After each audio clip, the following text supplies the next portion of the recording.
Jin City Nursing Home. A few elderly men with white temples gathered, fanning themselves with palm leaf fans in the courtyard.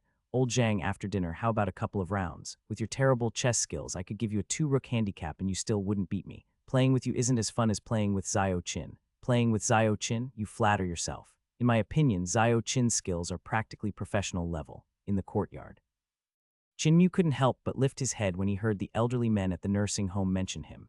He was a volunteer at Jin City Nursing Home, but in reality, he wasn't from this world. 3 years ago, by some fluke, he had transmigrated to this parallel world called Blue Star. He discovered that its history, culture, and so on were almost identical to Earth's. Reborn into this new life, his mindset was very stable. After understanding the world's situation, he chose the same occupation as in his previous life, becoming a volunteer, essentially an unpaid helper at the nursing home. He assisted in caring for these solitary elderly individuals, sent there by their children. These seniors moved slowly and had mobility issues. Back home, their children were often preoccupied with work, leaving them no time to provide care. Much like on Earth, many young people in this world viewed the elderly as a burden. They considered them stubborn, hard to communicate with, out of touch with modern times, and generally troublesome, opting to send their aging relatives to nursing homes. They completely forgot how these same elderly individuals had patiently taught them to speak, word by word, when they were infants, and how they had tirelessly supported them as they learned to take their first unsteady steps. Admittedly, the children likely meant no harm, they simply sought a more convenient and comfortable life for themselves. For the elderly, however, this almost invariably led to feelings of being a burden to their offspring, making psychological distress unavoidable. Consequently, Chin Mu's daily responsibilities extended beyond looking after the seniors' basic needs, their meals, outings, and recreational activities. He also needed to offer companionship, help alleviate their anxieties, and assist them in resolving their emotional burdens. Over the past 3 years, he had cultivated excellent relationships with these seniors. At the request of old Zhang and others, he often joined in their activities, such as playing Chinese chess. Of course, whenever he played chess, he would discreetly turn on his phone, open a chess application, set the difficulty to Grandmaster level, and then play against them. In 3 years, he had never lost a game, establishing a legend within the nursing home of being unbeatable, his skills comparable to a professional's. Ring, ring, ring. While a group of seniors was chatting idly, old Zhang, fanning himself with a palm leaf fan as he lay on a rocking chair, heard his phone ring. The sound was very loud. Old Zhang quickly sat up and pulled an old-fashioned flip phone from his pocket. He discovered it was a call from an unknown number. Could it be my son? He hasn't contacted me in days. 76-year-old old Zhang adjusted his reading glasses, his trembling fingers stretching out to press the answer button on the left side of the phone. The other seniors paused their conversations and looked towards old Zhang, many with expressions of envy. They lived there and some of their children hadn't called in over half a year. Hello, yes, may I speak to Zhang Qingyuan? The call connected quickly. A middle-aged man's voice, quite loud, boomed from the old phone's speaker. Old Zhang was taken aback, his expression turning somewhat dejected. He could tell from the voice that it wasn't his son. Excuse me, are you Zhang Qingyuan? The middle-aged man on the phone asked again, his tone now more forceful, as if old Zhang had done something wrong. I am Zhang Qingyuan, old Zhang stammered, swallowing hard as he hastily replied. Hello, we are from the city's Serious Crime Task Force. I am formally notifying you that your son is suspected of criminal offenses and has been detained by us. He is currently under investigation. In accordance with regulations, we have frozen all assets and bank accounts registered under your son's name. If the investigation reveals no issues, these assets will be unfrozen within 7 business days. The middle-aged man's voice, incredibly serious, continued from the speaker of the basic phone. Clang. The phone slipped from old Zhang's grasp as soon as the man finished speaking, his face turning deathly pale. Just a few sentences had thrown him into a complete panic. It's over. How could my son be suspected of a crime? I was wondering why he hadn't called lately. It turns out the police arrested him. What am I going to do? He trembled violently, his face a mask of anxiety and panic, as if his world had collapsed. Zhang Qingyuan, is that correct? Don't panic. This is just a routine inquiry. The middle-aged man's voice continued from the phone lying on the ground. Based on the evidence we currently possess, your son is likely innocent. Once the investigation is complete, you simply need to follow standard procedures and you should be able to see him soon. Hearing this, old Zhang hurriedly bent down and picked up the phone. Officer, please, ask whatever you need to, he said into the receiver. My son couldn't possibly commit a crime. I've always taught him to be law-abiding. He's 50 years old, he absolutely wouldn't do such a thing. Whether a crime has been committed will only be determined after the investigation. The middle-aged man's authoritative voice retorted over the phone. First, let me confirm, are you Zhang Qingyuan? Do you reside at 21 Lionhua Town, And are you currently staying at Jin City Nursing Home? Is your son named Zhang Tao? And do you have a grandson named Zhang Tianmin, who currently attends XX Elementary School? The middle-aged man's words, delivered over the phone, carried the distinct tone of an interrogation. Old Zhang, or Zhang Qingyuan, listened to the man's questions, his conviction in the caller's identity growing stronger. If he weren't a police officer, how could he know our family details so precisely? Right then, all he wanted was to cooperate fully with the investigation to help clear his son's name and secure his release. In his flustered state, he didn't consider any other possibilities. He wasn't alone in this. The other seniors at the nursing home also didn't question the middle-aged man's authenticity. They all looked at old Zhang with expressions of concern and sympathy. Could this be a scam call? Qin Mu, who had been observing the entire exchange, couldn't help but frown. Although the middle-aged man's voice was stern and authoritative, he hadn't stated his specific department. The call had immediately put pressure on old Zhang, aiming to break down his psychological defenses, a classic scammer's tactic. A few minutes later, the middle-aged man's somber voice came through the phone again. Very well, the investigation is complete. We can now confirm that your son, Zhang Tianmin, has no connection with this criminal case. Please transfer 100,000 yuan to bank card number XXXXXX within 24 hours. We will then unfreeze all assets under your son's name within 7 business days. It's definitely a scam call. Having heard this, Qin Mu was now certain. This call was a scam targeting elderly people. Thus, the middle-aged man on the phone, once connected, immediately put Zhang Qingyuan under various pressures, breaking his psychological defenses and making him panic and utterly flustered. With guidance throughout the call, handling everything based on regulations and proper procedures, old Zhang didn't have a moment to think it through.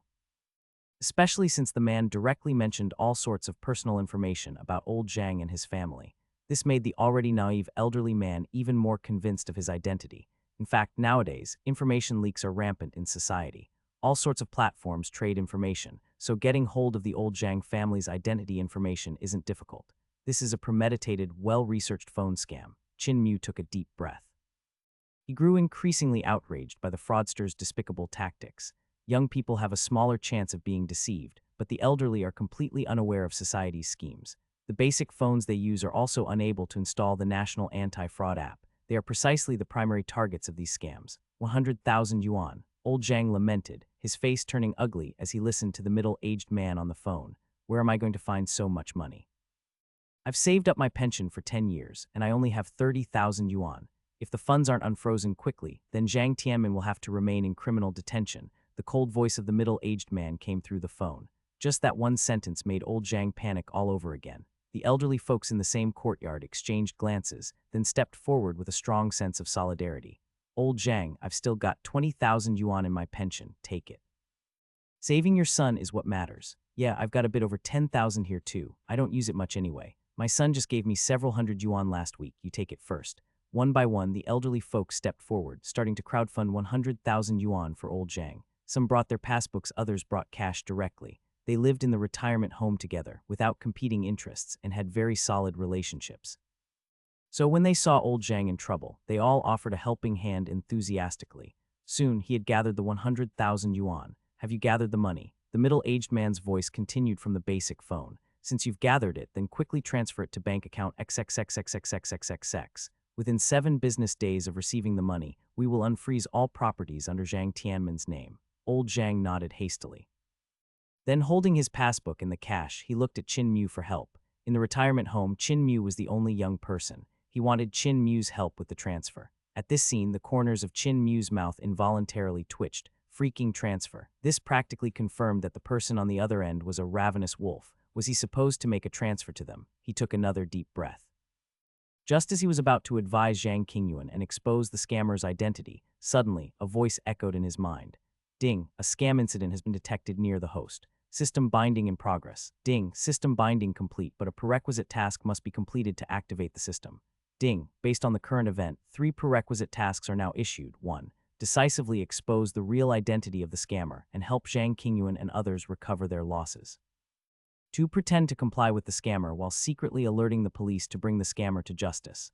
3. Take the scam call seriously, making the scammer initiate a police report and fall into their own trap. Ding, each prerequisite task will unlock different rewards. An ethereal panel appeared before him. Qin Mu stood there, stunned. 3 years, and unexpectedly it was a scam call that activated the system. But to activate the system, a prerequisite task needed to be completed. Now he had three options before him. The first option was the easiest, just expose the scammer and recover the losses. But by doing that, it would mean letting the scammer off too easily. This was just what he could see in his vicinity. In corners he couldn't see, this group of scammers might have swindled countless elderly people of their life savings. And the second option would require stalling the scammer, then alerting the police and having them catch the scammer. But he was well aware that these fraudsters' scam calls had undergone more than a dozen rounds of IP switching and rerouting. Even within the country, the police would find it extremely difficult to track down their whereabouts. It would most likely end in nothing being done. This was one of the reasons why phone scams were so rampant domestically. Lastly, there was only the third option left. Ding, please make a decision quickly, host. Suddenly, the voice in his mind urged him once more. I choose 3. Without hesitation, Chin-Mew decisively chose the third option. This choice, making the fraudsters fall into their own trap, might seem a bit far-fetched, but he still wanted to take them on seriously. He didn't want to let these scammers off so easily. In this world where people tended to let things slide, there always needed to be a few who took things seriously. Ding, congratulations, host, for making choice 3 and activating the seriousness system. Ding. Congratulations, host, for obtaining the advanced voice disguise skill. Ding, this skill allows you to mimic any voice you have heard, deceiving both heaven and earth. Please use it with caution, host. At the same time, Chin-Mew noticed an invisible light flickering. His throat moved slightly. It seemed he could now easily imitate any voice. As long as he had heard a voice before, he could change his own to mimic and disguise it, comparable to a top-tier voice changer. Ding, host, please complete the prerequisite task as soon as possible to unlock more system features. Please note the task execution will be settled based on the completion level. The higher the completion, the more generous the reward. The system's mechanical voice followed. Chin-Mew gradually came to his senses. He looked at Zhang Qingyuan, who was full of expectation and extremely anxious. Zhao Qin can you help me make a transfer? Zhang Qingyuan urged him again, seeing him staring blankly. The system panel that had just appeared seemed visible only to him. Okay, hurry up with the transfer. Once the money is transferred, your son will be back within 7 working days. A middle-aged man's voice came through the old cell phone, lacking its previous depth and solidity, now tinged with urgency. He was about to hang up soon after. Meanwhile, Chin-Mew took a deep breath and took the old cell phone from Zhang Qingyuan's hand. He secretly used the voice mimicry skill. He sighed softly, forget it, no more pretending, let's be upfront. I didn't expect an old man like me, who hid so deeply, to still be discovered by you. The moment he spoke, everyone in the courtyard, including Zhang Qingyuan and the other elders, was stunned. They all stared at Chin-Mew in disbelief, because the voice Chin-Mew had just used was uncannily similar to Zhang Qingyuan's. No, to be precise, if they hadn't seen it with their own eyes, they would have sworn old Zhang was speaking. Moreover, this sigh carried an indescribable complex emotion. What did you say? On the old cell phone, the middle-aged man was also taken aback. He quickly recovered and said solemnly, we are from the city's Criminal Investigation Special Task Force. Investigation is concluded, and your son is indeed not involved in this case. Transfer 100,000 yuan for the unfreezing of assets. Your son will be released within 7 working days after we receive it. Of course, if you don't want to see your son, you can choose not to transfer the money. With that, he made a move to hang up the phone. These few words made Zhang Qingyuan anxious again. He quickly tried to speak, but was silenced by a gesture from Chin-Mew. My son, that good for nothing. Just keep him, the aged voice echoed again from Chin-Mew's mouth, identical to Zhang Qingyuan's. Only the words carried a hint of defiance and indifference. This scene once again startled Zhang Qingyuan and the others. They stared at Chin-Mew, their expressions utterly incredulous. This time they all saw clearly that it was Chin-Mew who had spoken. Did you arrest him for the 13 murders committed this year?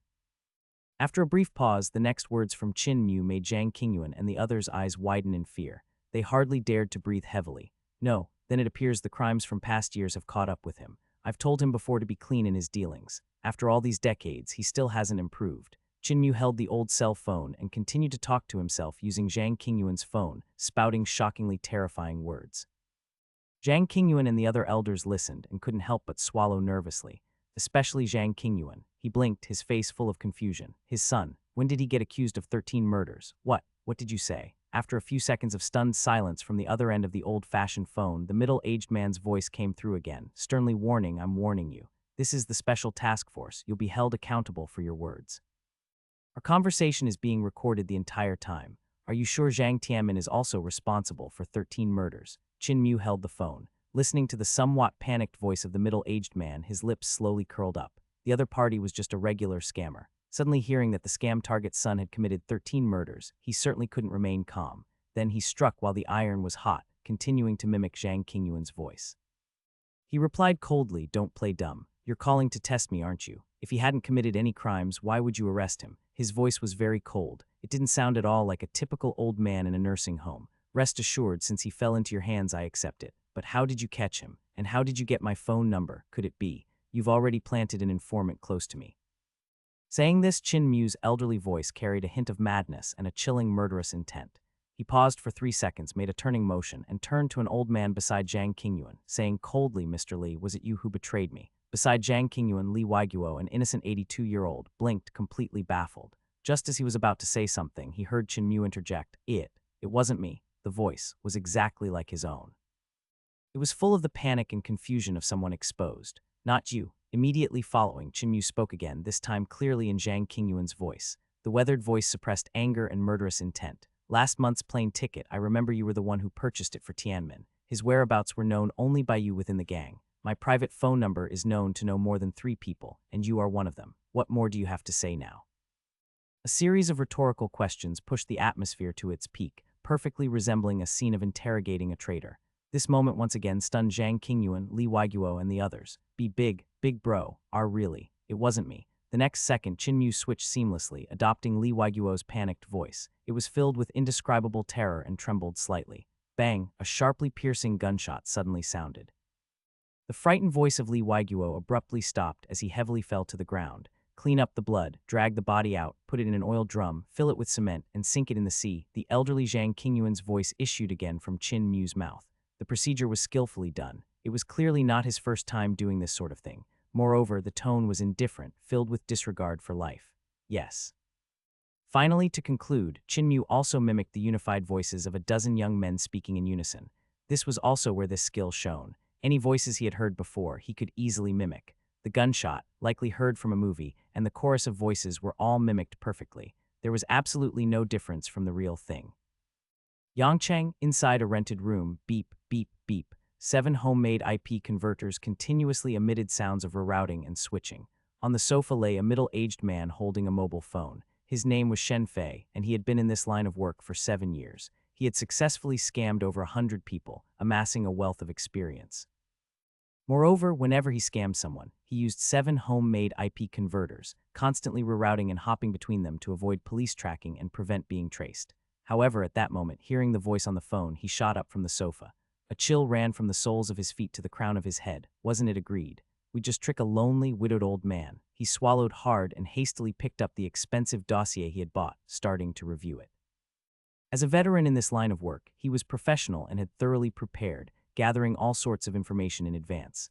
This dossier contained all of Zhang Qingyuan's relevant information, date of birth, marital status, details about his children, home address, hobbies, and so on, all clearly listed. After careful consideration, he had decided to make a move on Zhang Qingyuan. To this end, he impersonated someone from the Municipal Criminal Investigation Task Force, first intimidating Zhang Qingyuan to break through his psychological defenses. Everything had been going smoothly. Zhang Qingyuan's voice had even trembled slightly, ready to make the transfer. But all of a sudden, Zhang Qingyuan's tone changed, becoming cold and defiant. He even revealed that Zhang Tianmin was responsible for 13 homicides, and it sounded like he'd even killed someone during the call. The sound of gunfire from before and the voices of more than a dozen young men sounded incredibly real. I couldn't have really tried to scam a gang boss, could I? For a moment, Shen Fei's scalp tingled, but drawing on his years of experience in the business, he took a deep breath. He didn't readily believe what he heard over the phone. Instead, trying to sound composed, he spoke into the phone. He barked sternly, "This is the Municipal Criminal Investigation Task Force. I don't care what you're doing, but if you want to see your son again, transfer 100,000 yuan immediately into bank account XXXXXXXX. You have 2 hours. His voice regained the composed tone of a middle-aged police officer, but his earlier confidence was lacking. You still want money. I could transfer the money to you, but I'm afraid you might have the life to take the money, but not the life to spend it. Zhang Qingyuan's aged voice came through the phone again, deep and filled with murderous intent. That single sentence made Shen Fei's skin crawl. You dare to threaten me. Shen Fei clenched his teeth and warned sternly, "This is the Municipal Criminal Investigation Task Force. Threatening an officer on duty means you're already suspected of committing a crime." Before he could finish, that aged voice came again from the phone. A crime. The voice carried a hint of contempt and arrogance. Never mind threatening you.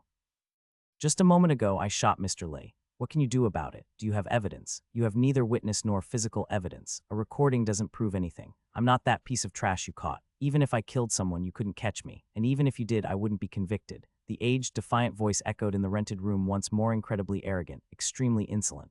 After hearing this, Shen Fei couldn't help but shiver, barely able to keep hold of his phone. At this point, he was certain that there was something wrong with his information. The other party was definitely not an ordinary old man. An ordinary old man wouldn't be so crazed, let alone be so brazen in the face of a special task force. This was an out-and-out lawless thug. Considering everything he had just heard over the phone, he was beginning to believe the other party might be a gang boss. This particular gang boss. It seemed he was hiding in a nursing home for some special reason, using the alias Zhang Qingyuan and disguising himself as an ordinary old man. Thinking of this, the stark contrast in Zhang Qingyuan's behavior suddenly made sense. At first, Zhang Qingyuan deliberately feigned worry and fear, but then he just dropped the act. He gave up on Zhang Tianmin, and right over the phone, he killed someone called Mr. Li. An image of a godfather-like figure, aged but with a commanding presence, gradually emerged in his mind. Did I really try to scam a gang boss? At this thought, Shen Fei's expression turned extremely grim. This Zhang Qingyuan's son was already responsible for 13 lives this year. Yet in Zhang Qingyuan's words, his son was merely trash. If Zhang Qingyuan really was a gang boss, things were about to get very complicated. Just then, an unfamiliar young man's voice came over the phone.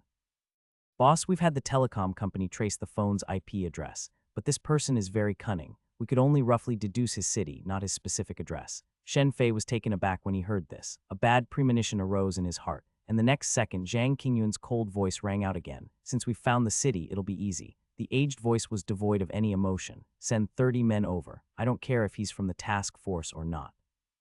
In 24 hours, he must vanish from the face of the earth." Yes, hearing this, Shen Fei felt a chill shoot straight to the crown of his head, his expression growing even more grim. Without giving it another thought, he quickly hung up the call. Beep, beep, beep. Listening to the busy tone, he slumped onto the sofa, his expression dazed. This person, could he really be a gang boss? He muttered to himself. The more he thought about it, the more it felt wrong.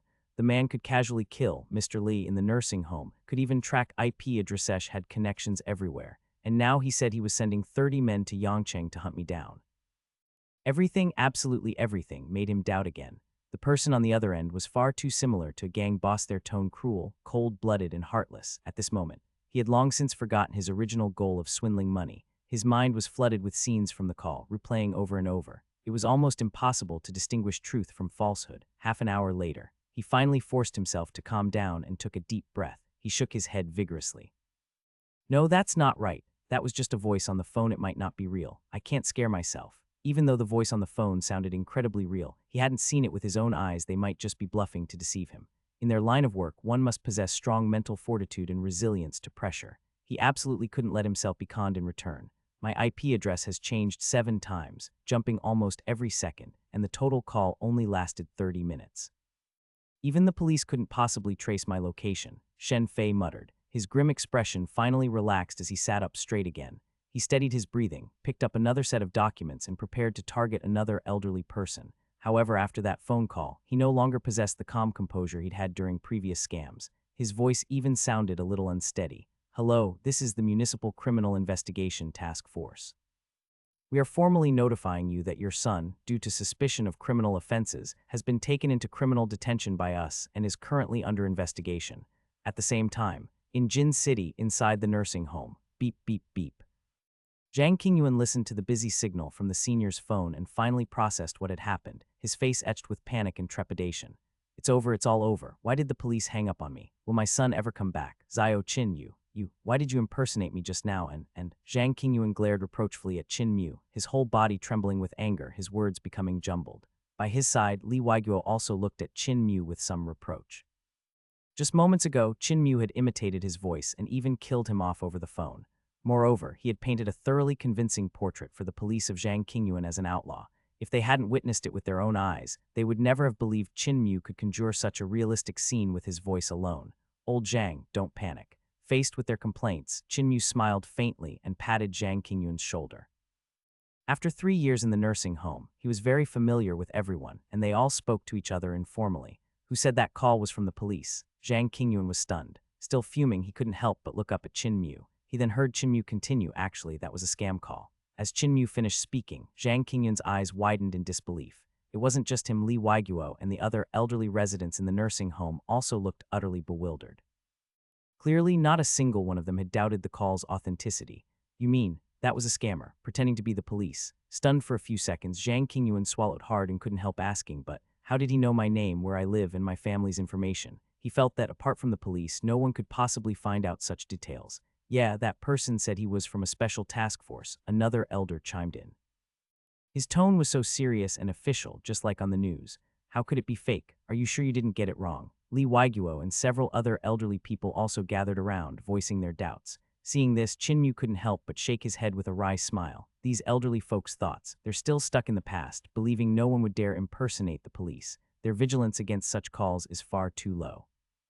He then patiently explained to Zhang Qingyuan, Li Weiguo, and the others about the rampant problem of information leaks in modern society.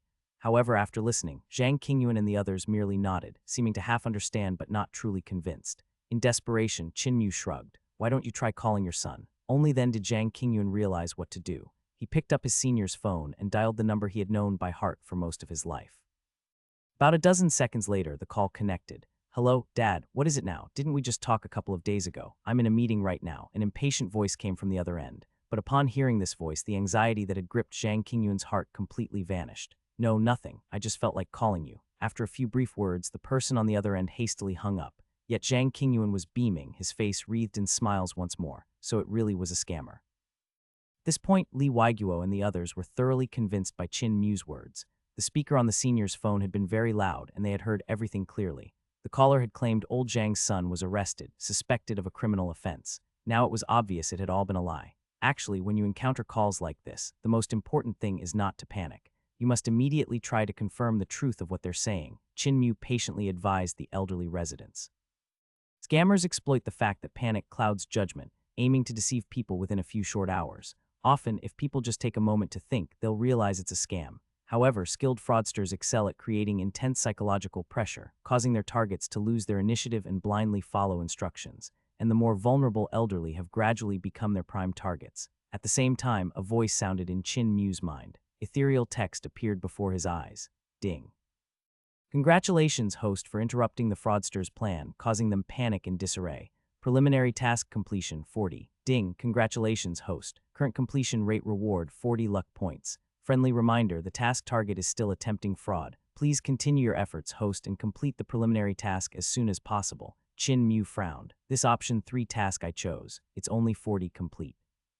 My whole act and counter scare only managed to make them panic. More importantly, the scammer actually hasn't given up and is continuing to scam other people.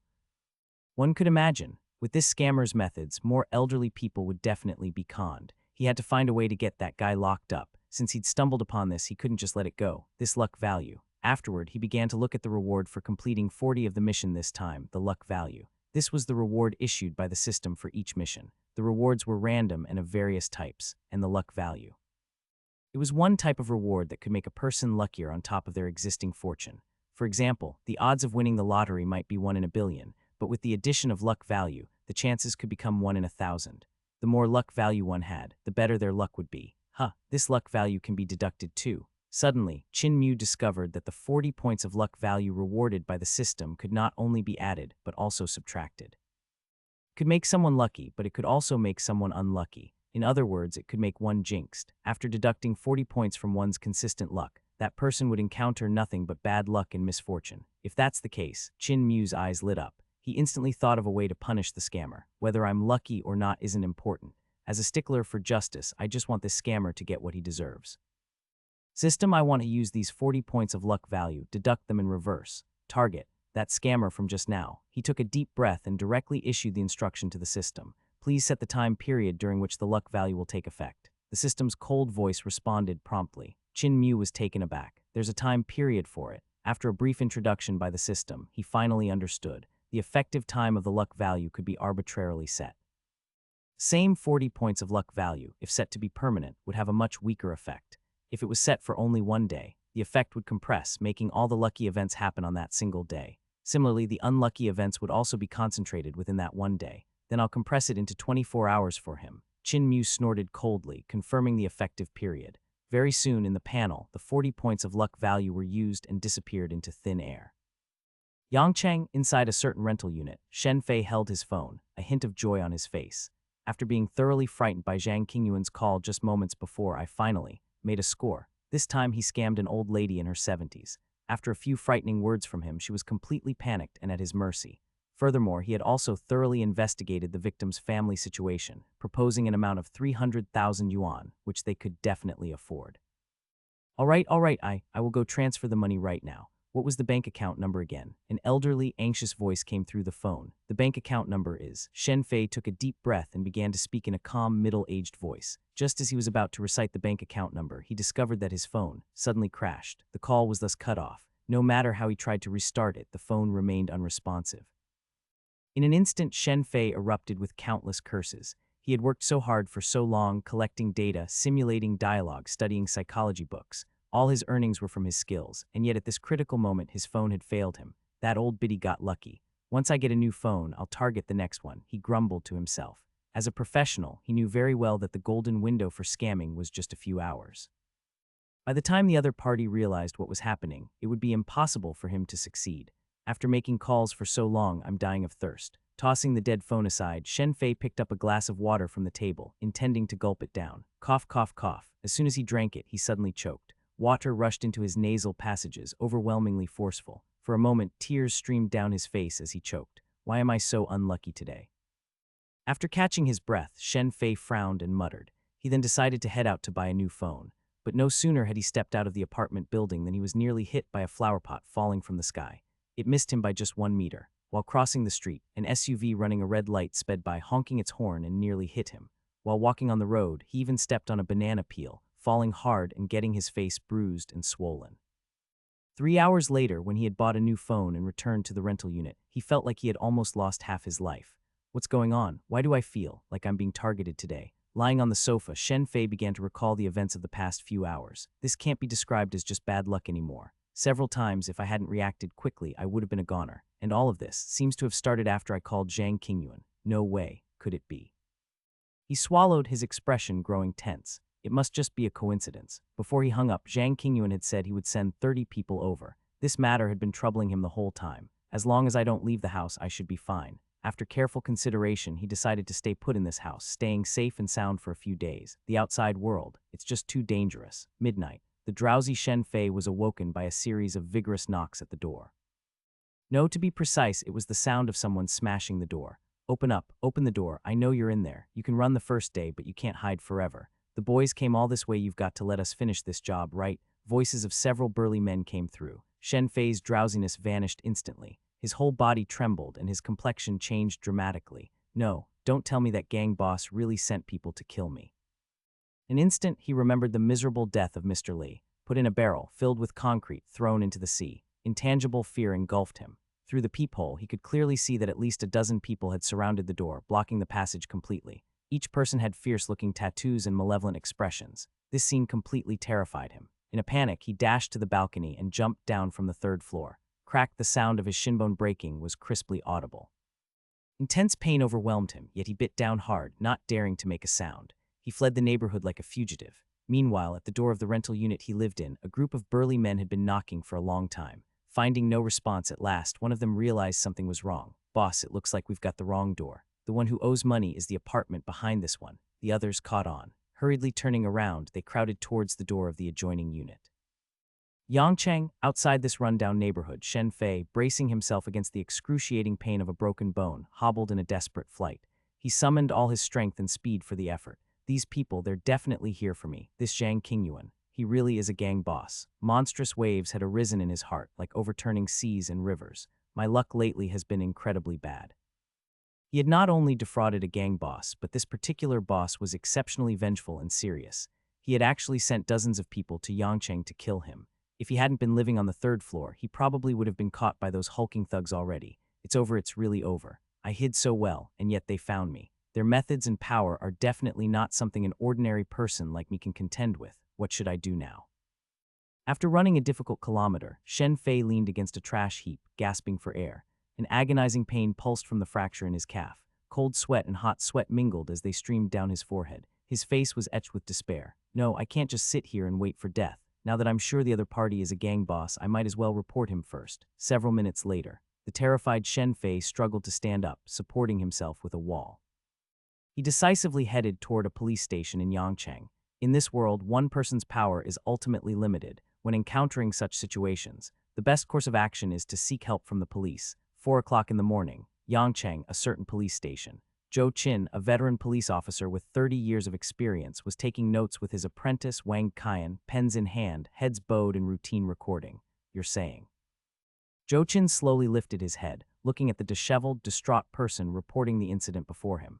He paused, then asked, "You've been chased by a gang boss all the way to the police station."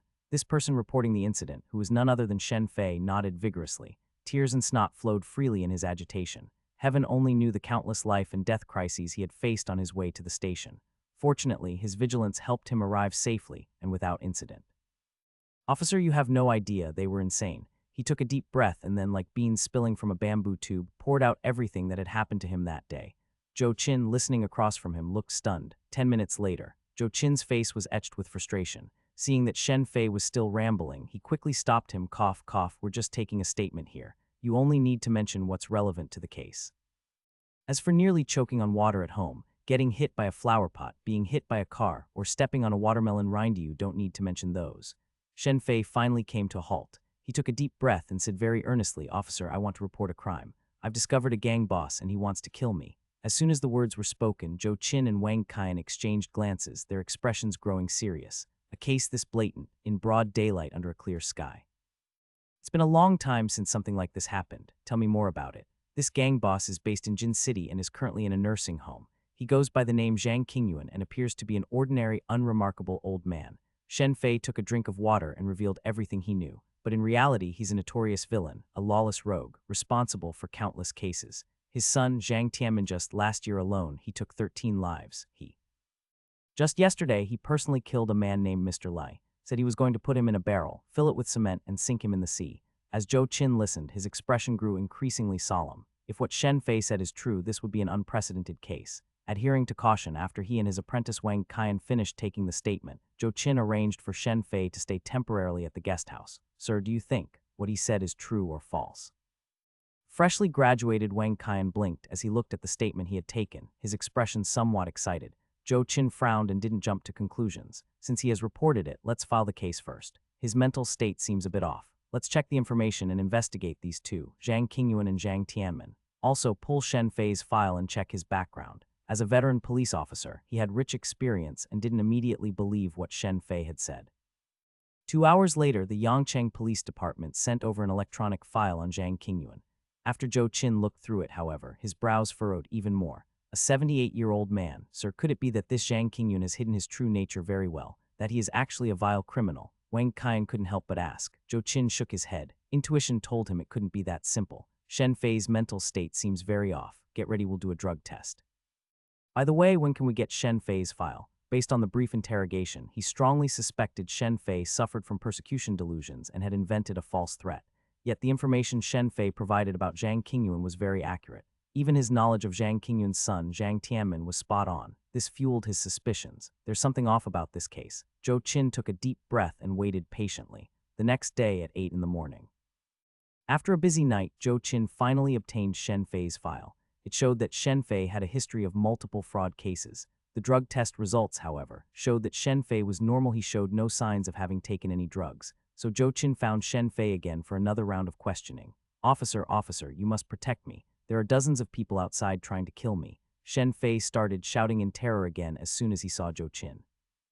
Zhou Qin frowned and said in a stern voice, "Shen Fei, I advise you to be honest. You should know the consequences of filing a false report." Shen Fei was taken aback but still said excitedly, "What I said is all true. Zhang Qingyuan, he really." On the phone. At this, his face changed drastically and he suddenly covered his mouth. He dared not continue. A few more words, and I might just land myself in deep trouble. But Zhou Qin keenly picked up on this, questioning again. "A phone call." "What phone call?" According to the file, Shen Fei and Zhang Qingyuan didn't know each other at all. It was impossible for them to have each other's phone number. However, despite Zhou Qin's further inquiries, Shen Fei just mumbled evasively and wouldn't say another word. They were extremely secretive about the phone call. Zhou Qin keenly sensed something was amiss with this. He decisively used his authority, contacted the relevant department, and accessed all of Shen Fei's recent calls. However, all of Shen Fei's calls appeared normal. With no other options, Zhou Qin chose to investigate in reverse, retrieving all of Zhang Qingyuan's calls. Sure enough, he discovered something suspicious. A call with a constantly changing IP address had been made the previous day. He then listened to all the audio from this call with his apprentice, Wang Qian. "Hello, we are from the city's criminal investigation unit. We are solemnly informing you that your son is suspected of criminal activities and has been detained by us for investigation." The call began with Shen Fei's voice. Hearing this, Wang Qian gasped, his expression incredulous. Master, is Shen Fei actually a scammer?" They had thoroughly checked Shen Fei's background. He was just an ordinary person. But on the phone, he was impersonating a member of the task force. Zhou Qin frowned. This incident was just as he had expected. Shen Fei had a criminal record. He hadn't been out long. Unexpectedly, shortly after his release, he had resumed his old ways, choosing to scam elderly people in their 70s and 80s. Next, the two of them listened as Shen Fei's entire scamming technique unfolded through the call. His method involved breaking down the victim's psychological defenses, pressing them step by step, and guiding them appropriately. Eventually, Shen Fei demanded 100,000 yuan as an asset unfreezing fee. "Master, this scammer is truly despicable, specifically targeting old people for their money." When Wang Qian heard that Zhang Qingyuan was actually preparing to gather the money, he seethed with anger. Zhou Qin's expression also darkened. However, he still had one question. Why had Shen Fei, the scammer, suddenly become so terrified? So frightened, in fact, that he had turned himself in. "Forget it, I won't pretend anymore. Let's lay our cards on the table. I didn't expect to have hidden so deeply, yet you still found me." What did you say?" "We are from the city's criminal investigation unit. The investigation is concluded. Your son indeed has nothing to do with this case." "My son, that good for nothing." "If you've arrested him, so be it. Was he arrested for the 13 murders he committed this year?" Hearing this, Zhou Qin and Wang Qian's expressions shifted slightly. They instantly understood the source of Shen Fei's panic. Zhang Qingyuan's words were cold and indifferent, carrying the distinct tone of a superior. What followed in the conversation made Zhou Qin and Wang Qian feel as if they were facing a formidable enemy, and they didn't dare to relax for a moment. Bang. A gunshot rang out, accompanied by the sound of splattering blood. Mr. Li's voice abruptly ceased. This was immediately followed by Zhang Qingyun's cold words: "Put him in a barrel, fill it with cement, and sink him in the sea." Ultimately, Zhang Qingyun's counter-threats terrified Shen Fei into immediately hanging up, and so the call ended. Master, what do we do about this?" Wang Qian swallowed hard, clearly also quite frightened by Zhang Qingyuan. Zhou Qin took a deep breath and said solemnly, "What's there to panic about? Evil cannot prevail over good. It seems we need to take a trip to Jin City." The evidence of Shen Fei's scam was conclusive, but this phone call, it painted Zhang Qingyuan as a lawless desperado, a veritable crime lord. He had to take this seriously and investigate further. Jin City, nursing home. After the scam incident, the nursing home had returned to its usual tranquility. A sense of harmony prevailed. "Zhao Qin, how did you develop such chess skills? How can you play on your phone and still win so effortlessly?" Zhang Qingyuan looked at the solitary king on his chessboard. He felt as if his decades of chess practice had gone to the dogs. He was utterly dejected. Qin Mu chuckled but didn't explain much. At this moment, the system's voice quietly sounded. "Ding, congratulations to the host. The target has fallen into the net on his own and has received the deserved punishment. Prerequisite task completion, 100. Ding, congratulations to the host. You have received a random reward physical enhancement, possessing a physique comparable to special forces. Would you like to use it now?" Hearing this voice, Qin Mu's expression brightened. That guy had finally been locked up. It had only cost him 40 luck points. "Use it," he nodded. The system's light quietly bloomed, bringing with it a sensation akin to an enlightening epiphany. Silently, it began to remodel his body. He could feel his strength gradually increasing. His reflexes, perception, speed, and other attributes all significantly improved. This random reward isn't bad. At least I don't have to worry about not being able to beat someone up anymore. Having received this tangible reward, Qin Mu was quite satisfied. In modern society, with his enhanced physique, he could overpower most ordinary people. Although he wouldn't proactively bully anyone, there would inevitably be times when he'd need to use force to resolve problems. Ring, ring, ring. Suddenly, just as Zhang Qingyun was setting up the chessboard for another game, his phone rang. Zhang Qingyun was startled. He answered. As soon as the call connected, a stern voice on the other end asked, "Hello, may I speak with Mr. Zhang Qingyun?" Zhang Qingyun frowned. This scene felt eerily familiar. He paused, then still replied, "This is he." The voice on the other end continued, "Here's the situation. We're from the Jin City police station. There's a case that might involve you. Could we trouble you to come to the station?" Zhang Qingyun glanced at Qin Mu. He immediately recalled yesterday's scam call and scoffed. "You're going to tell me my son has been arrested again, right? Just because I nearly fell for a scam yesterday doesn't mean I'm an idiot. Are you all ganging up to scam me?" Yesterday it was the criminal investigation unit, and today it's the police station. You can't keep fleecing the same sheep. Let me tell you, you won't swindle a single cent from me. Having said that, he decisively hung up the phone. Then he turned to Chin Mew and said proudly, "How about that? I was smart this time, wasn't I? Scammers won't be able to fool me again." Chin Mew's mouth twitched. He said quietly, "They hadn't even said anything yet. How can you be sure they're a scammer? What if it's real?" Zhang Qingyuan's mouth fell open. He suddenly froze. Maybe, just maybe, I hung up a little too quickly. Meanwhile, Jin City, a police station. Beep, beep, beep.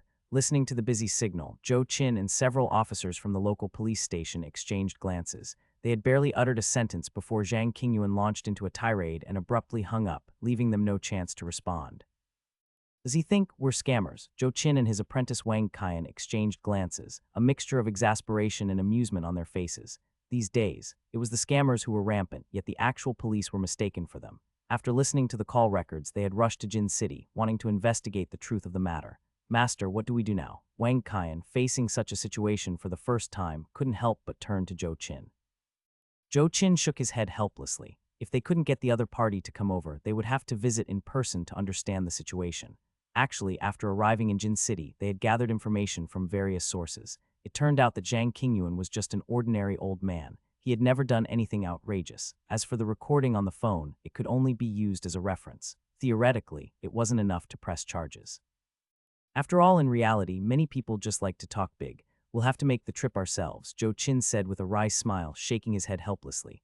Once bitten, twice shy. The other party probably wouldn't believe such calls anymore. Afterwards, he took his apprentice Wang Qian along with some local staff and headed to the retirement home. 2 hours later, retirement home, checkmate. Zhang Qingyuan, still playing chess with Qin Mew, shouted out triumphantly. He had been losing all afternoon. Finally, he got to puff out his chest and savor a win. If this were in the retirement home's chess circle, he could boast about it for a lifetime. "Hee Zhao Qin, you're not up to par this round. How could you lose to me if you weren't playing on your phone?" Zhang Qingyuan said while resetting the chess pieces, looking across at Qin Mew. Qin Mew said nothing. That afternoon, relying on the Grandmaster feature of his phone, he had almost cleaned Zhang Qingyuan out. Eventually, feeling a bit guilty, he had put down his phone, choosing to compete with his actual skills. He originally thought that after 3 years of playing high-level chess, he could at least have a decent back-and-forth game with Zhang Qingyuan, but unexpectedly, without resorting to any tricks, he really couldn't beat Zhang Qingyuan. Zhang Qingyuan, with a few quick moves, decisively checkmated him. "Come on, another round." "Your turn with red first," Zhang Qingyuan urged, seeming to have developed a chess addiction. "Old Zhang, you still have the heart to play chess. The police are here looking for you. What have you done?" At that moment, Li Weiguo rushed in frantically from outside. Zhang Qingyuan was startled and somewhat puzzled. "Just now, some officers from the police station came to our retirement home asking for Zhang Qingyuan by name," Li Weiguo added, explaining in detail. Zhang Qingyuan became even more confused. The police, what could they want with him? He hadn't been swindled, nor had he swindled anyone. However, since he had a clear conscience, he wasn't particularly afraid. He immediately put down his chess pieces and followed Li Weiguo. "I'll go too." Qin Mew's expression brightened. He had a good idea what this was about. He followed them since, after all, this matter had started because of him. Soon, Zhang Qingyuan met Zhou Qin. "The scammers, caught?" Zhang Qingyuan asked, stunned for a moment before a delighted expression appeared. He exclaimed happily, "Those damn scammers. They got what they deserved." Zhou Qin gave a wry smile. "Old gentleman," he continued, "we're here this time mainly to ask about that phone call from yesterday." Zhang Qingyuan blinked, then waved his hand. "Oh, that call. I was almost scammed, but thankfully Zhao Qin was beside me and warned me, so I avoided falling for it." As he spoke, he pointed at Qin Mew. Zhou Qin's expression flickered as he looked at Qin Mew. He praised, as expected of a young man quite vigilant, "It's truly fortunate you weren't deceived." Qin Mew smiled. Zhou Qin turned back to Zhang Qingyuan, returning to the main purpose of his visit. He asked bluntly, "It's like this, about that call yesterday, you later said. Your son was responsible for 13 homicides and had also killed someone on the spot. Old gentleman, do you recall that?" Hearing this, Zhang Qingyuan's mouth fell open, and he couldn't help but swallow. Realizing what was implied, he quickly looked at Qin Mew again. "Comrade," he denied, "this has nothing to do with me. Zhao Qin was using my phone to talk to the scammer at that time." Zhou Qin frowned, somewhat displeased. "Old gentleman," he said, "now you're not cooperating. I've listened to the recording of the call. It was your voice throughout the entire conversation." Zhang Qingyuan's eyes widened, suddenly finding himself at a loss for words. Indeed, when the scammer had called yesterday, it had been his voice throughout, and Qin Mew hadn't said a single word. Fortunately, at that moment, Qin Mew stepped forward and explained the whole story. Half an hour later, Zhou Qin, Wang Qian, and the others finally processed the truth. "You're saying you impersonated Zhang Qingyuan's voice to deal with the scammer. Those voices on the call, that was all you acting. And this person you mentioned, Ed, the one who supposedly did, was that actually the late Mr. Li?" Zhou Qin asked. He then pointed at Li Waiguo, looking at Qin Mu in disbelief, and Qin Mu, to prove his claim, immediately repeated one of Zhou Qin's sentences in Zhou Qin's own voice. The voice was identical, with no discernible difference. If he hadn't seen it with his own eyes and heard it with his own ears, he would never have dared to believe that the person who had just spoken was actually Qin Mu. That voice was identical to his. He was certain that even his own family couldn't tell the difference. At this point, he had almost finished investigating the ins and outs of the matter. It began with Zhang Qingyuan receiving a fraudulent call and nearly becoming a victim. Luckily, at the critical moment, Qin Mu stepped in and imitated Zhang Qingyuan's voice. In turn, he scared the con artist, Shen Fei, by bluffing, staging an entire scenario, and portraying Zhang Qingyuan as a lawless rogue, a veritable crime lord. In the end, through a series of coincidences, Shen Fei was likely scared out of his wits. He mistakenly believed that Zhang Qingyuan had actually sent people to kill him and even ran to the police station to surrender. The events of this case are just too convoluted and bizarre, Zhou Qin remarked with a wry smile, his expression somewhat complex. In 30 years of handling cases, he had never encountered such a strange one, and Qin Mu was the most outrageous of all the young people he had ever met. Others, upon realizing it was a scam call, would at most expose the scammer. But Qin Mu went ahead and directed an entire play, frightening the other party into developing psychological issues. The ancients said there were people in the capital skilled in ventriloquism, able to mimic the sounds of all things in nature. I always thought it was an exaggeration, but today my eyes have truly been opened, Zhou Qin remarked as he looked towards Qin Mu, unable to suppress his exclamation. Qin Mu, right, the fraudster Shen Fei has been arrested, and we've clarified the course of events. We will soon issue a notice to various sectors of society, publicizing this case, Zhou Qin continued in a serious tone. It might involve some of your personal privacy, and we need your authorization for that. After all, this incident in general had little to do with them. The biggest contributor was still Qin Mu. Qin Mu was slightly taken aback. Then he nodded and said, "Okay, I have just one question. After this scammer is arrested, how long will it take to sentence him?" And for how long could he be sentenced? Having been reborn, he loathed these scammers to the core. They preferred leisure over labor, avoided legitimate work, and specifically targeted others' trust and psychological vulnerabilities to profit without effort, causing countless people to lose their life savings and end up deep in debt. Some say if you don't have money, you're not afraid of being scammed. But true scammers will also pretend to be members of financial institutions, enticing victims to take out loans from legitimate establishments. Then they swindle all the loaned funds. By the time the victims realize what has happened, it's already too late. They can only bear the burden and silently repay the bank loans. Events like this have happened to his friends no less than 3 times. The government-promoted anti-fraud apps also illustrate how rampant scams are in current society. Now that Shen Fei is arrested with solid evidence, next we will apply for a search warrant to investigate and gather evidence in the area where he lived, to complete the evidence chain. The prosecution will then initiate legal proceedings, which are expected to take around 2 months. As for the length of the sentence, it will depend on the amount of money he defrauded. Generally, if it's less than $1 million, the maximum is 10 years, Zhou Qin earnestly answered Qin Mu's questions. Shen Fei was acting alone, so he guessed the amount wasn't that terrifyingly large. After hearing this, Qin Mu frowned slightly, feeling somewhat dissatisfied. He couldn't help but complain, sentenced 2 months later and to a maximum of only 10 years. If I had known, I would have insisted on lending him more money to transfer. Zhou Qin's forehead involuntarily creased into a few lines. This Shen Fei running into Qin Mu. He must have had terrible luck for 8 lifetimes. We will collect evidence and prepare to prosecute as quickly as possible. The law will never let any scumbag get away with this, Zhou Qin said, chuckling dryly a few times. Afterward, the 2 parties briefly discussed the details of the case. Zhou Qin and his team took their notes and then left the nursing home to begin preparing for the subsequent prosecution process. The next day, while caring for the elderly in the nursing home, Qin Mu received a text message from Zhou Qin. The message informed him that the chain of evidence was ready. In no more than 7 days, Shen Fei would receive the verdict, undergo a public trial, and be sanctioned by the law. Sending someone to jail, it really feels exhilarating. Upon receiving this news, Qin Mu felt extremely uplifted. These selfish fraudsters, every last one of them, should be sent to jail. His only regret was that he hadn't prepared in advance this time. Otherwise, he would have taken out a loan for $1 million to ensure Shen Fei spent a few more years behind bars. After all, as long as you act quickly and the person is caught, the money wouldn't be lost. This time I was too rash and didn't think it through. Next time I'll aim for 15 years. Humming a tune, Qin Mu started browsing on his phone. It wasn't long before he saw a video posted by the official account of a Yangcheng police station that had suddenly gone viral. Its view count, likes, and comments were all skyrocketing. He was also tagged in this video. Upon clicking on it, the video's backdrop was unmistakably inside a police station, with Zhou Qin and Wang Qian standing on either side of Shen Fei, facing the camera. Hello, everyone. Today, we cracked a telecommunications fraud case. However, to be more precise, this case is very peculiar and complicated. The arrest of the suspect once again proves that the net of heaven has large meshes, but it lets nothing through. The story begins when the suspect called an elderly person in a nursing home, pretending to be a member of a special investigation team and attempting to commit fraud. In the video, Zhou Qin narrated the events calmly and without exaggeration, detailing the entire course of the incident point by point. The suspect was very skilled at gauging human psychology and quickly broke through the psychological defenses of this elderly Mr. Zhang. Just as he was about to gather money to transfer to the designated bank account, someone with him realized it was a scam. However, what this person did differently from others is that he did not hang up the call. Instead, he turned the tables and gave the scammer a fright. Here is the audio from that call. The video then played an audio clip.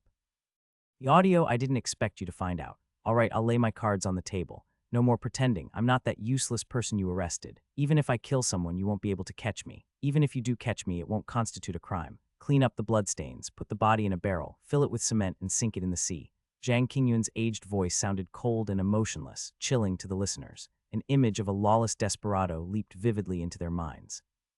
At the end of the video, Zhou Qin stepped forward again and said, after being intimidated, the suspect's psychological defenses completely collapsed, and he developed a persecution complex. He came to the police station at 4 in the morning the following day to report what he believed was happening, which led to his successful arrest.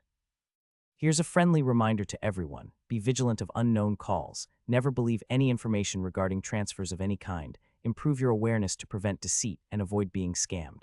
With that, the video ended, and Qin Mu discovered that in the time he had been watching the video, the view and like counts had doubled. Meanwhile, the number of concurrent viewers had reached as high as 78,000. The viewership gradually broke through the 10 million mark. The barrage in the video's comment section kept refreshing. Damn, is this for real? Can it even be played like this? A scammer falling into his own trap, actively turning himself in. Even TV dramas wouldn't dare to write this. It must be true. Uncle Zhang's voice is so much like a gang boss it scared me a bit when I first heard it. This is the first time I've seen such an outrageous incident. It's outrageous to a whole new level. Knowing the truth, the scammer must be collapsing on the inside. These scammers deserve a heavy punch. Well done, so satisfying. Every moment, more than 10 new comments popped up, all discussing this outrageous case. In recent years, scams have been rampant, causing grief to many. This video resonated with quite a few people. They all felt immensely satisfied seeing the scammer, scared sick by someone taking things seriously, turn himself in. The number of likes kept soaring. Qin Mu also realized he had suddenly become famous. In the video, to protect privacy, both the specific address of the nursing home and Zhang Qingyun's personal information were hidden. However, to achieve a promotional and guiding effect, his name was made public and became known by many netizens, who revered him as the #1 scammer scarer. As for this title, Qin Mu could only smile wryly. Good thing they don't know it happened in Yangcheng, he muttered with a shrug. Otherwise, with the video's popularity, enthusiastic onlookers might have flocked to visit that very day. Comparatively, having been reborn, he still preferred a more peaceful existence. Of course, it would be even better if, having awakened the system, he could make his quiet life a bit more comfortable. After watching the video, he put down his phone and resumed his work for the day. As a volunteer at the nursing home, he had various tasks, mostly helping the elderly with their daily routines and guiding their physical and mental well-being. His main job, however, was actually to accompany them in various recreational activities, joining old Zhang for chess, helping Mr. Li with his calligraphy practice, playing badminton with old Song, going fishing with Mr. Zhao, and so on. The workload wasn't heavy, but these elderly folks became more childlike with age, often creating messes that he had to clean up. In the afternoon, Qin Mu had just finished playing chess with Zhang Qingyun. He had beaten him 13 games straight, each time leaving Zhang Qingyun with only a bare king. After such therapy, Zhang Qingyun's chess addiction was somewhat cured, and he no longer pestered Qin Mu to play. Next, he went to find Mr. Li Weiguo, and helped out a bit, accompanying him as he practiced calligraphy. Li Weiguo had been a middle school teacher before retirement and had taught for decades. Aside from playing chess, his favorite pastime was calligraphy. In his free time, he enjoyed tending to flowers and practicing calligraphy with a brush. But as Li Weiguo was practicing, he suddenly put down his brush and looked at Qin Mu, his expression conflicted and hesitant. "Zio Qin, could I borrow some money from you?" "It's like this," Li Weiguo began, frowning deeply and heaving a long sigh. "You know those 3 impoverished students I sponsored a while ago? Their parents just called me. They said school is about to start, but they haven't secured the tuition and living expenses for the children, and they asked me to figure something out. I calculated the pension funds I've saved for over a decade, and even if I add it all up, it's not enough. As he spoke, Lee Waiguo hung his head. He supported these impoverished students on his own. None of his children approved of it. He couldn't ask his children for money, so he had no choice but to turn to his friends at the nursing home. I asked old Zhang and the others, they all promised to lend me some, but I'm still short 50,000 yuan. After listening to Lee Waiguo's explanation, Qin Mu couldn't help but furrow his brow. He felt something was off about this. In the nursing home, Lee Waiguo was universally regarded as a good Samaritan. He was always the first to step forward whenever anyone was in trouble. For instance, he had taken the initiative to help raise money when Zhang Qingyuan was scammed. Taking a deep breath, Qin Mu asked in a solemn tone, "Just tell me the truth. How much money did the parents of those impoverished students ask you for?" Lee Waiguo gave a bitter smile and was about to respond when his phone rang unexpectedly. Brrring. It was another phone designed for the elderly, with a particularly loud ringtone. "Hello." As soon as the call connected, a woman's rather arrogant and demanding voice came through. "Mr. Lee, our child is about to start school. When will you be able to gather the 200,000 yuan? Otherwise, our child won't be able to afford Jin City High School and will have to drop out to work in a factory." Lee Waiguo's expression tensed. "No, please don't let the child drop out," he hurriedly said. "Education is the only way to a bright future. Don't worry about the money, I'll have it all soon." "Well, I'll give you 3 days," the woman retorted. "If we don't see the money in 3 days, we'll have to let our child go to work. You figure it out. DOOT, DOOT, DOOT. With that, the woman hung up, leaving only the busy tone. Lee Waiguo put down the phone and looked helplessly at Qin Mu. He said with a bitter smile, "You see, if I can't raise the money, these parents will send their children to work in a factory." This was the source of his anxiety. Studying might not be the only path in life, but at 14 or 15, not studying would mean far fewer options for the future. Moreover, he had been supporting these 3 students since elementary school, all the way through middle school. They were about to enter high school, and he couldn't bear to let them drop out now. After listening to all this, Qin Mu was rendered completely speechless. Judging by the woman's unapologetic tone on the phone, it was clear these people were utterly ungrateful. Lee Waiguo had sponsored their children from elementary through middle school, covering all their tuition and living expenses. It wouldn't be an exaggeration to say his kindness was life-changing for them. But now these people, because they supposedly couldn't afford high school, were using their children's futures to threaten Lee Waiguo. If he hadn't witnessed it himself, he would never have believed such shameless people existed in the world. "What else can we do? The children are innocent." "Zio Qin, do you have 50,000 yuan? Lee Waiguo sighed. He looked at Qin Mu, a hint of pleading in his eyes. "I'll owe you this money, and I'll pay it back with interest. Later, I can use my pension to repay it. If the calligraphy I write sells, I can pay it off quickly." His calligraphy skills were quite good. Sometimes he would set up a stall to sell his calligraphy, usually for a few tens of yuan, under 100. Besides his pension, he could earn some extra money each month. Looking at Lee Waiguo, Qin Mu's brows furrowed deeply. 50,000 yuan. I do have it. Over the years at the nursing home, I've saved quite a bit, but I have no intention of lending it to Lee Waiguo. It was like that joke. A kind person gave a beggar 100 yuan every day for 10 years. Then one day a crisis arose and he didn't give the beggar money. The beggar complained, accusing the kind person of being a hypocrite. Kindness shouldn't be so cheap, he thought. Moreover, think carefully, what kind of school has entrance and living fees that amount to 200,000 yuan? Today, they're demanding a large sum by threatening you with the children's future. What will you do the next time they ask? You're not a wealthy tycoon. You don't have the means to deal with this endless cycle of demands. Lee Waiguo's expression became even more conflicted after hearing Qin Mu's words. Actually, I understand all this reasoning, but I still feel these children are innocent. They shouldn't lose the opportunity to study just like that. I understand what you're saying, Lee Waiguo said with a wry smile, followed by a sigh. But I've been supporting these children for almost 10 years. They're about to enter high school, take the college entrance exam, and seize the opportunity to change their destinies. And don't blame their parents, they might have their own difficulties. I'll think of another way myself. With that, he planned to continue finding ways to raise the money. Qin Mu watched Lee Waiguo's somewhat desolate figure and reflected for a moment. Then he spoke up, "Mr. Lee, how about this? Let's first investigate the specific situation. We can see if they're truly facing difficulties and then decide whether or not to donate this money." Lee Waiguo was taken aback. His eyes flickered. He was clearly tempted. Over the years, he had generally donated money on time and wasn't very clear about the actual situation of these 3 impoverished families. After some discussion, he finally agreed to Qin Mu's suggestion and left the nursing home with him to investigate the situation. Jin City Second Middle School, the principal's office. Using the information Lee Waiguo provided, Chin-Mu found the place and met Principal Tang of 2nd Middle School.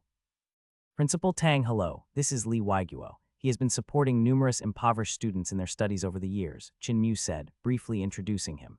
Upon learning the whole story, Principal Tang showed considerable respect for Lee Waiguo. These days, many people make spontaneous donations, but those who persist in supporting impoverished students for 10 years are truly rare, he thought. That's right, Chin-Mu stated their purpose. We're here mainly to inquire about the academic situation of 3 students who spent their 3 years of junior high here, and also about their family circumstances. Principal Tang readily agreed. Which 3 students? I'll check the system for you right now. Chin-Mu turned to Lee Waiguo, who hurriedly said, it's 2 boys and 1 girl. The boys' names are. He clearly remembered the information about the 3 impoverished students he sponsored. Principal Tang nodded, quickly turned on the computer, logged into the student system and began searching. But as he searched, his brows furrowed. Lee Waiguo's expression grew tense. He couldn't help but ask, is it that these 3 children's academic performance isn't ideal? In fact, my sponsorship was only to give them the same opportunities as their peers. I didn't have high expectations, but if they could succeed academically, that would naturally be best, Lee Waiguo thought. However, minutes later, Principal Tang confirmed the information again before looking up at Lee Waiguo. He said earnestly, in the student system, the 3 students you mentioned processed their withdrawals as early as the first semester of their first year of junior high. What? Lee Waiguo's face paled, his expression filled with disbelief. He was utterly stunned. He muttered this. How is this possible? Their parents have been calling me for tuition and living expenses these past few years, and I've always transferred the money on time. The system records are correct, Principal Tang confirmed, glancing at the computer again. They only studied here for a month. They didn't graduate from our middle school, let alone get admitted to high school. Hearing this, Lee Waiguo's expression grew even more disheartened. Chin-Mu, watching this unfold, was filled with indignation. I originally thought they were just shameless, Chin-Mu fumed internally, but now it seems these 3 families colluded. They stopped sending their children to school but continued to ask Mr. Lee for money, completely taking advantage of him. They've been deceiving him all this time, and now, they even have the audacity to demand 200,000 yuan, claiming the children got into high school. How could they abuse a kind person's goodwill like this? Here are the home addresses for these 3 students. You might want to visit them, Principal Tang said, looking sympathetically at the devastated Lee Waiguo as he kindly provided the addresses. As a principal, I've seen such things far too often. Just as they stepped out of the school gate, Lee Waiguo asked in a somber tone, Zio Chin, tell me, how could they do this? The children are so young, so young. His voice was filled with deep despondence and disappointment. For the past 10 years, he had donated to many people, allowing numerous impoverished children to have the opportunity to study. But the present matter had left him exceedingly disheartened. Such young children, clearly having the opportunity to study, yet they were stifled like this. Now, he didn't even dare to fund these impoverished students anymore. Heaven knows what these funded families would do with his money. Facing this situation, Chin-Mu softly offered a few words of consolation. Then he earnestly asked, Mr. Lei, how much money have you donated to these 3 families over the years? Lee Waiguo was startled. Immediately afterward, he tremblingly took out a notebook from his bag. The notebook was densely filled with the names of those he had funded over the years. The reason he kept this record was not actually to seek any returns. It was merely because he feared that as he got older, he might become forgetful and miss paying some children's school fees. So many. Chin-Mu took the notebook and was startled. According to the records, Lee Waiguo had made over 200 donations, big and small, within 10 years. The number of impoverished students he had funded was about 20. Of course, the focus of his donations had been these 3 families. Over the years, he had almost poured in all the money he had saved up for half his life. The children wanted to attend tutoring classes and coaching sessions, so they asked him for money. When a child fell ill and had no money for treatment, they asked him for money. If a child wanted a pair of sneakers, they asked him for money. If a child wanted, in short, every month, parents from these 3 families, using their children as an excuse, almost always came asking him for money. Sometimes it was a few hundred, other times 1,000 or 2. All in all, it added up to more than 130,000 yuan. And this time, under the guise of the children entering high school, they directly asked for 200,000 yuan. They were completely treating him like an easy mark, and every time Lee Waiguo was too soft-hearted. He couldn't withstand their excuses about the children and somehow gave them the money. Mr. Lee, what am I supposed to say to you? Chin-Mu gave a wry smile, looking at Lee Waiguo with frustration at his weakness. Lee Waiguo's face flushed with shame. How was he to know that all his good intentions had gone to the dogs? Forget it. Since they've given up on their own children, I won't go looking for trouble. In any case, I won't be giving any more money. After a long pause, Lee Waiguo clenched his teeth and waved his hand in angry resignation. Previously, he hadn't known, but now that he knew the truth, he couldn't possibly continue to be taken for a fool, just like that. Chinmyu widened his eyes, feeling more than ever that swindling Lee Waiguo's money was far too easy.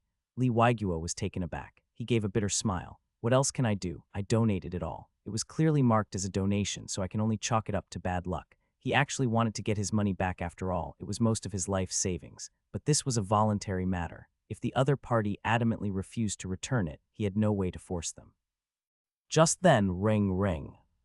The ringtone of an old-fashioned cell phone sounded. Lee Waiguo glanced at the caller ID, and his expression immediately darkened. The caller was the woman who had been constantly urging him for the 200,000 yuan for tuition and living expenses.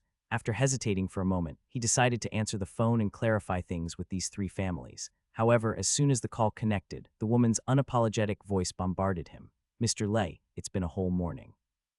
Why hasn't the money been transferred yet? School starts in a couple of days. What if it delays the children's registration? I'm telling you, it wasn't easy for the children of our three families to get accepted into high school. You wouldn't want all that effort to be in vain, would you? I'm giving you half a day. Get the 200,000 yuan transferred over today. If you delay the children's education, you'll regret it when it's too late." "What? Not talking now." The call volume on the old phone was exceptionally loud. Lee Waiguo listened, his expression growing uglier. After learning the truth, he had developed an entirely new understanding of these people's vile nature. The other party repeatedly addressed him as Mr. Lei, but in reality, they were just treating him as a gullible fool. When they ran out of money, they would imperiously demand more from him, even using their own children's names to threaten him. Lee Waiguo took a deep breath. He said coldly into the phone, "Going to high school. Your children dropped out in the first year of junior high." As soon as he spoke, the aggressive voice on the other end suddenly grew somewhat panicked. How did you know that?" she stammered. Lee Waiguo sneered. His face grew stern and his fury erupted as he scolded. "How did I know? I went and asked the principal of second middle school. You've been deceiving me for years, and you still have the nerve to keep asking me for money." On the other end of the phone, after the initial panic, the woman's voice turned indignant and furious. "That's right. The children from all three of our families dropped out long ago, and they've been sent to work in factories. What are you going to do about it? It would have been one thing if you just sponsored our poor families, but you had to go and investigate us. Supporting children's education, you could have bragged about being charitable and gained a good reputation. Why cause so much trouble? Couldn't you have just transferred the 200,000 yuan and then investigated? We even presented you with a commendation banner before. If we had known it would come to this, we wouldn't have wasted that money." Her voice grew louder, incredibly shrill as all sorts of ugly words were blurted out. After the truth was exposed, this woman had lost all her previous politeness. The words Mr. Lee no longer passed her lips. You. Listening to the woman's endless rant, Lee Waiguo trembled all over in anger. His chest heaved, his face flushed red. But as an intellectual, he was momentarily at a loss for how to refute her. "Give me the phone." Chinmyu, who could no longer stand by, took the phone and interrupted the woman's tirade. He said coldly, "Hello, I did some calculations just now. Over the years, your three families owe Mr. Lee a total of 130,000 yuan. Please pay back the debt." On the other end of the phone, the voice abruptly stopped, seemingly caught off guard. A few seconds later, the sharp voice erupted again. "Who are you? How did this money suddenly become a debt? This was all donated to us. You want to take it back. We didn't steal and we didn't rob. It was all voluntary. Why should we pay it back? I'm telling you, you won't get a single penny of that money back." Having said that, she hastily hung up the phone, her attitude extremely defiant. I'm so furious."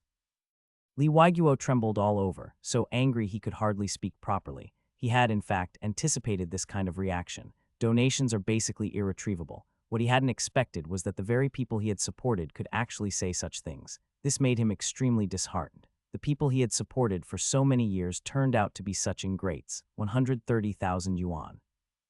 If he had used it to buy meat buns to feed dogs, after feeding them for a few years, at least the dogs wouldn't turn around and spew venom at their benefactor.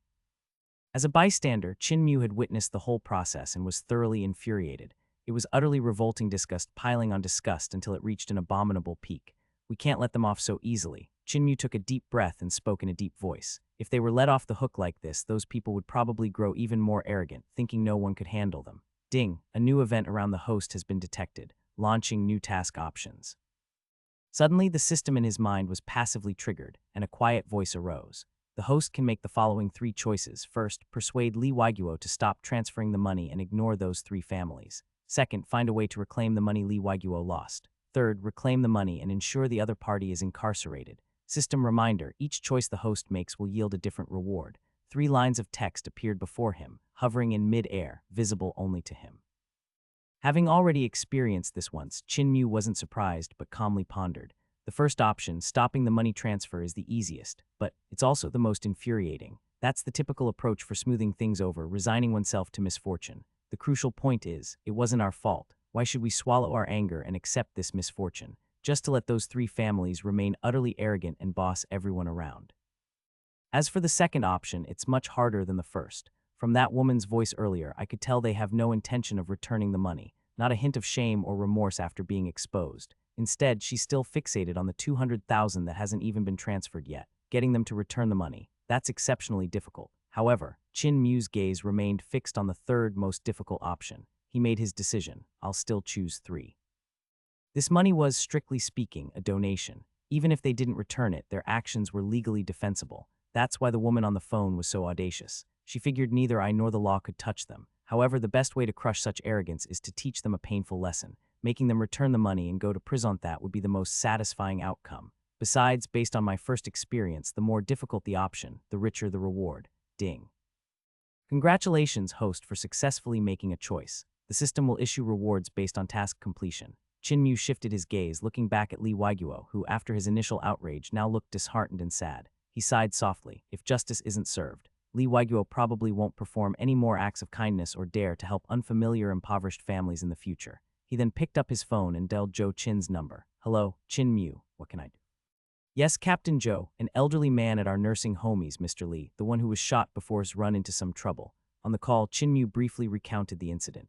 Upon hearing it, Joe Chin was stunned for over 10 seconds, clearly shocked by the other party's shamelessness and audacity. He couldn't help but remark, it's a vast world, you really do meet all kinds. Then he frowned and said, however, this matter is difficult to handle. A donation is different from a loan, making it hard to reclaim. It scarcely even constitutes a basis for civil liability at best. It's unethical. A donation isn't a loan. Once given, it no longer belongs to the donor, and they have no right to demand its return. These families were likely so brazen because they had consulted relevant personnel beforehand, which is why they acted so unscrupulously. For people like them, morality holds no sway. Is there no way?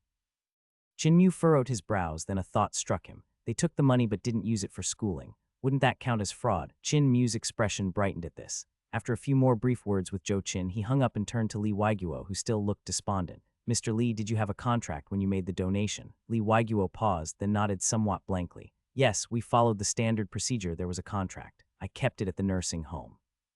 He then took Lee Waiguo and hurried back to the nursing home. An hour later, nursing home. Lee Waiguo dug out a donation contract from several years prior. It stated that he voluntarily donated to 3 impoverished families to help their children complete their education.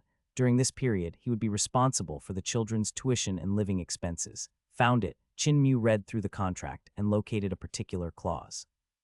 This clause clearly specified the use of the donated funds. They were solely for the children's education and could not be used for any other purpose.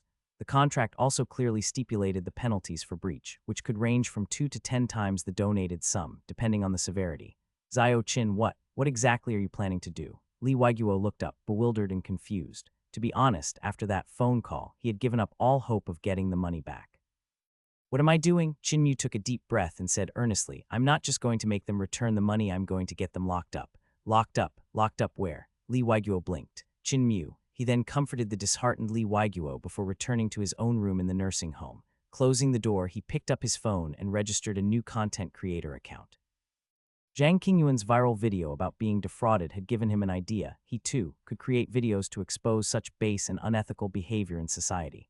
The condemnation of one person is useless, but the condemnation of 100, 1,000, 10,000 people, that can surely make them feel utterly ashamed. Justice must be served. This time, he would record the entire process of the incident.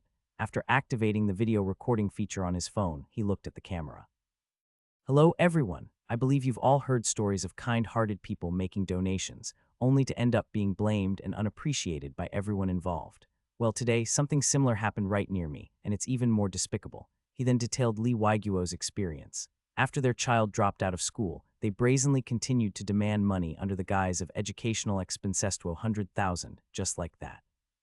When exposed, they flew into a rage, becoming incredibly arrogant and flatly refusing to return the money. Therefore, I've decided to report them directly for fraud. It's not about the money, we can forget about the money. But these people must go to jail. Goodwill should not be betrayed. There's no justice in a world where those who do good suffer while those who take advantage get away scot-free. He recorded up to this point, then stopped and saved the video. He planned to edit and release it online once everything was resolved.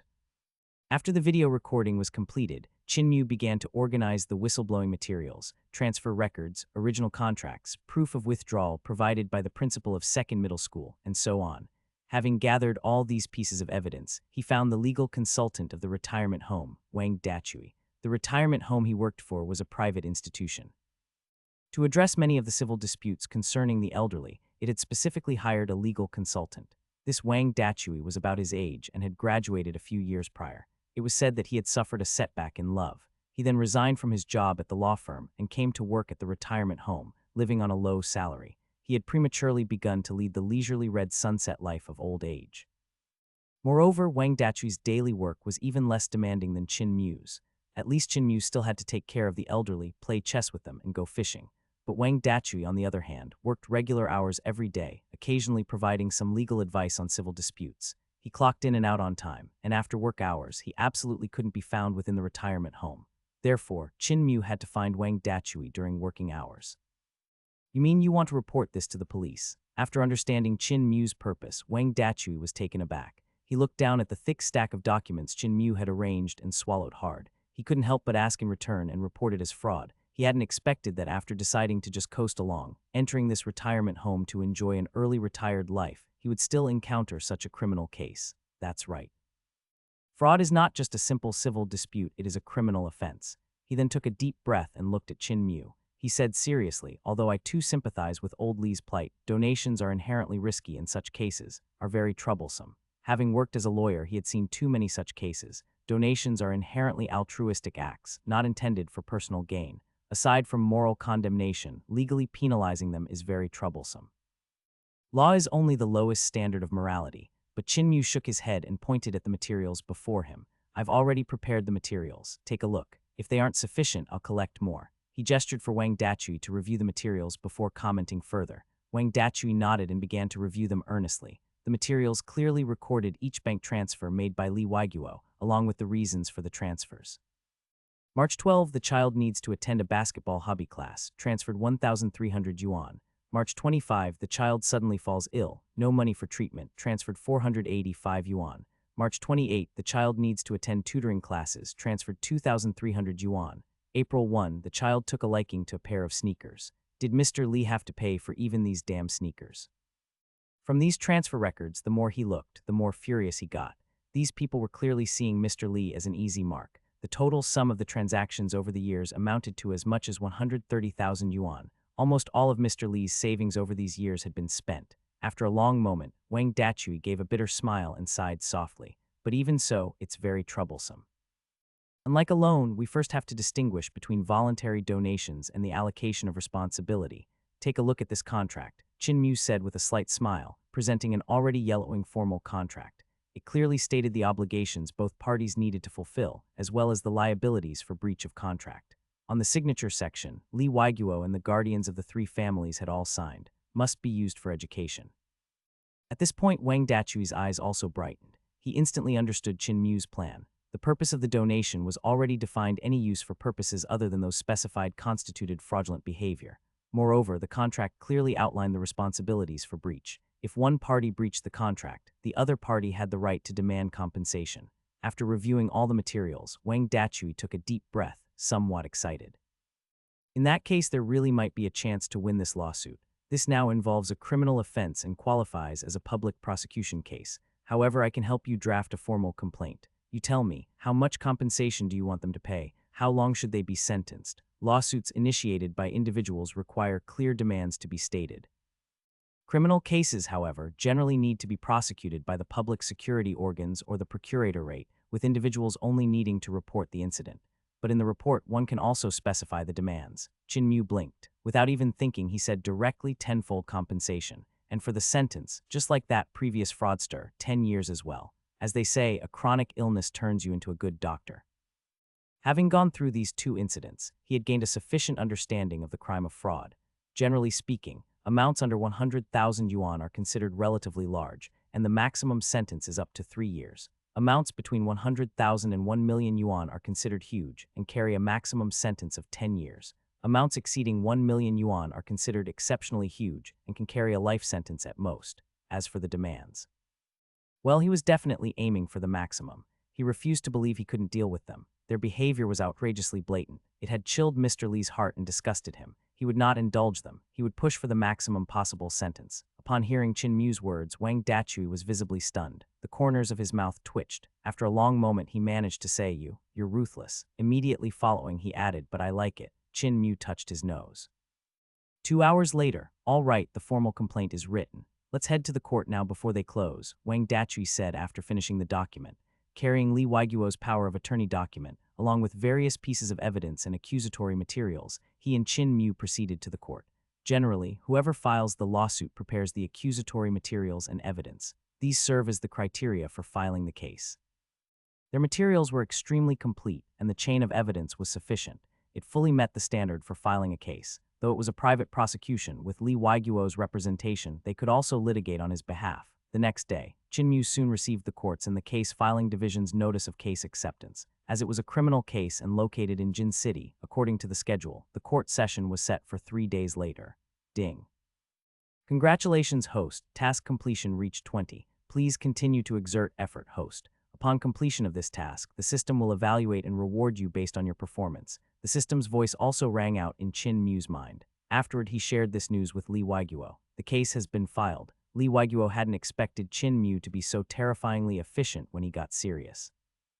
After it sank in, he said somewhat hesitantly, but isn't suing them for fraud going a bit too far? Maybe just getting the money back would suffice. Qin Mu, however, maintained a stern expression and shook his head. Too far, not at all. Mr. Li, have you forgotten those harsh and spiteful words they said to you? Moreover, their children had dropped out of school, yet they still had the audacity to ask you for 200,000 yuan. If that's not fraud, what is? The opponent's behavior definitely constituted fraud. Li Waiguo, prompted by Qin Mu's words, couldn't help but lower his head. Indeed, such people seemed undeserving of his forgiveness. The other elderly people in the retirement home also chimed in to persuade him. Yes, Mr. Li, stop worrying about it. Xiao Qin is reliable, the money will definitely be recovered. These 3 families are really despicable. Come on, let's play a few rounds of chess to relax. I'm going fishing later, Mr. Li. Do you want to join me? Listening to his friend's words, Li Waiguo once again displayed a smile. He temporarily put the matter aside and joined in the other residents' recreational activities.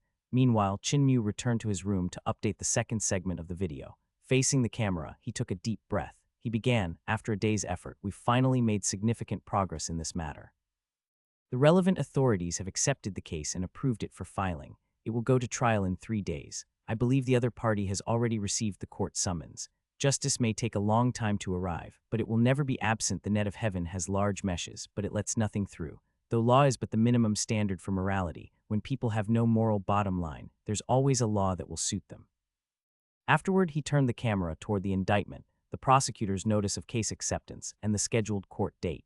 In the notice of case acceptance, it was blatantly stated that the 3 impoverished families were being sued for fraud. They demanded tenfold compensation for breach of contract, along with damages for emotional distress, convalescence, nutritional expenses, and other losses, totaling 1,410,000 yuan, and they demanded a 10-year prison term. Every point was uncompromisingly drafted. Absolutely no leeway was given. Furthermore, on the indictment, the words absolutely no forgiveness were prominently written. Criminal law has always been the last resort. When encountering such cases, various judicial organs will generally act as mediators if they can, striving to turn big issues into small ones and small issues into none. Hence, a process exists to facilitate mutual understanding between parties, leading to the withdrawal of lawsuits. However, the conduct of these 3 families was so atrocious that he couldn't possibly choose forgiveness. Therefore, to avoid trouble, he had Wang Dachui add 4 specific words directly to the indictment. All right, now we just wait for the court session, Qin Mu said after recording the second video and stretching languidly. All the necessary evidence was ready. Now it was just a matter of waiting patiently. In the afternoon, Qin Mu resumed his daily work. Looking after the elderly, he joined Li Waiguo, Zhang Qingyuan, and others in various recreational activities. After some guidance from Zhang Qingyuan and others, Li Waiguo gradually started to cheer up and actively participated in various activities for the elderly. Ha ha ha, old Zhang, you lousy chess player, you lost again. Li Waiguo picked up a knight. Checkmate. He burst into satisfied laughter. Zhang Qingyuan, however, wore a grim expression, visibly upset. He had been losing all afternoon. Lee Waiguo, who was normally his equal in chess, played as if divinely assisted that afternoon, maintaining a winning streak. Zhang Qingyuan, on the other hand, boasted an impressive record of 8 consecutive losses. No more, I'm not playing anymore. Finally, Zhang Qingyuan waved his hands and wisely decided to give up. Given his opponent's current form, continuing to play would only bring him humiliation, and he was very likely to achieve 10 consecutive losses. The other residents of the retirement home, seeing Lee Waiguo's gradual recovery, also relaxed. Laughter once again filled the retirement home. However, later that afternoon, 3 middle-aged women barged into the retirement home with a stormy presence. Even the security guard couldn't stop them. They rushed straight into the retirement home, seeking Lee Waiguo by name. Eventually, they found Lee Waiguo resting in his room. They launched into a tirade against him, spitting invective. Spittle flew everywhere. How dare you sue us in court? We always thought of you as a good person, even instructing our children to repay you when they grew up. But it turns out you're such a hypocrite, saying one thing to our faces and another behind our backs. So what if our children didn't study? We won't need your charity in the future. Just withdraw the lawsuit. Right, that's right. Withdraw the case or we won't leave today. We'll just stay here and freeload, eating your food and using your things. The 3 women who had charged in stood with hands on their hips, each fixing Lee Waiguo with an intense stare, as if they bore a deep-seated grudge against him. The bewildered Lee Waiguo, rudely awakened, found his sleepiness vanishing instantly. His entire body trembled with rage and his face flushed red. You all. He extended a trembling finger towards the 3 women in front of him, but he was so upset and agitated that he couldn't find the words to speak. What? You think you can hit us now? Seeing his reaction, the 3 women showed no respect for the elderly and became even more aggressive. Let me tell you, this is a society governed by law. We only came here to ask you to withdraw the case. As long as you do, we guarantee we will never ask you for money again. The 3 of them exchanged glances, returning to the matter at hand, but their tone remained defiant and impolite, without a hint of regret. Actually, they had received the court summons that morning. After understanding the reason, they had immediately taken the bus to the retirement home. Over the years, Lee Waiguo had helped them many times. In a token of gratitude, they had presented Lee Waiguo with banners twice so they knew where he lived. Mr. Lee, just withdraw the lawsuit and we'll leave immediately, they urged. The 3 women cornered Lee Waiguo in the lounge, speaking in an aggressive tone. Withdraw the case. At that moment, Chin Mu received news and hurried over. Seeing Lee Waiguo cornered by the 3 women, his expression turned cold. Let me tell you, we will not withdraw the case. You'd better go back and wait for the trial. Although the case was initiated by the prosecutor's office, it was complicated. Strictly speaking, it fell somewhere between a crime prosecutable only upon complaint and fraud. When Chin Mu submitted the materials, the prosecutor's office had also reminded him that he could withdraw the case at any time. Hearing the voice behind them, the 3 women quickly turned around and snapped, "And who are you? We're talking to Mr. Lee. What's it to you?" There was no respect in their words. Chin Mu said indifferently, "Who I am doesn't matter. What's important is that if I were you, I'd be busy finding a lawyer and preparing for court instead of causing trouble here." As soon as these words were spoken, the 3 women's expressions changed slightly. Chin Mu's words had indeed struck a chord with them. As ordinary people, they had never received a court summons in their lives. After receiving this one, they were in a panic. After much thought, the best course of action seemed to be to get Lee Waiguo to withdraw the case. This was the purpose of their visit. "We don't care. If you don't withdraw today, we'll just stay in your retirement home." "Right, hurry up and withdraw. We're usually honest and simple people. We've never offended anybody. Why should you sue us? You're just bullying honest people." The 3 shrill voices rose again in the lounge. Upon realizing that Chin Mu was unyielding, they started to create a scene and play the victim once more. Lee Waiguo, watching the 3 resort to their old tricks, clenched his teeth. As if he had made a significant decision, he stood up. Word by word, he stated with unwavering determination, "Leave. This time, whatever Xiao Qin's stance is, it's mine as well. I am not going to withdraw the lawsuit." At this moment, he was no longer the docile and easily bullied person of before. He had become very firm. What did you say?" The 3 women's expressions turned incredibly sour as they stared hard at Lee Waiguo. "Xiao Qin is right. Forgiving you is a matter for the police. I will not withdraw the lawsuit, so you'd better hurry back and find a lawyer." Lee Waiguo did not back down this time, staring directly at the 3 women he had financially supported for many years. At this moment, his heart had completely frozen over. From their previous exorbitant demands, defrauding him of 200,000, to now barging into the nursing home, pointing at his nose and cursing loudly. He had truly seen the true colors of the families he had supported, all the help he had given them. They had kept silent, selectively ignoring it, and when he wanted to assert his legal rights, they suddenly became furious with shame and anger, as if he were the one who owed money and committed fraud. "Mr. Lee, aren't you being too unsympathetic? We have elderly and young children to take care of at home. Do you really have to sue us? What good does this do for you? Shouldn't you spare others when you can? Are you sure you won't leave any room for leniency?" In any case, you must withdraw the lawsuit today, otherwise we will not leave. Seeing Lee Waiguo's firm attitude, the three women started making a scene again. One of them even sat directly on Lee Waiguo's bed and after making herself comfortable with his blanket, began drinking water. They showed no regard for him, acting as if they owned the place. Witnessing this, Lee Waiguo trembled with anger. I'm giving you one more chance. Leave the nursing home now while you still can. Otherwise, don't blame me for calling security. Chin Mu, seeing the trio becoming increasingly brazen, couldn't stand it any longer and issued a warning. But the three women turned a blind eye, showing no intention of leaving. Having no other choice, Chin Mu spoke with security, and they forcibly evicted the three women. Only then did the matter temporarily conclude. After the three women left, Lee Waiguo sighed deeply and looked at Chin Mu. Zio Chin, you were right, people like them don't deserve forgiveness. By now he had completely seen the true nature of the families he had donated to. Even at a time like this, they still had the audacity to come to the nursing home and cause a scene, repeatedly claiming he had driven them to a dead end as if he were the one in the wrong. Moral integrity, shame. Such things were utterly absent in them. Don't worry, Chin Mu said with a comforting smile. We've prepared all the evidence. They'll have to pay compensation and will go to jail. Not a single one of them will get away. They probably still think this is just a simple lawsuit about paying money, not understanding the true severity of the situation. It seems they haven't even found a lawyer yet. Once the case is officially filed, what awaits them will be enforced repayment and the trial proceedings for fraud. Meanwhile, outside the nursing home, Yang Minghui and her two companions had been forcefully ejected by the security guards. Once they were sure no one else was around, the arrogance on their faces vanished, replaced by worry and dejection. Sister Yang, what do we do now? The plan was just to scam some donation money. Who would have thought this old geezer would turn around and sue us? Yeah, this old guy used to be so easy to fool. How did he suddenly become so tough? Are we going to have to pay them back? All the money I've gotten these past few years went into building a house back home. I don't have a single penny left. The two women looked at Yang Minghui, the one who had previously called Lee Waiguo to demand 200,000. Over the years, they had made their children drop out of school to work, pocketing all of Lee Waiguo's donations. Basically, they had spent it all.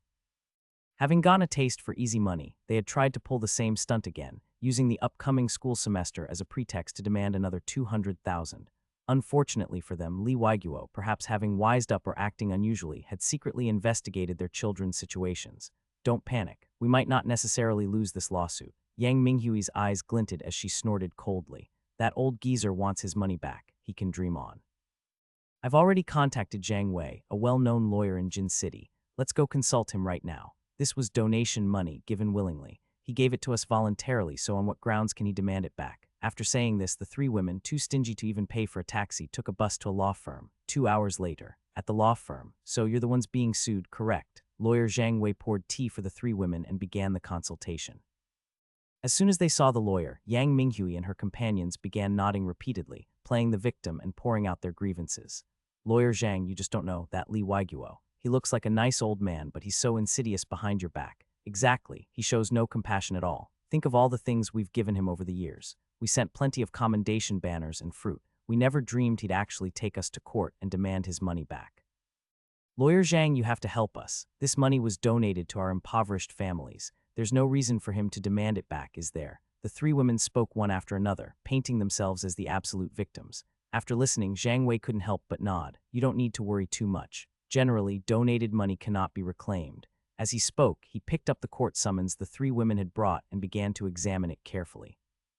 But as he read, he realized something was amiss. The summons was accompanied by an indictment, and the primary charge listed against Yang Minghui and the others was starkly written, fraud. Wasn't the agreement just about repaying the money? How did it get tied up with fraud? He blinked, unable to stop himself from asking. Yang Minghui and her two companions exchanged glances. Then they protested, we never committed any fraud. It was all completely voluntary. He donated the money of his own free will. This is just slander from the other party, Lawyer Zhang. You don't need to worry about that. Your main job is to help us figure out how to deal with repaying the money. From their perspective, the biggest issue was the possibility of being forced by the court to repay the 130,000 yuan after losing the lawsuit. Before coming here, they had also learned that if they couldn't repay the money, the court would confiscate their property as compensation. As for the charge of fraud mentioned in the indictment, they didn't care at all. Zhang Wei's mouth twitched upon hearing this. Looking at the three ignorant clients, he felt rather helpless. Clearly, they hadn't realized what the accusation of fraud in the lawsuit implied. Fraud, unlike civil disputes, is a criminal offense. If they lost the case, it wouldn't just be about repaying the money, they might also face prison. You three, give me a detailed account of what happened. Zhang Wei took a deep breath and said sternly, "Remember, I am your lawyer, so don't hide anything. Otherwise, you'll only be harming yourselves." Seeing Zhang Wei's serious expression, Yang Minghui and her companions swallowed nervously. After exchanging glances, they began to speak, the words pouring out of them. "It's like this, that old fellow Li Waiguo seemed to have supported us for 9 years, but in reality, he's just a sanctimonious hypocrite fishing for fame. Over the years, we've given him plenty of fruit and appreciation banners. But what does he do? He turns around and slaps us with a lawsuit. We must have been blind to have always thought he was a good person. He might be short on money now, but he can't just demand it from us. We're poor families, where would we get the money to repay him? Besides, whoever heard of asking for donated money to be returned?"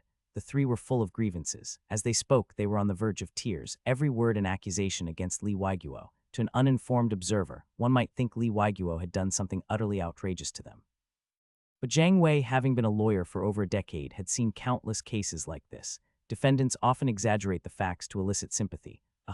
What I'm asking is what exactly transpired between you and Li Waiguo. For example, financial dealings, any grudges or conflicts, or what precisely is the reason he's suing you?" Zhang Wei had no choice but to interrupt their incessant chatter and remind them. Yang Minghui and the others finally stopped, their eyes flickering, not daring to meet Zhang Wei's scrutinizing gaze. "As I said before, if you want my help, don't hide anything from me." Seeing their reaction, Zhang Wei emphasized again, "Otherwise, you're bound to lose this case." Hearing this, only then did Yang Minghui and the other two, biting their lips, reveal the crucial information. "We suspect that old fellow Li Waiguo flew into a humiliated rage and sued us because we made our children drop out of school. But we had no choice. Their fathers are useless always out drinking or gambling. We can barely put food on the table. How could we afford to keep our children in school? We had no choice but to have them drop out and work to earn some money to send home." Yang Minghui didn't even pause to think before retorting disdainfully, "How much do you think he gave for tuition and living expenses each month? If it all went to the children, what about our households?" The other two chimed in, "Exactly. He donated money, sure, but he was so stingy. It was just enough for the children's tuition and living expenses, not a cent more. If he'd just given a little more, we wouldn't have had to make the children drop out." Zhang Wei felt an instinctive revulsion at their words. Li Waiguo had supported these three families, yet in the accounts from Yang Minghui and her companions, Zhang Wei heard no trace of gratitude. It was as if they believed he was obligated to do so. However, his professional ethics compelled him to take a deep breath and compose himself. He began to inquire, "Did you bring the bank statements of the transfers Li Waiguo made to you over the years?" Yes, we brought them." "They're all here," Yang Minghui stammered, quickly pulling a thick stack of bank statements from her bag. Before they came, Zhang Wei had instructed her to print these detailed statements from the bank in advance. "So many?" Zhang Wei's eyes widened in surprise, but Yang Minghui scoffed, pursing her lips. "So many. Don't let the sheer number fool you. Each transaction is tiny, just a few hundred yuan. That old geezer is incredibly stingy." Zhang Wei frowned. He picked up the statements and glanced through them. Each transaction detail on them had a noted purpose. For example, buying children's textbooks, attending tutoring, taking interest classes, and so on. Even medical expenses for sickness and hospitalization, or money for sneakers, all paid for by Li Waiguo. Over 9 years, there were more than 200 such transactions. Some were for a few hundred yuan, others for 1 or 2,000. As he looked through them, he swallowed and couldn't help but ask, "Your children. What exactly is their relationship with Li Waiguo?" After reviewing this bill, he could roughly imagine that over these years, Li Waiguo had shouldered every single one of the children's expenses. Li Waiguo paid for the children's living expenses. Li Waiguo paid their tuition. Li Waiguo paid for their clothes. Li Waiguo paid their medical bills when they were sick. Li Waiguo paid for their tutoring, study materials, and extracurricular classes, it could be said. Li Waiguo single-handedly had truly done his utmost to help these three children get an education. If these three children weren't Li Waiguo's illegitimate offspring, then a donor like Li Waiguo would be truly rare. At least he had never encountered such a person before. When Yang Minghui heard Zhang Wei's words, her expression hardened instantly. Unhappily, she said, "Lawyer Zhang, what are you implying? We don't even know him." 9 years ago, he suddenly heard our family was poor and offered to fund our children's education. The other two also nodded repeatedly in agreement. One of them grumbled, yeah, we didn't even want to send the kids to school in the first place. It was a waste of several years' labor when we needed help with the farm work at home." Exactly. If we'd known we'd get sued, we would never have listened to that guy Li Waiguo. We never should have sent the kids to school. Back then, we even wondered how such a good person could exist in this world. Now that we think about it, he was just playing the long game, waiting to sue us for money. The three of them spoke all at once, frantically venting their frustrations. In their speech, they repeatedly called Li Waiguo that old scoundrel, with no respect whatsoever. Zhang Wei couldn't bear to watch this any longer, and his expression gradually cooled. Regardless of what Li Weiguo might have done to make them speak so maliciously, considering he had funded their children's education for 9 years, they shouldn't be calling him that old scoundrel like that. You probably don't realize the gravity of the situation yet. He took a deep breath. Looking at the three of them, he said coldly, "The other party has already filed a lawsuit against you, demanding 10 times the liquidated damages for breach of contract, and also charging you with the crime of fraud.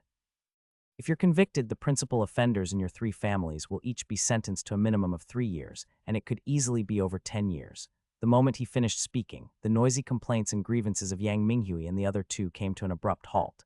Disbelief mixed with a hint of panic was written all over their faces. Pay 10 times, 1.3 million. We wouldn't have that much money even if we sold our houses. How could we possibly pay him? Go to prison. When did we commit fraud? We're just ordinary poor families who accepted Li Weiguo's donations. When did that become fraud? Lawyer Zhang, we've told you everything we know. You have to help us." The 3 gathered around Zhang Wei, their faces extremely grim, but Zhang Wei merely snorted coldly. Though he found their shamelessness detestable as their lawyer, he still analyzed the situation from a professional standpoint. "The other party is suing you for fraud, likely based on the fact that you continued to ask for money even after your children dropped out of school." Before he could finish, Yang Minghui loudly interrupted. "We didn't even ask for that much money afterwards. Why should we pay 1.3 million and go to prison for 3 years? On what grounds?" Seeing her still so arrogant and shameless, Zhang Wei snorted coldly again. "You probably still don't understand what the crime of fraud entails." With that, he began to explain the legal concept of fraud to the 3 of them in detail. For a fraud conviction, 3 standard conditions must be met. First, subjectively, there must be intent for illegal possession. Your repeated requests for money from Li Weiguo already constitute this subjective intent. Second, objectively, there must be an act of concealing the truth or engaging in deceptive behavior that causes the victim to voluntarily hand over assets. Concealing the fact that your children had dropped out of school also meets this condition. Third, the amount of assets defrauded needs to reach 3,000 yuan to constitute a crime, and you have clearly far exceeded this amount. As he explained, the faces of Yang Minghui and the other 2 grew increasingly ghastly. They had never imagined that merely accepting donations could satisfy all 3 criteria.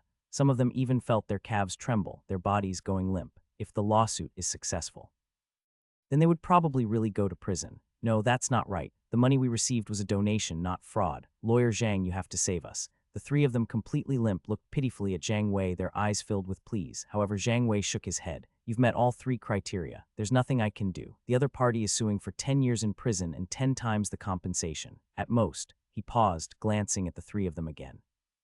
"At most, I might be able to get the court to sentence each of you to 3 years and order 5 times the liquidated damages plus fines." When the 3 of them heard this, their faces turned even paler with fright. They had never imagined that simply using their children's education to emotionally blackmail Li Weiguo could actually be linked to fraud. Moreover, the consequences were actually so severe. The best solution now, Zhang Wei took a deep breath and earnestly pointed out their only remaining path, is to obtain the other party's understanding, seek their forgiveness, and get them to voluntarily withdraw the lawsuit. Otherwise, you cannot win this case. From what Yang Minghui and the other 2 had told him, he now completely understood the cause and effect of the situation. This lawsuit, even if the King of Heaven himself were to argue it, they couldn't win.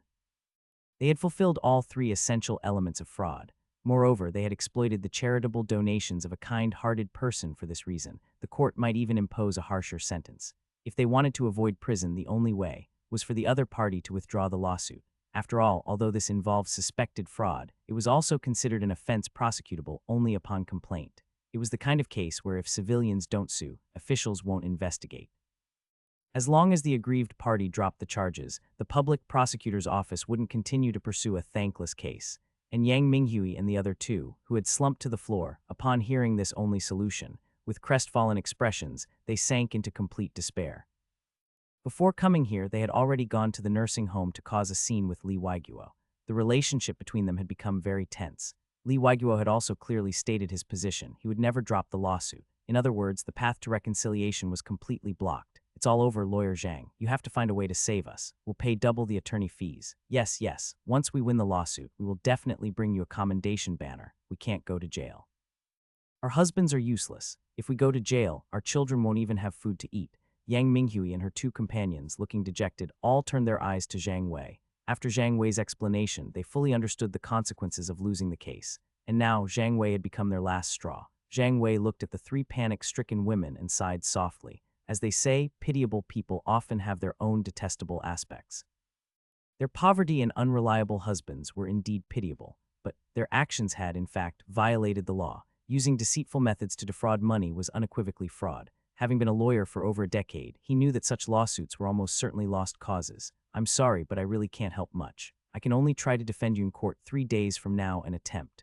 Zhang Wei paused, then continued, to get you less compensation and a few years less in jail. As soon as he finished speaking, Yang Minghui and the other two, as if struck by lightning, collapsed to the floor. There was silence for a long moment. Jin City, the nursing home. After driving away the unruly Yang Minghui and her companions, peace once again returned to the nursing home. Li Weiguo, who was greatly upset, was taken by Zhang Qingyuan and the others to play chess and take a walk to alleviate his gloomy mood. Meanwhile, Qin Mu went to the security room, retrieved a short segment of surveillance video, and returned to his room. This short surveillance clip was precisely the footage of Yang Minghui and her companions brazenly cursing at Li Weiguo, throwing tantrums, and rolling on the ground. He planned to include this part of the video in the one he was making as material. Of course, to protect their privacy, he would pixelate the faces of Yang Minghui and the others. It took him an hour to finish editing the short video with Premiere Pro. Just trimming the beginning and end and adding the pixelation wasn't very difficult. After completing these tasks, he took out his phone, faced the camera, and continued recording the third segment of the video. While waiting for the trial, another incident occurred. The defendants suddenly showed up at our doorstep. Moreover, their tone was extremely arrogant, forcibly demanding that we drop the lawsuit, without the slightest sense of wrongdoing or remorse. After they made a scene for quite a while, we had no choice but to ask security to escort them out. He briefly narrated the events of the day. Then he said seriously, as I mentioned before, not only is it impossible to drop this case, but even if we could, we absolutely would not. If one repays grievances with kindness, how is kindness itself to be repaid? Good deeds should not be met with indifference. Everyone must take responsibility for their actions. Having recorded up to this point, he saved the video. Next, all he needed to do was wait for the trial and judgment 3 days later, and the video would be complete. Then, he could post the entire process of this rights defense lawsuit on the website. Time slowly passed. 3 days went by in a flash. Early in the morning, the nursing home was bustling with activity. Qin Mu, along with the plaintiff, Li Weiguo, was about to set off for the court, but he found that Zhang Qingyuan and the others had already dressed and were waiting at the nursing home entrance. Isn't today the day of the lawsuit? We figured that with more people, we'd have greater strength. That way we wouldn't lose if it came to a shouting match. Yeah, and if a fight accidentally breaks out, Old Song, who used to be a soldier, can take on a few of them. We're all from the same nursing home. Let's go together to bolster your spirits and cheer you on. A group of elderly men rolled up their sleeves, appearing quite excited and agitated. Qin Mu's mouth twitched slightly. They were on their way to a lawsuit. Good heavens, could they really start arguing and fighting in court? However, he didn't refuse the enthusiastic crowd. He brought everyone along. The group arrived at the court on time at 9 in the morning, according to the trial's scheduled start time. However, upon arriving at the court, everyone discovered that not a single person from the defendant's side had shown up. Zio Qin, no one from the other side is here. Does this mean the lawsuit can't proceed? Li Weiguo pointed to the empty defendant's bench, asking with concern. Qin Mu's mouth twitched and he replied, feeling rather speechless, "Don't worry. We filed the lawsuit and the court ensures it proceeds. Whether the other side comes or not won't affect the trial. According to normal litigation procedure, if the plaintiff doesn't show up, it's considered a withdrawal of the lawsuit. If the defendant doesn't show up, the trial proceeds in absentia. Overall, it was rare for defendants not to appear for a lawsuit, because if they didn't, the trial would proceed as scheduled anyway. The defendant also misses the chance to present their defense and statement in court. After listening, Qin Mu finally felt relieved. He then looked towards the only person in the defendant's section, their defense attorney. From the bench, the judge glanced at the time and asked with a frown, "Defense attorney, the trial is about to begin. Are the defendants coming or not?" The defendant's attorney, Zhang Wei, currently staring at the empty defendant's bench, was also utterly baffled. Just moments before, he had made several calls to Yang Minghui, but she hadn't answered any of them. They're not even putting up a final struggle. Surely they don't think the trial can't proceed without them. He gave a bitter smile and shook his head. He then gestured to the judge, indicating his clients were absent. Then, the trial formally began, with the public prosecutor submitting various pieces of evidence. This included the original donation contract, transaction records between both parties, phone recording evidence obtained through official request, and so on. Finally, the prosecutor moved to charge the defendants with fraud, requesting a 10-year sentence and compensation amounting to 10 times the liquidated damages. Defense attorney, do you have any defense or statements you'd like to make? Subsequently, after reviewing the materials, the judge and other court officials looked back at Zhang Wei. Zhang Wei glanced at the empty seats beside him. His mouth twitched. He sighed, "I have no defense. Please proceed with sentencing as deemed appropriate." At this point, he was utterly disappointed in Yang Minghui and the others. He had helped so many defendants. This was the first time he'd encountered clients who simply didn't show up. Since they weren't even trying to fight for a chance, he saw no need to make a thankless effort. Thus, this court hearing, lasting merely 2 hours, concluded with a verdict. After consideration of the evidence presented by the plaintiff and the defense statements from the defendant's side, this court has reached a comprehensive judgment and hereby announces the following verdict. Yang Minghui and her 2 co-defendants, having demonstrated subjective intent and motivation to commit fraud, and having objectively misused the donated funds by converting them for personal use instead of for educational purposes, are hereby convicted of fraud. All 3 are sentenced to a prison term of 5 years each. This judgment is effective immediately upon announcement. Should the defendants object, they may apply to a higher court for an appeal. In the plaintiff's section, Chin Mu smiled as he heard the verdict. The outcome of this judgment was actually within his expectations. After all, a 10-year sentence and around 1,000,000 yuan was a bit of an overreach. But 5 years and over 400,000 yuan were enough to teach Yang Minghui and the others a lesson. Everyone must be responsible for their own actions. We won. As he listened to the verdict, Li Waiguo blinked. He hardly dared to believe it. He hadn't expected. Not only could he get back the money Yang Minghui and the others had swindled from him, but he could also receive such a substantial sum in damages for breach of contract. In fact, after he discovered that Yang Minghui and the others had deceived him, and that the children involved had dropped out of school, he had grown somewhat disillusioned with making donations. Nowadays, wanting to get children from impoverished families to attend school was simply too difficult. Direct one-on-one donations could end up with the other party swindling his money. If he donated to charitable organizations, they might also swindle his money. These were the realities of society, which most people simply turned a blind eye to. But now, from the current verdict, he felt warmth once again. Justice still existed. Let's go, let's celebrate. Today, we'll have a big meal out. After a pause, he added, "I'll host, but Mr. Li will pay." Instantly, Wang Dachui, Zhang Qingyuan, and all the seniors burst into cheerful laughter. Meanwhile, in Jin City, Yang family village, inside Yang Minghui's house, the 3 of them were gathered, exchanging anxious glances. "Sister Yang, do you think, if we don't go to the court session today, there's really no way the lawsuit can proceed?" The other 2 asked Yang Minghui anxiously. "Of course not. I've already asked around. For a lawsuit to happen, both parties need to be present. We didn't go, so how could they pass judgment on us?" Yang Minghui declared confidently. Sister Yang, who did you ask?" "The village butcher. He said he'd been sued before. He didn't go to court and nothing happened." "That's good, that's good. Now we can rest easy." "Exactly. That old fellow Li Waiguo is really something else. He should have just stuck to donating. Suddenly suing us. I regret sending him that commendation banner." "Sai, never mind, let's drop it. It's almost noon. Everyone should head back home. It's time to make lunch." After some idle chat and grumbling, they each returned to their own homes and started cooking as usual. With very little formal education, their thinking was quite simple. Lawyer Zhang Wei had said they definitely couldn't win the lawsuit. If they couldn't win, it was better not to go at all, as long as they didn't go. The lawsuit surely couldn't proceed, and the other party couldn't get a verdict against them. In the end, it might even just be dropped. With this mindset, the 3 of them calmly began preparing their meals at home. However, at 2 o'clock in the afternoon, we oh. Accompanied by the sound of sirens, several police cars drove into Yang family village, shattering its long-standing tranquility. "What happened? Why are the police coming to our village? Could a fugitive have fled here?" The villagers came out of their homes one after another, gathering to see what was happening. From one of the police cars, Police Chief Shen Dao stepped out and faced the crowd of onlookers. He asked, "Who here is the village chief?" I'm the village chief." A middle-aged man in his 50s emerged from the crowd.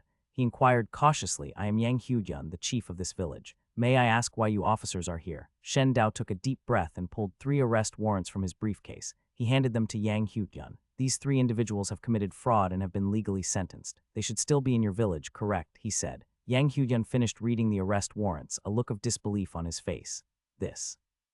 Yang Minghui and the other 2 are just ordinary women. They rarely leave the village, let alone defraud anyone. Could there be some mistake? As the village chief, he was quite familiar with everyone in the village. Although Yang Minghui and the other 2 could be a bit harsh-tongued and selfish, they were otherwise decent. At least they wouldn't knowingly break the law or commit crimes, certainly not fraud. Shen Dao looked up and explained earnestly, they defrauded a kind-hearted donor.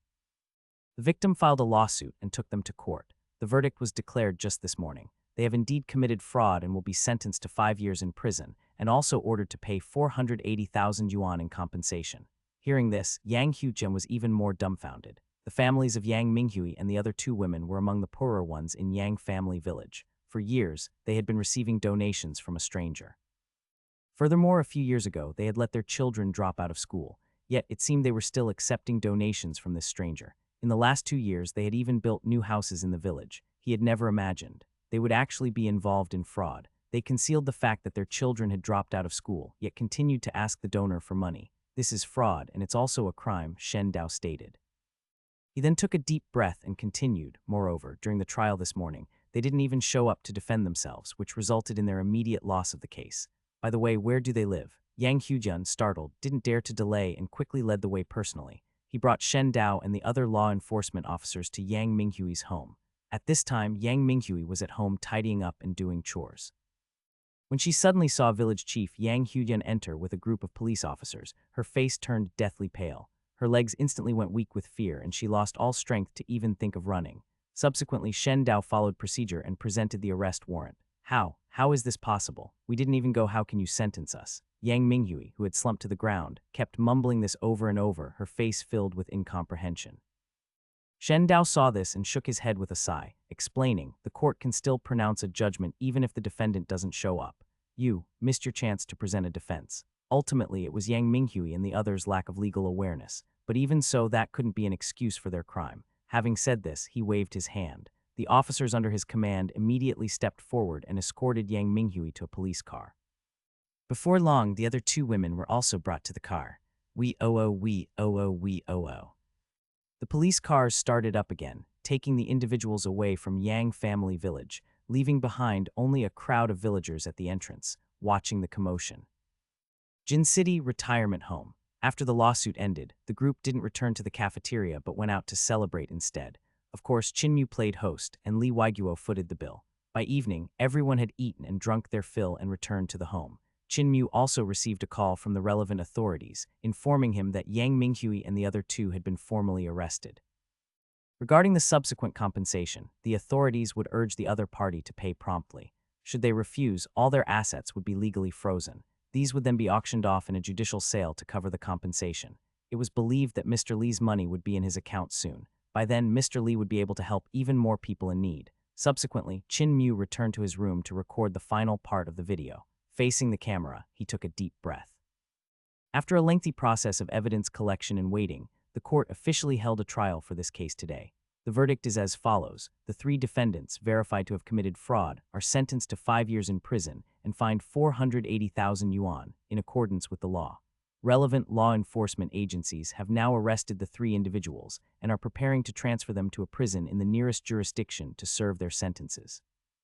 If they refuse to fulfill the compensation, their assets will be forcibly frozen and liquidated to cover the compensation.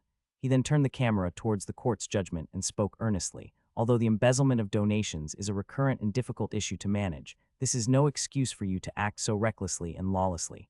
I advise those who have accepted donations. Others are not obligated to donate to you if they do. It's out of kindness. Do not take the good deeds and charitable actions of others for granted. No one in this society is going to spoil you. With that said, he saved the video to his phone and opened his computer. It took him over an hour to edit the video. He posted the final product online. As for the title, he chose an eye-catching one. Insulted after donating, I fought back and sent all 3 perpetrators to jail. I hope this video goes viral and exposes such people, Chin Mu muttered.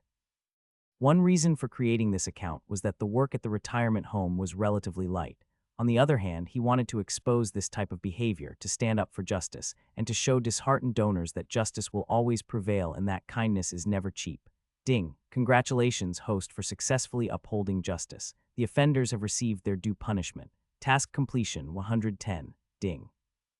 Congratulations, host, you've earned a random system reward, 200 luck points. Luck points have been dispatched to your system backpack. Please check it, host. Suddenly, a mechanical voice appeared in his mind. Chin Mu's eyes brightened. He quickly opened the system panel, found the backpack, and saw the 200 luck points inside. He had used luck points once before when dealing with that phone scammer, deducting the scammer's luck points into the negatives. Afterward, he learned from Zhou Qin about the scammer's tragic fate, almost choking to death while drinking water, getting hit on the head by a falling flower pot, and even being hit by a car while crossing the street. In summary, they were incredibly unlucky. Conversely, if luck points weren't subtracted but increased, one would obtain heaven-defying luck. I didn't expect the system to be so generous this time, giving me 200 points straight up. Still remembered the last reward was only 40 luck points. After a short contemplation, he chose to use the 200 luck points immediately. The recipient was naturally himself. For the effective duration, he directly chose 10 years. This meant that for the next 10 years, his luck would be boosted by these 200 luck points. It wouldn't be out of the question to win the lottery. When opening loot boxes in games, he'd at least be considered a lucky king, as for after 10 years. He felt that it shouldn't be difficult to complete a few more system tasks and receive such a reward again. Even if he couldn't after 10 years, his luck would, at worst, return to normal, so there was nothing to regret. Time slowly passed. In the middle of the night, before going to bed, Chin Mew specifically checked the new video he had posted. However, he found that it only had a handful of views, barely a dozen. As for likes and comments, there wasn't a single one. But he didn't demand too much if it went viral. Great if not, so be it.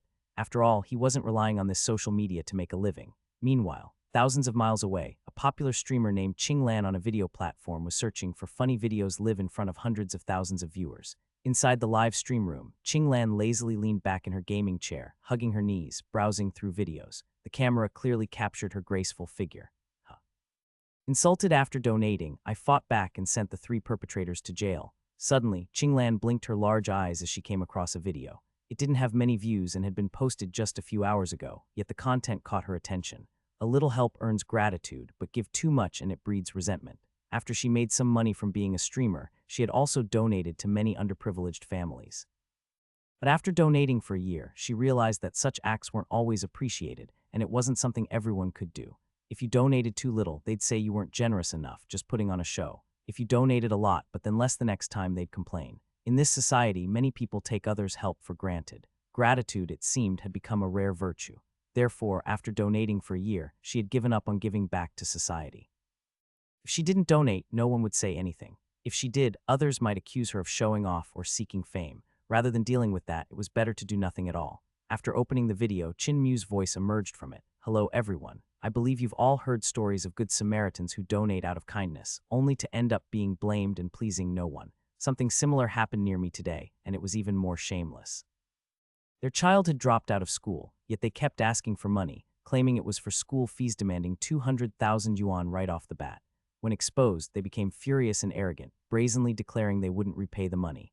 After listening to the story about the elderly donor, Ching Lan's eyes widened in shock. She couldn't help but murmur, there are actually people like this in the world. She thought the issues she had encountered in the past, with donations not ending well, were bad enough. But she hadn't imagined the underprivileged family this content creator encountered was even more outrageous. And in the live stream chat after watching the video, the hundreds of thousands of viewers were also outraged. What the heck? Stuff like this actually happens. The world is truly full of surprises. That's nothing. My uncle once donated over 200 books to children in a remote area. They flat out rejected them, saying, if you want to donate, give money. Don't be so hypocritical. The main thing is, the people this content creator ran in taught their kid dropped out of school, and they were still asking for money. But I think it'll be hard to get that money back. Donations and loans are different. Inside the live stream room, comments flooded the screen. And the video continued to play. The subsequent development came as a surprise to Ching Lan and everyone in the live stream. For this reason, I've decided to sue them. Chin Mew's voice kept coming through. Next was gathering evidence, finding a lawyer, writing a lawsuit, and other related steps. Is this for real? Did this uploader actually sue them? Hiss, straight to court without a second word. This uploader is tough. If he says he'll sue, he really sues. But would it really be that easy to win? On what grounds does he plan to sue? Donations can't just be claimed back. Poor women, they're unlucky enough to have met someone who takes things so seriously. The bullet comments joined the heated discussion and speculation. Ching Lan even noticed that the bullet comments in this short period exceeded the usual amount by more than 5 times. However, her brow furrowed slightly as she couldn't help but mutter, can he win the lawsuit? Just as the bullet comments said, suing on the grounds of reclaiming donations would certainly be futile. Donations can't be taken back. Otherwise, no one would dare to accept donations casually afterward. Then, as the video played on, a lawsuit was also publicly displayed. It clearly listed the reasons for the lawsuit and the demands. The word fraud was particularly eye-catching. Watching the video, Ching Lan couldn't help but swallow hard. She was momentarily unable to react. How? Could this be related to a charge of fraud? Afterward, the video disclosed the notice of case filing from the court and the trial date, which utterly astonished her. Meanwhile, the bullet comments exploded as they saw Chin Mew's actions. Damn, this uploader is fierce, swinging a fraud charge. It's gone from a civil dispute to a criminal level. This is a path I've never imagined. But how does the donation have anything to do with fraud? They just misused some of the donation money and didn't send the kids to school, right? I just did a quick search, and if they hid the fact that the children weren't in school and kept asking for money, this could really constitute fraud. In their eyes, most people would just let such matters slide. But this uploader wasn't like most. He was very serious and went straight to the police. The reason for the lawsuit was particularly inventive, reporting it as fraud. He demanded the defendant be sentenced to 10 years of imprisonment and more than $1 million in liquidated damages. Then, immediately following, the video transitioned. 3 days later, a judgment from the court appeared on the screen. The judgment clearly stated that after a trial in absentia, the defendant was convicted, sentenced to 5 years imprisonment, and fined 480,000 yuan. Seeing this, everyone in the live stream was somewhat dumbfounded. The uploader had actually succeeded. The defendants were sentenced to 5 years for fraud and a total fine of 480,000 yuan. It's true, this is real. I just found the judgment on the case document website. No way, I've been following this new uploader and he actually got someone locked up. These women were sued and yet they were absent from court, not even taking the chance to defend themselves. Did they really think the court couldn't pass judgment if they didn't show up? A pitiful person surely has a hateful side, just opening their mouths to ask for 200,000 yuan using children's education as an excuse. Such people don't deserve sympathy. Inside the live stream, one bullet comment after another popped up, densely covering the entire screen. Thinking of this, she used her account, which only followed 3 people, to follow this new uploader. This uploader, after encountering such insults over the donations, had countersued them in court. Although if it were her, she might not have done the same, but this action was indeed deeply satisfying. The next day, Jin City Nursing Home. What's going on? How did it reach 3 million views? Early in the morning, Chinyu opened his phone and saw a barrage of notification messages popping up. One after another, people had commented on his video. The video's views had reached 3 million overnight, and the number was still growing at a very fast rate. The number of comments from netizens below had also surpassed 2,000. This poor family doesn't deserve sympathy. They received the opportunity for their child to study, but then made them drop out of school. They still shamelessly ask donors for more money, no different from a leech. Pitiful people invariably have their hateful aspects. No one in society will coddle them. These comments were liked by users over 10,000 times and ranked at the top. It really went viral. This phenomenon was not an isolated case. The domestic charitable donation industry had grown wary because of too many recipients like Yang Minghui, and this time, by sending them to prison, he provided a way out for those donors who had tirelessly but thanklessly given. To deal with such ungrateful recipients, one could fully take legal measures to protect one's legitimate rights. However, as he scrolled through, he suddenly saw a comment below the video. Apart from the fact that they stopped their schooling, isn't the donor in the uploader's video too hypocritical? They clearly wanted to help the children of poor families, but now they have sent their mother to prison. Moreover, the number of likes on this comment was also climbing rapidly. In no time at all, it broke through 1,000 and continued to increase. Many people in the reply chains were calling Lee Waiguo hypocritical. Of course, there were also many with sound values who couldn't stand it and started to retort under this comment.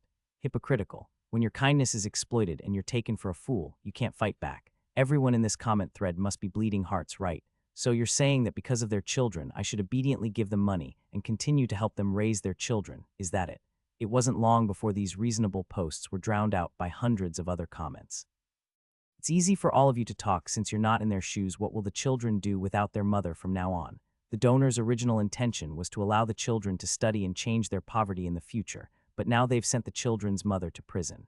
Isn't this putting the cart before the horse? In my view, the donor definitely has ulterior motives. The donation is fake, it's fame they're actually after. Hypocritical. It's just too hypocritical. I just found the information on this donor. His name is Lee Waiguo, living in the Jin City Nursing Home, 77 years old, his family. Comments surged one after another. Someone even dug out Lee Waiguo's information from the publicly available court judgment document and exposed it outright. Seeing this, Chin Mu's expression suddenly darkened. This comment was posted by the original poster of this thread, the same person who had first accused the donor of hypocrisy. Although he had concealed most of the real information when creating the video, such as Lee Waiguo's name and the names of Yang Minghui and others, determined individuals could still search the public judicial records website for recent judgments. With a little comparison, they could identify the source. But Chinmu hadn't expected that this person, who was the first to call the donor a hypocrite, would actually publicize Lee Waiguo's information. After this comment appeared, the people criticizing Lee Waiguo became even more agitated. Comments surged, one after another. So it's a 77-year-old man. I guess his character isn't great. Could he be a Sudakyang? Otherwise, why would his family send him to a nursing home? Even if those three impoverished families have issues, can you guarantee Lee Waiguo is entirely blameless? Isn't he being too cruel? If it were me, paying compensation would be enough. There's really no need to send someone to jail. Exactly. There are so many suffering people in the world. If you're not going to donate, fine, but don't kick someone when they're down. A rope always breaks at its weakest point. Misfortune dogs the unlucky. Alas, most of the comments were negative.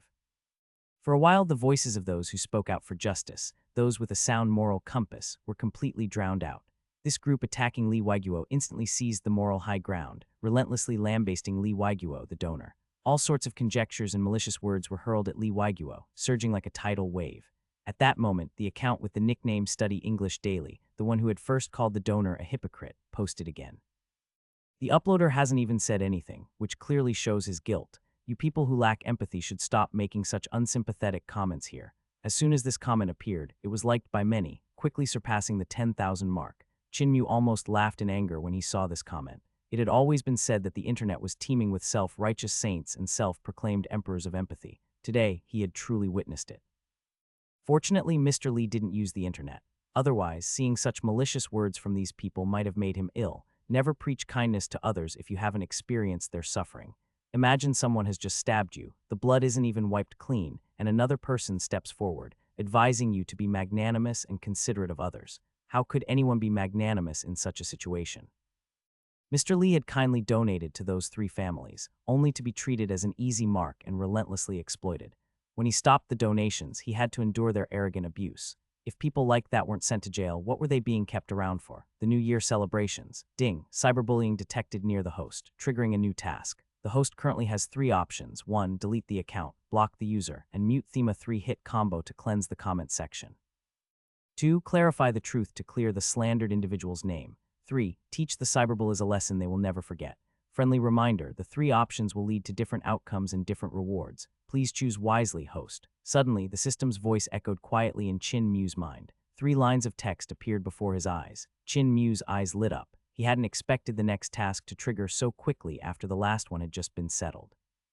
Then he looked at the 3 task options presented by the system. Completing any of them would yield a reward. The first option was the simplest and easiest, a quick delete block mute combo, and the comment section would instantly return to tranquility. However, doing so would be letting Study English Daily off far too easily. As for the second option, its difficulty was by no means small. Spreading rumors is easy, while refuting them is exhausting. This is no empty saying. Most of the time, netizens only believe what they want to believe, unless conclusive evidence was laid right before their eyes. I choose 3. After a brief moment of thought, Chin Mu decisively chose the third path. The first option was equivalent to sweeping things under the rug and letting it all blow over. The second option required him to prove his own innocence. But the crucial point was, why should he have to prove anything? Comparatively, he much preferred the clean and decisive third option, give the other party a lesson they would never forget. Ding. Congratulations, host, for choosing the third option. Upon task completion, the system will issue corresponding rewards based on the degree of completion. The system's mechanical voice sounded, and the 3 lines of text hovering in the air quietly vanished. Looks like I'll have to trouble Wang Dachui again, Chin Mu thought. After accepting the task, he glanced down at the comment section, a slow grin spreading across his face. As for this lesson package, he had already thought it through. Send the other party to a place with free room and board, daily physical exercise, and a regimen to cultivate good habits. Retirement home, legal advisor's office. Wang Dachui was leisurely leaning back in his office chair, enjoying a blissful moment of slacking off. His daily work was very simple, resolving minor civil disputes for the elderly. However, he rarely encountered even one such case a month. Consequently, his workday consisted mostly of slacking off and watching short videos, wholesome kind, of course. But it wasn't long before Chin Mu pushed open his office door, interrupting his happy, lazy interlude. What? You want to send someone to jail again? Wang Dachui's eyes widened in surprise after hearing Chin Mu's purpose. He had just assisted Chin Mu with a lawsuit, successfully sending away the person who had bullied Mr. Lee. Things had been quiet for just a day. Yet on the very next day, Chin Mu found him again, proposing another audacious idea. It's like this, Chin Mu nodded, explaining, I posted a video online and luckily it went viral. But under this video, a certain comment appeared. Saying this, he took out his phone, opened the video, and scrolled to the comments below, then handed the phone to Wang Dachui. Wang Dachui skeptically took the phone and began to read carefully. What the hell? After only a few seconds, he too was seething. Are these people even speaking human? And it has so many likes. This comment thread alone has over 1,000 replies. In an instant, he understood Chin Mu's intention. However, after calming down, he swallowed and looked up at Chin Mu, asking cautiously, "You're not planning to send everyone in this thread to jail, are you?" Excluding multiple posts from the same users, there were at least several hundred people in that thread. Chin Mu glared at him. "How could I? Am I that depraved?"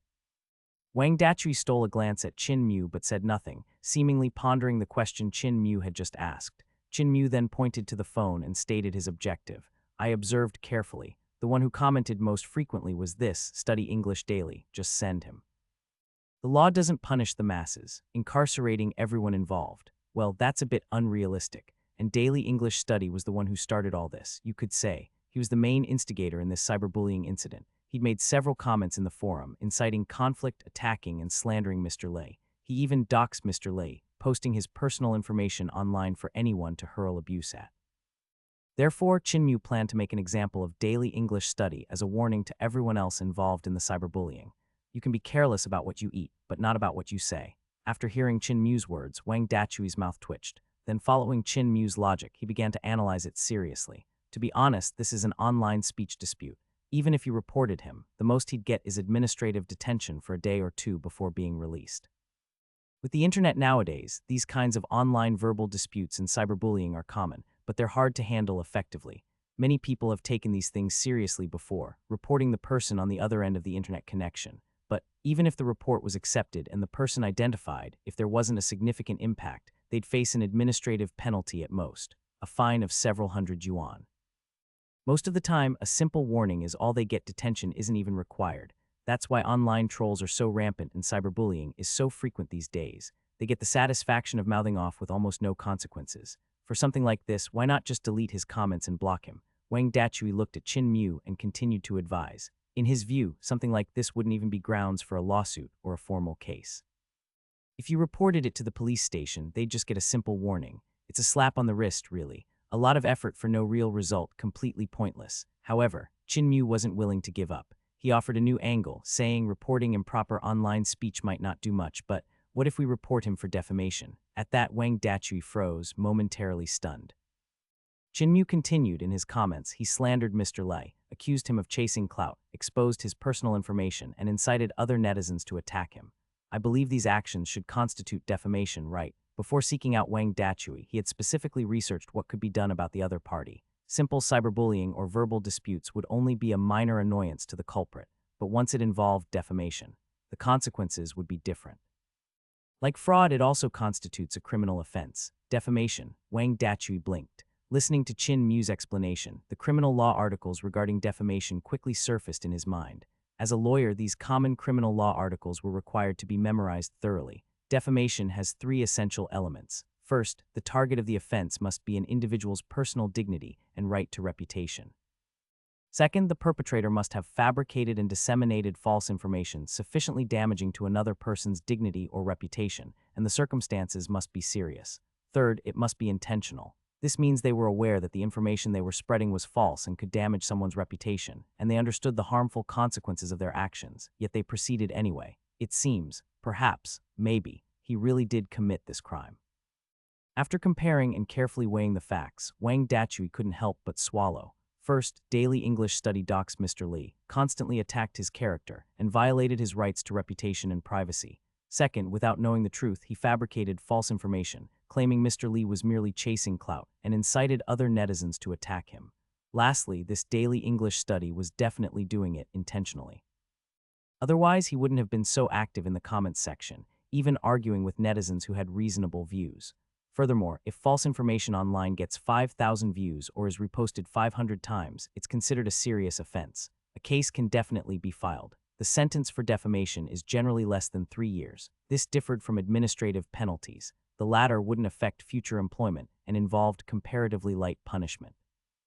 The former, however, was a crime and would result in a lifelong criminal record. I can confirm that the other party has indeed committed defamation. Thinking this, Wang Dachui took a deep breath and looked at Chin Mu again. He said seriously, however, defamation is a complainant-dependent crime. If no complaint is made, nothing will happen. You need to take Mr. Li to the police station to file a report personally. Defamation is different from crimes like fraud because it targets an individual. If the victim doesn't care, the offender doesn't need to be punished. That's why the victim has to report it personally. Upon hearing this, Chin-Mu nodded. Then before lunch, he found Lee Waiguo in the cafeteria about to eat. "Mr. Lee, hold off on lunch. Something big has happened." Lee Waiguo was stunned for a moment. "What happened?" "Someone's been cussing you out, really badly." As Chin-Mu spoke, he took out his phone and opened the video. After watching, Lee Waiguo trembled with anger, his face flushing red. He just started to recover from Yang Minghui's case. He never expected to be cursed out again just a day later. And this time, it wasn't just one or two people, but a whole mob of them. A quick glance at the comments section showed hundreds of people attacking him. The sight of the food before him made him instantly lose his appetite, and he shot to his feet.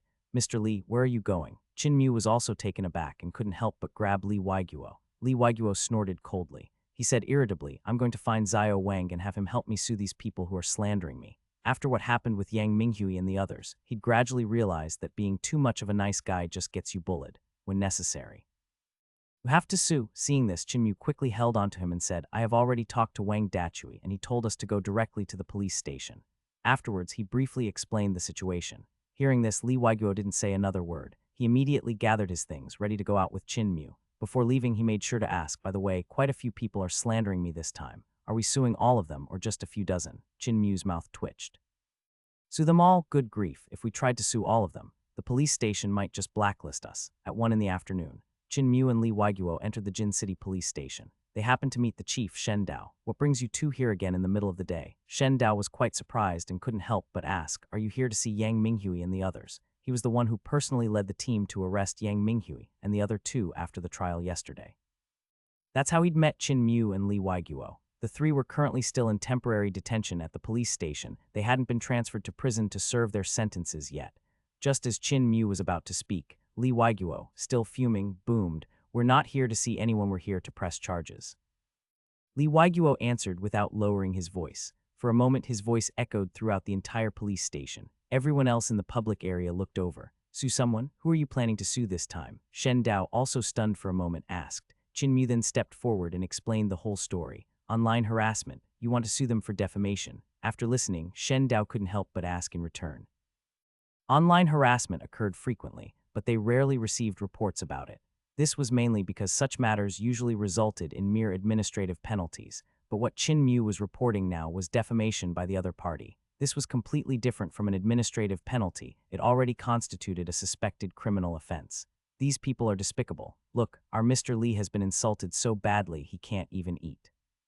Chin-Mu pointed at Lee Waiguo, whose face was flushed with anger. He continued, "This matter has severely damaged Mr. Lee's public image and reputation. Moreover, it has been widely disseminated. The circumstances are particularly egregious, and I request immediate action." As he spoke, he took out his phone, opened a video, and handed it to Shen Dao. Shen Dao took the phone, his expression surprised. "You posted this video. It already has over 8 million views." The video detailed the Yang Minghui case. He glanced over it briefly and saw no exaggeration or concealment. "Take a look at the comment section below," Chin-Mu reminded him. Shen Dao frowned and continued scrolling down. Soon, he saw a comment with over 10,000 likes. Setting aside the issue of the children dropping out of school, isn't the donor featured in the uploader's video a bit too hypocritical? He clearly wanted to help children from an impoverished family, but now he sent their mother to jail. The poster's username was Learn English Daily. Below this comment, it was all abusive replies targeting the donor. One comment even blatantly exposed all of Lee Waiguo's personal information. Seeing this, Shen Dao's expression gradually darkened. Character assassination, malicious speculation, and doxingjich act was extremely vile. With this level of dissemination, it indeed qualifies for a case to be filed. Shen Dao took a deep breath and nodded. This video was incredibly popular. Its reach must have been extremely broad, and these people's relentless attacks on Lee Waiguo definitely constituted particularly severe circumstances. Once confirmed that there were sufficient grounds to file a case, Shen Dao began arranging for statements to be recorded, testimonies collected, and evidence provided by Chin-Mu and Lee Waiguo to be gathered. After all procedures were completed, Chin-Mu proactively said, "We know it's not possible to arrest everyone, but this Learn English Daily account has been consistently stirring things up. We hope you can impose a severe punishment on them."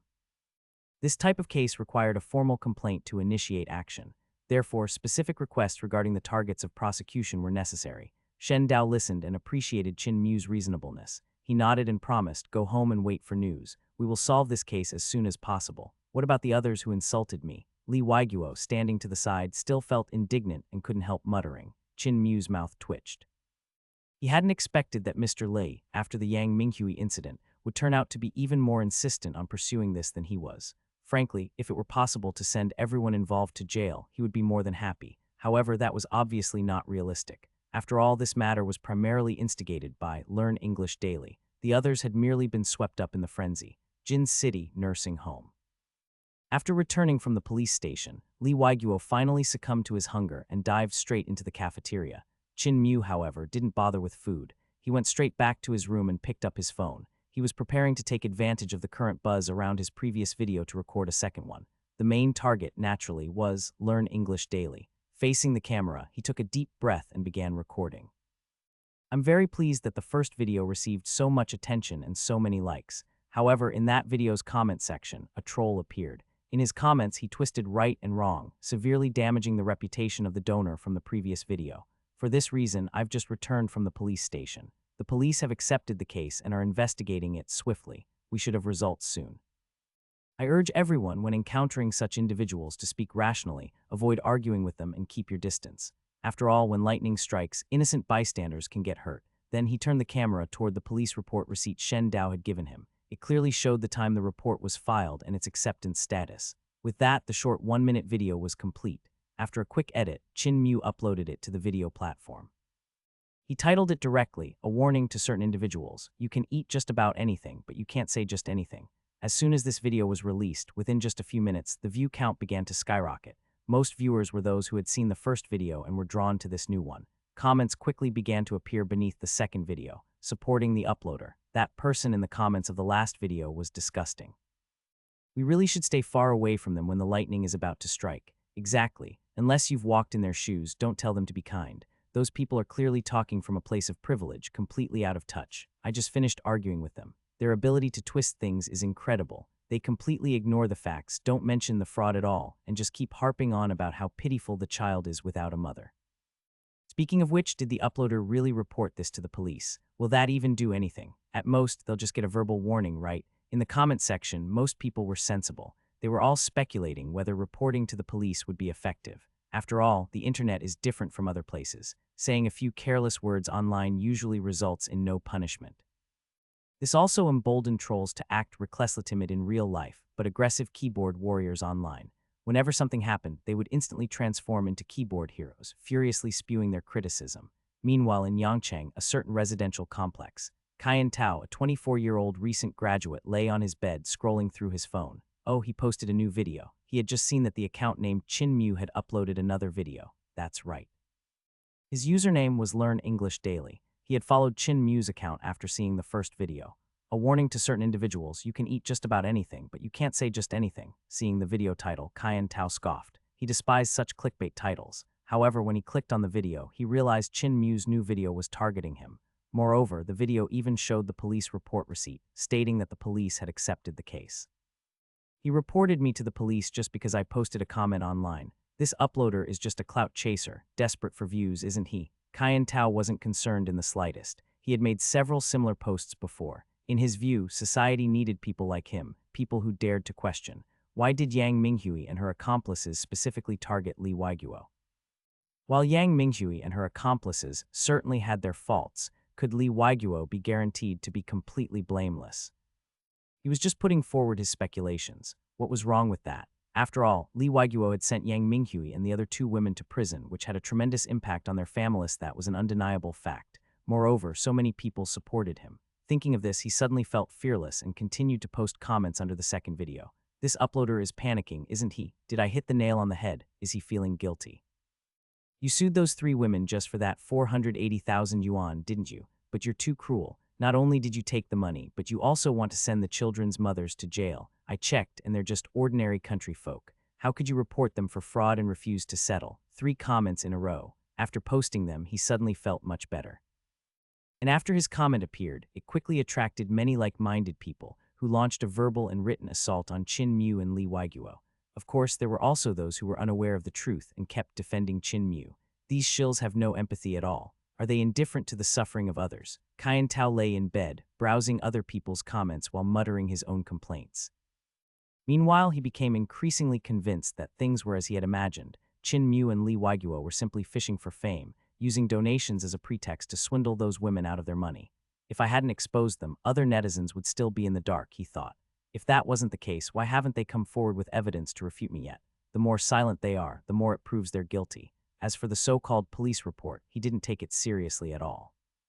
I just posted a comment, he mused. Could that really get me arrested? At the same time, Jin City Internet Information Office. Captain Shen, we've located the target IP address, someone reported. Shen Dao took a piece of paper that listed the suspect's city and residential complex, specific down to the building, unit, and apartment number. After receiving Chin Mu's report, he had immediately decided to personally lead the investigation team and went directly to the Internet Information Office. In fact, tracking an IP address was a simple matter for them. It's actually in Yangcheng. Glancing at the address, Shen Dao's expression shifted slightly. Yangcheng was not far from Jin City, just over 100 kilometers away. Furthermore, the police chief in Yangcheng had once been his old classmate.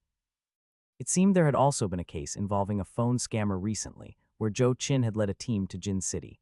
That case also appeared to be somewhat connected to Chin Mu and the Jin City nursing home. Later, after checking the time, he took 2 people with him and set off decisively, traveling by high-speed train to Yangcheng. 2 hours later, Shen Dao led his team to Yangcheng and went straight to the police station where Zhou Qin worked. Old Shen, is there a case? Zhou Qin asked, surprised to see his old classmate. Shen Dao gave a wry smile and explained the situation regarding Chin Mu's report. After listening, Zhou Qin was exasperated. Chin Mu again. He realized that hardly any time had passed, yet Chin Mu seemed to be constantly sending people to prison. The previous 2 instances were one thing, but this time it was actually due to online slander. The other party has indeed committed defamation, and we have his address. We need your station's cooperation to carry out the arrest, as we aren't familiar with this area, Shen Dao stated seriously. Zhou Qin shook his head. He couldn't resist muttering, why would someone deliberately provoke Chin Mu? But despite his grumbling, he cooperated, gathering his men and joining Shen Dao to respond to the call. They rushed to the designated residential complex, Yangcheng, a certain residential complex, inside a rental apartment. Kyan Tao lay on the bed, still scrolling through his phone. He realized that after he commented on the second video, the number of shills had increased significantly. Fortunately, he felt he was in the right and typed furiously, managing to suppress all the shills. Do none of you have mothers? Why can't you put yourselves in their shoes? If it were your mother who was sued and sent to prison, I hope you could still remain so calm. It hasn't happened to you, so you really can't feel the pain. If the uploader wasn't in the wrong, why hasn't he come out to clarify by now? The uploader hasn't even spoken yet, so what are you all getting worked up about? Gradually, the comment section was filled with allies. Everyone was denouncing Chin Mu and Lee Waiguo, accusing them of being hypocritical, cruel, and merely fishing for fame. Looking at his handiwork, Kyan Tao felt an inexplicable sense of achievement swell inside him. Just then, knock, knock, knock. Suddenly, there was a knocking sound outside the rental apartment. Who is it? Kyan Tao put down his phone and tentatively called out, but there was no response from outside. Knock, knock, knock.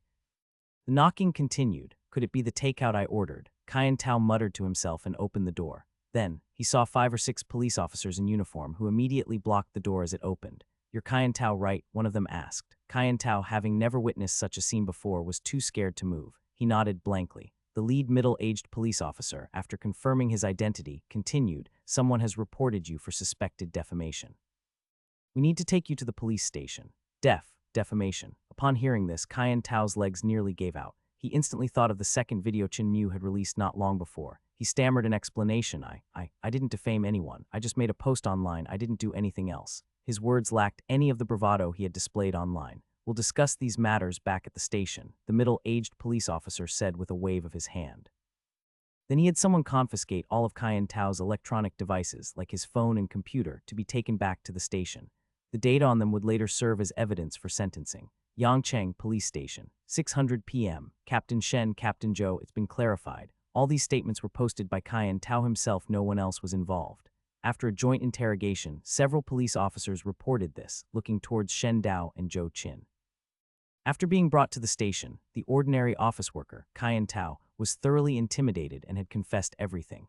However, he kept insisting that his online posts were just normal comments and did not constitute defamation. Shen Dao nodded and instructed, the chain of evidence is complete. Notify his family. Kyan Tao was already over 18 years old and considered an adult, capable of bearing independent criminal responsibility. Notifying his family was mainly because they were about to take Kyan Tao back to Jin City for trial and sentencing. Cases like this were usually handled by the jurisdiction where the reporting authority was located. Half an hour later, a middle-aged couple in their 50s with slightly graying hair rushed to the police station. "Officer, could there be some mistake? Our son is usually very quiet and honest. He's never even argued with anyone. How could he commit defamation?" "Yes, officer, please investigate this carefully. Please don't accuse an innocent person." Mr. and Mrs. Kyan clutched Shen Dao's hands, pleading desperately. They simply couldn't believe that Kyan Tao could commit a crime. In their eyes, Kyan Tao had never argued with anyone before, and even quarrels were rare. He had always been a well-behaved child. How could he possibly slander someone? After hearing from Mr. Kyan and Mrs. Kyan, Shen Dao also fell silent for a few seconds. Mr. Kyan and Mrs. Kyan did not seem to be lying, but their understanding of their son was entirely different from the learn English everyday persona who spewed hate in Chin Mu's video comments. The internet, it seemed, had put a mask on Kyan Tao. This perhaps was why he dared to smear Li Weiguo so brazenly online. Had Chin Mu not decisively called the police, if it had been someone else with weaker psychological resilience, the consequences could have been unimaginable. In the news, people driven to desperate measures by cyberbullying were not uncommon. "Both of you, we have already obtained conclusive evidence that Kyan Tao is indeed suspected of the crime of slander." Afterward, Shen Dao looked at Mr. Kyan and Mrs. Kyan again, patiently explaining. He posted false statements on a social platform, tarnishing a 77-year-old elder. This led many netizens unaware of the truth to start a cyberbullying campaign, which spread far and wide. Its nature was particularly vile, and the circumstances especially severe. The other party has already directly gone to the police to press charges for slander. The internet is not a lawless place, nor is it his backyard. His actions are very serious. He might face 3 years. After Mr. Kyan and Mrs. Kyan heard this, their faces turned instantly pale as if the sky had fallen. They only had this one son, and suddenly they were told he might be jailed for 3 years. For a moment, neither of them could accept it. They hurriedly grabbed Shen Dao, continuing to plead. Could this be a mistake?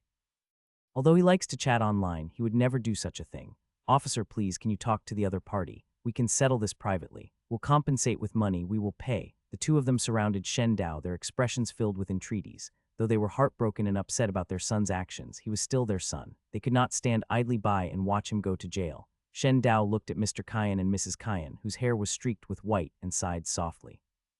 Shook his head. The other side said they won't settle privately. When Chin Mu filed the report, he had already made this point clear in advance. Moreover, he is an adult now. He needs to pay for the mistakes he has made. After a pause, Shen Dao went on to say, "Think about it. If the other party couldn't bear the pressure because of his words and entertained the idea of jumping off a building to end their life, then who should we hold accountable?" Listening, Mr. Kyan and Mrs. Kyan bowed their heads in shame. Indeed, Shen Dao was right. No excuse could justify harming others. Go see him. Leave him some money for living expenses. He'll need it in prison. After a long while, Shen Dao watched the two, who seemed to have aged several years in an instant, and spoke softly. Mr. Kyan and Mrs. Kyan shuddered. They entered the temporary detention room with heavy hearts. "Dad, Mom, why have you come? Save me, please save me. I didn't slander them. I just posted a few words online and then they arrested me. I thought in situations like this, just paying some compensation and a fine would be enough. Dad, go pay the fine quickly." In the detention room, Kyan Tao stood up agitatedly, repeatedly urging them. Mr. Kyan, disappointed that his son had not lived up to expectations, glared at him. "Shut up. No one knows a son better than his father." From Kyan Tao's reactions, he could already confirm that the incident was true. He looked deeply at his son before him, sighed heavily, and said in a weighty tone, "I just asked the officer. He said your situation is quite serious. You might face 3 years. What?" Kyan Tao's eyes widened, his face filled with disbelief. I just questioned the other party. How could that result in a 3-year sentence? Dad, Mom, please help me talk to the officer. I really didn't slander them." At this moment, he completely panicked. Gone was his previous online grandstanding, where he pointed out faults and issued scathing criticisms. After being taken into the detention center, he had thought that at most he would be fined and detained for a couple of days before being released. But now, he was actually going to be sentenced, and for 3 years at that. Sigh. Once you go in, make sure to reform yourself well, strive to become a better person, and afterward, don't stir up trouble recklessly anymore. Mrs. Kyan wiped the tears from the corner of her eyes and gazed at her son. She quietly urged him, 3 years will pass quickly. We will be here waiting for you. At this point, her tears couldn't help but flow again, and at this time Kyan Tao had no mind to care about his mother's sadness and sorrow. He swallowed nervously, his face full of dread and panic. Sentencing, imprisonment, 3 years. He had never imagined these things would come so close to him. I just questioned the other party. Could there be a mistake somewhere? He slumped in the chair of the detention room, murmuring to himself continuously, his heart filled with regret and despair. The title of Chin Mu's second video surfaced in his mind again. You can eat anything carelessly, but you can't speak recklessly. He had originally thought his accusations had hit home, which was why Chin Mu had never responded directly to him and hadn't even deleted his comments, unexpectedly.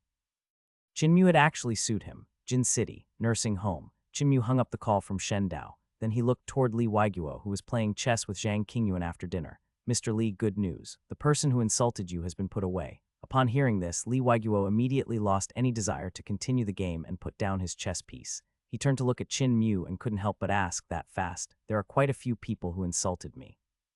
How many were caught? A few dark lines appeared on Chin Mu's forehead. What the hell, how many were caught? Oh, just one, huh? Upon learning the truth, Li Waiguo seemed somewhat disappointed. Chin Mu's mouth twitched. Sitting to the side, he took out his phone. He noticed that the views on his second video had also reached 3 million. While not as many as the first video, it was still considerable. In the comment section below, there were still many cyberbullying comments that he hadn't deleted. The most conspicuous among them were the remarks made by Learn English Every Day. Only now, he probably wouldn't be able to make any comments. Afterward, he posted a pinned comment in the comment section. I want to inform everyone about the follow-up developments of the incident. The perpetrator, Learn English Every Day, who spread rumors and maliciously slandered others, has been arrested by the police. The posts were made in the morning. The person was in custody by the afternoon. As soon as the comment was pinned, a flurry of responses emerged on this new comment thread. Is it true? The creator is so fierce. He actually sent someone to jail. This creator is reliable. They actually sued someone when things got serious. This is unbelievable. This guy was still posting 2 hours ago. I was wondering why he suddenly went offline. It can't be real. Let me timidly ask, did the creator only sue this one person? For a moment, the buzz around this one comment surpassed that of the video itself. Everyone was paying attention to this pinned comment. Actually, many people, just 2 hours prior, had been following everyday English learning and participating in the verbal and written condemnation of Li Waiguo, arguing fiercely with those whose values were sound. Also 2 hours prior, everyday English learning had suddenly gone offline and didn't reappear, even when the battle was at its most intense. Considering the astonishing speed at which everyday English learning had previously typed and flamed others, this situation was truly abnormal. Furthermore, Chin Mu had shown a police report receipt in the video. The police had already accepted the case. Thinking about these things, those who had participated in the cyberbullying suddenly felt a wave of retrospective fear. They couldn't even bother to continue their verbal abuse. They found their previously posted comments one by one and then deleted each one. The cautionary tale was right there. The fate of their spiritual leader was still uncertain. They no longer dared to make malicious speculations or hurl abuse at Li Waiguo. As Chin Mu scrolled through the comment section, he suddenly noticed a very bizarre scene. In the comment section under the video Watch What You Say, those comments filled with hostility and malicious abuse were disappearing at a rate visible to the naked eye. Within half an hour, 90% of the malicious speculations and slanderous remarks that had accumulated throughout the day had vanished. Those who had once participated in the cyberbullying also began to lay low, daring not to show themselves again. Seeing this, Chin Mu couldn't help but remark, these people have simply been coddled. No one had dealt with them before, which was why they acted so arrogantly online. These individuals were often those who were unsuccessful or discontented in life. In reality, they were submissive and timid, but online, hidden behind an invisible barrier, they became reckless and uninhibited. They dared to judge anything and everything freely, lacking reverence and any moral bottom line. And this time, by making an example of Kyan Tao, he had indeed terrified these trolls. Ding, congratulations to the host for successfully giving the cyberbullies a lesson they will never forget. Task completion 120. Ding, congratulations to the host for obtaining the Grandmaster level professional fishing skill. Sure catch every time. Suddenly, the system's voice quietly sounded. Chin Mu raised his head and summoned the system panel. He saw an extra skill waiting to be used in his inventory. A Grandmaster level fishing skill. Seriously. The corners of his mouth twitched and he looked utterly exasperated. The system's rewards are indeed random, he thought. This useless skill isn't even as good as the 200 luck points from last time. At least after using the luck points, my luck clearly improved a lot. I'd casually post a video, and the view count would skyrocket. But this skill is, at best, only somewhat useful when fishing. Quite pointless. Still, it's better than nothing. Having something is better than having nothing at all. He took a deep breath. Use, he commanded, immediately activating the skill from his inventory. Then, with a flash of light, the complete experience and techniques of max-level fishing flooded into his mind. The night deepened, 10 o'clock. After Chin Mu finished his rounds at the nursing home, waiting until all the elderly residents were resting, he returned to his own room. Before going to sleep, he opened his phone. To his surprise, he discovered that the account he had created just a few days ago had its follower count suddenly exceed 200,000. The first of the two videos he had previously posted had already surpassed 10 million views. The view count of the second one was only around 4 or 5 million. The comment sections under both videos were also very clean. Aside from the dozens of comments posted by Everyday English Learning, all other cyberbullying remarks had been deleted by their posters. Not a single one remained. This also led to the Everyday English Learning account standing out conspicuously. Gradually, beneath these comments, questions from newcomers began to appear one after another. Just got here. Why does this comment section feel so weird? What exactly happened? Can anyone explain? Can the original poster come out and answer? The op is long gone. Don't speak carelessly here. Think carefully before you post. How are they gone? I watched the second video. Could it really be that the uploader reported them? SHH, don't you dare type out the uploader's name. Otherwise, no one can protect you. Chin Mew glanced at these peculiar and somewhat exaggerated comments. Lines of exasperation couldn't help but appear on his forehead. He hadn't expected his deterrent effect on this group of people to be so significant. In such a short time, the comment section had already become so peaceful. Never mind hostility, not even a single swear word could be seen. Every comment was filled with kindness and friendliness. Of course, his name in the comment section had also become something of an unspeakable entity. He found this both amusing and exasperating. These netizens are truly a bunch of characters, he thought. Imperceptibly, he seemed to have gained a certain degree of fame online. This is good too. I can use this account to promote some positive energy in the future, Chin Mew mused, shrugging. After briefly playing on his phone, he fell into a deep sleep. And that night, many people were destined not to sleep, especially those who had participated in the cyberbullying. After personally witnessing Everyday English Learning get bizarrely jailed, they were somewhat paranoid, jumping at shadows. If they heard a knock on the door, they even thought it was the police coming for them. After all, in this incident, they had also followed Everyday English Learning and participated in the cyberbullying. Before an avalanche, no single snowflake believes it is to blame. Zizhu, a certain residential complex. Qinglan walked into her dedicated streaming room at home and sat down in front of the camera. She wore a light yellow nightgown, revealing the lower half of her smooth calves. At 11 o'clock, she started her live stream on time. Bros, haven't seen you in a day. Did you miss me? She greeted the camera. Then she prepared to start her usual daily game stream. That's right. Although her looks could score a 95 out of 100, she was indeed a game streamer. However, the bullet comments in the live stream chat had been flooding the screen since the moment she went live. Sister Lan, stop playing games. Something big has happened. Quick, go check out that uploader you were watching yesterday. He's just too awesome. What's the point of playing games now? Go watch his latest updated video. Watching the constantly scrolling bullet comments, Qinglan was stunned for a moment. She blinked. She couldn't help but say, which uploader? Come on, tell me the name. I watch a dozen videos every day after I finish streaming. This was a habit she had developed over her years of streaming. Before ending her stream, she would always watch some videos to relax. Sister Lan, if you want to get all of us bros thrown in jail, just say so directly. Don't beat around the bush. We can't say this uploader's name. If we do, the whole stream might get shut down. You'll have to find it yourself, one by one. Let me make this clear. Sister Lan's words and actions have nothing to do with her fans. We absolutely won't take the blame. Sister Lan, friendly reminder, be careful what you say later. Try not to use any swear words. You can eat whatever you want, but you can't just say whatever you want, there will be trouble. Qinglan stared at the bullet comments in the live stream, completely bewildered. She truly didn't understand what on earth they meant. Curious, she opened her account and checked her video viewing history, browsing through them one by one. It's the third one, high energy incoming. Sister Lan, take care of yourself bros, we're out of here first. I suggest watching in silence throughout. Most importantly, even if you speak, don't use foul language. Looking at the slightly exaggerated, sensational bullet comments, Qinglan was momentarily stunned. Her gaze settled on the third to last video in her browsing history. She remembered watching this video when she ended her stream yesterday. It seemed to be uploaded by a new content creator and was about someone who was insulted after making a donation, then sued the offender and even got them jailed.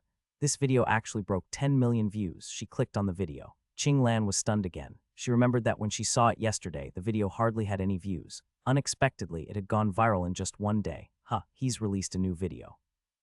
Subsequently, she quickly found the second video her viewers had told her to watch. The title of the video was Eat Anything, but don't say just anything, and it also had reached over 4 million views. The bullet comments in the live stream room were even more agitated than usual at this moment. I have to see what's in this video. Qinglan puffed her cheeks and clicked on it. In the video, Chin Mew appeared in the middle of the screen. I'm delighted that the first video received so much attention and likes, but in the comments section of that video, a troll appeared. He twisted facts in his comments, causing great damage to the reputation of the donor featured in the previous video. The police have now accepted the case and are investigating swiftly, and there should be results before long. The video was very short, less than a minute. Troll, having watched the video, Ching Lan was even more puzzled and bewildered. She asked her viewers, but they all beat around the bush. Everyone started speaking in riddles. None of them answered her directly. With no other choice, she could only return to the first video and search for answers in the comments section. As expected, in the first video's comment section, she saw an account named Daily English Learning. This single account had posted dozens of comments, all of them slandering the donor. They even doxed the donor's personal identity, home address, and other details. Did he actually sue them? Ching Lan pursed her lips, her eyes flickering for a moment. Obviously, the second video was about the smearing behavior of this Daily English Learning. As a live streamer, while her viewers and fans generally maintained a decent quality, she had encountered more than a few trolls. She had seen all sorts of obscene words and slanderous terms. They were utterly unbearable. Initially, she would retort to these trolls and slanderers during her live streams. She also created quite a few infamous highlights with her colorful language, but as she spent more time live streaming, she learned to ignore them. After all, the cost of spreading rumors and slandering people is ridiculously low. If she argued back a few more times, the bullet comments would go crazy with "she's triggered," playing mind games with her. What she didn't expect was that this content creator, facing the same situation, had sued the person without further ado. The person was already locked up. The statement came out in the morning, and by the afternoon they were in jail. The content creator doesn't mess with those fancy tricks. If he says he'll sue, he'll sue. Apparently, you can get free jail food for 3 years. Did you notice that all the trolls in the comment section have disappeared without a trace? Geez, you should have seen it. Hundreds of troll comments, all vanished automatically. The content creator didn't even lift a finger. They practically picked up a train and ran off overnight. In the live chat, many who had experienced it firsthand were animatedly discussing what had happened. Seeing the trolls get punished had everyone feeling incredibly satisfied. They usually enjoyed watching women's live streams. They might be a bit homebound, but they never trolled anyone. But these internet trolls were almost everywhere, and this time, they finally met someone who could deal with them. Another one bites the dust. This Chin Mew is really quite interesting. Ching Lan blinked, also showing a hint of curiosity. She had never met someone so earnest before. However, the tone of the chat took a sudden shift because of the words she uttered. This shouldn't have violated any defamation laws, right? No, to be safe, I'd better consult a lawyer. Don't bother asking. The streamer is looking at least 3 years to start. My clever self has already deleted my fan badge. Solemn declaration, the streamer's actions have nothing to do with the fans. Gotta go. Sister Lan is done for. For small matters, we burn paper offerings. For big issues, we dig graves. Watching the barrage of strange and bizarre comments in the chat, Ching Lan's mouth twitched. Although the netizens were all spouting jokes, this was a bit too exaggerated. It was clear that Chin Mew's decision to actually sue had quite a shocking impact on them. The next day, Jin City Nursing Home. Following Kyan Tao's arrest, the nursing home once again returned to its usual tranquility. Wang Dachui arrived at the office on time at 9, ready to slack off. Chin Mew, on the other hand, continued to take care of the elderly's daily routines, accompanying them in various recreational activities for seniors like playing chess, taking walks, and playing badminton or table tennis. At noon, Chin Mew received a call from Shen Dao, mainly about 2 things. One was about Yang Minghui's case. Yang Minghui and her accomplices had now been transferred to prison, prepared to serve a 5-year sentence. As for the 480,000 yuan compensation they owed, because her husband refused to pay, the court decided to enforce it.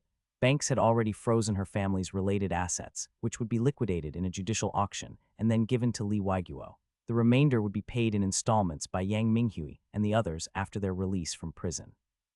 He had no comment on this, nor did he have any sympathy. Those deserving of pity often have hateful qualities. They should have thought about this outcome when they were doing those things. The second matter was about Kyan Tao's case. With Kyan Tao arrested and the evidence chain complete, the procuratorate was ready to file public charges. Since this was a private prosecution case, meaning nothing would happen if no one pressed charges, Shen Dao asked for his opinion once more. Having learned these 2 pieces of news, Chin Mew felt quite relaxed and happy. Reborn into this world, he just wanted to live freely, easily, and enjoy this life to the fullest. These frustrating and suffocating things in life, he absolutely wouldn't tolerate them anymore. Imagine for a moment, if I endured and stayed silent about both these things, it would be good people like Mr. Li who would probably suffer the injustice. However, in the afternoon, the nursing home was visited by an unwelcome group, shattering the rare half-day of peace. Li Waiguo, where's Li Waiguo? We're looking for Li Waiguo. 3 men, accompanied by 3 teenagers about 14 or 15 years old, pushed past the security guards. Shouting all the way, they barged into the nursing home and found Lee Waiguo, who was playing chess with Chin Mew. Thud, the three men, as if by prior agreement, immediately knelt before Lee Waiguo. "You, what are you doing?" Lee Waiguo was also startled by this sudden display. "Mr. Lee, please, we beg you, save us. The court has seized our houses and frozen our bank accounts. We really can't go on living. The kid's mother has gone to prison again, and our household suddenly has no source of income. Please help us. Yes, we've made the kids kneel for you." Saying this, the men pulled the teenagers beside them, forcing them to kneel to Lee Waiguo. "Quick, kowtow to Grandpa Lee and beg him to help us." The three children seemed a bit scared of these men and obediently knelt as well. What are you trying to do?" Lee Waiguo hurriedly put down the chess piece in his hand and tried to help them up. But he lacked the strength, and the three men, all in their prime, stubbornly remained kneeling, refusing to get up. "Mr. Lee, if you don't help us, we won't get up." Their attitude was resolute. Lee Waiguo's face turned crimson under pressure. He could only look to Chin Mew, casting a plea for help. "Zio Chin, look at this." Chin Mew frowned, also setting down his chess piece, and looked at the three men kneeling on the ground. From their earlier descriptions, he had already guessed their identities. They were likely the husbands from the three families Mr. Lee had sponsored, husbands of Yang Minghui and her two companions. Shen Dao had only called him this morning, and now these people had rushed over to the nursing home in the afternoon, putting on such a desperate act. Moreover, one of these three men was holding a selfie stick with a phone mounted on it, which was clearly recording. "Are you live streaming?" Chin Mew asked, looking at the man with the selfie stick. The man glanced at Chin Mew, then snorted. "What, can't I live stream myself?" His name was Sun Qinglin, Yang Minghui's husband. That morning, the court had seized assets from all three families, freezing all their properties and bank accounts. At their wits' end, they had followed the advice of a supposed expert from their village to livestream themselves seeking out Lee Waiguo again. However, having learned from their wives' previous disastrous attempt, they were exceedingly respectful this time. There was no causing a scene or acting unruly. They planned to elicit pity by playing the victim, hoping to win the sympathy of online viewers and get them to help persuade Lee Waiguo. "Mr. Lee, our three families are penniless now, and the children still need to eat. Can you help us?" Sun Qinglin forced out a few tears. He held the phone for the livestream with one hand while looking at Lee Waiguo. "We realize our mistake now. Without an education, there's no future. We'll definitely send the kids to school from now on. Mr. Lee, can you be magnanimous and give us one more chance? The kid's mother is already in prison, but the children are innocent. Please just help us this one more time." No matter how Lee Waiguo tugged at them, they remained kneeling, continuously lamenting their current plight to arouse his sympathy. And Lee Waiguo, already 77 years old, witnessed their misery firsthand. With the three children kneeling before him, he couldn't help but soften. With a conflicted expression, he asked, "What do you want me to do to help you?" Sun Qinglin's face lit up instantly. Wiping away the tears he had squeezed from his eyes, he quickly said, "Could you first give us 100,000 yuan?" Then, realizing he had been a bit too direct, he added, "Mr. Lei, rest assured, we will definitely raise the children well, send them to school, and not waste a single yuan of it. I can guarantee that to the audience watching." As he spoke, he glanced again at the livestream camera he was holding. This livestream account was actually borrowed and had a good number of followers. Since the broadcast began, thousands of viewers had already gathered in the stream. This audience was their leverage to pressure Lee Waiguo. In fact, he had originally wanted to get one or two reporters from small tabloids to come, but they couldn't afford them now. They had to settle for the next best thing, using a livestream to add to their leverage. 100,000. Lee Waiguo's eyes bulged after hearing this. He had thought Sun Qinglin was just asking for a few thousand yuan to help out. He hadn't expected such an outrageous demand. An author 100,000. Moreover, the word Sun Qinglin used was give, not borrow. "The 100,000 is for our three families, Mr. Lee. We can assure you we won't waste it." Sun Qinglin nodded eagerly. Then he quickly added also, "The children haven't seen their mother for 2 days and are very scared. Could we trouble you to issue a letter of criminal leniency? I've asked around. If you provide it, her sentence can be reduced by 40, and the children will be able to see their mother sooner. The children are so young to be without their mother's care, it's just too pitiful." As he spoke, he turned to the camera again, putting on a pitiable act. Lee Waiguo looked at the three kneeling men and the three children, his expression wavering, clearly conflicted. Sun Qinglin and the others' actions had put him in an incredibly awkward position. Helping felt wrong, but so did not helping. While Lee Waiguo hesitated, Chin Mew, standing to the side, let out a short, exasperated laugh at their begging. That's right. In his eyes, Sun Qinglin and his companions were simply here to beg. The moment they arrived, they knelt before Lee Waiguo without a shred of self-respect as men. Not only that, but they had come as a group, bringing their children to kneel with them, completely lacking the responsibility a father should have. Furthermore, one of them was holding a phone, continuously live-streaming, playing the victim the entire time, attempting to use public opinion to pressure and blackmail Mr. Lee. The moment they opened their mouths, it was to demand money. This behavior was worse than that of actual beggars. At least beggars asked for alms forthrightly, dependent on the charity of others. It's true what they say, like attracts like Chin Mew mused, looking at the three men. He had just ensured Yang Minghui and her two companions were imprisoned, and now Sun Qinglin and his group were eagerly lining up to follow in their footsteps.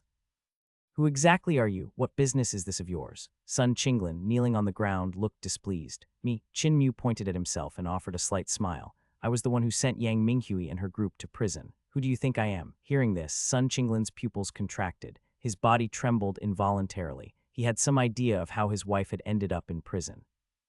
Li Weiguo was incapable of filing lawsuits or handling legal matters himself. It seemed the entire process had been due to the help of a young man. However, a few seconds later, remembering the purpose of his visit, he gritted his teeth and feigned composure. So what? We haven't committed any fraud. We haven't hidden anything. We're just asking Mr. Li for help. What right do you have to interfere? Saying this, he avoided Qin Mu's gaze and turned back to Li Weiguo, continuing his pitiful act. Mr. Li, we really can't go on like this. Our families were already destitute, and now our properties and bank accounts are frozen.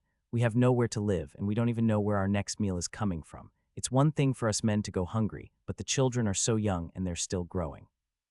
After he began, the other two men also started playing the victim, weeping about their tragic circumstances.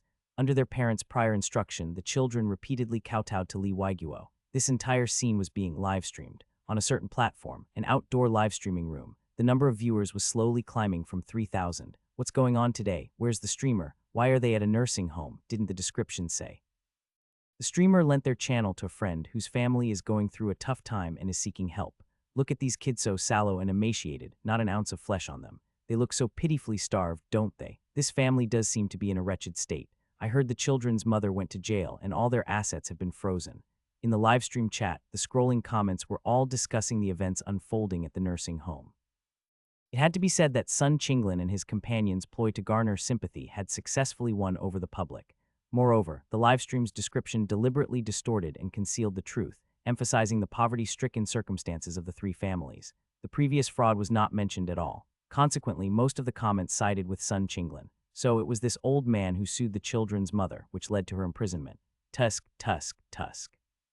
It's true what they say, the older the person, the harder the heart. How could this man do such a thing? Hold on, why did their mother go to jail? The description doesn't say. Could there be more to this story? What more could there be? She's a woman from an impoverished family. What kind of heinous crime could she possibly commit? Exactly. This family is already suffering so much. I really hope this old man can issue a letter of forgiveness. It would be a good deed, you know. Sigh. If they weren't desperate to survive, if it wasn't for his wife and children, what man would willingly kneel before so many people?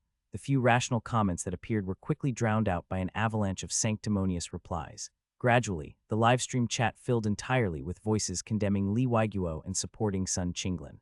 As the incident brewed and escalated, the livestream's popularity continued to rise.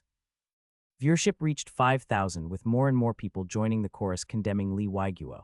Meanwhile, in the nursing home, the children are so young they really can't be without their mother. Mr. Li, we truly can't go on like this. Please, you have to help us. He spoke with tears streaming down his face, his voice choked with sobs as if they would simply die if Li Weiguo didn't help them. Zhao Qin about this, perhaps. Li Weiguo, unable to withstand the pressure, looked to Qin Mu for help once more. To be honest, Yang Minghui and the others got what they deserved, Li Weiguo thought. But these poor children, they're suffering because of it. Coupled with Sun Qinglin and the others constantly playing the victim and pressuring him, he was beginning to consider showing leniency. However, Qin Mu gently patted his shoulder, giving him a reassuring look. Afterward, Qin Mu stepped forward, approached Sun Qinglin, and glanced at the livestream on the phone stand. He instantly noticed the dense, incessant stream of scrolling comments denouncing Mr. Li. So many living bodhisattvas. He raised an eyebrow and couldn't help muttering. Because he was so close to the phone, his voice was heard clearly by the thousands of viewers in the livestream. Those scrolling comments, which had been criticizing Li Weiguo, suddenly changed their tune and started targeting him. Who's this guy? Does he have no compassion at all? Their family is already in such a miserable state and he can still laugh. He has no humanity. We don't know if we're living bodhisattvas, but we sure see a living King Yan. I heard this is the guy who had the children's mother locked up. I knew it. How bad can an old man be? This young fellow is probably behind it all. Wait, why does this person look so familiar? I feel like I've seen him somewhere before. His remark instantly enraged the commenters, who began to lambast him. But Qin Mu merely glanced at the livestream and then looked away, paying it no further attention. These people are clueless, Qin Mu mused. They're just grandstanding online, blindly taking sides and spewing nonsense, completely oblivious to the harm and distress they're causing. No different from Kyan Tao, really. He decided there was no need to stoop to their level. Sun Qinglin, is it? He asked, looking at the still kneeling man. Sun Qinglin and the other two men swallowed nervously, their shoulders hunching, somewhat afraid to meet Qin Mu's gaze directly. After all, their wives had been imprisoned because of this very young man. If you weren't so utterly good for nothing, they wouldn't have had to resort to fraud. In your current state, what's the difference between you and beggars? No, to be more precise, even beggars are better than you. At least beggars don't drag their own children out to beg with them. Qin Mu's voice, neither too loud nor too soft, echoed clearly in the courtyard, articulating the thoughts Li Waiguo had wanted to express but never had. Indeed, Sun Qinglin and his two companions had sound limbs and strong bodies. Even without much education, they could have worked construction and supported a family. They shouldn't have ended up in such a state. But Sun Qinglin and the others, even after the lesson from Yang Minghui and her companions, still showed no ambition, no awakening. They actually resorted to the same method again, holding hostage those viewers who were unaware of the truth to exert pressure. They wanted money and a letter of forgiveness. In every sense, beggars were more capable than these three. Our family's affairs are none of your business. Sun Qinglin and the others retorted when confronted by Qin Mu's questioning, their demeanor fierce on the outside but timid within. Their gazes flickered evasively as they tried to bypass Qin Mu. Mr. Lei, I want to speak with Mr. Lei. However, since Sun Qinglin was kneeling and Qin Mu was standing, he simply couldn't get around him. No matter which way he tried to move, Qin Mu remained in front of him. In other words, he was continuously kneeling before Qin Mu, and Qin Mu was enjoying their obeisance without any psychological pressure. The faces of Sun Qinglin and the other two flushed red after all. They still possessed a shred of dignity and shame. However, remembering the purpose of their visit, they couldn't bring themselves to stand up. If they did, all their efforts would have been in vain. Meanwhile, in the livestream chat, following Qin Mu's interrogation and after witnessing the reactions of Sun Qinglin and the others, the commenters who had been unleashing a barrage of criticism against Qin Mu finally began to sense something was amiss. No way, have we been deceived? Were their wives imprisoned for fraud? I knew something was off. So we were being used by Sun Qinglin as pawns. Even so, this young man is too disrespectful. They're already in such misery, and he's berating their father in front of the children. No, things aren't that simple. We can't just take his word for it. In the comment section, the accusations and curses against Qin Mu suddenly dwindled. However, these viewers became cautious. They considered Qin Mu's words to be only one side of the story and maintained a skeptical attitude. At this moment, a comment appeared in the livestream chat that caught many people's attention. Might I ask, am I the only one who noticed that this guy looks a lot like an UP who just became famous? The viewers in the livestream chat paused for a moment. Most of them were longtime viewers of this platform. Searching their minds for recently popular ups, they instantly recalled a legend. The UP, who had posted only 2 videos, had already become a legend in the online community.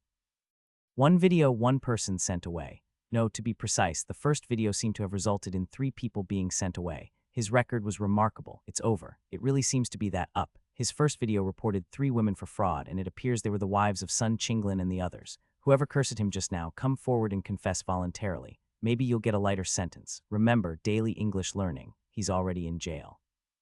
Cursed in the morning, locked up by the afternoon. Sun Qinglin and the others are too bold, daring to provoke this up. After learning Qin Mu's identity, the people who had previously slandered and accused him all behaved like shrinking turtles. All the would-be bodhisattvas mysteriously disappeared, no longer making a peep. The phrase "the internet is not a lawless place" once again surfaced in everyone's mind. The recent lessons weren't far off. Qin Mu had shown them through his actions that one truly couldn't speak carelessly. For a moment, the entire livestream chat was filled with civility and harmony. Not a single curse word or insult appeared again. At the same time, in the nursing home, even after Qin Mu's scolding, Sun Qinglin and his 2 companions still hadn't given up on getting money. They remained kneeling, looking past Qin Mu towards Li Waiguo. Mr. Li, the letter of forgiveness isn't necessary, but my children and I truly can't survive. Could you please donate some money to us? Sun Qinglin decided to throw all caution to the wind. He cast aside all notions of courtesy, integrity, and shame. He was even willing to disregard his wife. All he wanted was money. The other 2 also pulled their children closer, putting on a pitiful display and wailing, "That's right, we don't need the letter of forgiveness anymore. Mr. Li, our house has been seized, our bank cards frozen, we don't even have 100 yuan to our names. If you don't help us, we really will starve to death." Qin Mu frowned as he looked at the 3 kneeling men. He hadn't expected that after his harsh rebuke, the 3 of them would become even more shameless. Behind him, Li Waiguo's expression was deeply conflicted. On one hand, there were 3 adults undeserving of sympathy. On the other, there were 3 underage children. With their property seized and assets frozen, the children were indeed suffering, especially with fathers like these. Mr. Lee, we just want 100,000 yuan. Sun Qinglin raised his head, looked past Qin Mu, and noticed Li Waiguo's conflicted expression. He pleaded earnestly, we've already discussed it. This 100,000 yuan will be divided equally among our 3 families for living expenses and the children's school fees. We know you mean well. Mr. Lee, please, for the sake of the thousands of netizens in the livestream chat. As Sun Qinglin pleaded, he gestured towards the device displaying the livestream chat. In his mind, the netizens in the livestream chat, upon learning of his tragic situation, would surely sympathize with him and speak out on his behalf. This was also why he had started the livestream, to use it to persuade Li Waiguo. However, when he glanced at the livestream chat, he realized the comments were not what he expected. The chat was filled with discussions about what people had for lunch, the pleasant weather, or their plans for the evening gutter trivialities. Not a single person commented on his tragic situation. For a moment, he even wondered if he was looking at the wrong livestream. What are you showing me? Li Waiguo also noticed the device in Sun Qinglin's hands displaying the livestream and took a closer look at the chat. He had expected the chat to be full of insults directed at him. Instead, he found people discussing trivialities like the pleasant weather. Not a single swear word. It could be described as the most civilized livestream chat in history. Sun Qinglin was stunned for a moment. Seeing this tactic fail, he resorted to his trump card. Gritting his teeth, he said, Mr. Lee, to be frank, working is impossible for us. We're absolutely desperate now. If you don't help us. As he spoke, he pointed to the 3 children beside them. He said in a grave tone, we'll have no choice but to send the children to the factory. Previously, they had pulled their children out of school merely to help with farm work and household chores. But now, they were genuinely considering sending their children to work in factories.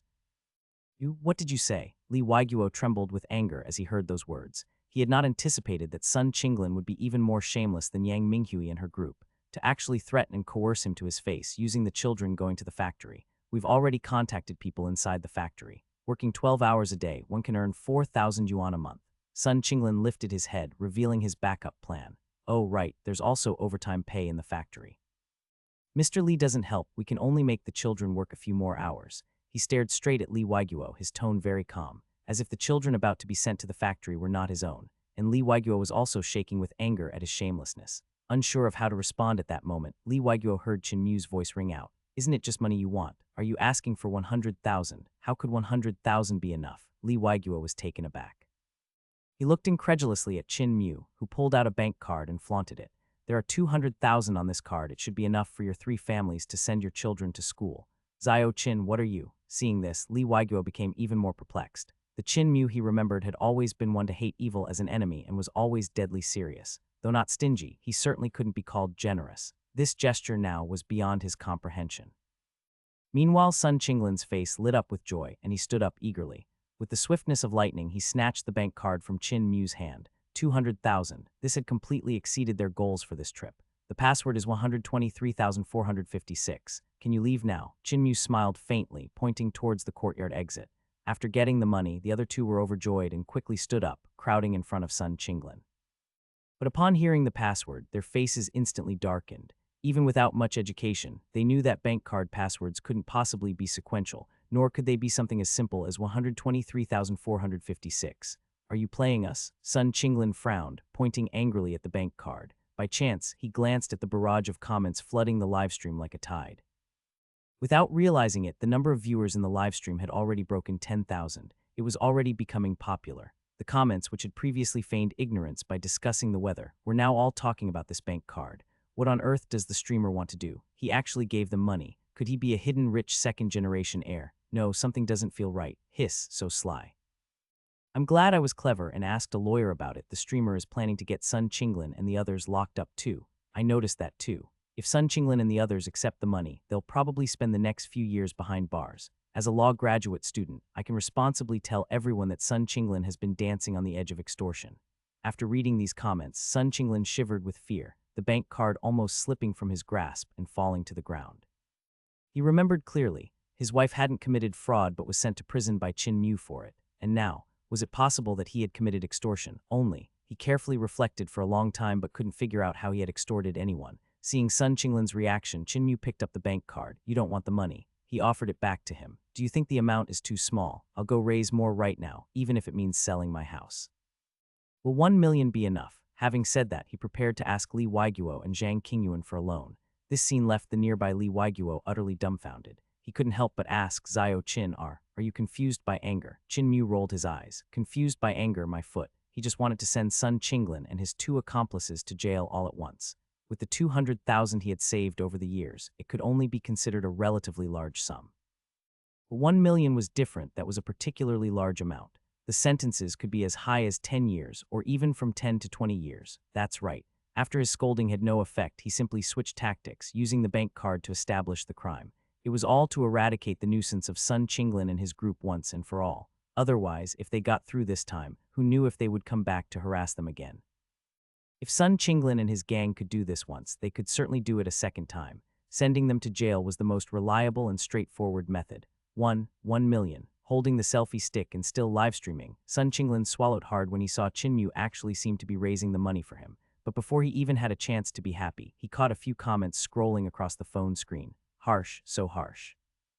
He's actually willing to sell his house to put Sun Qinglin away. Good thing I didn't insult this streamer just now. Who would dare to offend him? The crime of extortion is divided into 3 levels depending on severity. The lightest sentence is less than 3 years. For a larger amount, it's 3 to 10 years, and the most severe is 10 to 20 years. This streamer is untouchable, casually sending people to jail. After reading these comments, he jolted in fright. Looking at the bank card Qin Mu offered him, he kept backing away as if it were some kind of ferocious beast. Though he didn't know much about the law, when it came to choosing between money and the possibility of being locked up, he knew which way to turn. The money was too hot to handle. It could cost him his life. Brother, son, why aren't you taking the money? Behind him, the other 2 looked confused. They had come all this way for the money. Sun Qinglin glared fiercely at the 2 men and said impatiently, "What do you know? This kid is setting us up. If we take the money, we could be charged with extortion. Do you want to go to jail and keep your wives company?" Upon hearing this, they were immediately startled. They felt a chill down their spines, their hair standing on end. The world was too dangerous. They were already being so careful, yet they had almost been sent to jail. So, what do we do now? Do we still want the money? The 2 exchanged glances, then looked towards Sun Qinglin. Take it for what? Sun Qinglin cursed, his face ashen with anger. 200,000 was lying right in front of them, yet he dared not reach out to take it. There was nothing more frustrating than this. Let's go, we'll back off and talk about this next time. In the end, he gritted his teeth and decided to abandon this venture. After all, their ignorance of the law had put them at a disadvantage. They would ask someone knowledgeable next time before trying again. However, just as they were about to leave, Qin Mu stood up and blocked their way. Next time, you've committed extortion and you still want to leave.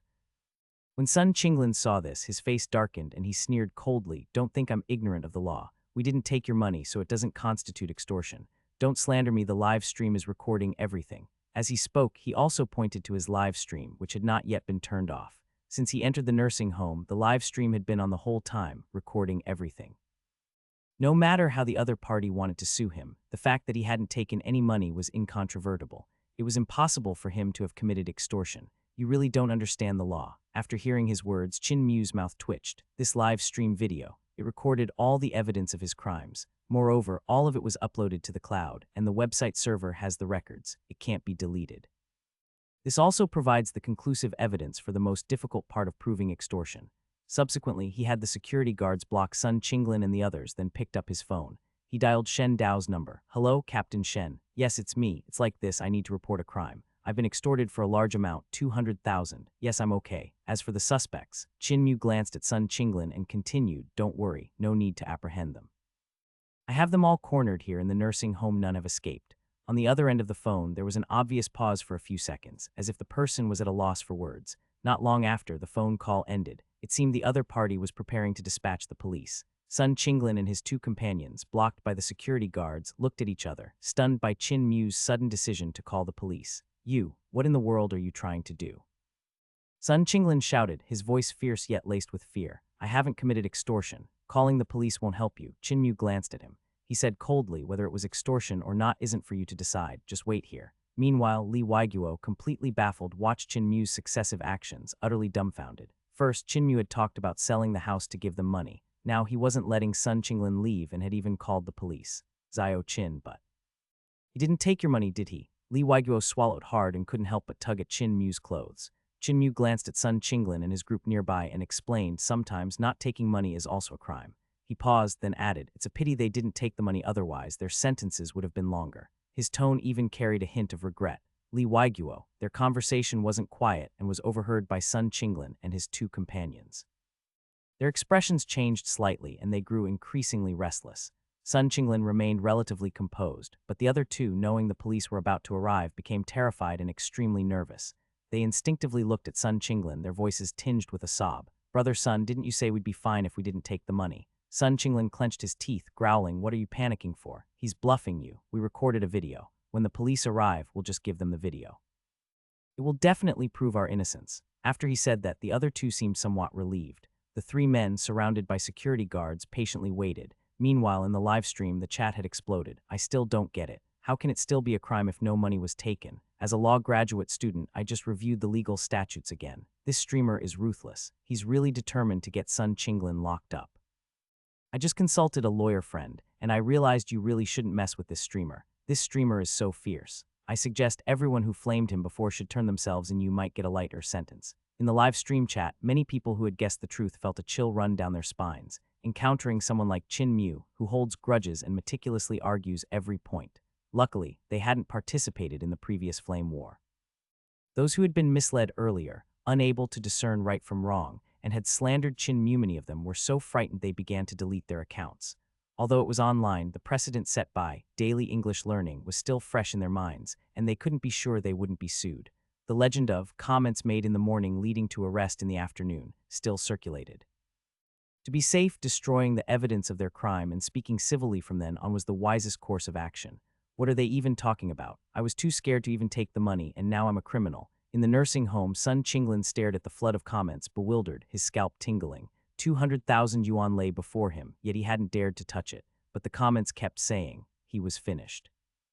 Moreover, the tone of the comments regarding Chin Mew was extremely respectful. No, to be precise, it was fearful. Seeing this, Sun Qinglin couldn't help but swallow nervously. The composure he had struggled to regain once again dissolved into unease. Half an hour later, we. As the sound of sirens grew closer, Shen Dao personally led a team to the nursing home. Are there really extortionists? Upon seeing Chin Mew, Shen Dao couldn't help but frown and ask in a low voice. He couldn't remember how many times he'd seen Chin Mew this week. If this kept up, he seriously suspected Chin Mew was about to become an unofficial colleague. Chin Mew nodded solemnly, then pointed at the anxious and extremely nervous Sun Qinglin and his two companions. "Officer, this is a misunderstanding. We're innocent." As soon as the trio saw Shen Dao, they immediately started shouting their innocence. To prove their innocence, without a second thought, they immediately handed over the cloud recording of the live stream. Of course, after Shen Dao arrived, the live stream was forcibly shut down. After all, public officers carrying out their duties couldn't be casually broadcast. A video. Shen Dao took Sun Qinglin's phone, pausing for a moment. Chin Mew added, "That contains the evidence of their extortion. Please take a look." The doubt in Shen Dao's eyes deepened. If Sun Qinglin was the suspect, wasn't he being a bit too cooperative? After a brief moment of contemplation, he decided to check the video first. The video was over 2 hours long. It had started recording from the moment Sun Qinglin and his companions entered the nursing home and continued right up until a few moments ago. To save time, he watched it at 5 times the normal speed. But as he watched, his expression gradually turned strange. After entering the nursing home, Sun Qinglin and the others had knelt before Lee Waiguo, crying and begging for money. They constantly played the victim, trying to arouse sympathy, and finally even threatened to send their child to a factory to coerce Lee Waiguo. 10 minutes later, he finished fast-forwarding through this worldview-shattering video. "Officer, we're really innocent. Look, in the video, we didn't even take any money," Sun Qinglin exclaimed, rushing forward impatiently to defend himself. Shen Dao glanced at him and instructed the officers behind him, "We have the evidence. This can be considered extortion. Although no money was received, it still counts as attempted extortion. The case is a bit complex. Let's take them all back to the station first." Yes, the accompanying police officers nodded. Wait a minute. Sun Qinglin, who had been staring intently at Shen Dao, was suddenly dumbfounded. "Officer, could there be some mistake?" He swallowed hard, panic completely overtaking him. Actually, after seeing the barrage of comments, he had resisted his greed and hadn't dared to touch the bank card Chin Mew handed over. Although the card contained 200,000 yuan, taking it might lead to jail time, and he could still weigh the priorities. But what he hadn't expected was that even though he hadn't taken the money, he was still going to be arrested. After we came in, we knelt before Lee Waiguo the whole time. We didn't curse anyone, didn't use violence, and didn't deceive anyone. So how is that extortion? Right, Brother Sun is correct. We recorded a video, it can prove what we're saying. You police officers handle cases based on evidence. How could we have committed extortion? Although we're not highly educated, we know some basic legal concepts. We're always honest and law-abiding, and we never dare to touch anything illegal. Seeing this, the other two men could no longer remain seated. They crowded around Shen Dao, continuously proclaiming their innocence and decrying the injustice. According to them, they were model citizens who had never done anything illegal. In reality, having learned from their wives' mistakes, they had even done their homework before coming this time. They hadn't concealed any facts, fearing they'd be arrested for fraud again, but they never imagined. They hadn't committed fraud, yet they were being charged with extortion. You've never engaged in any illegal activity. Listening to the three men's self-assessment, Shen Dao almost laughed at their ignorance. In this live stream video, roughly 2 hours long, the three of them had been continuously engaging in illegal activities without a moment's pause. Of course. Sun Qinglin and the other two exchanged glances, still firmly believing they hadn't broken any laws. Shen Dao's mouth twitched. He picked up his phone, scrolled the video to the beginning, and played it again. At the same time, he said, "Firstly, you ignored the security guard's warnings and trespassed into the nursing home, illegally entering a private residence. Anyone committing this crime can be sentenced to up to 3 years of fixed-term imprisonment or criminal detention. If they press charges, you won't escape this." Upon hearing this, Sun Qinglin and his companions widened their eyes in disbelief. They hadn't realized that from the moment they stepped into the nursing home, they had already broken the law. No, more accurately, they had committed a crime, and one punishable by up to 3 years of imprisonment. Second, as soon as you entered the nursing home, you started a live stream. You continuously filmed the nursing home's environment, as well as Li Waiguo and others, without their consent, infringing on their rights to property, reputation, image, and privacy. Although this isn't a criminal offense, it violates public security administrative regulations and can result in up to 15 days of detention and a fine. As the video played, Shen Dao snorted coldly and continued, "Third, I looked at the description for your live stream. You deliberately concealed the truth about your wife's imprisonment, deceptively sought sympathy from netizens, and incited public opinion to attack and pressure others. Spreading rumors, inciting public sentiment, and misleading thousands of viewers in the live stream will result in more than 10 days of detention and a fine." Crime after crime was detailed by Shen Dao, each supported by clear evidence and reasoning. As Sun Qinglin and the others listened, their faces gradually turned pale, the earlier confidence completely gone. If Shen Dao hadn't pointed it out, they wouldn't even have realized just how many laws they had broken. Zhao Qin, why do I get the feeling? They're the real outlaws here. On the other side, Zhang Qingyuan, who had gathered to watch the commotion, also swallowed hard and looked at Qin Mu. It wasn't just him. Li Waiguo and the other onlookers from the nursing home were almost dumbstruck. The video had barely begun playing, yet Shen Dao had already listed 3 illegal acts. The main charge, extortion, hadn't even been brought up. These 3 people, at a minimum, were looking at sentences of up to 3 years. What would happen if more was added on top of that? Qin Mu, too, watched in surprise as the scene unfolded, his mouth twitching. As the one who had called the police, even he hadn't imagined Sun Qinglin and his companions had committed so many offenses. In such a short period, they had managed to commit a whole slew of them, both intentionally and unintentionally. Fourth, you knelt before Li Waiguo. When he refused to help you, you refused to get up. This constitutes coercive behavior. Shen Dao's voice continued to resonate in the courtyard. Combined with the pressure from the live stream audience's comments, your actions to coerce and force Li Waiguo to do something against his will constitute the crime of coercion. Depending on the severity, this carries a sentence of up to 3 years of fixed-term imprisonment. Fifth, in the video, you said your child hasn't attended school since junior high. This deprives the child of their right to education and violates the Compulsory Education Law and the Protection of Minors Act. Shen Dao held up his phone, pointed at the live stream video, and glared at the pale-faced Sun Qinglin and his companions. He continued, as parents, while this may not be a criminal offense, it is a serious violation of the law. Sixth, you have already arranged with a factory to send your underage child to work there. This is a violation of child labor laws and constitutes forced labor. According to criminal law, anyone who forces another person to work by means of violence, threats, or restriction of personal freedom shall be sentenced to no more than 3 years in prison or criminal detention, and shall also be fined. At this point, he paused and scoffed. In just 2 hours, you've committed 6 distinct illegal and criminal acts, and you still dare to claim you've never engaged in illegal or criminal acts before. Sun Qinglin and his companions didn't dare meet Shen Dao's sharp gaze. They all hung their heads, their expressions incredibly grim, and this wasn't even addressing the main charge of extortion. They already felt that a single misstep had led to eternal regret, and they were destined to spend the rest of their lives behind bars. 6 charges. Most people wouldn't manage to commit so many noteworthy acts in an entire lifetime. We admit all of those, but we really didn't commit extortion. Sun Qinglin clenched his teeth and raised his head again, attempting a final defense. Oh, Shen Dao raised an eyebrow and continued. Seventh, the crime of extortion. This crime has three constituent elements. The first is the intent of illegal possession, meaning an attempt to take the other party's property. The video clearly records that upon your arrival, you demanded 100,000 yuan from Li Waiguo. Upon hearing this, Sun Qinglin swallowed hard, finally realizing that starting a live stream had been an incredibly foolish decision. No, it was far worse than unwise. It was downright suicidal. This live stream had recorded all his offenses. Otherwise, the authorities would have no concrete proof of these actions. Take the coercion, for example, based solely on the testimonies of Zhang Qingyuan and the other seniors. A conviction would have been impossible. And the extortion, if not for this video, as long as he hadn't actually taken the money, he definitely couldn't have been charged with extortion. For a moment, a bitter taste filled his mouth and his heart sank with despair. It seemed he had truly shot himself in the foot. Second, methods of coercion and threats were used against the victim. As Sun Qinglin despaired, Shen Dao's voice rang out again in his ear. The video clearly shows that you repeatedly used language, your livestream, and the threat of sending the children to the factory to coerce Li Waiguo's will, forcing him to give you 100,000 yuan. Third, you illegally took possession of the victim's money. In the video, you accepted the bank card that Qin Mu handed to you. As Shen Dao spoke, he pointed at Qin Mu. Qin Mu quickly stepped forward, took out the bank card, and added, "Indeed, there are 200,000 yuan inside, all my savings. You can take it for verification." Seeing Qin Mu so cooperative, lines of exasperation appeared on Shen Dao's forehead. From the video, he saw everything that had happened. Faced with this situation, Qin Mu very cooperatively taking out 200,000 yuan was beyond his expectations. Clearly, Qin Mu wanted to help ensure Sun Qinglin and the others spent more time behind bars.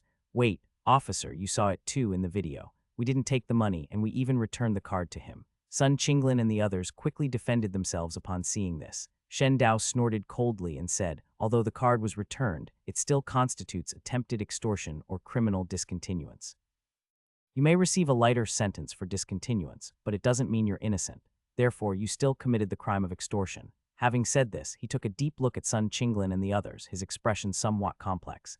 Actually, these 7 illegal and criminal acts by Sun Qinglin and the others, dealing with them was extremely troublesome. Proving each one was incredibly difficult in his many years of handling cases. He hadn't encountered many like this. For instance, unlawful entry into a residence was rarely reported. The crime of coercion, relying only on the testimony of 1 or 2 people, also couldn't form a complete chain of evidence. Infringement of the rights to reputation and image was also borderline, prosecutable or not. The offense of inciting public opinion. If they hadn't livestreamed, this crime wouldn't exist. The most crucial was the crime of extortion. Without solid recordings or videos, they could completely deny everything. But now, Sun Qinglin and the others had turned this into an ironclad case.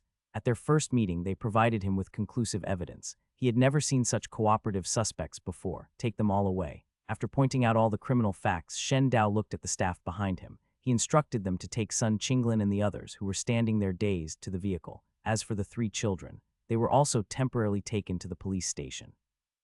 Arrangements would be made for them later. "You too, come along as well to make a statement." After that, Shen Dao turned to Qin Mu and Li Waiguo. Shen Dao's mouth twitched. Seeing Shen Dao remain silent, Qin Mu sighed. "It's a shame. They committed so many crimes, yet they can only be charged with the most serious one, not punished for multiple offenses concurrently." He sounded quite regretful. After all these events, he had also taken some time to understand the law. For instance, Sun Qinglin and the others committed numerous crimes, but all within the same time frame.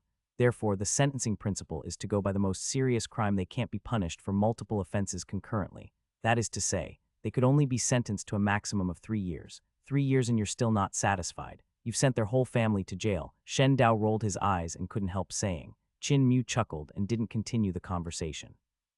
This time he likewise wouldn't choose to forgive. For people like Sun Qinglin, they needed a profound lesson to prevent them from acting so lawlessly and recklessly in the future. 2 hours later, Qin Mu and Li Waiguo completed their statements and walked out of the police station. 3 more have gone in. 77-year-old Li Waiguo sighed. His expression wasn't exactly cheerful. He didn't sympathize with Sun Qinglin and the others, but with their children, their mothers. Had already been sentenced to 5 years. Barring any surprises, their fathers would likely be sentenced to 3 years. That meant for the next 3 years they would have no one to care for them. "Zio Qin, do you think we've gone too far? Those children." After walking a few steps, Li Waiguo suddenly stopped and looked at Qin Mu, his expression conflicted. Qin Mu supported Li Waiguo but said, "Seriously, Mr. Li, don't dwell on it. What we did actually helps those children." Lee Waiguo frowned, somewhat puzzled. Chin Mu sighed. He then explained people like Yang Minghui and Sun Qinglin are either selfish and conceited or lazy and deceitful. Under their influence, what kind of future do you think their children would have? Upon hearing this, Lee Waiguo lowered his head. Indeed, what Chin Mu said wasn't wrong. The ancients said, if the upper beam is not straight, the lower ones will go ask you a truth that has held for thousands of years. A red dye comes from proximity to cinnabar, a black dye from proximity to ink. While it's true some can emerge unstained from mud, such individuals are exceptionally rare. Yang Minghui and Sun Qinglin didn't even give their children the chance to attend school. They even planned to send them to work in factories as miners. With such parents, these children's lives would only get worse. Plus, I just asked Captain Shen, and he said that after the parents are incarcerated, the children will be sent to a nearby welfare institution. Chin Mu patted Lee Waiguo's shoulder. He continued, at the welfare institution, at least they have the opportunity to receive state-mandated compulsory education they can continue to study. A welfare institution is a state agency. It typically assists orphans who have no parents and cannot care for themselves. Children whose parents are both incarcerated are also eligible for help. The 9-year compulsory education is one of the services provided there. Really, upon hearing this, the worry on Lee Waiguo's face gradually eased. His steps became much lighter as they continued on their way. He had supported these children for 10 years, and this outcome finally set his mind at ease about them. The nursing home. In the room. After returning from the police station, Chin Mu went back to his room. He picked up his phone. He prepared to record his third video. Hello everyone, something rather unpleasant happened today. I believe many of you learned about some of it through a certain live stream. This video is primarily about that incident. In the first video, we helped put 3 fraudsters behind bars. Today, their husbands actually came to my door with their children. He faced the camera and briefly recounted the day's events without embellishment. But Sun Qinglin and the others' actions were indeed outrageous. In the end, I chose to call the police directly. After the police officers arrived, they identified the following 7 offenses from the video Sun Qinglin's group was recording for their livestream. First, unlawful entry into a residence. Then, Chin Mu listed the 7 offenses summarized by Captain Shen one by one. Currently, the relevant suspects have been detained and are awaiting trial. With that, he finished recording the video. He also edited in some clips from the video Sun Qinglin and the others had recorded at the time. It took over an hour to finish editing the video. Then he uploaded it to a certain site. Zizhu, in a high-end residential area. Qinglan lay on her soft bed, her smooth, delicate legs idly kicking. She was scrolling through her phone while sporadically chatting with her best friend. She still had a few hours before her live stream was scheduled to start, making this a rare moment of rest for her. That person posted a new video. Suddenly, her account received a notification. The account named Chin Mu had posted a new video. Filled with curiosity, she eagerly clicked on the notification, which took her to the video page. She immediately saw the title, Shouldn't a Family Stick Together? She blinked, not quite understanding. Shortly after, she patiently started to watch. The husbands of those women from the first video have come knocking again. Are there really such shameless people in the world? Watching this, she became so infuriated that she sat bolt upright in bed. She was afraid that if she kept lying down, she might actually explode from anger. Following that in the video, Chin Mu walked up to the pixelated individuals and handed over a bank card worth 200,000 yuan. Chin Mu actually gave them money. This doesn't seem like something he would do. Did he just swallow his pride? Qing Lan's eyes widened. A flicker of disappointment crossed her delicate face. Actually, if she were in such a situation, she wouldn't have a much better solution either. At most, she could have security forcibly remove these people. They hadn't caused a major disturbance or engaged in overt deceit. They were simply being utterly shameless. A call to the police might result in temporary detention at most, and they would be released in a few days. Afterward, she would still have to face their continued harassment. Why isn't he daring to take it? But the next second, Qinglan saw in the video clip that the pixelated man, holding a selfie stick for his live stream, actually threw the card to the ground as if the money were burning his hands. Not understanding this scene, she had no choice but to silently open the video's bullet comments, hoping to find some insightful viewers. However, she was met with an overwhelming flood of bullet comments. Up is too scheming. This is clearly a setup to get them sent to prison, but this guy is smart for not taking it. You can't mess with this Up, there are traps everywhere. This person is truly blind, trying to morally blackmail Up. Does he think Up would be scared of someone without morals? Up will just outplay you with even fewer morals. Who just said that? Delete it quickly before UP sees it, or you're looking at a minimum of 3 years. Qing Lan, seeing these exaggerated bullet comments, was utterly bewildered. What is all this nonsense? After trying to understand for a while, she still didn't get it. Luckily, it wasn't long before, as the video continued, everything became clear. The opposing party was so intimidated by Chin Mu's cunning move that they were caught in a dilemma, not knowing whether to accept the money or refuse it. They planned to retreat, but Chinmu stopped them and then directly reported them to the police for extortion. Extortion. Seeing this, Lan was a bit baffled. Beginning to end, she had never connected this group's actions to extortion. Could it be? She blinked her large eyes, a possibility dawning on her. Mu's act of offering the money was probably to solidify the charge of extortion against them, to send them to prison. But they didn't take the money, did they? A new doubt quickly surfaced in her mind. The video fast-forwarded. Soon, the police arrived at the scene. To prove their innocence, the group showed the video recorded during their live stream. Then in a countermove, 7 illegal and criminal acts they committed were pointed out. Next, Mu appeared in the video, listing these 7 crimes one by one. First, the crime of trespassing, punishable by up to 3 years of imprisonment or criminal detention. Second, infringement of image rights and privacy rights, violating Public Security Administration regulations. Third, all 7 charges were listed in succession. Lan listened, stunned, and couldn't help but gasp. Here, I must especially thank our police comrades for pointing out so many issues I hadn't noticed. As the aggrieved party, I will prosecute all 7 of these crimes. I will show no mercy. Currently, the relevant suspects have been detained and are awaiting trial. At this point, the video ended. Lan's heart, however, remained turbulent for a long time. The impact of this video was greater than all the previous ones combined.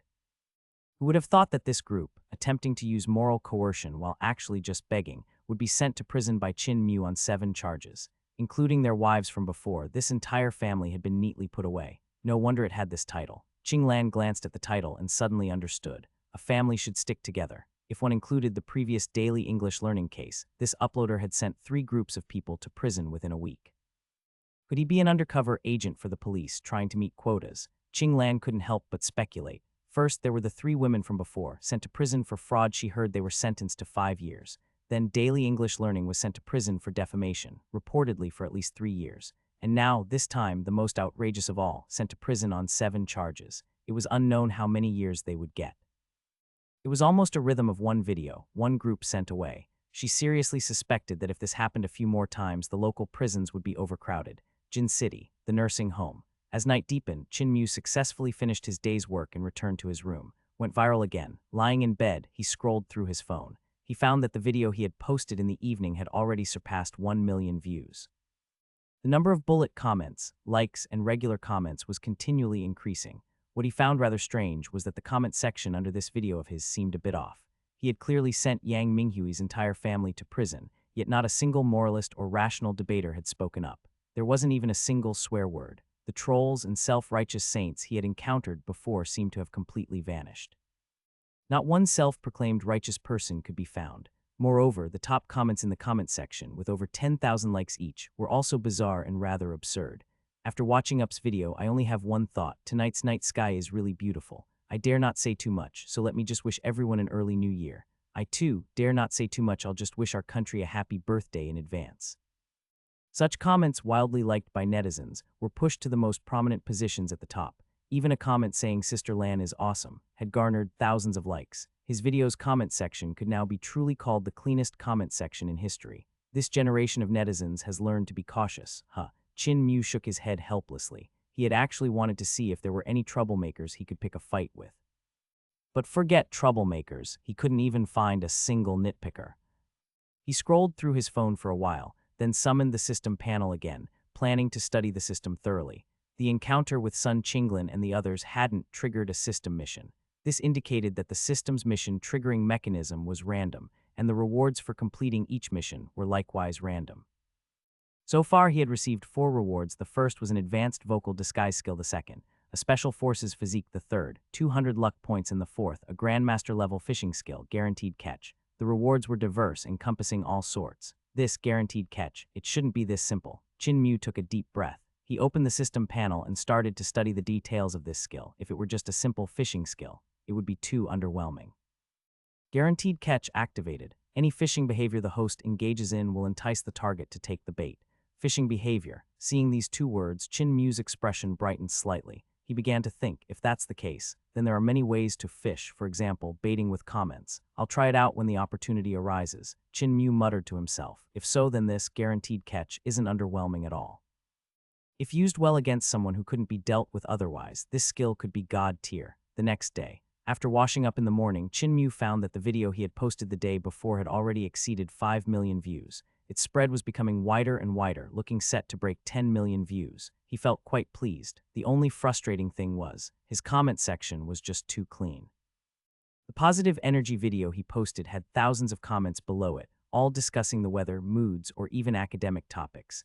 There wasn't a single troll. Although the number of comments was substantial, something felt off. It wasn't until that afternoon, while playing chess with old Zhang, the chess fanatic, that Chin took the opportunity, while old Zhang was deep in thought, to scroll through other videos again. And indeed, he discovered something amiss. The platform randomly recommended a video titled, "Shocking, I've discovered another identity of a certain up." The video was posted by an account called manhwaedit and was also approaching 1 million views. Upon opening the video, a person with a pixelated face stood before the camera and cut right to the chase, saying, "I believe everyone was attracted by the title. Rest assured, I'm not a clickbaiter. Based on my careful observations, I've truly discovered another identity of a certain up. This is the first video I've recorded. I only have one request. Don't just hit the like, save, and share combo. Please watch the video honestly, and most importantly, don't spread it. Alright, let's get to the point.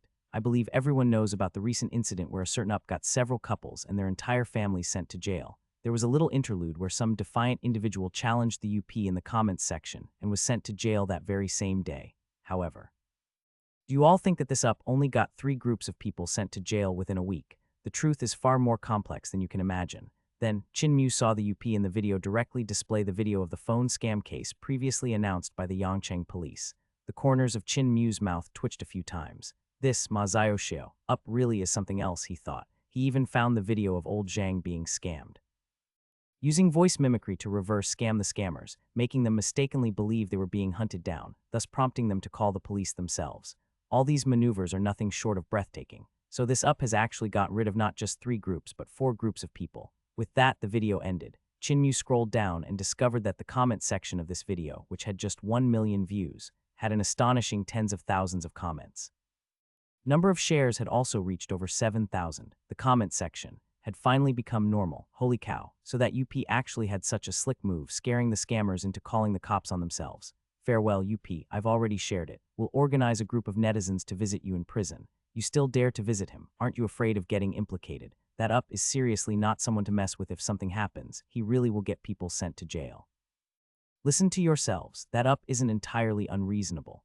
I ran into him on the street last time, just glanced at him, and only got 3 years in jail. That's nothing. I just forgot to like his last video on extortion, and I've already received a lawyer's letter. Seeing these comments, several dark lines appeared on Chin forehead. Good heavens, he thought. When did I become so terrifying? A mere glance gets you 3 years in jail. Forgetting to like a video gets you a lawyer's letter. So this is where all these netizens were hiding and making their comments. However, after watching this video, he gradually understood where this group of joke-cracking netizens had gone. No wonder his own video comment sections were so clean, with everyone discussing the weather, their moods, and academic topics. It turned out that after watching his videos, they all congregated here. After some thought, he also silently liked the video. Yangcheng, in an ordinary residential community. Damn. That UP liked my video. Ma Ming looked at his computer, his face ashen, his feelings incredibly mixed. He was a long-time user of a certain video sharing site. Usually when online, he would occasionally watch videos of girls singing and dancing, live game streams, classic movies, and the like. But recently, he had started following a up named Chin He discovered that several of this UP's videos tackled those frustrating situations in life where one often felt helpless, promoting positive energy and resisting moral coercion. For example, in the first video, several women unscrupulously acted like leeches under the guise of soliciting donations. They were countersued for fraud and taken to court, ultimately receiving a 5-year prison sentence and a hefty fine. In the second video, a troll in the comment section made their remarks in the morning and was sent to jail by the afternoon. The speed of it left him utterly speechless. The third video involved people using public opinion and a child as leverage to extort money. Chin directly offered 200,000. He even said he was prepared to sell his house if it wasn't enough, and in the end successfully got them sent to jail. At the same time, by chance, he recalled a phone scam case that the local Yangcheng police had busted. After careful investigation and comparison, he discovered that Chin was also involved in this incident where the scammer was scared into turning himself in. Consequently, itching to do something, he used the account manhwaedit to publish this video. In the video, for safety reasons, he had even pixelated his own face and repeatedly urged viewers not to spread it. However, Who could have imagined that these ruthless viewers would share it over 7,000 times, causing his view count to reach 1 million within a single day? And just moments ago, when he logged into his account dashboard, he inadvertently noticed, among tens of thousands of likes, that an account named Chinmew had liked his video. That's right, luck was just that peculiar. He didn't know how his luck had suddenly become so good that, out of a sea of people, he had managed to spot the like from that up. I haven't done anything wrong, have I? I won't get sent to jail, will I? Staring at the computer, Ma Ming was momentarily plunged into deep self-reflection. Jin City, the nursing home. After the affairs involving Yang Minghui and a few others had concluded, the nursing home found its usual serenity once more.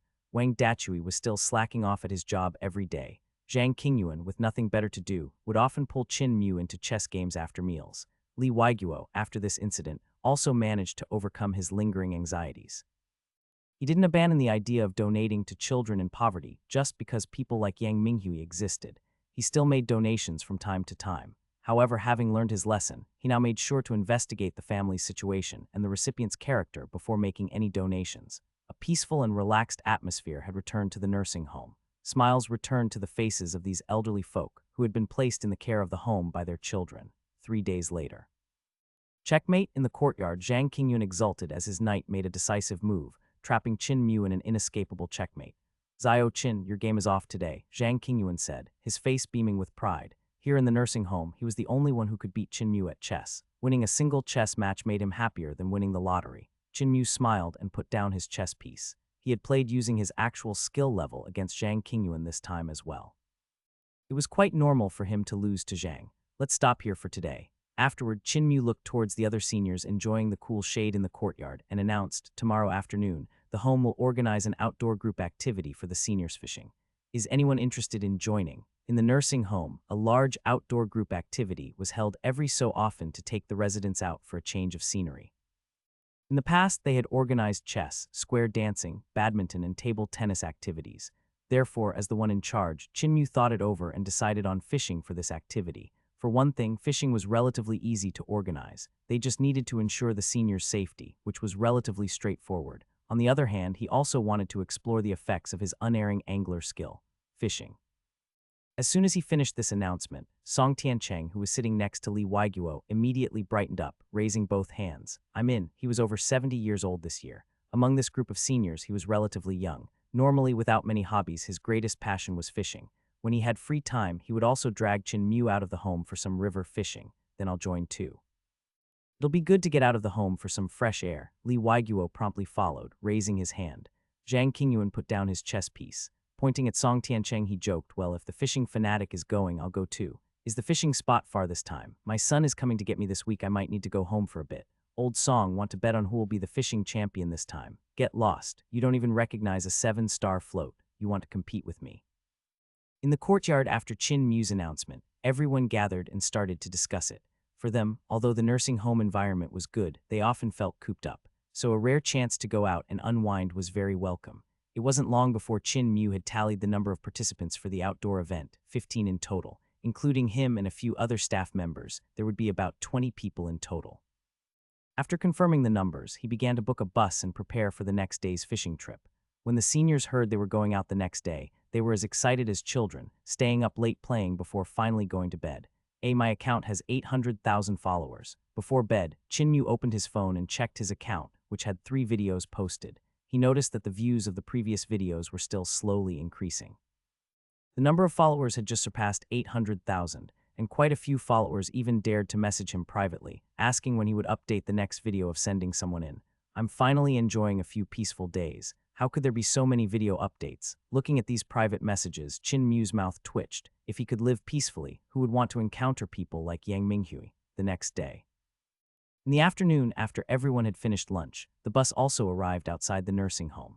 The group rode the bus for over an hour to reach a body of water on the outskirts of Jin City. This body of water was quite vast, with depths said to be over 10 meters. There was a public fishing area within it. Many fishing enthusiasts were around, and it was rumored that just 2 days ago, someone had caught a huge black carp weighing over 90 to nearly 50 kilograms from here. All right, everyone, let's get ready. Grab your fishing gear, find a spot, and prepare to start fishing, Qin Mu announced once the bus was parked. Qin Mu and several other staff members from the home began organizing Zhang Qingyuan and the others, helping them find spots in the public fishing area. However, they had barely gotten off the bus before the scene descended into chaos. Zio Chin, come take a look. I can't seem to open this fishing gear the home provided. Zio Chin, come quickly. How do you mix this bait? Zio Chin, I don't know how to cast. This rod is too long. Can I get a 3-meter one instead? Zio Chin. Everyone except Song Tiancheng was seeking help from Chin Mu. Chin Mu, reluctantly, he had to ask Song Tiancheng, who was familiar with fishing gear, to help everyone with their issues. Half an hour later, everyone was finally settled in their spots, preparing their ground bait and starting to fish. However, for Zhang Qingyuan, Li Weiguo, and others, they had hardly ever fished before. Every time a fish nibbled at their bait, they would yank the rod up impatiently. As a result, they hadn't caught a single fish. An hour later, Old Song, who was skilled at fishing, had already caught 5 or 6 fish, while Zhang Qingyuan and Li Weiguo's fish baskets were still empty. The more they failed to catch fish, the more agitated they became. Having lost their patience, their chances of catching anything dwindled further. Ha ha ha, Old Zhang, Mr. Li, you two are dead last right now. This time, barring any surprises, I'm definitely going to be the champion. Old Song gloated, laughing heartily as he teased the two. Zhang Qingyuan and Li Weiguo glared at him and then both turned to Chin Mu. Zio Chin, don't just stand there watching. Come fish a bit and take Old Song down a peg. In their opinion, Chin Mu was so good at chess he surely wouldn't be bad at fishing. At least he had to be better than the two of them, who were complete novices. I'll give it a try, Chin Mu said with a wry smile after asking the other staff members to keep an eye on the seniors at their fishing spots and ensure their safety. He then walked over to Zhang Qingyuan's side, took the fishing rod, baited the hook, and somewhat unskillfully cast the line about 6 or 7 meters out into the water. He began to wait patiently. At the same time, he silently opened the system panel and once again looked up the description of his unerring angler skill, a grandmaster-level fishing technique. Catch every time, the host's fishing activities will always catch something. By now, he was certain that this skill was definitely not just a simple fishing skill. His casting and fishing movements just now had been extremely unpracticed, not at all like those of a fishing master. What the system called fishing must have meant something else. According to the skill description, I'm fishing now, so I should be able to catch something, right? Chin Mu looked at the calm water surface and muttered to himself. Time ticked by. Zhang Qingyuan and Li Weiguo, seeing him cast the line, gathered around, staring intently at the bobber on the water. 5 minutes later, Zhang Qingyuan pointed at the water and suddenly exclaimed, "It's coming, it's coming." He was even more excited than Chin Mu. Chin Mu's own expression brightened slightly. He also took a deep breath and focused completely. Once the bobber had completely sunk beneath the water, he forcefully lifted the rod, attempting to pull the fish out. However, he found that the fish was incredibly strong. Even with his enhanced strength, equivalent to that of a special forces operative, he still couldn't reel it in. Quick, come help, it might be a big one. Song Tiancheng, seeing this, grew quite excited, immediately dropped his own fishing rod and ran over. He also called on the other elders to help. It took 5 or 6 people pulling on the fishing rod together to arduously raise its tip. Could it be a black carp weighing over 100 pounds? Song Tiancheng held the rod, feeling the force from the other end, his eyes practically shining. But Chin Mu, who was taking the brunt of the force, furrowed his brow. Something felt off. Normally, fish would panic and dart around underwater after being hooked, causing the rod to transmit a series of vibrations. But now, holding the rod, he only felt a dead weight. Soon, the sight of everyone struggling with the rod gradually attracted many strong young anglers from nearby. Will help. 6 tall anglers, thinking a big one had been caught, stepped forward to assist. With their help, Song Tiancheng and the other elders, whose strength was waning, stepped back. Chin Mu and the other 6 anglers joined forces, pulling with all their might. After about 10 minutes, they finally managed to drag the hooked object close to the bank. This doesn't look right, this doesn't seem to be a fish. What is this dark, murky piece of wood? Damn. We thought we'd hooked a fish over 100 pounds, but it's just a rotten log. A few of the anglers stared at the black wood that had surfaced, complaining, but they still worked together to pull it ashore. Is this it? Zhang Qingyuan and Li Weiguo hurried up. When they saw it was just a log over a meter long, they too were somewhat disappointed. They had thought Chin Mu had hooked something huge on his first cast. Seeing that such a great commotion had only resulted in this, Chin Mu couldn't help but look exasperated. This catch-every-time skill is definitely not a proper fishing skill, he thought. It can't even catch a single fish. Meanwhile, among the 6 anglers who had helped, the most burly man's eyes flickered as he looked at Chin Mu. Brother, he said enthusiastically, offering to help dispose of it. If you don't want this piece of rotten wood, I'll throw it away for you. We went to all the trouble of pulling it up, it wouldn't be right to just throw it back in the water. Chin Mu nodded and thanked them. Just as he was about to agree, Song Tiancheng, who had been silent until now, quietly pulled him aside. Zio Chin, don't agree just yet. Chin Mu was somewhat surprised. If I'm not mistaken, Song Tiancheng lowered his voice, glanced at the burly man, and continued, this piece of wood is ancient wood. Judging by its appearance, it could be 800 or 900 years old. Chin Mu's pupils constricted. and his eyebrows involuntarily furrowed. He looked again at the pitch-black wood at the helpful man's feet. Ancient wood, also known as submerged wood, ebony, or carbonized wood, is formed when precious timber has been buried in rivers, lakes, or seas for thousands, even tens of thousands of years. These woods, having been soaked and compressed by underwater sediment, undergo a change in their original physical properties. The wood's natural fats, sugars, and other substances completely dissolve in the water, eliminating any sustenance for woodworms and bacteria. Therefore, it possesses quite remarkable properties, such as being impervious to rot in flowing water and resistant to cracking under pressure. In the domestic timber market, or more accurately, the high-end furniture market, it is a raw material that is effectively priceless due to its rarity. In short, it is extremely precious. From what I can tell, this wood is pitch black and completely carbonized. It's definitely top grade, worth at least 800,000 yuan per cubic meter, Song Tiancheng said, taking a deep breath. He continued with his estimate. This piece of wood is probably over 1 cubic meter, making it worth at least 1 million yuan. Even though Qin Mu knew about ancient wood, he was still startled by this figure. Good heavens, he was just fishing. And he actually fished out something worth 1 million. Suddenly, he felt that his catch every time skill might actually be useful after all. However, he suspected this might also be related to the 200 luck points he had given himself. His luck was far better than an ordinary person's. Have you two finished discussing? If there's no problem, I'll help you clear this away. It'll save you elders the trouble with your fishing, the man waiting beside the ancient wood urged impatiently. His fellow anglers also chimed in. That's right, you're all elderly. You definitely can't move this big piece of wood. We'll clear it for you, free up your fishing spot so you can fish in peace. It's just a small thing, hardly any effort, the men said, and began to bend over, preparing to move the ancient wood. Wait, Chinmu spoke out sharply, stopping them. Before he knew the wood's value, he had genuinely thought they had encountered kind-hearted people who helped them pull in the line and were now offering to clear away the trash. But now, in his eyes, these people clearly coveted the wood and wanted to take it for themselves. What? You want to move it yourselves? The man who had spoken first frowned, pointing at the ancient wood at his feet. You helped pull it in, he said, displeased. You should know this piece of wood weighs at least 300 pounds. You're all old men here, you probably can't move it. However, the man and the other anglers who had helped stood their ground, showing no intention of leaving. What's the matter with you young people? We said we don't need your help, we can handle it ourselves. Zhang Qingyuan frowned, seeing the 6 men were still unwilling to leave. He had been closest to Qin Mu and Old Song just moments before and had overheard what Old Song said. Consequently, he didn't look kindly upon these supposed helpers. However, he had barely finished speaking when the group suddenly raised their voices, shouting, "What's with your tone, old man? We're helping you out of goodwill, and this is the attitude you give us. Everyone come and judge. We're all anglers here. Isn't this just disheartening? If you don't apologize today, don't even think about making us leave."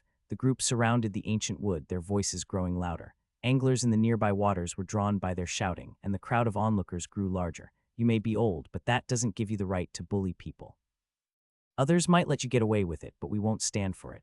The 6 men stared at Zhang Qingyuan and the other elderly men from the nursing home behind him, their attitude growing increasingly firm. Apologize, make amends, otherwise don't think this matter will be settled today. The man who had first proposed dealing with the ancient wood shouted the loudest, his demeanor arrogant and overbearing. You, all of you. Zhang Qingyuan was so angered by this group that his face flushed crimson, and for a moment he was speechless. He had never expected this. These people, having failed to get the ancient wood, were now brazenly turning the tables on them. He had only said one thing, yet they had launched into a tirade, slandering him and accusing him of bullying them. A 78-year-old man like him, how could he possibly bully these strapping young men, 6 of them at that? Qinmu scanned the ever-growing crowd of onlookers, his brow furrowing. Pulling Zhang Qingyuan behind him, he faced the 6 men. We've already thanked you, he said in a low, steady voice. What exactly is it that you want? Among the 6, the tallest man, one who had first recognized the ancient wood, smiled. With an air of magnanimity, he said, it's simple. You apologize and we won't be petty. We'll even continue to help you move the wood, and we can consider this matter settled. He had barely finished speaking when the surrounding anglers began nodding and murmuring among themselves. That fellow seems quite magnanimous. The old men are getting on in years, there's no need to squabble with them. Young man, one onlooker addressed Qin Mu, I've seen how this all played out. Be the bigger person, learn from him and just let it go. An apology isn't such a big deal. That's right, they're still offering to help you move the wood. Otherwise, you old folks wouldn't be able to manage it on your own. We're all anglers here. Let's save some face, make a big issue small, and let a small issue disappear. Quite a few anglers stepped forward, wanting to play peacemaker. From their perspective, Qin Mu and Zhang Qingyuan were indeed the ones in the wrong. The other 6, despite their somewhat explosive tempers, had ultimately helped. However, Qin Mu glanced at the surrounding onlooking anglers and scoffed. apologize, impossible. Then his gaze returned to the man and he stated coldly, and as for you moving this piece of wood, that's even more out of the question. The man's expression turned cold at Chin Mu's words. Just as he was about to speak, a few people stepped out from the crowd of onlookers, pointing and chattering. Young man, it's just an apology. It's not like they're asking for a pound of flesh. Why are you so stubborn? Yeah, it's such a small matter. Why make such a big deal out of it? We're saying this for your own good.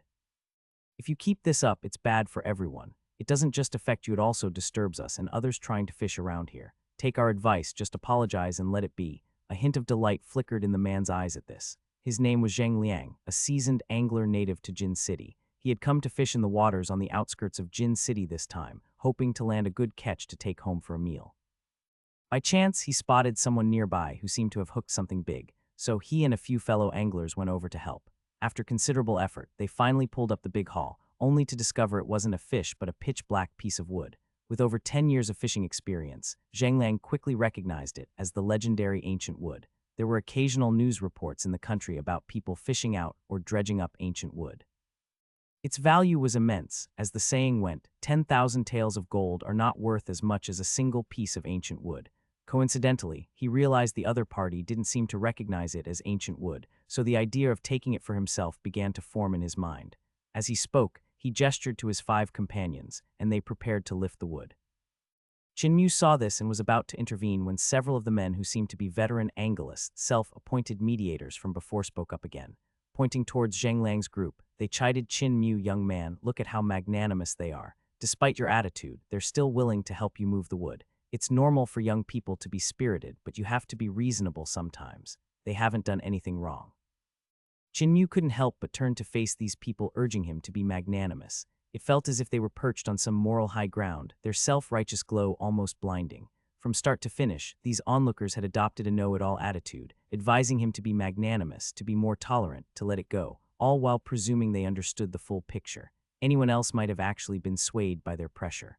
But Chin Mu looked at these individuals and sneered, so what if I'm not feeling magnanimous today? What about it? With that, he slammed his foot down on the ancient wood just as the 6 men had managed to lift it. Bang! The ancient wood crashed heavily to the ground with a dull thud. Zhang Liang's expression faltered. He hadn't expected Chin Mu to actually dare to stop them, especially with so many people voicing their disapproval. As for those who had been criticizing Chin Mu, seeing that he showed them no deference whatsoever, they too became flushed with anger. In their minds, they were clearly acting in Chin Mu's best interest, yet he was being utterly ungrateful. Forget it. We can't be bothered with this mess of yours. Several of them huffed disdainfully. They turned back to Zhang Liang. In their eyes, Zhang Liang was far more magnanimous and clearly easier to communicate with. There's no need to help someone like that. He wouldn't appreciate it even if you did. Yeah, let them move this wood themselves. Let's see how that bunch of old men manages. Just leave the wood to them. The group chattered on, trying to persuade Zhang Liang.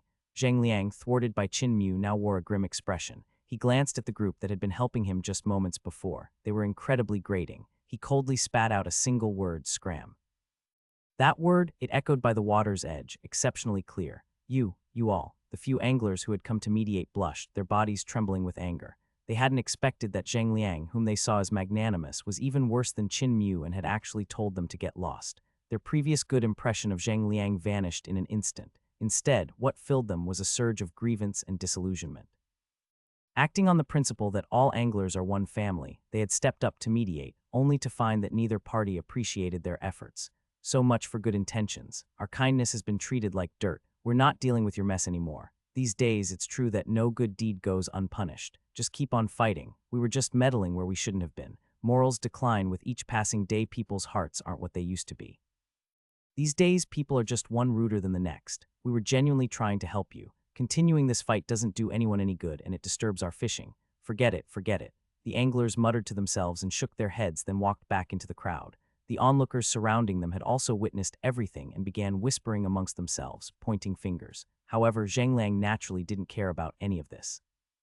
His mind was now entirely consumed with how to take the ancient wood. His gaze remained fixed on the ancient wood under Chin Mu's feet. He took a deep breath, looked up at Chin Mu, and deciding to try once more, said with utmost sincerity, "We really want to do you this favor. You have no use for this wood, it's large, and you can't move it yourselves. We'll help you clear it away so you old folks can fish in peace. HAH. Upon hearing this, Chin Mu couldn't help but laugh out loud. If it weren't for old Song, who had fished for decades, reminding him, he might have been deceived by the Zhang Liang standing before him. They had first recognized the value of the ancient wood but deliberately chose to conceal it. They even postured as good Samaritans in front of the onlookers, feigning benevolence, all while trying to greedily claim the ancient wood for themselves. Prestige, wealth, they wanted it all. Do such good deals exist in this world? Besides, this was a public fishing area, not privately owned. The ancient wood was something he had incidentally fished out of the water, not dug out of the earth. Legally speaking, the ownership of the ancient wood belonged entirely to him, but this group of people wanted to take it by force, to deceive and manipulate their way into possessing it. He obviously couldn't let them get their way. With the physique of a special forces soldier, I should be able to take down these 6 men, right? Qin Mu secretly sized up Zhang Liang and the several strong men accompanying him. On his own side, apart from himself, most were like old Zhangfrel and lacking in combat strength. They could hardly be counted on. If the other side decided to use force, he wouldn't mind showing them what the limits of legitimate self-defense were. Ding, host has encountered a new event, triggering a new mission. At that moment, the system's voice quietly sounded in his mind. Immediately following, 3 distinctly different mission lines appeared in midair, visible only to him. 1. Retaliate resolutely, legitimate self-defense, protect your rightful property. 2. Expose the truth, let the surrounding anglers see the 6 men's true colors and face everyone's condemnation. 3. Find a way to teach the 6 men a lesson they'll never forget. Please note there are different rewards and levels of difficulty for the different mission lines. The system will distribute rewards randomly based on the level of mission completion. Seeing these 3 mission lines, Qin Mu hesitated for a moment. The first one was just as he had originally thought. If Zhang Liang and the others intended to seize it by force, he planned to walk the fine line between legitimate self-defense and excessive defense, that is, somewhere between legitimate and excessive, beating someone half to death without having to take responsibility for it. As for the second option presented by the mission, he rejected it without a second thought. For people like Zhang Liang, moral condemnation was like water off a duck's back. It had no effect whatsoever. Their eyes only saw money. Ultimately, Qin Mu's gaze fell upon the third mission option. This option was the most difficult, but also the one he most wanted to undertake. For people like Zhang Liang, who were blinded by greed and relentlessly aggressive, choosing options 1 or 2 would, at most, mean beating them up and subjecting them to public condemnation, with no real lasting impact. That would be letting them off far too easily. I choose 3. Qin Mu quickly made his choice, selecting the most challenging and the most serious one.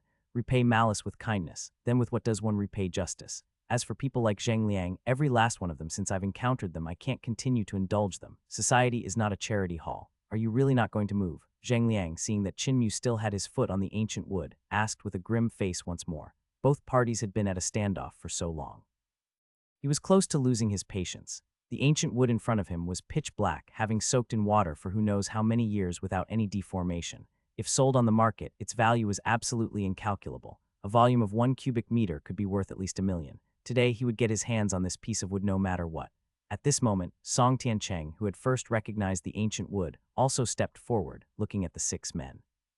He frowned and said with disgust, "We've told you people countless times. We'll find someone to move this wood ourselves. We don't need your help." This kind of behavior, taking advantage of someone else's situation, truly disgusted him. But since the other party wouldn't leave, he was somewhat at a loss. Fishing requires a quiet and peaceful environment. The surrounding anglers had been watching all along. If they kept up this standoff, no one would be able to fish. Today, we're making our stance clear. We are helping to move this wood. Not even the King of Heaven himself could stop us. Zhang Liang snorted coldly. Seeing that Qin Mu's side still wasn't giving in, and blinded by his own greed, his temper began to flare. The 6 men surrounded the ancient wood and Qin Mu, looking like they would resort to violence at the slightest disagreement. Song Tiancheng and Zhang Qingyuan were startled by the scene before them. They had not expected that Zhang Liang and his gang would actually drop all pretenses in front of so many onlooking anglers, ready to openly use force. TSK, what kind of world is this? Getting angry over offering help. Why so worked up when they don't want your help? This is really a rare sight, someone forcibly trying to help. I guess both parties are hot-tempered. One refuses help, the other insists on giving it. No way, I've got to record this and post it on my feed. The surrounding onlookers wore peculiar expressions, dumbfounded as they watched the scene unfold. Although Zhang Liang and his men were preparing to use force, no one stepped forward to stop them. In their eyes, Zhang Liang and his group were just getting agitated from being overly eager to help. You won't let us move it, so are you planning to try and take it by force? Qin Mu kept his foot on the ancient wood. Seeing the actions of Zhang Liang and the others, his lips gradually curled into a faint smile. He had been silent until now, just waiting for this moment. Finally, faced with the prospect of over 1,000,000 yuan, Zheng Liang and his 5 companions couldn't hold back any longer. It looked like they were about to make their move. Robbery. Zheng Liang and his companions exchanged glances, their eyes settling on the ancient wood at Qin Mu's feet. The greed in their eyes was fully ignited. Qin Mu's words had provided them with another line of thought. After all, no one present had realized the value of the ancient wood before them. In the eyes of the onlookers, they were merely helping out. I told you, we're determined to help. He snorted coldly, having realized this. Today, no matter what, we will help you move it. Go bring the car over. He then waved his hand, and along with his companions, prepared to lift the ancient wood again. Just when he thought the other party would stop them again, he was surprised to find Qin Mu voluntarily stepping back, retreating continuously to clear enough space for them to move the ancient wood. Could it be? They didn't recognize the ancient wood either. Zheng Liang was taken aback, a flicker of doubt crossing his mind. Qin Mu had been confronting him all this time, making him mistakenly believe Qin Mu had also recognized the ancient wood. But judging from Qin Mu's current actions, he was unsure again. If they had recognized this item, worth over 1,000,000, they would never have allowed us to move it. They probably haven't recognized it. Even as he speculated, his actions didn't slow in the slightest. Together with the others, he strenuously lifted the 300-pound ancient wood and quickly loaded it onto the vehicle. VROOM, the engine started. All 6 of them piled into the car, 4 squeezing into the backseat. They sped away from this suburban waterway at 80 kilometers per hour. The entire process took no more than 3 minutes, their actions swift and smooth. Seeing that there was no more excitement to watch, the crowd gradually dispersed, each returning to their fishing spots. Zhao Qin, why didn't you stop them? Zhang Qingyun watched the car drive away and anxiously turned to Qin Mu. Stop them. You saw them, 6 burly men. How could I possibly fight them? Qin Mu shrugged, smiling as he spoke. Zhang Qingyun was stunned but still said indignantly, but there's us too. Me, Mr. Li, Old Song, and about a dozen others. Qin Mu scanned the group of elderly, frail, and infirm people around him, the corner of his mouth twitching. Although they had numbers, he was the only one who could actually put up a fight. Besides, if he didn't let them forcefully take it, how could he ensure these 6 were arrested? It's just a piece of wood, isn't it, old Zhang? Why are you so worked up? They were a bit aggressive, but they were just trying to help, the good-natured Li Waiguo beside him muttered, somewhat puzzled. He and the others had been quite far away at the time and hadn't heard what Song Tiancheng said. So although they were displeased with Zheng Liang's group, seeing the wood taken away didn't stir strong emotions in them. Just trying to help. Do you know how much this wood is worth? Old Song, you tell them. Zhang Qingyun glared at Li Waiguo and said irritably. Song Tiancheng also stepped forward and explained to everyone about the ancient wood and its value. After a stunned silence of about 10 seconds, a barrage of curses erupted from the crowd. Foul language filled the air. I knew those scoundrels were being too kind. So they had their eyes on the ancient wood Zhao Qin fished up. No wonder they loaded it onto the truck so quickly and bolted. Why didn't you say so earlier? If you had, we would have fought them with these old bones and not let them take it. It's gone, all gone. The 1,000,000 yuan that was right in our hands just flew away like that. Over 1,000,000 yuan. Do you know how many underprivileged children that could have sent to school? The crowd trembled with anger. Even a good-natured man like Li Waiguo, who rarely swore, couldn't help but utter a few curses. Don't worry, they won't get away, Qin Mu said with a comforting smile, looking at the furious crowd. After this commotion, he saw that everyone had lost the desire to fish, so he decided to end the outdoor activity early. He led the group back to the retirement home. After ensuring everyone was settled, he calmly made his way to the police station. Jin City, police station. Name, Shen Dao asked, head down, his expression unreadable. Qin Mu. Come on, Captain Shen, we know each other so well. Do you still need to ask my name? Qin Mu, sitting opposite him, said, somewhat exasperated. Gender, Shen Dao snorted coldly and continued his questioning. Qin Mu's expression darkened and the corner of his mouth twitched. Is there any chance? I'm not a woman. Shen Dao glared at him. Finally speaking, his voice laced with annoyance, he said, do you know how many times you've come here to report a case? Why are you always involved in so much trouble? Qin Mu blinked, saying with an air of innocence, Captain Shen, I don't want this either, but those people.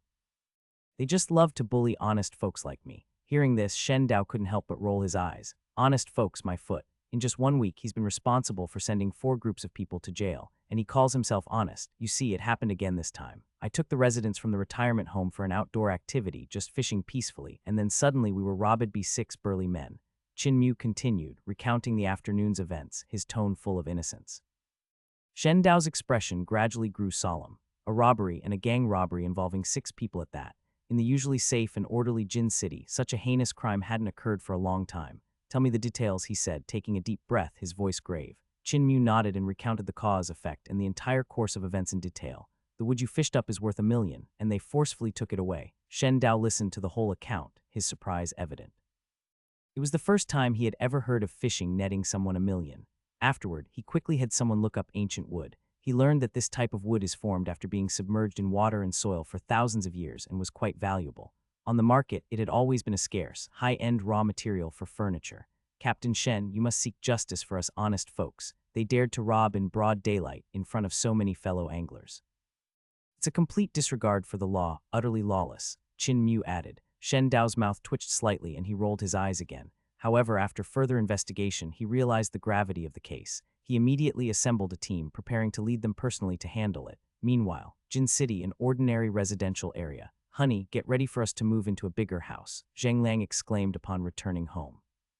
The moment he stepped inside, he grabbed his wife and gave her a passionate kiss. Move to a bigger house. Feng Li, who was tidying up the room, paused. Her husband's greatest hobby was fishing with his so-called good buddies. Every time they went out wild fishing, he would bring back a load of fish. But today, for some reason, as soon as he returned, he started talking about moving to a bigger house. You won't believe it. Today, while fishing in the outskirts, someone caught a huge treasure. Zhang Liang chuckled, the joy and excitement on his face unmistakable. Then he recounted what had happened during their fishing trip. Haha, that idiot and those old guys probably still don't know that what they caught was actually ancient wood. In the end, a few of us cooked up a plan, pretended to help them with the wood, and managed to snag it. Feng Li's expression brightened as she listened to her husband's account. She grew excited too. Grabbing Zhang Liang, she couldn't help but ask, is this thing really as valuable as you say? After learning the full story, she didn't think there was anything wrong with it. It's just like finding overlooked treasures in jewelry or antiques.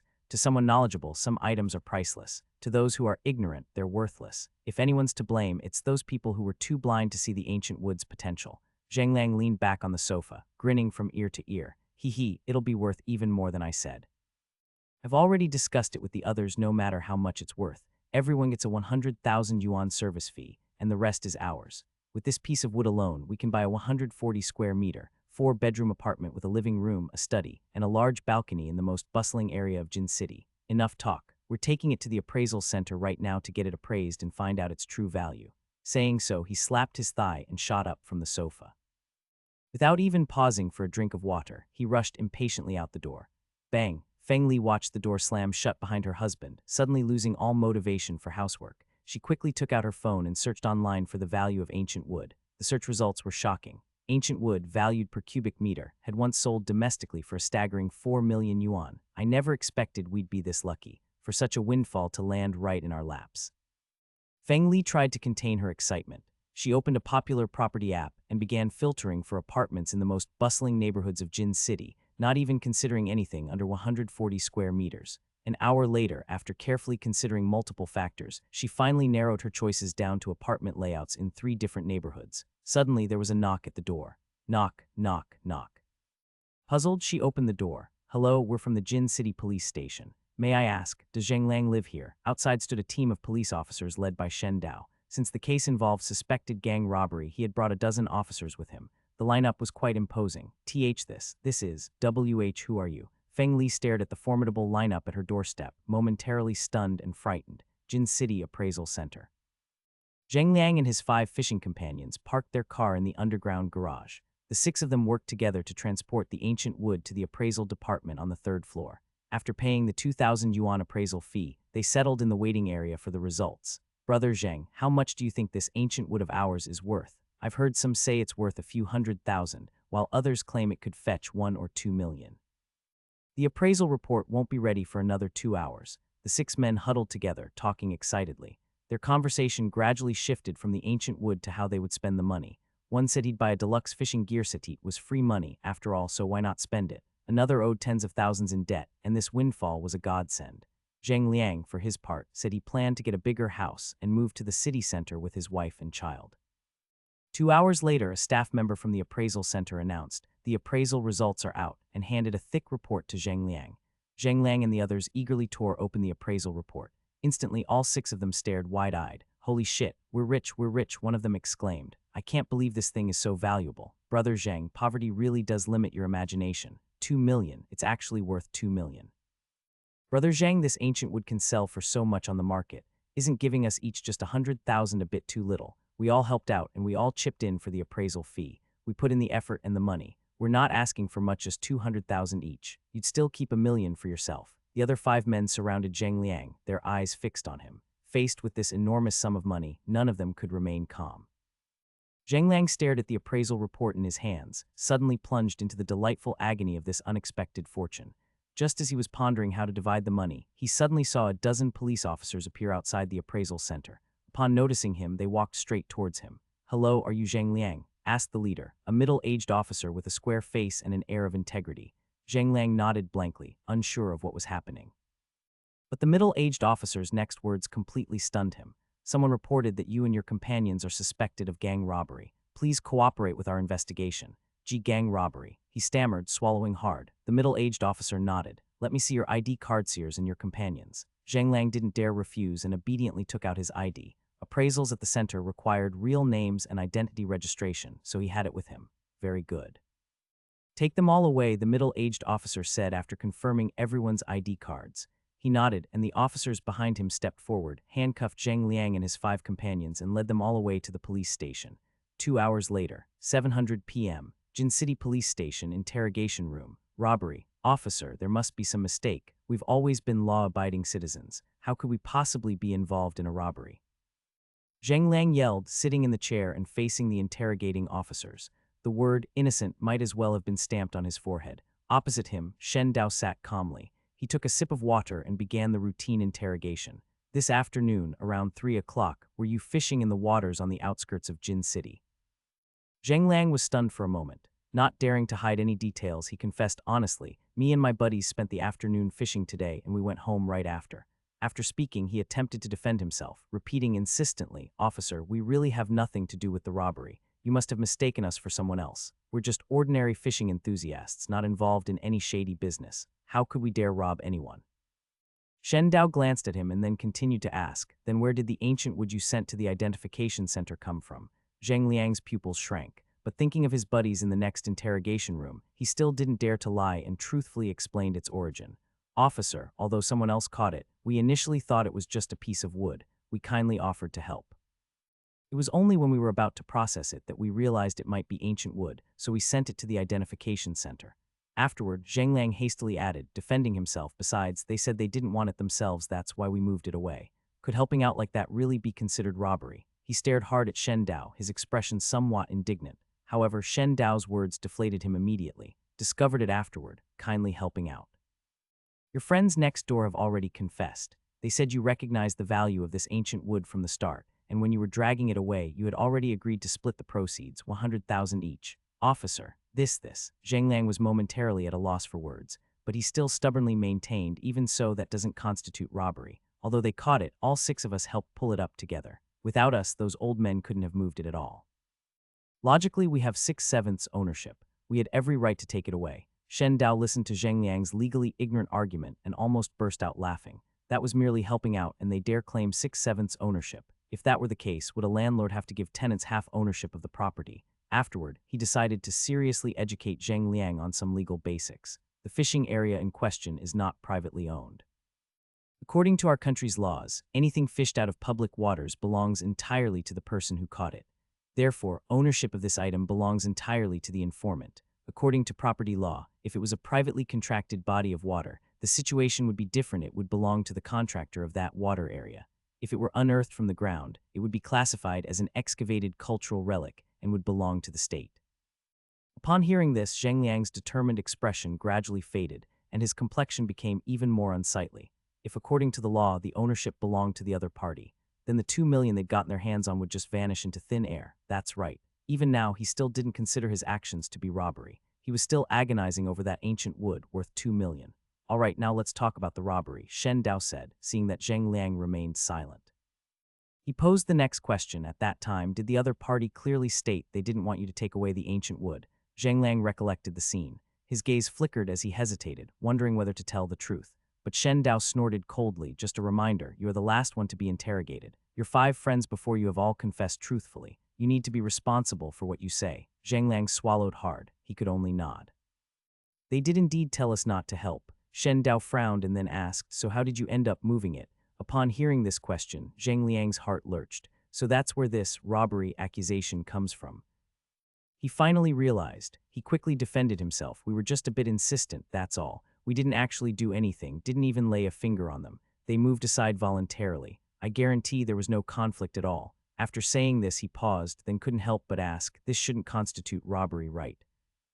Yet Shen Dao coldly responded, the elements of robbery include three things. First, the target of the robbery being the party's property or personal safety. Second, acting against the party's will. And third, using violence or coercive means against the party. Currently, the ancient wood you took home belongs to the concerned party. Its value, you've already had it professionally appraised at 2 million. Secondly, the party clearly expressed their unwillingness to cooperate. Finally, there were 6 of you, all able-bodied men, while the other party consisted of only one young man and several elderly people. Although no physical violence was used, your actions still constitute coercion. You can't escape this robbery charge. All right, next question. At that time, were you the primary instigator of this act, or was it a collective decision among all 6 of you? Sitting in the interrogation chair, listening to Shen Dao's every word, Zheng Liang finally realized the seriousness of the matter. His face gradually turned pale. He could no longer hear what Shen Dao was saying. Afterward, his mind was completely consumed by the word robbery. He had never imagined that his simple act of scoring a fine could be linked with such a serious criminal charge. An hour later, Shen Dao left the interrogation room, having concluded the questioning of Zheng Liang and the other 5. In truth, after questioning Zheng Liang and his group, Shen Dao had already pieced together the general sequence of events. Qin Mu had fished up the ancient wood, and its value was recognized by Zheng Liang's group. Consequently, they developed designs on it. Employing various coercive tactics, they ultimately took the ancient wood. However, investigating a case requires a complete chain of evidence. Therefore, he still instructed his officers to find and bring in an eyewitness who had been present at the fishing spot on the outskirts of Jin City that afternoon. Officer, I'm not sure why you've asked for me. Huang Lixin, a man in his 40s, was escorted before Shen Dao by a police officer. He appeared somewhat apprehensive. Just a short while ago, he was about to have dinner at home when police officers suddenly arrived at his door. They said he was needed as an eyewitness to provide information about a robbery case. Therefore, he didn't even have time to eat and rushed over immediately. Shen Dao smiled and spoke in a soothing voice, don't be nervous. It's just a simple inquiry. This afternoon, you were also at that fishing spot in the outskirts, weren't you? You probably saw someone pull a large piece of wood from the water, correct? Huang Lixin blinked. It was as if a switch had been flipped. He immediately recalled the afternoon's events and, after a quick nod, launched into an animated account. Officer, let me tell you, those 2 groups of people fishing this afternoon were incredibly ill-mannered. This afternoon, someone did indeed pull up a black piece of wood, and let me tell you, it was pretty heavy. Then, it looked like 6 strapping young men went over to help. They helped drag the wood ashore and then very enthusiastically offered to clean it for them. I've never seen such helpful people. The rightful owners clearly refused their help, but those guys still got aggressive. Mentioning the afternoon's events, Huang Lixin's face once again showed a look of indignation. At that time, I and a few others kindly stepped forward to mediate, but neither party appreciated it, and those 6 young men even told us to scram. So we shouldn't have meddled in this matter. Afterwards, one group didn't want help, while the other insisted on helping. It was really strange. I even recorded a short video. Right, officer, what's this about a robbery?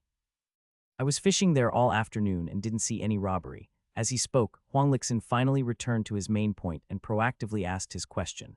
Shen Dao listened intently, his expression brightening slightly. You recorded a video. Can I see it? Yes, it's on my phone. Huang Lixin took out his phone from his pocket and played the video he had recorded in the afternoon. The content of the video captured the scene where Qin Mu repeatedly expressed his unwillingness, yet the other party forcibly moved the ancient wood. It's just, what puzzled him was that Qin Mu seemed to be doing it intentionally. He offered no resistance throughout the process. While verbally disagreeing, his feet voluntarily stepped off the ancient wood, allowing the other party to move the ancient wood smoothly.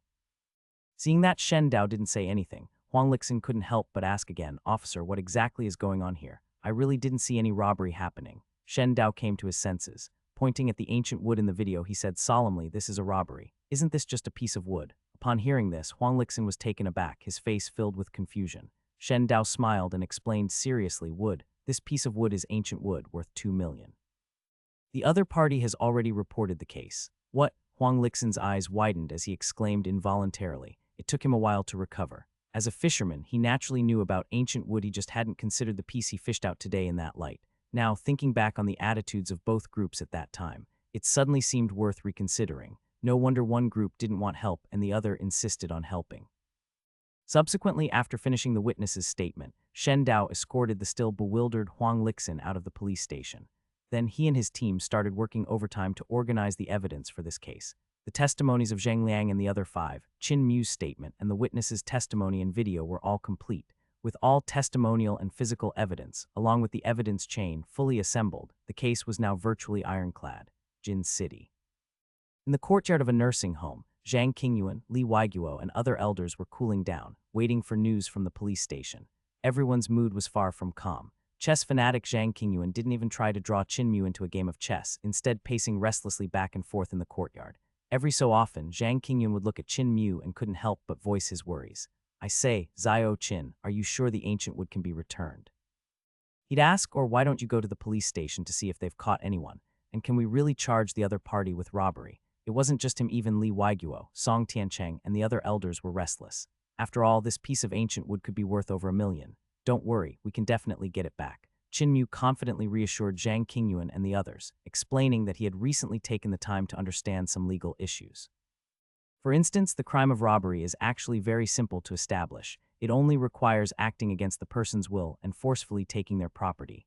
Take this time, for example. He had repeatedly emphasized his refusal to be helped, yet the other party, using the force of 6 people, had forcibly taken the ancient wood. The evidence was conclusive. There was no escaping the robbery charge. Among all those he had sent to prison, it was very likely that Zhang Liang and the others were about to set a new record. 10 o'clock at night. Zhang Qingyuan and the others couldn't fight off their drowsiness and were just about to head to bed when ding-a-ling, Qin Mu's phone suddenly rang. The call was from Shen Dao. Having been busy all night, his tone sounded somewhat exhausted. "The robbers have been arrested and the situation has been clarified. Your ancient wood, come to the police station tomorrow to claim it."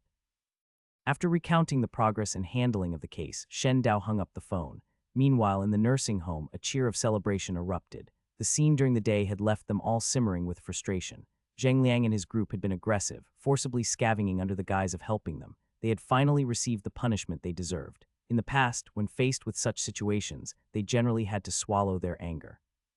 Fortunately, Qin Mu had appeared and shown them that besides swallowing their anger, there was also the option of sending people to prison. All right, it's late now. Go and rest," Qin Mu said, quite happy with the result. After everyone settled down for the night, he also returned to his own room. He then took out his phone and briefly checked his account status.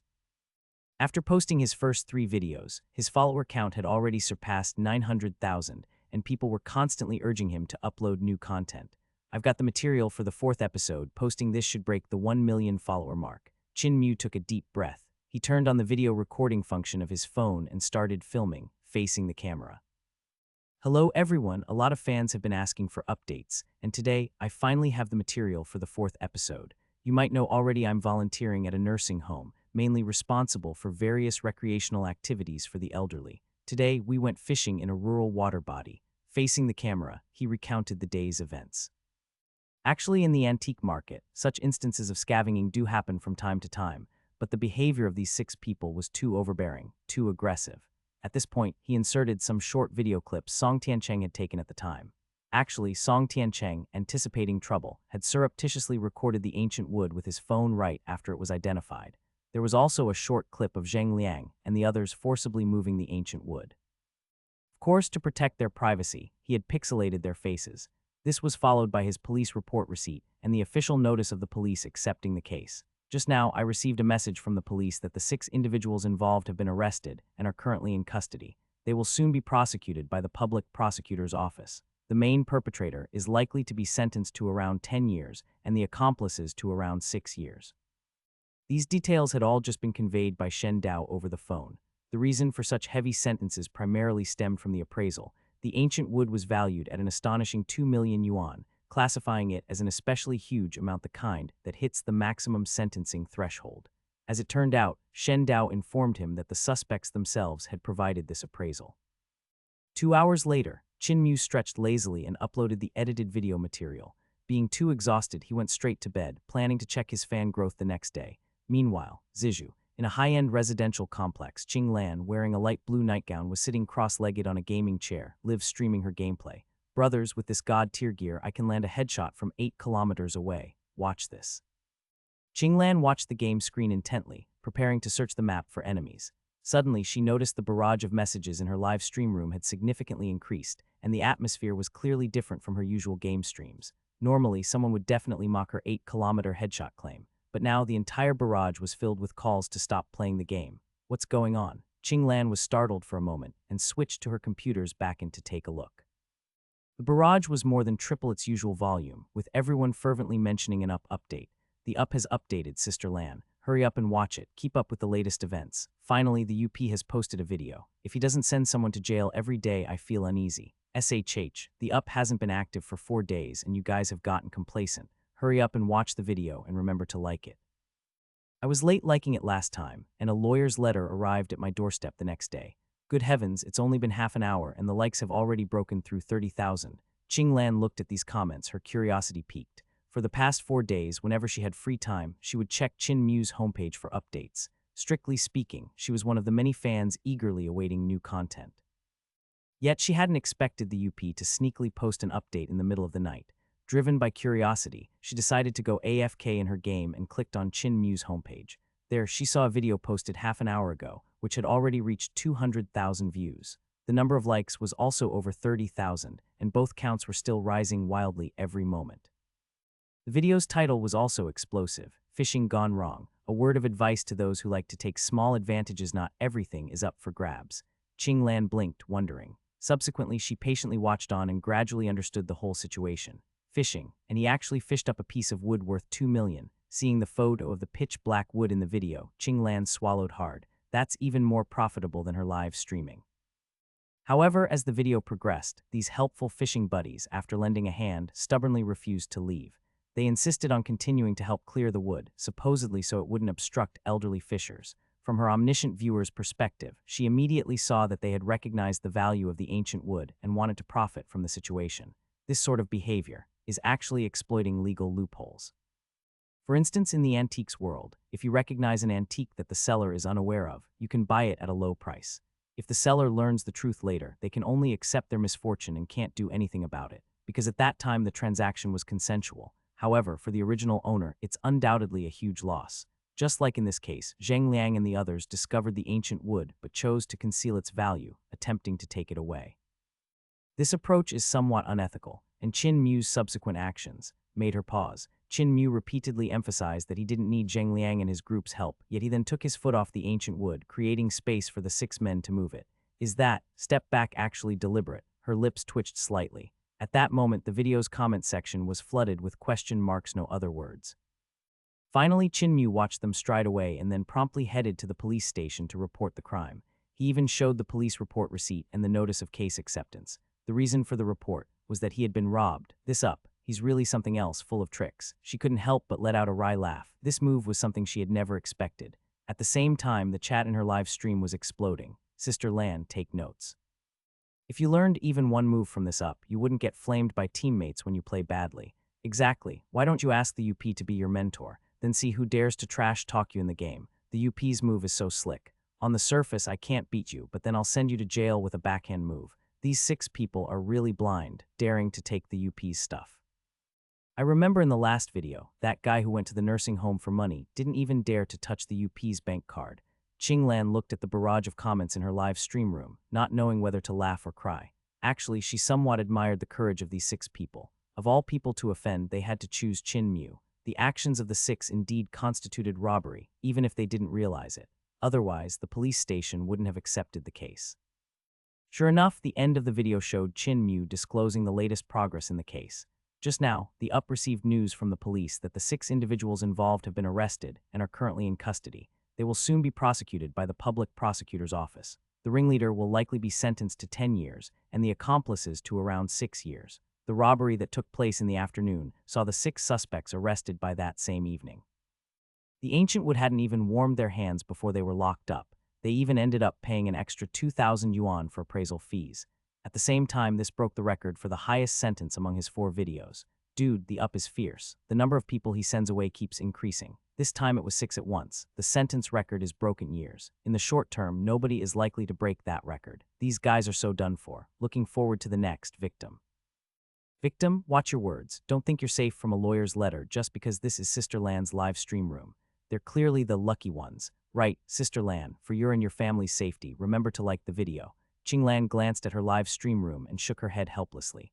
Ever since Chin Mu's account appeared, she found that the audience in her live stream room had been heading in an increasingly comical direction. After that, she liked the video, contributed coins, and performed the one-click triple, then turned her attention to the video's comment section. Just like his previous comment sections, this one was impeccably clean. There were no swear words or negative sentiments. All were positive comments like, "The weather is nice, I had a fever of 38 degrees today," or "How is everyone feeling?" Not a single comment was related to the video's content. It seemed to have become an unwritten rule, as if commenting there could carry a great risk. At the same time, Kainju, in an ordinary residential complex, Ma Ming sat in front of his computer, looking at the comment section of one of his exposé videos. He felt enormous pressure. This video, his latest release, revealed another identity of the UP. As a result, it had attracted a like from that very up, scaring Ma Ming into several sleepless nights. Later, when it seemed like nothing would happen, he gradually calmed down. After all, he was just exposing facts and hadn't infringed on anyone's reputation rights or anything similar. But in the middle of the night, that UP released a new video. And then all those homeless netizens with nowhere to vent flocked to the comment section of his video, commenting incessantly. This made the cumulative comment count on his video break 10,000. Did you guys see it? The UP released a new video. I didn't dare say too much under the original video, I just commented that the weather was nice. I saw it too. I also didn't dare speak recklessly. This time the UP sent 6 more people in. What a big move. To be honest, those fishermen deserved it, thinking they could get away with 2 million yuan worth of ancient wood. If it were me, I might have revealed the truth on the spot and sent them away. I didn't expect the UP to be even more cunning, feigning weakness only to send them to jail with a backhand move. The UP is petty good thing. I liked the original video. Ma Ming watched as the dangerous comments kept refreshing in his backend. He couldn't help but swallow hard. These netizens had already turned this place into their secret base, thinking the UP didn't know about it, so they spoke very freely. But little did they know that UP had already discovered his account. For my personal safety, should I delete this account?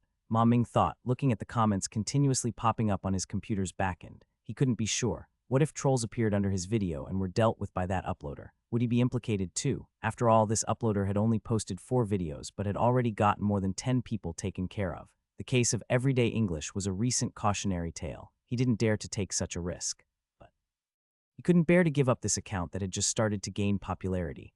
Riding on Chin Mu's coattails, his account's follower count was also about to break 100,000. He was caught in a deep dilemma. The next day, at the nursing home, Chin Mu got up early in the morning, and after quickly washing up, the first thing he did was check the video he had uploaded before going to bed the previous night. It went viral again. Seeing the video's views had reached 2 million overnight, Chin Mu fell into contemplation. The video's views were still skyrocketing. Given the trend, it was only a matter of time before this video hit 10 million, and his follower count had already exceeded 1 million.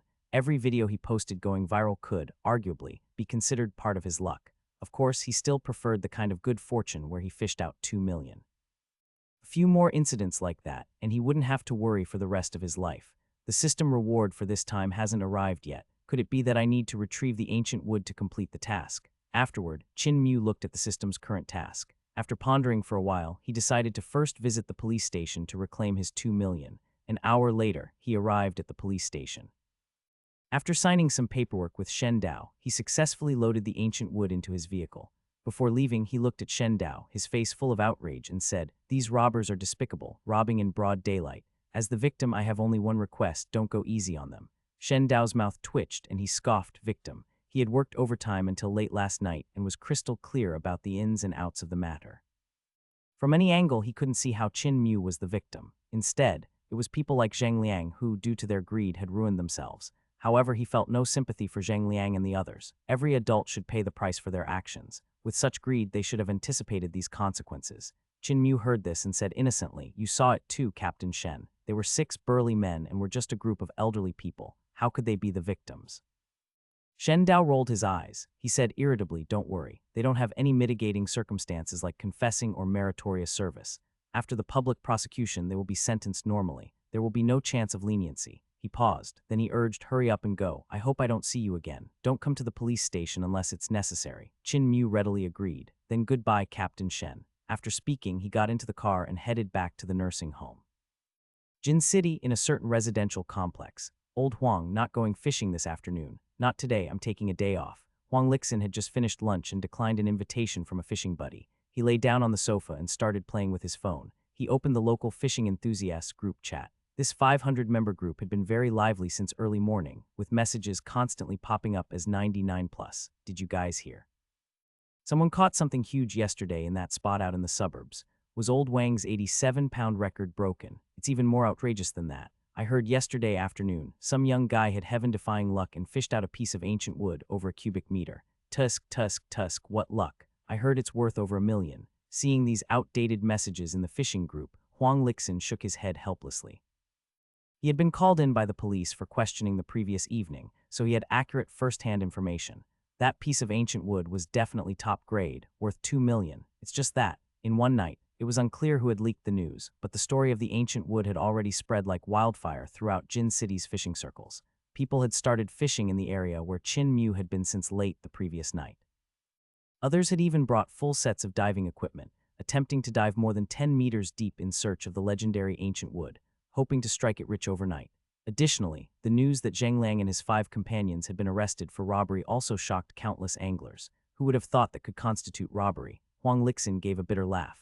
Recalling Chin Mu's slight step back at that moment, it was obvious he was setting a trap for Zheng Liang and the other 5. But those 6 men, blinded by greed, walked right into it. He heard that because the ancient wood was so valuable, the principal offender would get at least 10 years. Accomplices would get 6 years. Moreover, the robbed ancient wood had already been returned to its rightful owner. This meant they got nothing and ended up getting free room and board in prison instead. Dad, you didn't go fishing today. As he was playing on his phone, his son, who was in high school, came out of his room. Taking a break today, just resting up, Huang Lixin casually replied. He then noticed his son, Huang Qing, was still engrossed in his phone after coming out of his room, and he couldn't help but frown. You're always on your phone. You're about to be a high school senior. Don't you feel any pressure at all? But Huang Qing felt wronged and said, Dad, I'm not playing games. I was just watching a video. A video? Huang Lixin was skeptical. To prove his point, Huang Qing quickly handed his phone over. Dad, look, this is the uploader's video I was watching. The phone screen was playing the 4th video Chin Mu had posted. Huang Lixin was taken aback when he saw it. Dad, this uploader is amazing. He deals with all those social problems that other people can't handle, and he sorts everyone out. Huang Qing continued, his words full of admiration for this uploader. But Huang Lixin didn't hear any of it. He stared blankly at Chin Mu, who had appeared in the video, and couldn't help but gulp. He muttered, this person. I saw him yesterday. Dad, you can't just say things like that. You don't know when this uploader gets serious, he can get anyone put away. But Huang Qing became a little nervous. Before, there was an internet troll who insulted the uploader a few too many times and was directly sued for defamation. I heard he might be sentenced to 3 years. What? 3 years? Huang Lixin's eyes widened in disbelief. Just for a few insults online, someone got sentenced to 3 years. And yesterday, he had played the peacemaker, constantly trying to mediate. In the end, because Chin Mu didn't appreciate it, he even complained about Chin Mu a few times. Of course, this is from a previous video. Take a look. Seeing his disbelief, Huang Qing handed the phone over again. The first video, those 3 families who received donations were so shameless, treating the donor like an ATM. In the end, the uploader sued them for fraud, and each of them got 5 years. The second video, that was the troll. Defamation, 3 years. The third video, it was still about those 3 families. Their husbands were charged with extortion and blackmail. The sentences weren't short either. Oh, and this is the 4th video. It happened yesterday afternoon. Hey, wait a minute. Dad, didn't you go fishing yesterday afternoon too? At this, Huang Qing froze and couldn't help but look at his father. Then, what? You really saw the uploader yesterday, and you kept telling him to be magnanimous. Huang Qing's eyes widened. He realized his father had repeatedly criticized this uploader to his face yesterday, and from a moral high ground, constantly advising him to be magnanimous. Well, at the time, I didn't know the value of the ancient wood. Huang Lixin felt somewhat aggrieved. If he had known the value of the ancient wood, he would have definitely sided with Chin Mu. Then he thought of something and couldn't help but ask, son, you don't think he'll turn around and sue me, will he? After hearing all these stories about Chin Mu, he suddenly became scared. An online troll was sent to prison, and he had criticized Chin Mu to his face. His situation seemed much more serious by comparison, but he noticed. After hearing his question, his son didn't even acknowledge him. Instead, he just got up, went back to his room, and closed the door. Just as he was feeling bewildered, the door to his son's room opened. He saw his son wheeling out a suitcase and walking towards the front door. School's out for holiday anyway. I'm going with Mom to Grandma's place for a few days. If you're still okay in a few days, we'll come back. With that said, he left without a backward glance. Huang Lixin was speechless. Looking at the suddenly empty home, he felt like crying but had no tears. His son's actions had truly terrified him. This uploader. Was he really that terrifying? At the same time, in Jin City at a retirement home, Chin Mu had just dragged the ancient wood back from the police station when he heard the system task settlement notification. Ding, congratulations to the host, you successfully defended your legal rights and made those who sought a cheap deal pay a painful price. The task completion rate is 100. Ding, congratulations to the host, you have obtained the task reward, Grandmaster level reading skill eidetic memory. Upon hearing this, Chin Mew was stunned for a moment. What he hadn't expected was that despite completing the task so excellent licensing all 6 people, in task completion rate was only 100. Counting the previous times, his highest task completion rate so far was 120. That was the instance when he was rewarded with 200 luck points. It seems, although the rewards are random, they're also related to the task completion rate. The more one exceeds the completion requirement, the better the reward should be, Chin Mew pondered, looking at the system panel. So far, those 200 luck points have brought me a fair bit of good fortune. For instance, my videos went viral and I fished up 2 million. By comparison, the sure catch every time fishing skill hasn't shown much usefulness yet. In fact, after fishing out the ancient wood, I tried a few more times. Whatever I fished up was either large underpants or dead water plants and branches. Although every cast was indeed a catch, what I actually caught, I couldn't be sure. As for my other fishing activities, I haven't quite figured them out yet. I should check out this eidetic memory first, he decided. He then turned his attention to the new skill in his system inventory. The skill's description was self-explanatory, anything he had ever seen. He could clearly memorize, never to forget. In everyday life, this skill is much more practical than sure catch every time, he mused. System use. Taking a deep breath, he issued the command to the system, activating the skill. An invisible light flickered. 10 seconds later, the eidetic memory skill in his inventory quietly disappeared. He distinctly felt his memory, logical thinking, and other related abilities significantly enhance. Past memories in his mind gradually became clearer. Zio Chin, what are your plans for this ancient wood? I have an old friend who knows people in the auction business. Want me to help you sell it? Just then, Song Tiancheng approached Chin Mew, pointing at the ancient wood displayed in the room. Wood of this top-tier quality usually couldn't be sold through ordinary channels, but at auction houses it was an extremely sought-after and scarce item. Top-tier tycoons often frequented auction houses to scout for rare treasures, and they tended to buy quickly.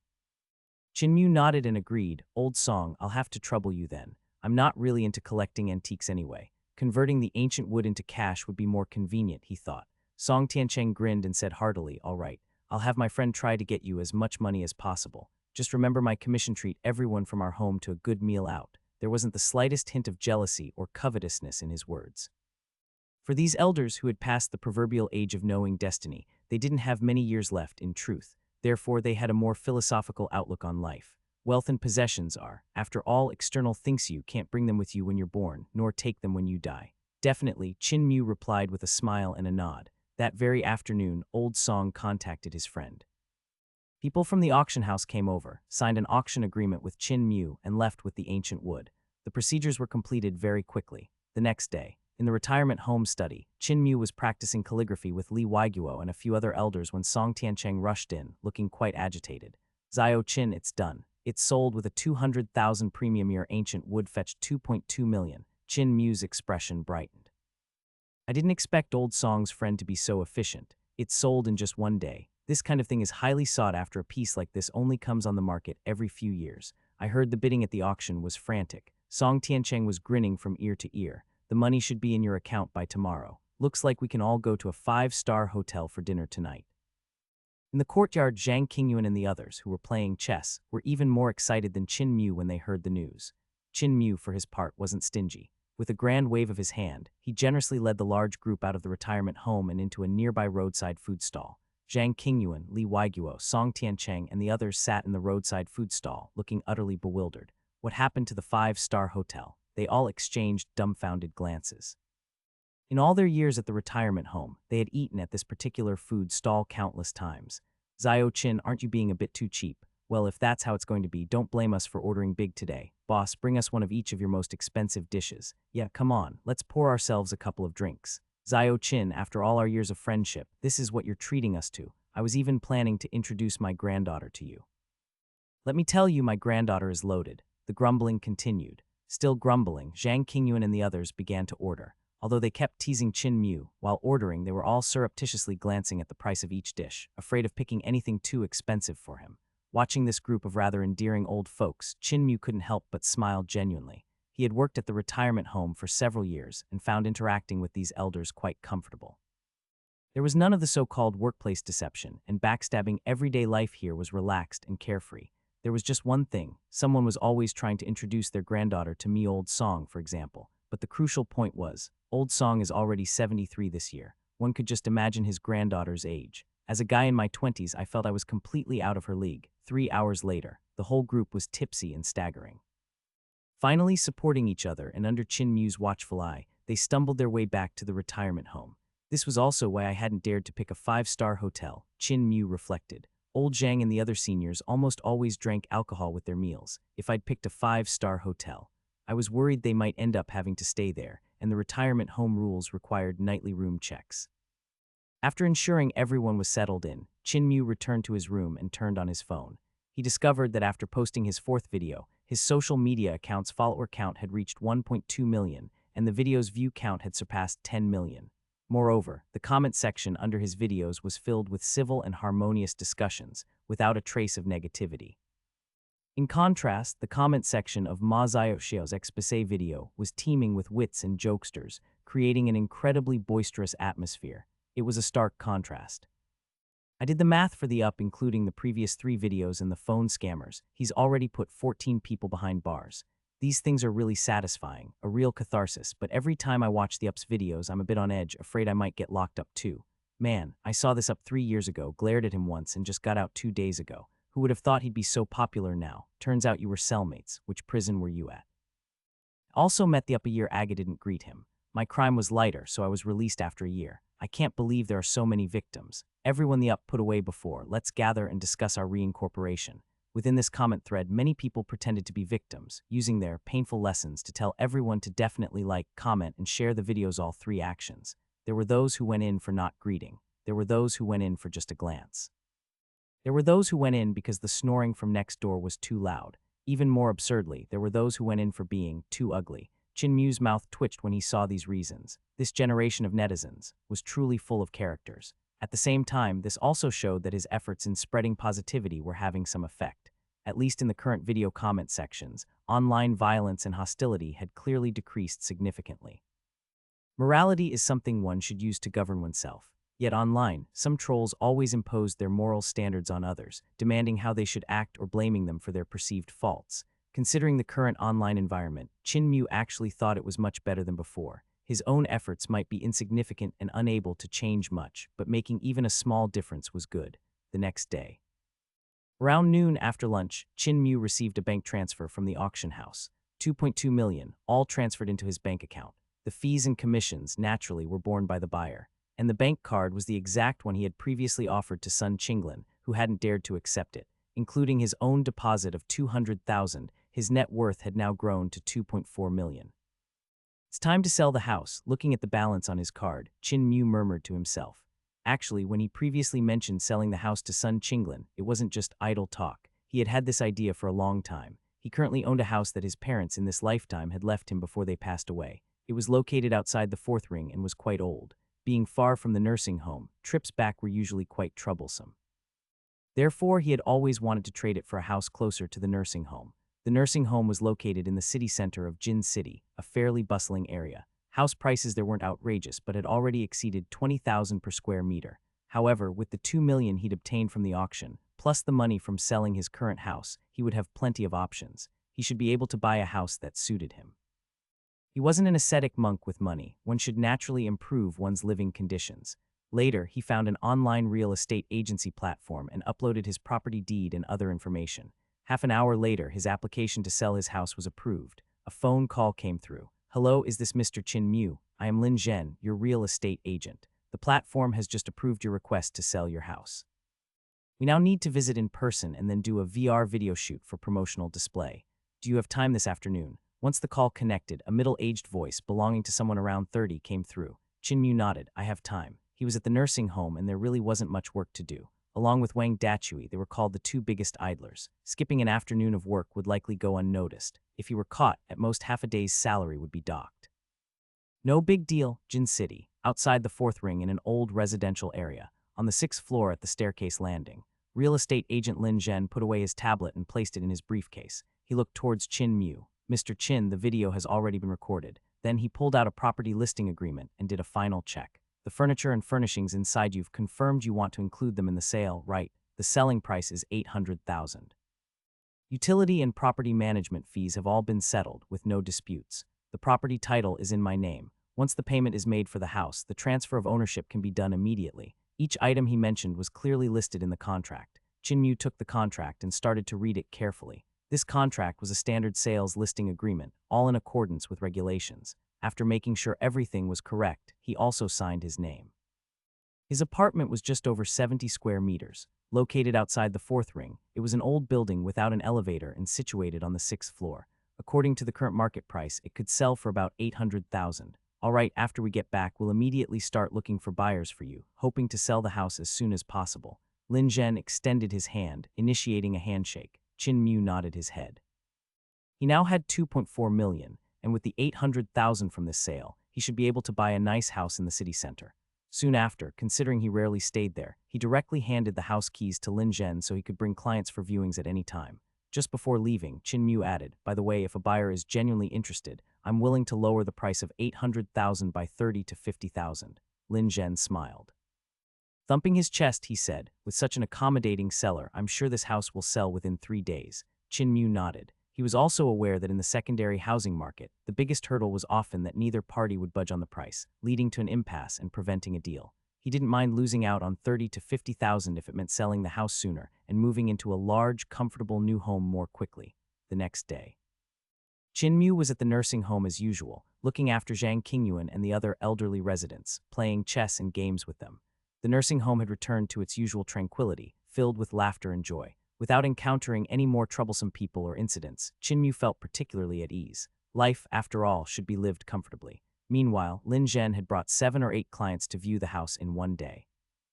Many people viewed the house and said it was nice, but none showed any intention to buy. Chin-Mu wasn't in a hurry about this. He told Lin Zhen to take his time. Selling a house, he figured, often came down to a bit of luck and finding the right person who connected with it. If someone took an immediate liking, it might sell right away. However, the next day, another 7 or 8 people viewed the house, but still no one wanted to buy. On the third day, the number of viewers rose to over 10. Yet Lin Zhen still reported that no one had expressed a desire to make an offer. Is my house that bad? Chin-Mu began to wonder if there was something wrong with its feng shui. Moreover, he had already offered a price of 750,000, which was quite low for the market. Logically, there should have been strong interest. Yet, after 3 days, not a single person had even wanted to discuss it further with him. "Mr. Chin, don't worry. Our company has mobilized all our customer resources, actively promoting your property. In a few more days, it's bound to be sold." Over the phone, Lin Zhen hurriedly explained. Chin-Mu listened and then frowned slightly. After hanging up the phone, he took out his cell phone, logged into a certain customer app, and searched for the listing of his house located in the fourth ring. He wanted to see if the agency had made a mistake, which was why so many people had viewed the house without any actual intent to purchase. Before selling the house, he had specifically checked. Houses of the same type near the fourth ring generally sold for 850,000, some even reaching 900,000. His, under the same conditions, had its bottom line dropped to 750,000, yet it still hadn't sold. Something definitely wasn't right. The result, you wouldn't know until you checked, and checking was quite a shock. How come my house is priced at 950,000? Looking at his own listing information and price, Chin-Mu was stunned for a moment. He remembered clearly that on the house sale consignment contract, his intended transaction price was 800,000, with a possible decrease of around 30,000 to 50,000. But the listing on the app clearly stated 950,000. That was even tens of thousands higher than the market price, considering so many people had viewed the house, yet not a single one showed interest in buying. Chin-Mu's expression suddenly darkened. This could only mean that Lin Zhen had secretly edited the house information and quoted a higher price to the prospective buyers, which was why no deals were made. Thinking of this, he called Lin Zhen again to demand an explanation. But Lin Zhen complained, "Mr. Chin, it's like this. The 950,000 is the company's valuation of your property. It's just a display figure. When we show clients the house, we always do it according to your requirements. Every time I introduce it at the bottom price of 750,000, and the final transaction price will also be based on 750,000. But customers these days are so difficult. They either complain the furniture is old or that the building has no elevator." Over the phone, Lin Zhen sounded full of grievances, as if he had suffered a great injustice. After listening, Chin-Mu frowned. He became uncertain again. Could it be? His house was really no good. "Mr. Chin, don't worry. We've already found interested clients and are showing them the house right now. I assure you it will sell very soon." Lin Zhen continued to promise over the phone. "Just get it done quickly," Chin-Mu urged, then coldly hung up. but his intuition told him there was definitely something fishy going on. Meanwhile, in Jin City, fourth ring, Lin Zhen and his apprentice, Zhao Ludu, were showing an apartment to an elderly couple. Take a look, you two. This apartment isn't bad, right? It faces south, so it's well lit and airy. Right outside the residential complex is a wet market, very convenient for buying groceries and cooking. Turn left when you go out, and there's a park, perfect for after-dinner strolls and even square dancing. Moreover, it's close to the subway, making transportation especially convenient. The subway station is just a 200-meter walk. This apartment is also in a school district, with both middle and high schools nearby and excellent educational resources. The owner said all the furniture is included. Nothing will be moved, it all comes with the apartment. And there's more. Lin Zhen enthusiastically continued his presentation, guiding the elderly couple, both white-haired and using canes. After they finished viewing the apartment, the old couple exchanged a look. They were visibly interested. This apartment, it met almost all their needs. They just wanted to buy a place in the city, partly to look after their grandson. But they still hesitated. With conflicted expressions, one of them said, "This apartment is good, very good, but it's a bit expensive. We only have 800,000. This 800,000 included some money they had saved over the years by living frugally. The main part, however, was the compensation payment from their son and daughter-in-law's accident. That was right. A few months ago, their son and daughter-in-law had been in a car accident. The only survivor was their grandson, who was just in his teens. For white-haired parents to bury their black-haired children, there is no greater sorrow in this world. But after the period of intense grief, they still had to live on. They had no choice but to shoulder the heavy responsibility of caring for their grandson. After careful consideration, they decided to buy a school district apartment in Jin City to look after their grandson, who had just started high school. However, the apartment they were currently interested in was too expensive. The agent had told them the owner wouldn't sell for less than 1 million. Not enough money. No worries. Pay 800,000 and for the remaining 200,000, we can get a mortgage, you see. Lin Zhen's voice quietly interjected. The elderly couple were stunned for a moment. They couldn't help but ask, we're both retired. We live on our pensions now. Can we still get a mortgage approved? Lin Zhen put on a kind smile and said amiably, of course you can. Our company has partnerships with several banks. As long as you apply, the loan will definitely be approved. I just did the math. The owner is selling this apartment for 1 million. All in, it would be about 1.1 million, which means you'd need to loan about 300,000. If we go for a 10-year term, that's less than 3,000 yuan a month. Your combined pensions are more than enough to cover that. Listening to Lin Zhen's suggestion, they exchanged another glance. Clearly, they were tempted. This apartment, it really was exactly what they needed. Before this, the agent had shown them many properties, but none had been quite satisfactory. Moreover, their combined pensions totaled nearly 4,000 a month. After deducting the monthly mortgage payment, if they were careful with the rest, it would be completely sufficient. As for their grandson's tuition and living expenses, if worst comes to worst, I can find a job as a gatekeeper or collect recyclables. We should be able to manage, one of the elders said to their spouse, clenching their jaw with determination. How about we go home and think it over first? The other replied, their expression also conflicted, not wanting to make a rash decision. Yes, you should definitely give it more thought. After all, buying an apartment is a decision for a lifetime. Seeing their hesitation, Lin Zhen didn't press them, quickly adding, well then, we'll wait for your good news, you two. After the viewing, he warmly supported them and enthusiastically saw them out of the residential complex. Only when their tottering figures had disappeared from sight did Lin Zhen's apprentice, Zhao Ludu, finally ask, Master, are you sure they'll buy it? Lin Zhen snorted coldly. I've never been wrong about people. They're clearly keen on this apartment. And with school about to start, they'll definitely buy it. His face now lacked any trace of the earlier politeness and humility. Even before this, he had already looked into the couple's situation. To ensure their grandson could attend school, they would absolutely buy this apartment. The selling price, of course, would be 1 million. As for whether they took out a loan or not, that wasn't his concern. After this deal closes, we'll make at least 200,000. Lin Zhen took a deep breath, his expression somewhat agitated. The elderly couple would pay 1 million. Qin Mu would receive 750,000. They would net 250,000. Of course, another 50,000 would need to be distributed to various parties, only the remainder would be theirs. These were all established customs in the industry. As long as they handled it well, both buyer and seller would be perfectly happy.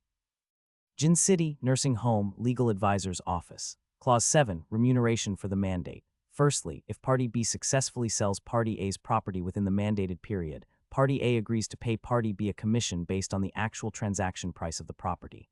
Secondly, if Party B fails to provide an opportunity to enter into a contract within the mandated period, Party B shall not charge any remuneration. Thirdly, Chin Mu recited the property sale commission agreement he and Lin Zhen had signed in front of Wang Dachui. It took a full 15 minutes. Only then had he finished reading all the terms of the agreement. And throughout it all, Wang Dachui listened with a bewildered expression. As a legal professional, he had seen people recite laws and cases, but reciting a contract, that was a first for him, and it was utterly maddening. Look, this contract I signed the other day, is it standard? Are there any issues with it? Chin Mu asked after he finished reciting. He had only glanced briefly at the agreement, but with his eidetic memory skill, he remembered every single word on the contract with crystal clarity. After realizing there was a problem with Lin Zhen, he immediately came to find Wang Dachui. Any issues? Upon hearing this, Wang Dachui's mouth twitched. He shook his head, saying, "You should be asking a different question in this contract. Are there any compliant clauses at all?" As a lawyer, identifying issues in contracts was also an essential skill, but the property sale agreement that Chin Mu had just recited was almost entirely problematic. In this agreement, the division of rights and responsibilities between the parties is clearly inequitable. He took a deep breath, then continued analyzing. Take, for example, the liability for breach of contract.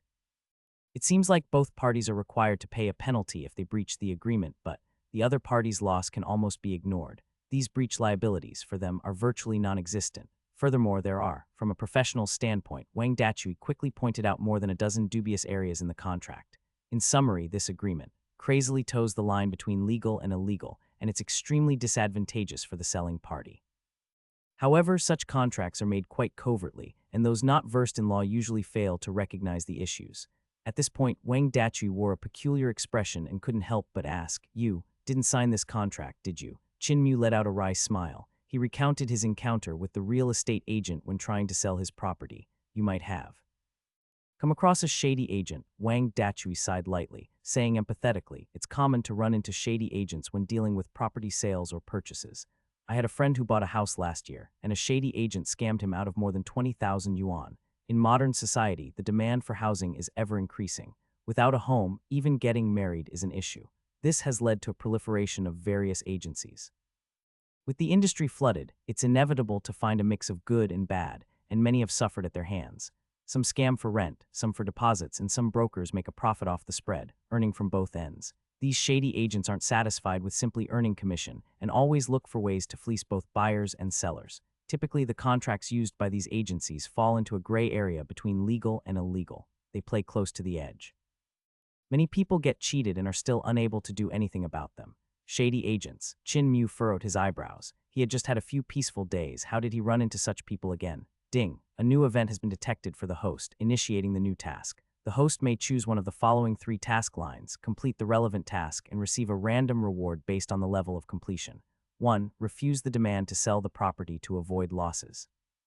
2. Expose the true nature of the shady agents, making it public to prevent more people from being deceived. 3. Stand up for justice and ensure the shady agents receive their due punishment. Suddenly, a voice from the system echoed in his mind. Immediately after, 3 different tasks appeared before him. It really is a shady agent. Seeing the system task triggered, Chin Mu had almost confirmed Lin Zhen's identity. The system's judgment wouldn't be wrong.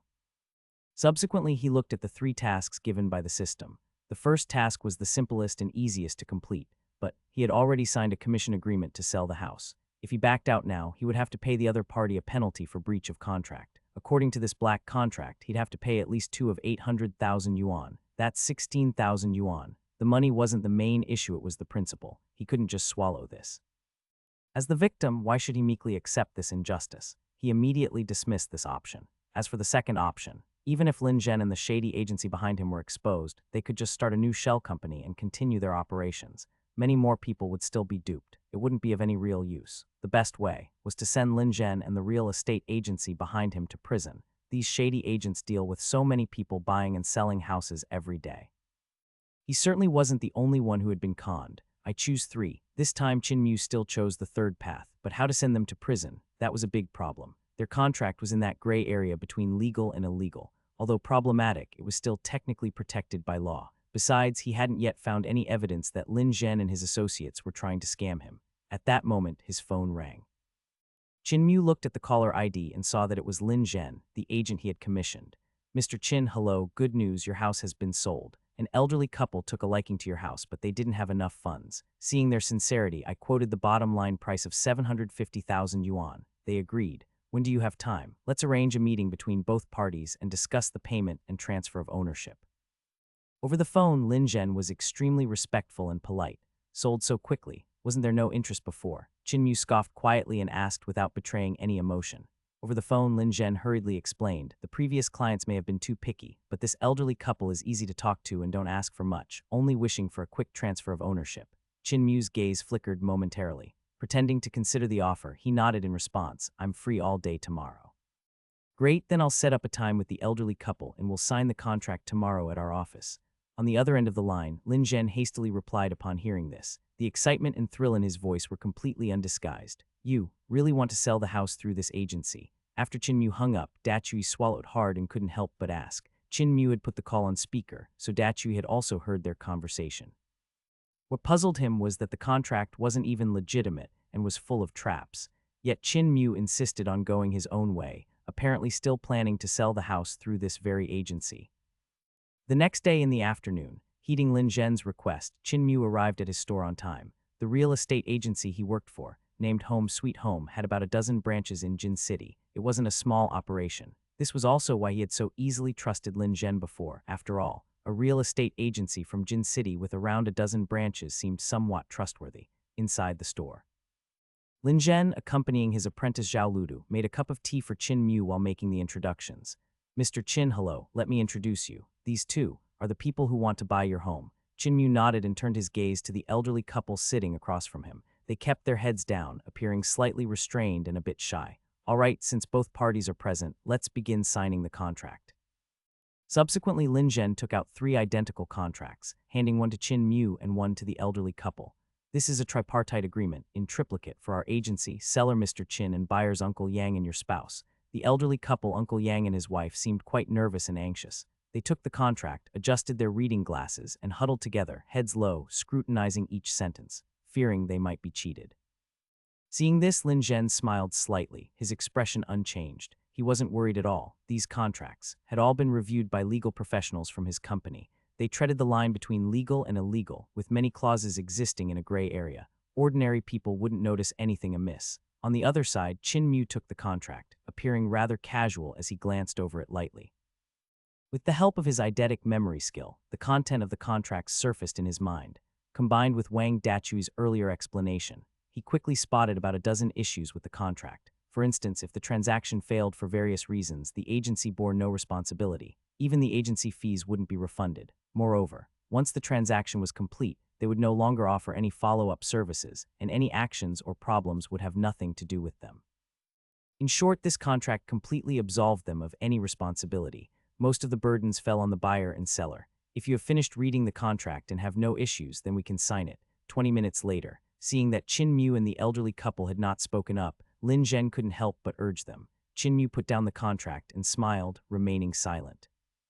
Meanwhile, Uncle Yang and his wife were still hunched over, meticulously checking the contract sentence by sentence, fearing they might be deceived. However, after scrutinizing it for so long, they hadn't spotted any issues. The contract seemed completely legal. It stipulated that once they signed the contract and paid for the house, the transfer of ownership would be completed. There was no deception involved. After another 10 minutes, the couple reluctantly put down the contract and looked back at Lin Zhen.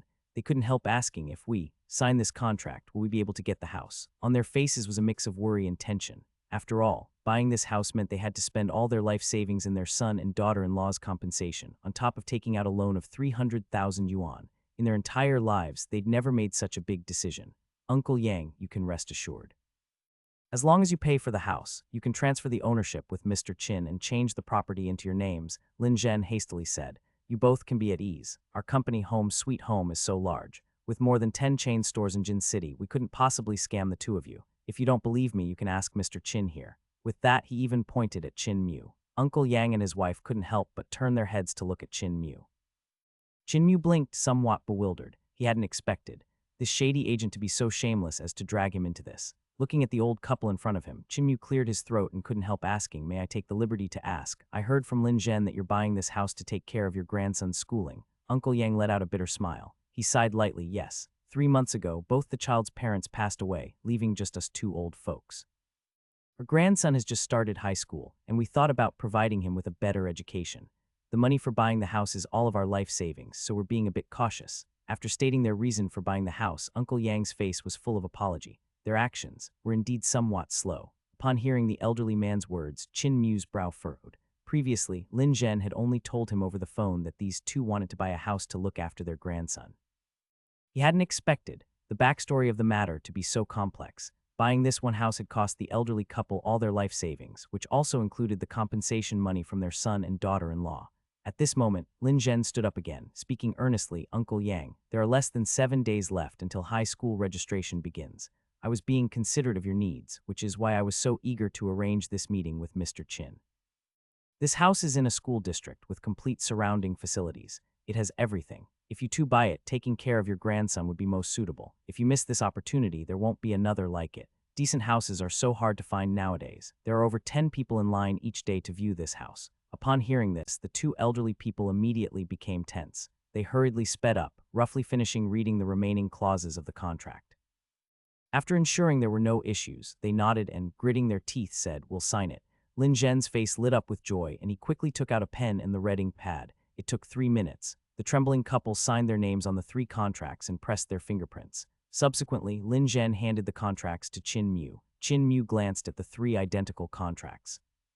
The property transaction amount on each was 750,000 yuan, and it was agreed that the transfer would be conducted within 3 days of payment. "Mr. Qin, our contract is absolutely legitimate, with no problems whatsoever," Lin Zhen quickly added, seeing Qin Mu seemed hesitant. Qin Mu's mouth twitched, but he still said calmly, "I have 100% trust in you." After speaking, he signed his name on the 3 contracts and affixed his fingerprint. These 3 contracts, 1 copy for the agency, 1 for him, and 1 for the elderly couple. With that, the transaction was successfully concluded, though each party had different thoughts. "This is great. Our grandchild can attend a key high school now." The old couple looked at each other, their faces showing happiness, their expressions somewhat excited. As for Lin Zhen, looking at the fully signed contract, he was thinking about the clean 200,000 he'd just earned. As for Qin Mu, he was thinking about how he should ensure Lin Zhen was brought to justice. This was also why, even though he knew Lin Zhen was a black intermediary, he still dared to sign the contract. With this contract in hand, it would serve as irrefutable evidence. "Mr. Qin, if you have other matters to attend to, you may leave first. I will discuss the subsequent transfer and payment with Uncle Yang and his wife." After the contract signing concluded, Lin Zhen suddenly turned towards Qin Mu. Qin Mu was stunned for a moment. He was somewhat surprised. "How did you know I had other matters?" He was planning to take the contract and go to Wang Dachui to draft a lawsuit.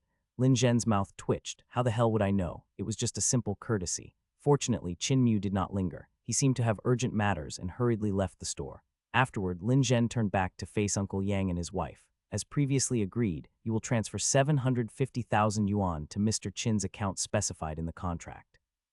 The remaining shortfall will be handled by our company's finance officer, who will assist you in obtaining a bank loan." Uncle Yang's body trembled slightly, but he still nodded. They could come up with the 750,000 yuan from all their savings, but the house was priced at 1 million yuan, including deed tax, land tax, personal income tax, and other fees. The total came to 1.1 million yuan.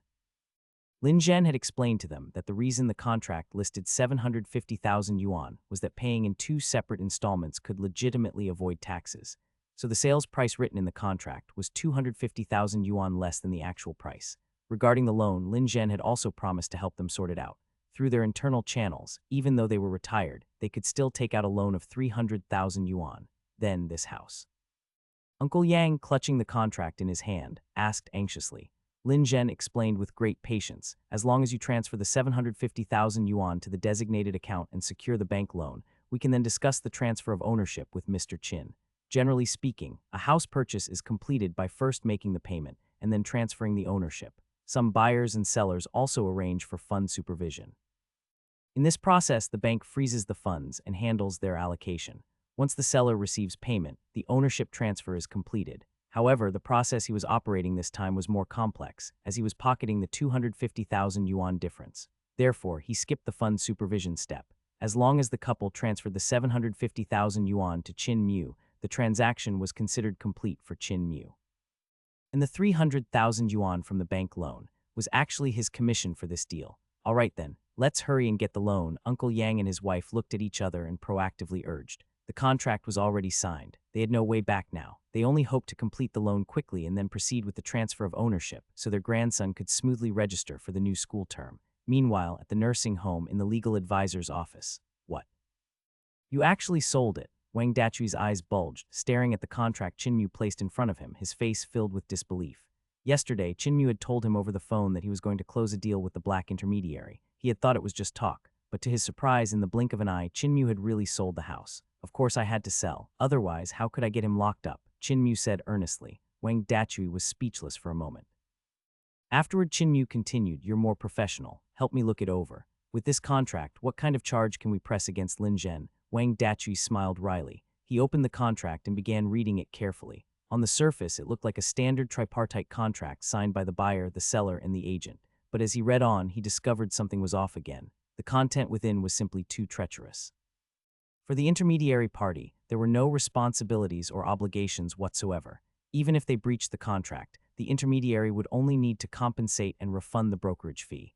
On the contrary, many traps and responsibilities for breaches were hidden in the provisions concerning the buyer and seller. 10 minutes later, Wang Dachui sighed lightly and shook his head. The contract is tricky, but it doesn't constitute a violation of the law, and it is within the scope of legal protection. Their legal team was evidently quite skilled, grasping legal loopholes with high precision. Every point was almost exploiting legal loopholes, skirting on the edge. In such a case, even if a lawsuit was filed, the other party would not be guilty of any crime. The best result would be for the court to declare the unfair contract void. The domestic laws in this respect were quite imperfect. That was also why these black intermediaries dared to be so rampant. However, just as Wang Dachui was about to give up, Chinmu spoke up. "I looked through the contract law yesterday and found a clause in the tripartite fault principle with a specific expanded interpretation for intermediary services." Wang Dachui was taken aback. What expanded interpretation? He usually focused on civil litigation and was not very familiar with contract law. Moreover, the content of the expanded interpretation was incredibly complex, often many times longer than the statutory text itself. And then, Chinmu looked at him and recited the relevant expanded interpretation of the contract law verbatim. The tripartite fault principle refers to the allocation of compensation liability based on the determination of each party's fault and responsibility. In any intermediary contract, if it can be determined that losses suffered by the buyer or seller, such as a price difference in the house heir due to the intermediary company's mistakes, malicious provision of false housing information, inadequate inspection of housing information, or other behaviors causing market confusion, then the real estate intermediary company shall bear compensation responsibility according to the actual loss and degree of fault. As Wang Dachui listened to Chin Mu recite the expanded interpretation, he was dumbfounded. He quickly took out his computer and looked up the interpretation. Finally, he found the tripartite fault principle in a judicial interpretation of a law published by a local authority a year ago. Is it really there? This expanded interpretation was quite obscure and only applicable in some regional provinces. It was not widely known nationwide. Therefore, few people were aware of it. And as it happened, the contract law in Jin City was based on this legal provision. Chin Mu took a deep breath. His lips slowly curled into a smile, and he retorted, "Does that mean if I breach the contract unilaterally right now, I can demand substantial compensation from Lin Zhen and his intermediary company?" This legal provision was, in fact, something he had found last night, searching through the night. With his photographic memory, he had memorized most of the laws related to criminal, civil, contract, and economic law that could potentially be involved in disputes over the course of one night. Ultimately, in the contract law, he found this little-known expanded interpretation. Upon hearing this, Wang Dachui's scalp tingled with shock at Chin Mu's maneuver. One second he had just finished signing the house sale contract, the next, he was planning to unilaterally breach it and demand the other party pay him. After careful consideration, though, Wang Dachui still nodded and analyzed from a professional viewpoint. If you really breach the contract unilaterally, you certainly can file a lawsuit with the court, requesting the other party to provide compensation. According to the expanded interpretation of the law, if Chin Mu were to breach the contract, a comprehensive evaluation of all three parties would be required. Then, based on the behavior and fault of all three parties, responsibility would be assigned. For instance, Chin Mu's responsibility for unilaterally breaching the contract might account for 10%, but the responsibility of the black intermediary would very likely account for 90%. Because these black intermediaries, in the process of making deals, stop at nothing. Aside from the already known fabrication of false housing information, there must be a multitude of other illegal activities. If the prosecutor's office were to get involved and conduct a thorough investigation, 90% of the responsibility would fall on the intermediary. Furthermore, the intermediary would also have to compensate the three parties according to the extent of the damages they suffered. The specific compensation amount would be determined at discretion, based on the extent of damages suffered by the weaker party. Therefore, even if Qin Mu unilaterally breached this contract, the ones liable for compensation would still be Lin Zhen and the agency behind him. Although it sounded preposterous, reality was often that fantastical. Moreover, once a lawsuit was filed, civil disputes of this nature, involving a public service industry, would trigger an investigation by the procuratorate to collect evidence. And Lin Zhen, along with the shady agency backing him, clearly wouldn't withstand a thorough investigation. Can we start writing the complaint now? Thinking of this, Qin Mu's eyes lit up, and he couldn't help but urge him on. He was eager to see Lin Zhen and the shady agency behind him put away. Wang Dachui's mouth twitched. I think you should learn to write these complaints yourself, Wang Dachui suggested earnestly. Then you wouldn't have to bother me anymore. Actually, writing a complaint is very simple. Just clearly state the plaintiff, defendant, the facts, the relief sought, and the sequence of events. Follow the standard format, and that's it. So, to avoid further disturbances from Qin Mu, he patiently began to teach Qin Mu, step by step, how to write a complaint. He had given up a high-paying job elsewhere to become the nursing home's legal consultant precisely because he valued the relaxed atmosphere. He could slack off when things were quiet, just coasting along and waiting for retirement. But now, Qin Mu kept coming to him every other day. One day it was a fraud dispute, the next it was extortion, and now it was a dispute over an agency contract. Furthermore, given Qin Mu's talent for stirring up trouble and his insistence on seeing things through, such incidents were unlikely to decrease in the future. He was even tempted to suggest Qin Mu study law himself. A complaint is really this simple. 10 minutes later, under Wang Dachui's guidance, Qin Mu quickly grasped how to write a complaint and finished drafting it. It wasn't a particularly complex document. Even an ordinary person could write one. As for Wang Dachui's suggestion, actually after acquiring his photographic memory, he had already considered this. He planned to memorize all the statutes, criminal law, civil law, economic law, procedural law, contract law, and so on. If problems arose in the future, he could readily apply his knowledge, saving himself the trouble of looking things up online at the last minute. You're actually claiming 1.6 million. Wang Dachui's eyes widened as he reviewed the complaint, and he sucked in a sharp breath. Yes, is there a problem with it? Qin Mu looked up, asking humbly for advice. I recall the supplementary interpretation stating that for disputes in property sales, one can claim up to double the amount. Wang Dachui's mouth twitched. He couldn't help but remind him, the point is, you haven't actually lost a house yet. This isn't a loss. Qin Mu blinked, feigning grievance. I signed the contract, the house was sold. If I hadn't been tricked by that shady agent, why would I have signed it? Their entire operation was irregular, and the contract itself was dubious, putting my property at risk of being scammed at any moment. If I hadn't discovered it in time and cut my losses, the house might have been gone. Under these circumstances, isn't it reasonable for me to request double compensation? As Wang Dachui listened to Qin Mu's increasingly woeful tale, dark lines appeared on his forehead. What the hell? He only signed the contract because he was conned. He clearly remembered Qin Mu initiating the contract himself, eagerly at that. Recalling Qin Mu's recent uncharacteristic behavior, Wang Dachui finally understood his motive. Qin Mu had used the house, a significant piece of real estate, as bait. Then he signed a three-party contract to ensnare them. Finally, he'd file a lawsuit to bring in the procuratorate. His aim was to take down Lin Zhen and the entire company behind him, to wipe them out lock, stock, and barrel. Without it, there would be no evidence, and the court wouldn't even accept the case, let alone would the procuratorate proactively intervene to investigate. But now, with a property worth 800,000 yuan involved, this was undoubtedly a major civil dispute. Because it involved a real estate agency, a public service industry, the procuratorate scrutiny would be even more rigorous. The opposing agency was very likely to face utter ruin for having signed this contract with Qin Mu. As for the compensation claimed in the complaint, there was actually no upper limit. Even if he claimed 10 billion, as long as the reasoning was sound, it would be permissible. In principle, Qin Mu's claim of 1.6 million was perfectly justifiable. It was just the final judgment would depend on the court's ruling. There are no other issues. You can submit this to the court, Wang Dachui confirmed after reviewing Qin Mu's completed complaint.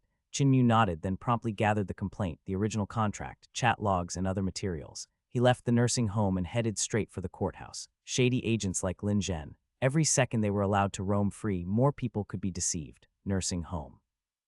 After submitting the documents and returning, Qin Mu resumed his usual duties, chatting, playing chess, and hitting some balls with Zhang Qingyuan and the others to pass the time. Zhao Qin, Zhang Qingyuan suddenly asked during their chess game, I heard you were selling your house. Did it sell? Probably. Not sold yet, Qin Mu replied, discreetly glancing at his phone. After seeing the Grandmaster's move, he calmly made a brilliant play. Zhang Qingyuan stared at the chessboard. He quickly realized his position was hopeless. Losing all interest in continuing, he said sternly, "What do you mean probably? Either it's sold or it isn't. What's this probably nonsense?" Qinmu gave a wry smile. Without hiding anything, he recounted his dealings with the agency. "What? You signed the contract and then sued the agent?" Zhang Qingyuan was stunned. After knowing him for several years, he had come to see Qin Mu as a fine young man. Just in the past few days, he had even been thinking of introducing his granddaughter to him. They could have a blind date first and then see how things developed. But now, it seemed his earlier idea had been rather rash. If his granddaughter got together with Qin Mu, the risk factor would be extremely high. Who knew? Maybe one day Qin Mu would sue her too. Noticing Zhang Qingyuan's apparent misunderstanding, Qin Mu quickly explained the situation with the shady agent. Only then did Zhang Qingyuan understand. With a peculiar expression, he remarked, "So it was a shady agent. Well, for that agent to have crossed you, he must have accumulated 8 lifetimes of bad luck. If ordinary people discovered they were dealing with a shady agent, their first instinct would be to cut their losses and halt the transaction. But Qin Mu, he went ahead and signed the contract, then immediately turned around and sued them." This maneuver from someone he thought he knew almost made him, a man who prided himself on having seen it all, sprain his back from shock. Still, such shady agents certainly didn't deserve any sympathy. Oh right, let's get to the important matter." Zhang Qingyuan cleared his throat, returning to his main topic and playing matchmaker. "I have a granddaughter, as beautiful as a flower, as lovely as jade." As Qin Mu listened, several dark lines appeared on his forehead. He had just turned down Old Song a couple of days ago, and now old Zhang was pitching his granddaughter. Noticing Qin Mu's expression seemed a little off, Zhang Qingyuan hastily added, "Don't worry, my granddaughter isn't like Old Song's. His granddaughter is well into her 30s, but mine isn't even 18 yet. You two can start by getting to know each other." Hearing this, Qin Mu was startled. He had just finished memorizing the law on the protection of minors, and his first instinct was that this was something he couldn't do. Old Zhang's demeanor clearly meant he was trying to get Qin Mu sent to jail. "Old Zhang, I appreciate your kindness, but..." In the end, he tactfully refused Old Zhang and fled the scene. Does Xiao Qin actually like 40-year-olds? Zhang Qingyuan skeptically watched Qin Mu's retreating figure, muttering to himself. Inside the room, after ending a day of busy slacking off, Qin Mu finished his nightly routine and lay down on his bed.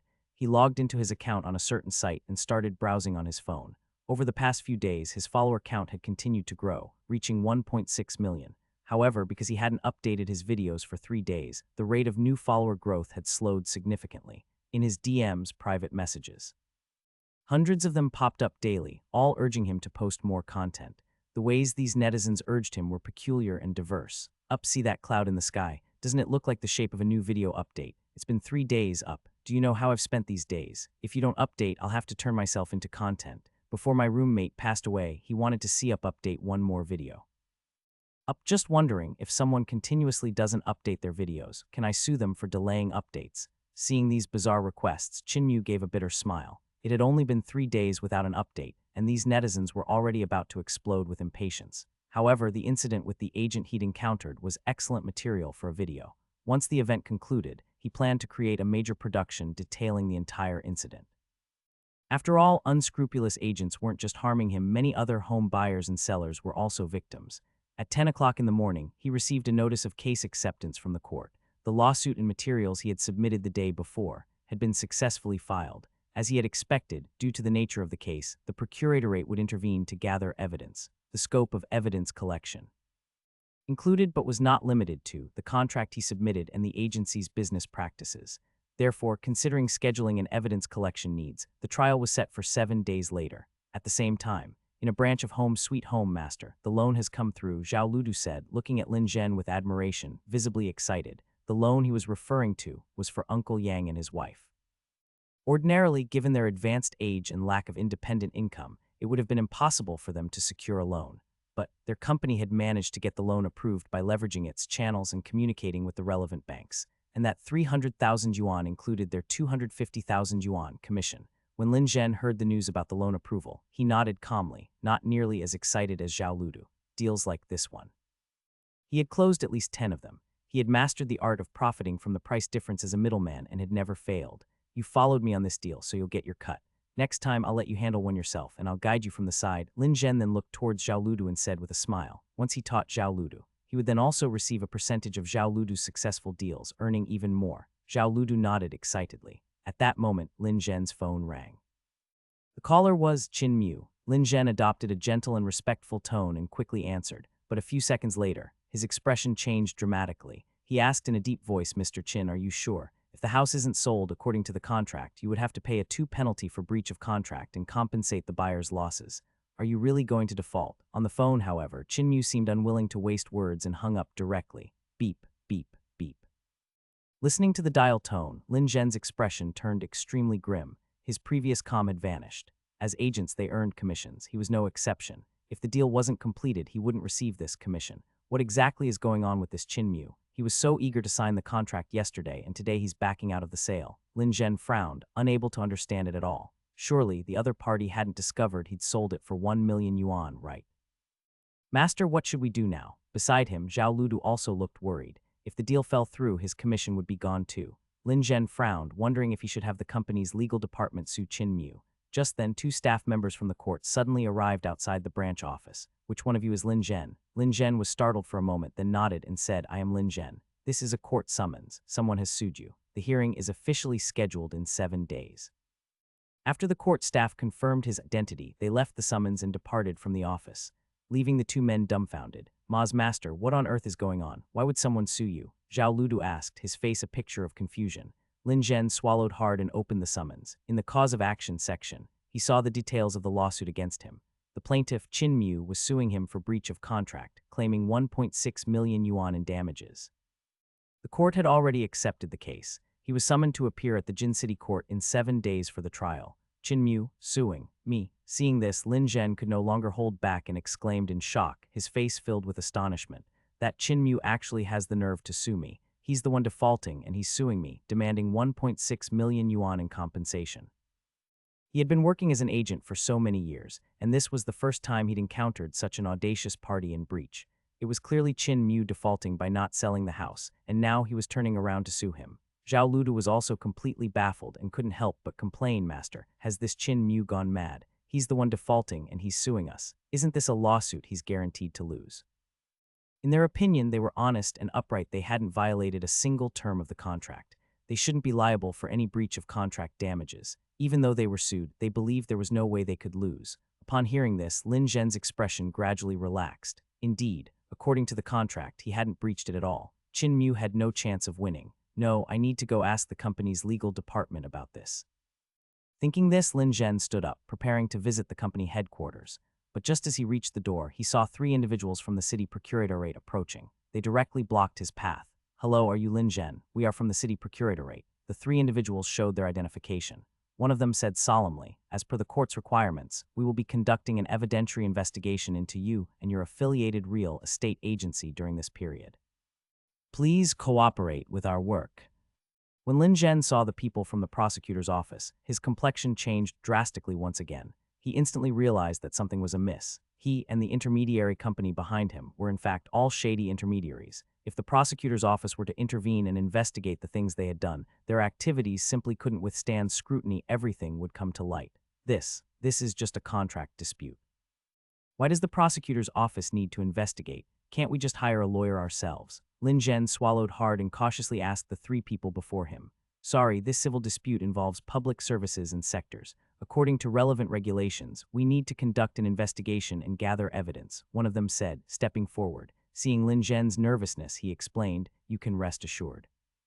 We are just following procedure to gather evidence regarding your and your real estate company's brokerage activities. As long as there are no issues on your end, it will be over quickly." But as soon as the words were out, Lin Zhen's face turned even uglier. The key point was, they did have issues. He, along with the company, had done everything a shady intermediary could do. They had engaged in activities such as inflating prices to skim off the difference, arranging illicit loans, pocketing rent and deposits, and fraudulent sales. After all, being an honest intermediary meant only charging a 1.5 agency fee, which was simply too little. How could that compare to the quick money from these other activities? "All right, let's start with the case you're involved in with the plaintiff, Chin Mu," one of the 3 said, not wasting any more words and getting straight to the point. Obviously, they also wanted to finish up early and leave. Lin Zhen managed a wry smile and could only invite the 3 into the shop, pretending to cooperate with the investigation. The prosecutor's office was an official law enforcement agency. He didn't dare refuse the investigation and could only comply. At the same time, he discreetly made a phone call to the Angia headquarters, informing them of the prosecutor's office's involvement. Jin City, a commercial building on the Second Ring Road. Angia headquarters. Wu Jinglin put down the phone, his face extremely grim. As the owner of this real estate agency, he was panicking. What on earth is going on with Lin Zhen? He thought, just selling a house worth 1 million, how did it attract the attention of the prosecutor's office? Just a moment ago, Lin Zhen had called him and reported the full details of the incident. From what he heard, it seemed to stem from a house Lin Zhen had recently sold. The homeowner had breached the contract. First, one moment they signed the contract, and the next they declared the house was no longer for sale.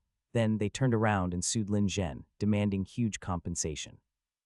That was what had drawn the prosecutor's office in, and this, for their entire company, was nothing short of a catastrophe. In every transaction they ordinarily facilitated, there were, to varying degrees, shady and illegal operations involved. These might seem fine at a glance, but they definitely wouldn't withstand a proper investigation. No, I can't just sit around and wait for disaster. Wu Jinglin took a deep breath.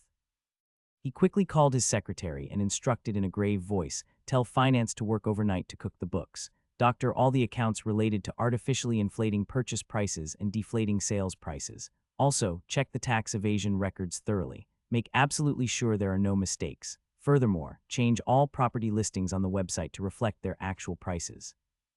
After giving these instructions, he immediately stood up, walked out of his office, and went directly to the legal director, to whom he explained the crisis the company was currently facing.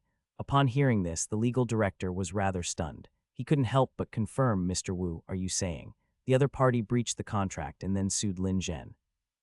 Wu Jinglin nodded, then quietly added, "The prosecutor's office has also gotten involved and is currently investigating and gathering evidence for this case." What? The legal director's eyes widened. Now he was truly alarmed. As a professional lawyer, he knew exactly what the involvement of the prosecutor's office implied.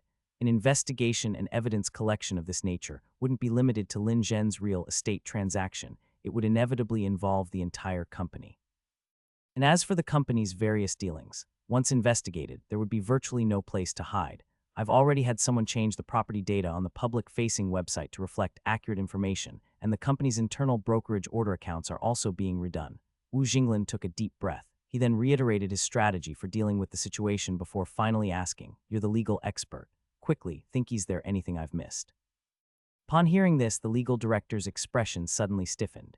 He couldn't help but ask, "Mr. Wu, you've started falsifying the accounts." Wu Jinglin nodded, replying as if it were the most natural thing in the world, "Of course. Otherwise, with such large discrepancies between our actual cash flow, the contract values, and the ledger entries, wouldn't they see through it immediately?" The legal director's mouth twitched. Wu Jinglin's maneuver suddenly made his scalp tingle. See right through it. What utter nonsense. Without falsifying accounts, it would, at worst, be a matter of business integrity and potential fraud.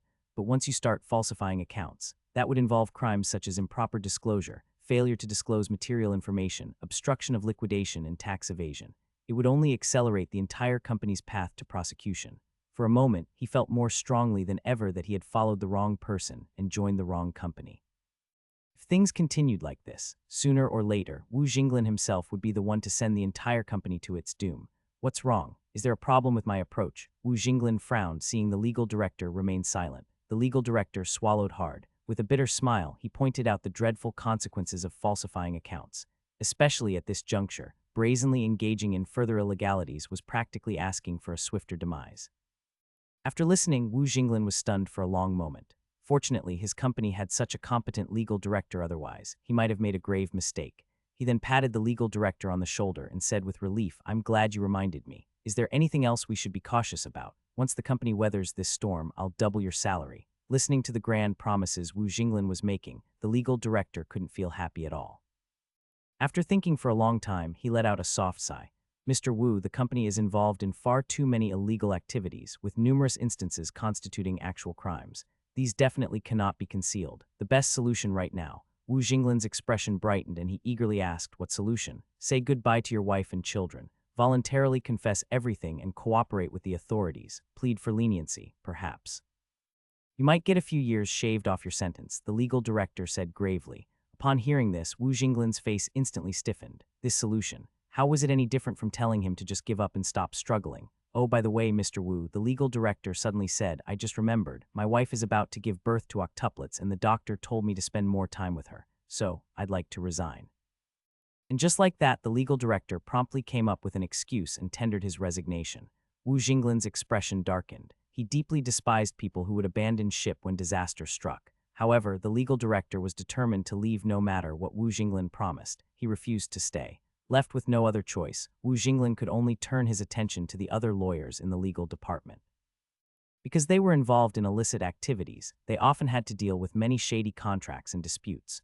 Therefore, the company had a whole team of legal staff, 7 or 8 of them. Whoever can help the company resolve the current issue will be the next chief legal officer, with a monthly salary of 100,000. With a grand gesture, Wu Jinglin made the promise. In his view, great rewards would lead to brave deeds. The temptation of a promotion and a raise, no one could resist it.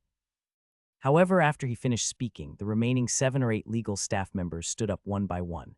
Mr. Wu, this morning my mother called me. Our Meow village is about to host a Gu fighting competition, and I must take a 3-month leave of absence. Without me, our village will surely lose. Boss, there's been something weighing on my mind. The madam looks too much like my ex-girlfriend, and working here every day has become too depressing. I'd like to resign.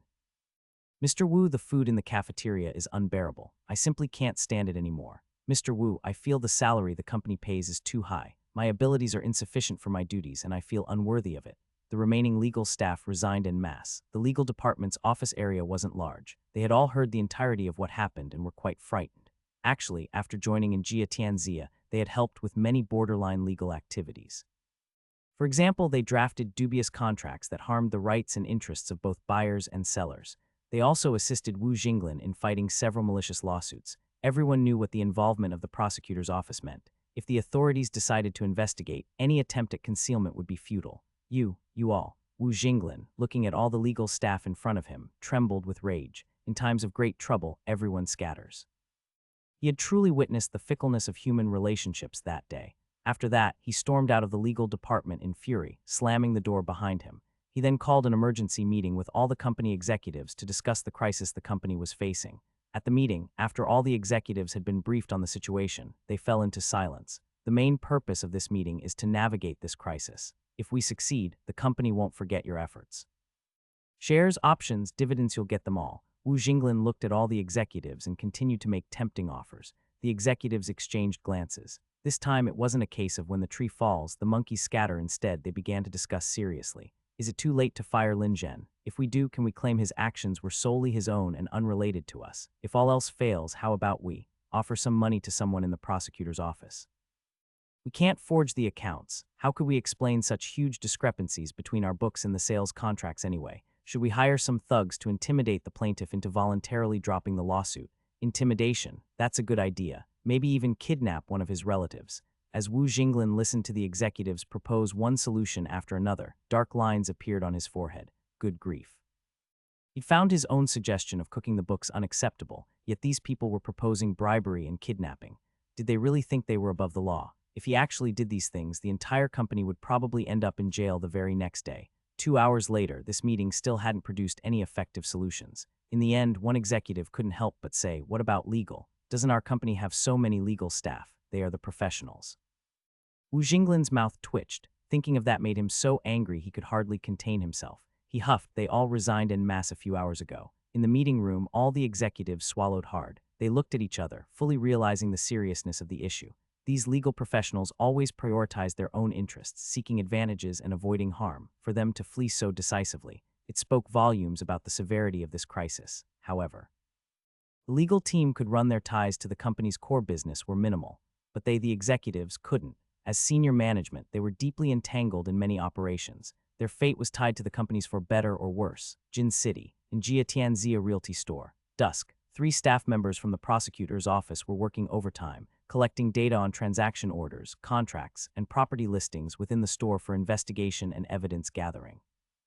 Initially, they had thought this was just a simple, routine evidence collection, hoping to finish early and call it a day. But as they delved into it, they started noticing several clues and inconsistencies. Besides the false property listing information provided by the plaintiff, they also uncovered a homebuyer's loan details, a loan of $300,000. The transaction amount was not $750,000, but $1.1 million. And as their investigation deepened, they discovered that other brokerage activities conducted by this branch were, to varying degrees, dubious or illegal. "It looks like the 3 of us can't handle this alone. We'll need to ask the Bureau to send more people," one of them said.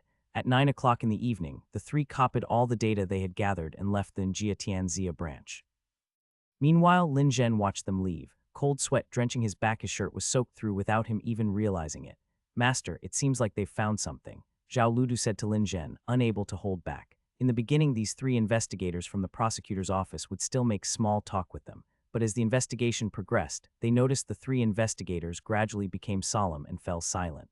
Lin Zhen gave a wry smile. Faced with this sudden crisis, he had completely lost his bearings. He was clueless. Rumor had it that the company's executives were urgently discussing countermeasures. Right now, his only hope lay with the company, BRRRING.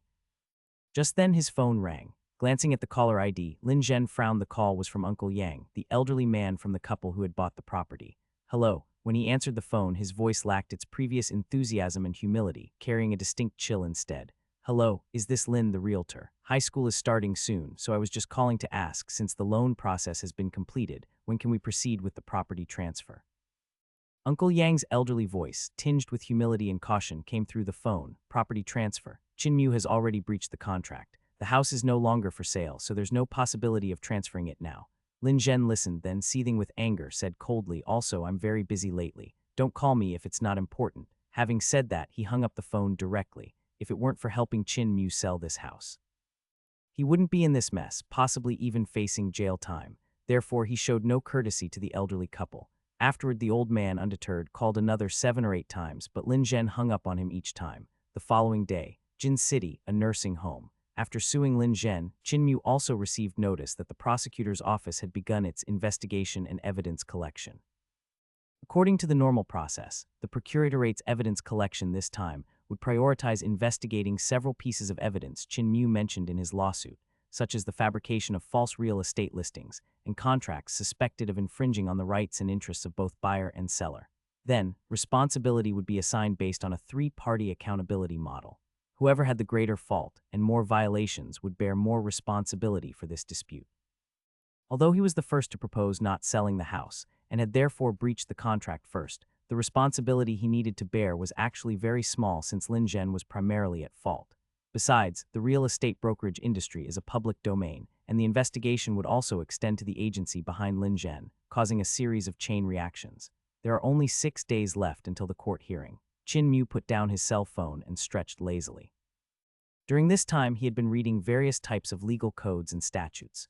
With the help of his photographic memory skill, he had already finished reading the statutes and regulations in areas such as economic law, contract law, and criminal law. He had also gained detailed knowledge about litigation and other procedures. "Zio Qin, someone's outside looking for you." In the afternoon, Qin was reading the latest clauses of the civil code when Zhang Qingyuan suddenly approached him. It seems to be an elderly couple. Qin was taken aback for a moment. He quickly thought of the elderly couple who were buying the house and hurried out. Outside the nursing home, the elderly couple had been stopped by security and were standing there, anxious and uneasy. They looked distressed, sighing deeply. After Lin Zhen hung up on them, they had gone to the agency office to find him in person. Lin Zhen, however, had completely changed his previously amiable attitude and was very rude. He seemed to be under some kind of investigation and had driven them out of the office. Having no other option, they could only get Qin address from Lin Zhen and found their way here. However, the couple was feeling very uneasy now. Lin Zhen had told them that Qin was even more ill-tempered than he was and was determined not to sell the house.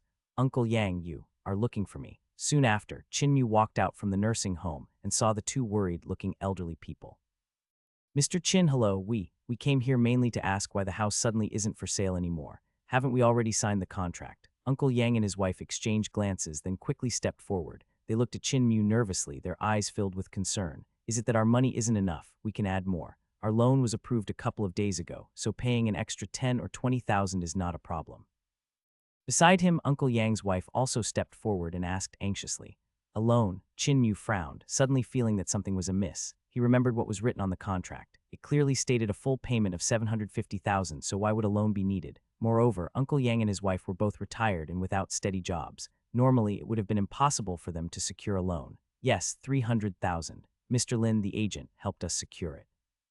We have the money, and this school district house is really important to us." Uncle Yang quickly nodded. His expression carried a hint of pleading as he gritted his teeth and said, "A total price of 1 million. Even if it's more expensive by another 20,000, we can actually accept it." After their son and daughter-in-law died in a car accident, their grandson had become their reason to continue living.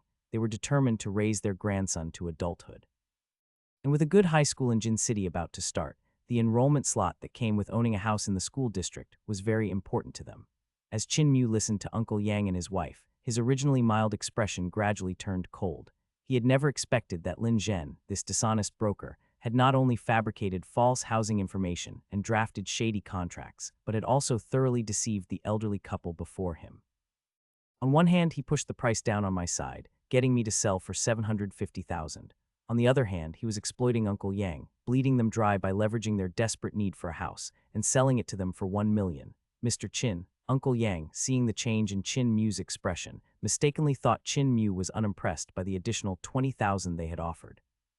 He exchanged a glance with his wife and, gritting his teeth again, stated their bottom line: if that's still not enough, we're willing to add another 50,000. This 50,000 was already their limit.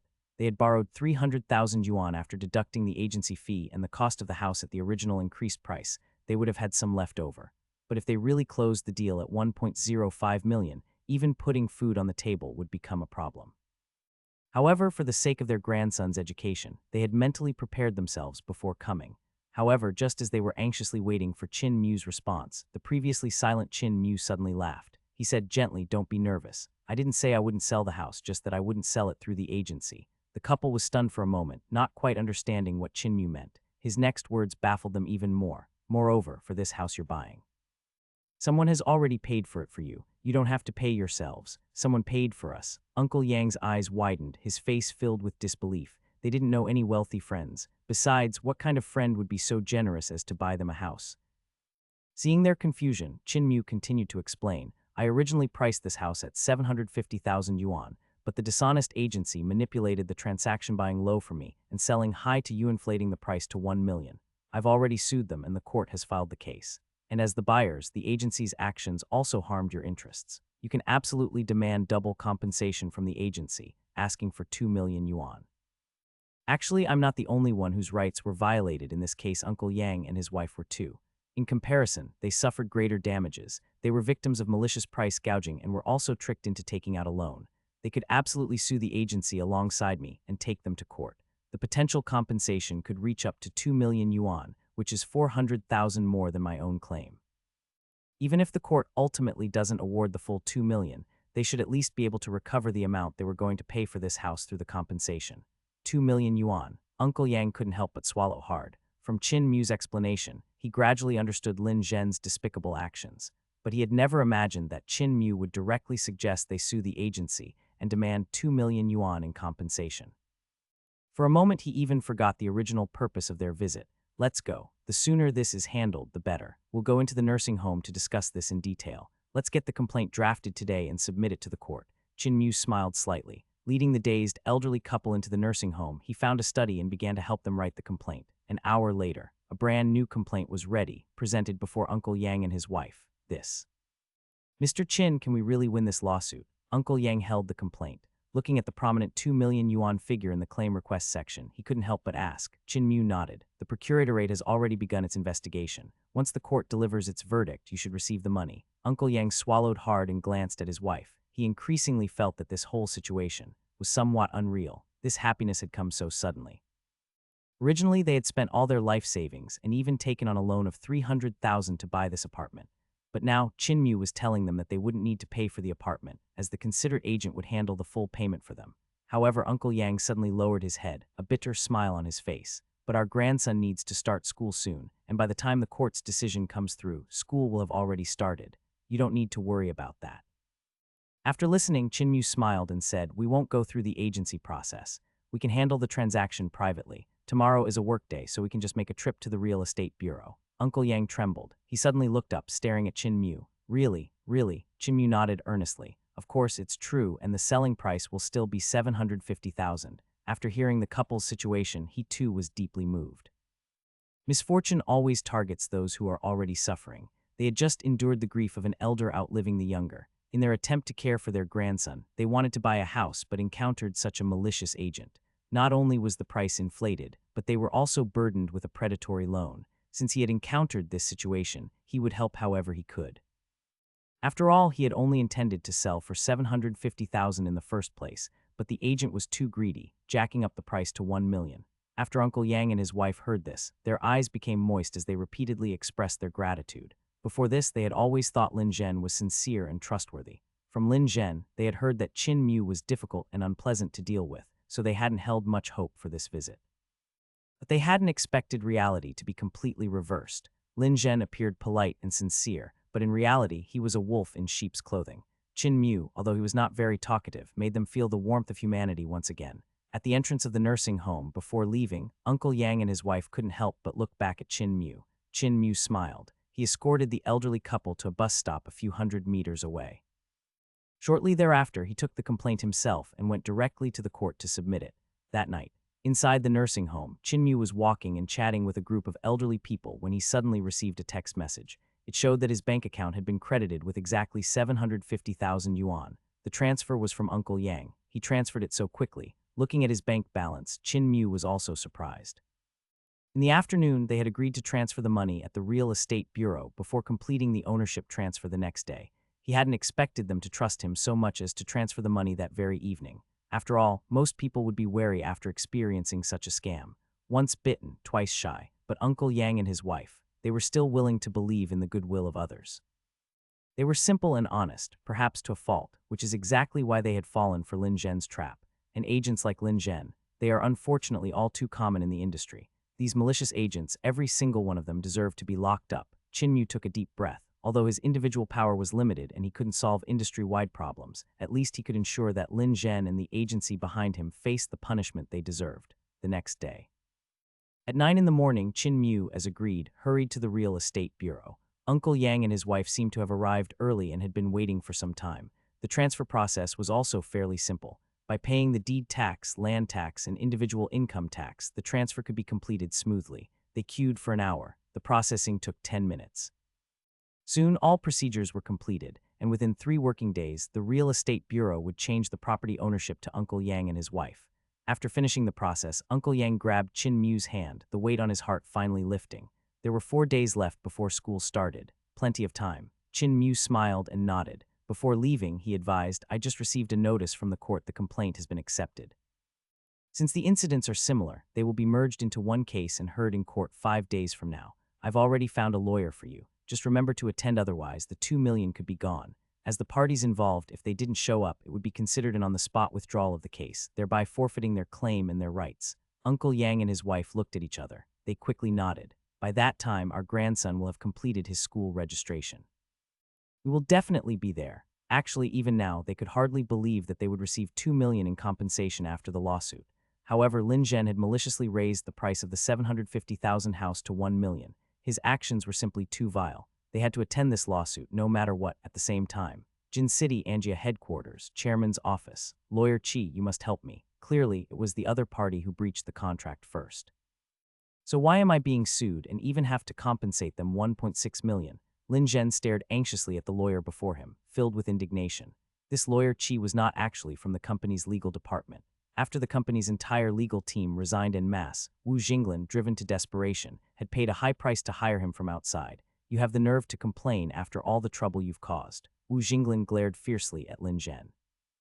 Pointing to the next room, his face livid, he said, "If it weren't for you, our company wouldn't be under intense investigation by the procuratorate." Just at 9 o'clock this morning, at their company's headquarters, more than 10 people from the procuratorate had arrived. They formed an investigative team, a significant presence. They were currently stationed in the company, requisitioning financial records, bills, contracts, and other documents from the adjacent room for review. Although he had tried his best to conceal things, secrets always have a way of getting out. If someone truly wanted to investigate, there was nothing they couldn't uncover. Being discovered was just a matter of time. "Mr. Wu, I really don't know how this happened. I just bought low and sold high like always. How could I have known I'd run into Qin Mu?" Lin Zhen whined, his face a mask of misery and grievance. And to top it off, the other party is unbelievably arrogant. They signed the contract one moment and dragged me to court the next, demanding 1.6 million in compensation right off the bat. I believe I roughly understand the situation now. Lawyer Qi, dressed in a suit and standing with an impeccable posture, coughed lightly, interrupting their friendly conversation. Wu Jinglin and Lin Zhen's gazes immediately focused on Lawyer Qi, who was only in his 30s. In Jin City, Lawyer Qi was extremely well known, having handled hundreds of cases, both large and small. He had never lost a single one. Consequently, his fees were exorbitantly high. But for the company's survival, Wu Jinglin had gritted his teeth and hired him. Lawyer Qi, you're the professional. Please show us the way forward. What should we do now? Wu Jinglin asked, his face full of expectation. Yes, Lawyer Qi, you have to save me. Surely I don't actually have to pay them 1.6 million, do I? Lin Zhen chimed in. Lawyer Qi nodded. Under their expectant gazes, he slowly began, rest assured. I, Mr. Qi, have weathered countless storms in the legal profession and have never known defeat. As for your case. Hearing this, Wu Jinglin and Lin Zhen exchanged a glance, seemingly seeing a glimmer of hope. But the very next second, Lawyer Qi took out his cell phone. He seemed to log into an app and quickly tapped away. A few minutes later, he looked up at Wu Jinglin again and said, seriously, Mr. Wu, I cannot take this case. I have already returned the full attorney's fees you paid earlier. Goodbye. With that, he didn't even look back as he prepared to turn around and leave. His actions were fluid and decisively swift, without the slightest hesitation, leaving Wu Jinglin and Lin Zhen utterly stupefied. Seeing that the hard-to-get Lawyer Qi had almost reached the door, Wu Jinglin hurriedly stopped him. No, Lawyer Qi, is it that the money isn't enough? We can still discuss the price. Let me be honest, it's not about the money, Lawyer Qi said, stopping in his tracks. He gave Wu Jinglin a deep look and continued, the prosecutor's office has already gotten involved. Considering that, along with the nature of your company, it's an almost certain loss. But Wu Jinglin still wouldn't give up, asking, but haven't you taken on hundreds of cases in Jin City without a single loss? Is there really nothing you can do? Mentioning this, Lawyer Qi's mouth twitched. It's precisely because I have never lost that I cannot take this case. He didn't want his golden reputation tarnished by this one. As counsel for the party, upon arriving at Angia headquarters, he had thoroughly familiarized himself with the case. This was a shady intermediary agency whose actions were either illegal or bordering on it. If the prosecutor's office hadn't been involved, he might still have been able to try and salvage it. But now, with the prosecutor's office involved, taking the case would be like sending them to their deaths. In the face of irrefutable evidence, no lawyer could make a difference. By the way, Mr. Wu, if you consider parole in the future, you can contact me. I specialize in that and I've never failed, he added. Goodbye. Afterward, Lawyer Qi left his business card on the table. He pushed open the door and left the office without turning back. Wu Jinglin, watching his expensively hired lawyer leave without looking back, his expression fluctuated darkly, becoming extremely unsightly. As for the parole the lawyer mentioned, it referred to being released from prison after serving a certain term, due to good behavior, to be rehabilitated outside. Clearly, this high-priced lawyer also believed he was headed to prison. Mr. Wu, the lawyer has run off. What should we do now? Lin Zhen asked, his face full of gloom. Lawyer Qi's last remark had completely devastated his spirit. Find one. Wu Jinglin clenched his teeth and said fiercely, keep looking for a lawyer. 1 million, I simply don't believe there's no lawyer bold enough to take this case. Lin Zhen swallowed hard. His intuition told him it wouldn't be that easy. The entire legal department had resigned, and Jin City's finest, Lawyer Qi, had even returned the money. Clearly, this case had really escalated. At that moment, there was a knock on the door of the chairman's office. Come in, Wu Jinglin snorted coldly. A tall, attractive secretary in a professional suit entered. Mr. Wu, someone from the court just came by. They said they were delivering a subpoena. Wu Jinglin frowned. Lin Zhen quickly took the document from the secretary's hand and adeptly tore open the seal. At a glance, he saw a subpoena inside. The plaintiffs listed on the subpoena were none other than Uncle Yang and his wife. Their complaint accused him of operating an illegal intermediary and demanded 2 million in compensation. These old fools, what are they trying to stir up now? Lin Zhen's face darkened, and he couldn't help but curse. This was indeed a case of misfortune raining down in succession. The issue with Qin Mu hadn't even been resolved, and now he had received another subpoena. This time, the claim was even larger, demanding 2 million in compensation from him. Including the 1,600,000 from Qin Mu's side, wasn't he going to have to pay a total of 3,600,000? Thinking this, he quickly turned to Wu Jinglin, a hint of a sob in his voice. Mr. Wu, we better find a reliable lawyer quickly. Wu Jinglin glared at him harshly. Isn't this trouble caused by you? He said angrily. The company will pay half of the lawyer's fees and you will pay the other half. What? Lin Zhen's eyes widened upon hearing this. Jin City, nursing home. After successfully selling the house to Uncle Yang, Qin Mu no longer had to skip work.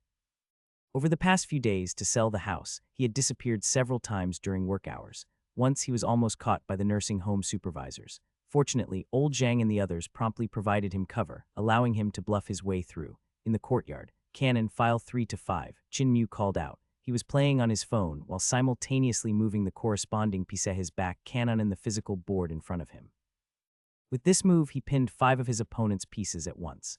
Zhang Qingyun's chariot, horse, elephant, advisor, and pawn were all locked in a single line by him. Zhao Qin, that move was kind of ruthless, Zhang Qingyuan said, stunned for a moment before furrowing his brows. He stared at the chessboard, contemplating how to break the formation. Qin Mu smiled. This was a move from a mobile app. Considering old Zhang's chess skills, he'd need at least half an hour to figure out a way. Afterward, he silently opened a certain website and checked his current fan count. Since he hadn't updated any videos these past few days, there wasn't significant growth in his followers. However, messages urging him to update flooded his inbox, even more than in the previous days. There were now thousands of them each day. Once the judgment is over, I'll give you guys something big, he thought, the corners of his mouth gradually curving up as he looked at the messages from his fans. Now there were less than 5 days left until the hearing. His lawyer was the nursing home's legal advisor, Wang Dachui. Wang Dachui's current attitude was quite arrogant. In his own words, this lawsuit was so simple that even a pig could win it. Qinmu just wasn't sure which lawyer Lin Zhen and the shady intermediary agency had found. 4 days later, eve of the hearing, Angia headquarters, Wu Jinglin and Lin Zhen anxiously stared at the lawyer before them. He was the only one willing to take their case in the past 4 days. After lawyer Qi refunded their money and ran off, they had searched all the lawyers in Jin City. At first, attracted by the 1 million in lawyer fees, lawyers from Jin City had swarmed in. But after understanding the situation, they all fled overnight. None were willing to take the case. Lawyer Zhang Wei, are you confident about this? Lin Zhen asked, staring intently at the lawyer as a flicker of hope ignited in his heart. This was the only one who, after understanding the situation, still agreed to take their case. My opponent this time is Qin Mu. I've had dealings with him before and know him very well, lawyer Zhang Wei said, lifting his head and speaking indifferently. His expression was calm, his manner composed a stark contrast to the previous lawyers. Seeing this, Wu Jinglin and Lin Zhen grew even more excited. The confidence on this lawyer's face was not feigned.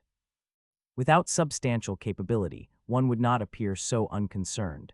They finally had a chance of saving themselves. So, lawyer Zhang Wei, how confident are you really? Wu Jinglin took a deep breath and continued to press. But lawyer Zhang Wei was stunned for a moment. A strange expression crossed his face. He couldn't help but retort, how confident? You don't still want to win this case, do you? Half a day earlier, he had just wrapped up a lawsuit, helping his client avoid a 200,000 fine. The sentence was changed to 8 years imprisonment. Then he learned that Angia Real Estate Agency was offering a high salary for a lawyer to help with a lawsuit. It was said that they offered 1 million in attorney fees. And then, with his schedule conveniently free, he decided to give it a try and came. He had thought there would be many competitors, but to his surprise, he didn't meet a single peer here. Wu Jinglin and Lin Zhen regarded him. Quite highly, it seemed. If I can't win, then why would I hire a lawyer? Upon hearing his words, Wu Jinglin frowned and said in a heavy voice. Zhang Wei responded seriously, as far as your case goes, I've looked into it. The practices your company has been engaged in are suspected of serious borderline illegalities, and the prosecution has already gathered evidence. It wouldn't be an exaggeration to say the evidence is conclusive. Under these circumstances, unless you can hire the legendary defense team from the Simpson murder case, no one else can turn this around. No sooner had he finished speaking, Wu Jinglin's eyes brightened again and he quickly asked, where is this legal team? How much do they cost? I'll go and hire them right now. Zhang Wei's mouth twitched. He said somberly, this legal team charges $100 million for a single appearance. Are you sure you can afford them? Wu Jinglin's expression saddened once again. Just for a defense, they dare to charge $100 million. He had worked hard for over a decade, and the total of all his ill-gotten gains didn't even amount to 100 million. It was simply impossible to afford them. So when you are hiring a lawyer now, you should prepare for the worst. There is no hope of winning this case, no chance of a successful defense. Zhang Wei looked at Wu Jinglin and Lin Zhen. He said earnestly, if I were you at this point, I would find a lawyer who is skilled at plea bargaining to help you minimize the sentence as much as possible in court, and strive for the best possible outcome. Wu Jinglin and Lin Zhen exchanged glances. Both of their faces turned extremely ugly. Thinking back to the attitude of the lawyers in Jin City these past few days, the situation had become quite clear. Their chances in this lawsuit were far too slim. Otherwise, with a legal fee of 1 million, it wouldn't be impossible to find a lawyer. After a long silence, Wu Jinglin clenched his teeth and continued to ask then, do you know who in Jin City is best at plea bargaining? Zhang Wei smiled. He stood tall and proud, pointing to himself. He said with utmost confidence, in Jin City, I dare not claim expertise in other areas, but when it comes to plea bargaining, I rank myself second to none. In the field of lost causes, he had ample experience. Whenever a case was unwinnable, he would exert all his effort to minimize the client's losses. He received positive feedback from more than 50 of his clients. Afterwards, seeing that the two men were still hesitant, he added, moreover, my fee isn't high, just 20,000 for the attorney fee. After hearing this, Wu Jinglin furrowed his brow. He didn't say a word. Meanwhile, Lin Zhen jolted and paled, if a loss was inevitable. Then wouldn't he end up paying a total of 3.6 million in compensation? With this thought, he quickly grabbed Zhang Wei's arm. He asked urgently, "Lawyer Zhang, Qin Mu and the others are demanding 3.6 million in compensation from me. How much could you reduce it by?" Zhang Wei pondered for a moment. From a professional standpoint, he analyzed seriously. "You are suspected of contract violations, fake housing listings, buying low and selling high, among other improper practices. With my defense, I can guarantee." Lin Zhen stared at Zhang Wei intently with a glimmer of hope.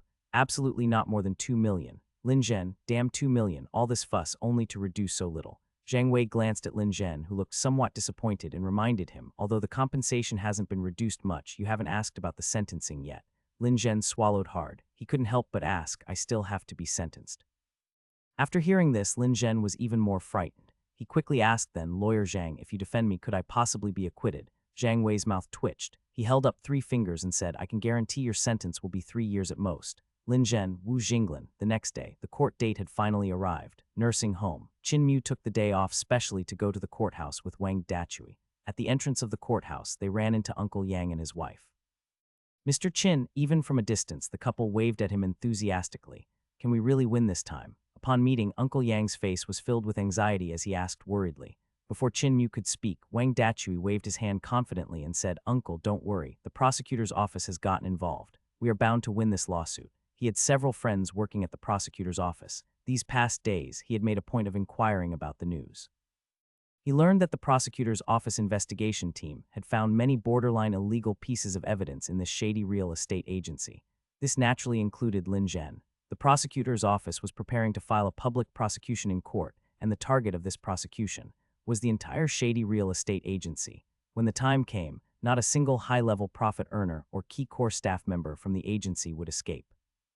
Uncle Yang and his wife looked at each other, doubtful yet hopeful. They were now living in the house that Qin Mu sold to them, and their grandson had also successfully enrolled. But before this, they had incurred a 300,000 debt with Lin Zhen. If they couldn't win the lawsuit, they would have to pay more than 3,000 in mortgage every month. For them, living solely on their pension, the pressure was just too much. "Don't worry, the verdict will come out today." Qin Mu noticed Uncle Yang and his wife's worries and concerns and offered a word of comfort. He led them into the courthouse to the courtroom. Inside the courtroom, he found himself facing an old acquaintance. The defense lawyer for the other party turned out to be Zhang Wei, who had defended Yang Minghui and the other two before. Only this time, the defendant Lin Zhen was not missing but was standing in the defendant's dock, looking at them coldly.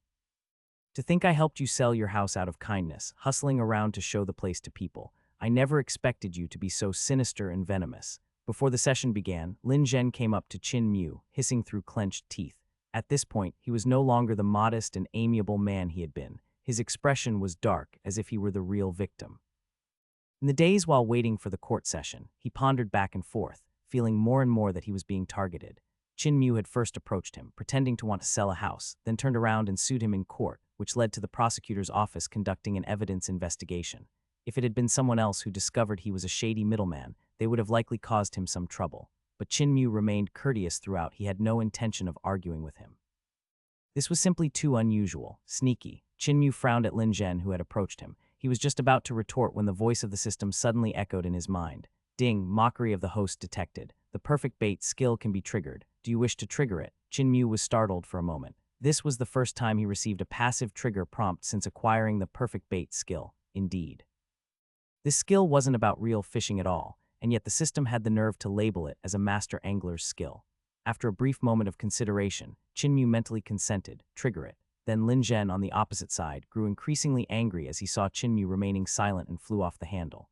Showing his true colors, he continued, "What, you dare not speak now? It's one thing for you to sue me alone, but did you have to drag these 2 old farts into it as well? I worked like a dog every day, taking clients in the middle of the night to promote your property, and I never imagined you could be so sneaky and ruthless, suing me just like that. I must have been blind, you." Lin Zhen glared fiercely at Qin Mu. The frustrations of the past few days suddenly surged in his heart, making him lose control of himself. He began to curse vehemently at Qin Mu and Uncle Yang and his wife, his voice growing louder and louder, extremely arrogant. Uncle Yang and his wife, startled by Lin Zhen's sudden outburst, shrank behind Qin Mu. As for Qin Mu, he remained extremely calm, allowing Lin Zhen to rant and rave. He turned to look at the judge in the center of the courtroom, raising his hand. "Judge, he's threatening me, defaming me, and verbally abusing me in court. I'd like to add a charge, suing him for defamation." No sooner had he finished speaking than Lin Zhen, who was in a fit of rage, suddenly paused, not expecting Chin Mu to pull such a move. With his mouth slightly agape, the words he was about to spout were stifled. Sorry, my client is overly emotional, that's why he reacted this way. At the counsel table, Zhang Wei, the defense attorney for the accused, had a drastic change in his expression. He quickly stepped forward to explain to the judge while simultaneously pulling Lin Zhen back to his seat. Giving Lin Zhen a stern glare, his face lined with frustration, he hissed through clenched teeth, "What on earth are you doing? This is a court of law, do you think this is your own shop?" Reprimanded in such a manner, Lin Zhen saw the judge and the jurors at the front of the courtroom looking at him expressionlessly, and he couldn't help but swallow hard. He had only intended to intimidate Chin Mu before the session began, not expecting that the more he thought, the angrier he got, until he lost his composure completely. Zhang Wei rolled his eyes and said irritably, "Well now, the judge has seen it firsthand, and it has become an established fact. You can't escape the charge of defamation. Fortunately, no substantial damage was caused, just maybe an extra 10 odd days of detention. It's no big deal with all the charges you're racking up, a few more days won't make much difference. In the courtroom, the judge has absolute authority. Although all sentences must be passed in accordance with the law, in modern society, judges hold the power to adjudicate and determine sentences. Those who openly defy the court never meet a good end." It was only after hearing this that Lin Zhen realized the severity of the consequences. The curse he had just hurled had actually extended his sentence by more than 10 days. Thinking of this, his face turned somewhat pale. He looked at Zhang Wei and, gripping his arm, said, "Lawyer Zhang, you must help me. Try to get my sentence reduced as much as possible, and the fines as low as possible. I will definitely not shortchange you on your fees." Yesterday, after weighing his options with Wu Jinglin, he had ultimately decided to have Zhang Wei act as their legal representative, valuing Zhang Wei's talent in this area. Zhang Wei snorted coldly, then said, "In the upcoming court session, follow my instructions to the letter. Don't pull any more stunts, or not even a god could save you." Lin Zhen quickly nodded in agreement. Thud. At the same time, directly above in the courtroom, the judge struck the gavel. "Order. Today, Jin City Court's first tribunal will publicly try the case of contractual dispute between the plaintiffs Chin Mu, Yang Xian, Lan Dahu, and the defendant Lin Zhen." A solemn and serious voice sounded. "Court is now in session. The court discipline will now be read out. Parties have the right and obligation to request recusal, to call witnesses to testify, and to make a final statement." Shortly thereafter, 3 minutes later, the judge finished reading the court discipline. Now the plaintiff will read the complaint. Subsequently, from the plaintiff's side, Chin Mu stood up and read out his written complaint in front of all the jurors. "I accuse the shady broker Lin Zhen of inventing fake listings, malicious buying and selling, skirting the edges of contracts, and unregulated lending during the home sale period. I accuse Lin Zhen of fraud, illegal trading, illegal lending, and defamation. Additionally, I demand that the defendant compensate double the original loss of $1,600,000 from the home sale, as well as $2 million in relative losses suffered by Uncle Yang and his wife. We will not accept any mediation." Chin Mu's voice clearly echoed throughout the courtroom. On the defendant's side, Lin Zhen listened with an ashen face, his body trembling. 3.6 million. This was simply robbery, even more profitable than his own brokerage business. If not for Zhang Wei glaring at him, he would have longed to retort. In front of the courtroom, having heard the complaint, the judge continued to look towards Lin Zhen. "Next, please let the defendant offer a defense." Lin Zhen's expression brightened. He quickly stood up and indignantly said, "Your Honor, I am wronged. Although I am a shady broker, I've only made a bit of extra from price spreads, and I haven't caused them any losses. These still own their houses. How can that be considered fraud? They can hardly speak of losses, yet demand so much compensation. I want to countersue them for extortion. Yes, and additionally, I want to sue them for defamation, for damaging my reputation." In his self-defense, the more he spoke, the more agitated he became, his voice growing louder and louder. As for Zhang Wei's earlier instructions, they had long since vanished from his mind. In the days leading up to the trial, he had also taken the time to understand the court proceedings, learning that one of the steps was the defendant's statement. He thought that with his skills as a broker, he had every chance to turn the tables during the statement and defense segment. He could utterly refute the opposition. Meanwhile, Zhang Wei watched Lin Zhen, who was completely letting himself go and improvising. His face turned progressively more livid, his body shaking with anger. Countersue them. What in God's name is he thinking? This is a court. This isn't the place for verbal sparring. Evidence is essential in all matters. If he wanted to countersue, he would at least need to gather evidence, draft a complaint, and have the court accept it before proceeding. Currently, the trial concerning his contract dispute was underway. Lin Zhen engaging in this verbal sparring. It seems like a fierce flurry of activity, but in reality, it's utterly useless. However, it's currently the defendant's statement phase, and I can't interrupt. Zhang Wei could only keep shooting Lin Zhen meaningful glances, signaling him to stop his brilliant performance. Unfortunately, Lin Zhen, lost in his own theatrics, completely missed his cues.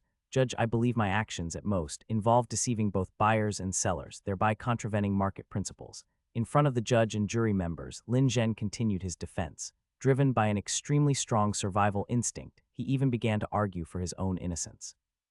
Standing beside him, Zhang Wei's face darkened with frustration as he inwardly cursed his incompetent teammate countless times. The last time I encountered Qin Mu, my clients, Yang Minghui and the others, simply didn't show up, directly forfeiting their right to a defense. But this time, Lin Zhen came, but his grandstanding is worse than if he hadn't come at all.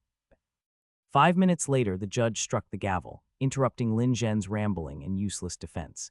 He then made a summarizing statement, following the statements from both plaintiff and defendant. As the defendant denies charges such as fraud, the plaintiff and the procuratorate are now requested to provide evidence. Subsequently, the evidence presentation and cross-examination phase began. The plaintiff and their defense lawyer submitted evidence. Since the case involved the public interest, the procuratorate had also gathered evidence. Therefore, this phase would be conducted jointly by the plaintiff and the procuratorate. After the evidence presentation, it was the defendant's turn to challenge the evidence, pointing out any errors or inconsistencies. The entire process was open and transparent, deliberated upon by the judicial panel to minimize the occurrence of unjust, false, or erroneous verdicts. Soon, Wang Dachui stepped forward, carrying a stack of documents. These primarily consisted of signed sales contracts, chat records, telephone recordings Qin Mu had specifically preserved, and so on. Additionally, there was the predatory loan contract involving Uncle Yang and his wife, a loan of 300,000 yuan to be repaid over 10 years. Staff from the procuratorate also stepped forward, submitting the evidence they had collected, which included back-end server records, fraudulent property listings, irregular transaction orders, and financial information to the judge. The judge and jury members gathered to carefully review the evidence once more, then turned their attention back to Lin Zhen and his counsel. Defendant, how do you respond to this evidence? Faced with this question, Lin Zhen was instantly dumbfounded. His earlier arrogance vanished. He could only turn his head and look towards lawyer Zhang Wei, his eyes pleading for help. Lawyer Zhang Wei's mouth twitched. He shot Lin Zhen an irritated glare before stepping forward. Under Lin Zhen's hopeful gaze, he spoke, "Honorable Judgment Chief, our side offers no defense. We admit to the aforementioned crimes, plead guilty, and express remorse." As soon as the words left his mouth, Lin Zhen's eyes widened in shock. He was utterly flabbergasted. Zhang, lawyer Zhang. Lin Zhen stepped forward, about to speak, but lawyer Zhang Wei interrupted him. Furthermore, regarding this case, my client is guilty of an attempted offense, which did not result in significant losses. Considering the defendant's overall conduct, he is merely an employee of Angia Real Estate Agency and acted as an accessory. The criminal liabilities, such as the fraudulent listings on the official website and the loans, all originated from the Angia Real Estate Agency itself. In the courtroom, lawyer Zhang Wei first proactively pleaded guilty on Lin Zhen's behalf, then did his utmost to mitigate Lin Zhen's sentence, shifting all possible blame onto the Angia Real Estate Agency. Meanwhile, in the gallery, Wu Jinglin listened to lawyer Zhang Wei's defense, his expression instantly turning extremely grim. He trembled with anger. I hadn't expected that at this crucial moment, Zhang Wei would actually pull such a stunt. This way, Lin Zhen's culpability might be reduced, but I'll be finished. Plaintiff, do you have any questions regarding the defense attorney's statement?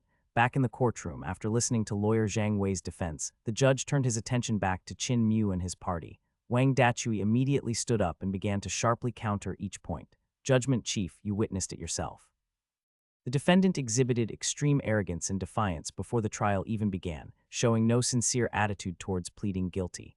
Furthermore, although the defendant is charged only with an attempted crime, our clients, Uncle Yang and his wife, were burdened with a 300,000 yuan loan.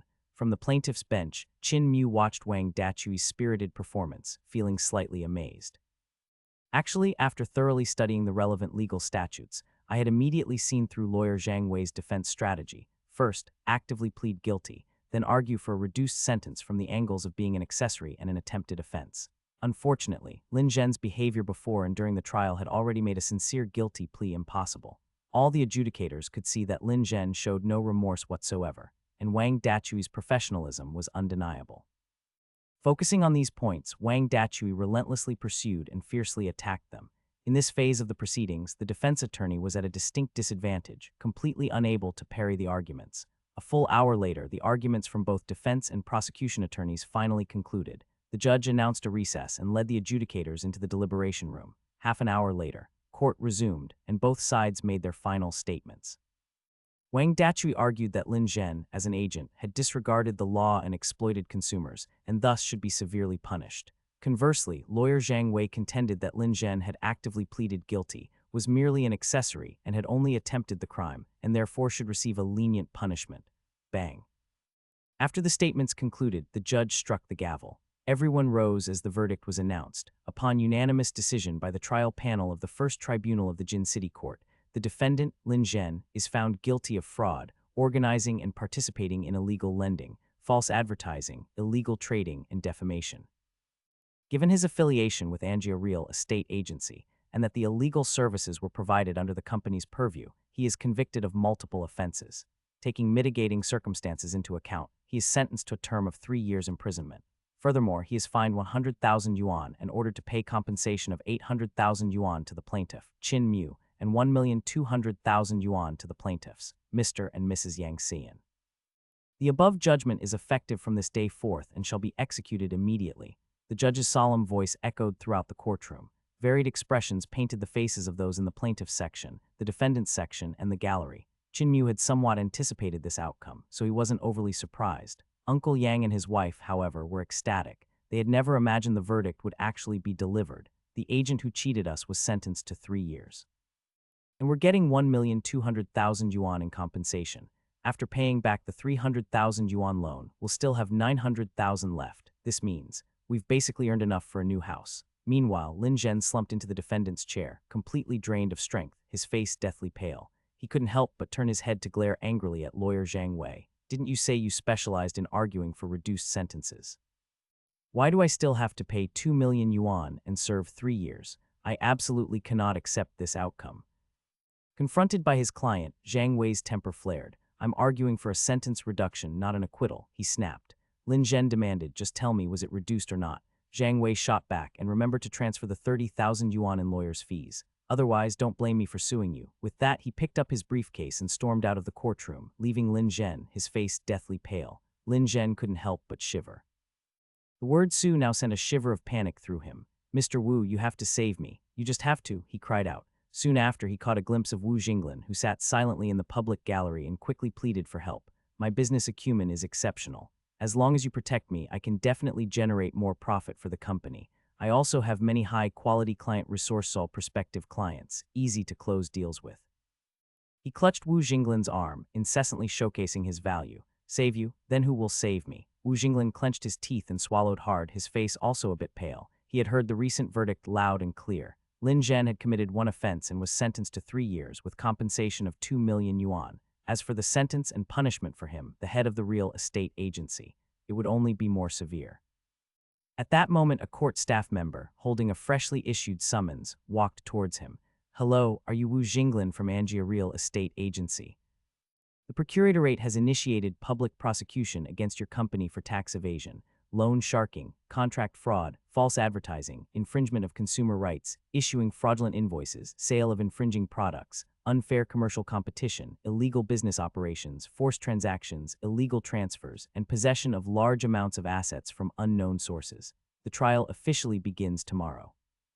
Please ensure that all senior management personnel from your company listed on the summons are present.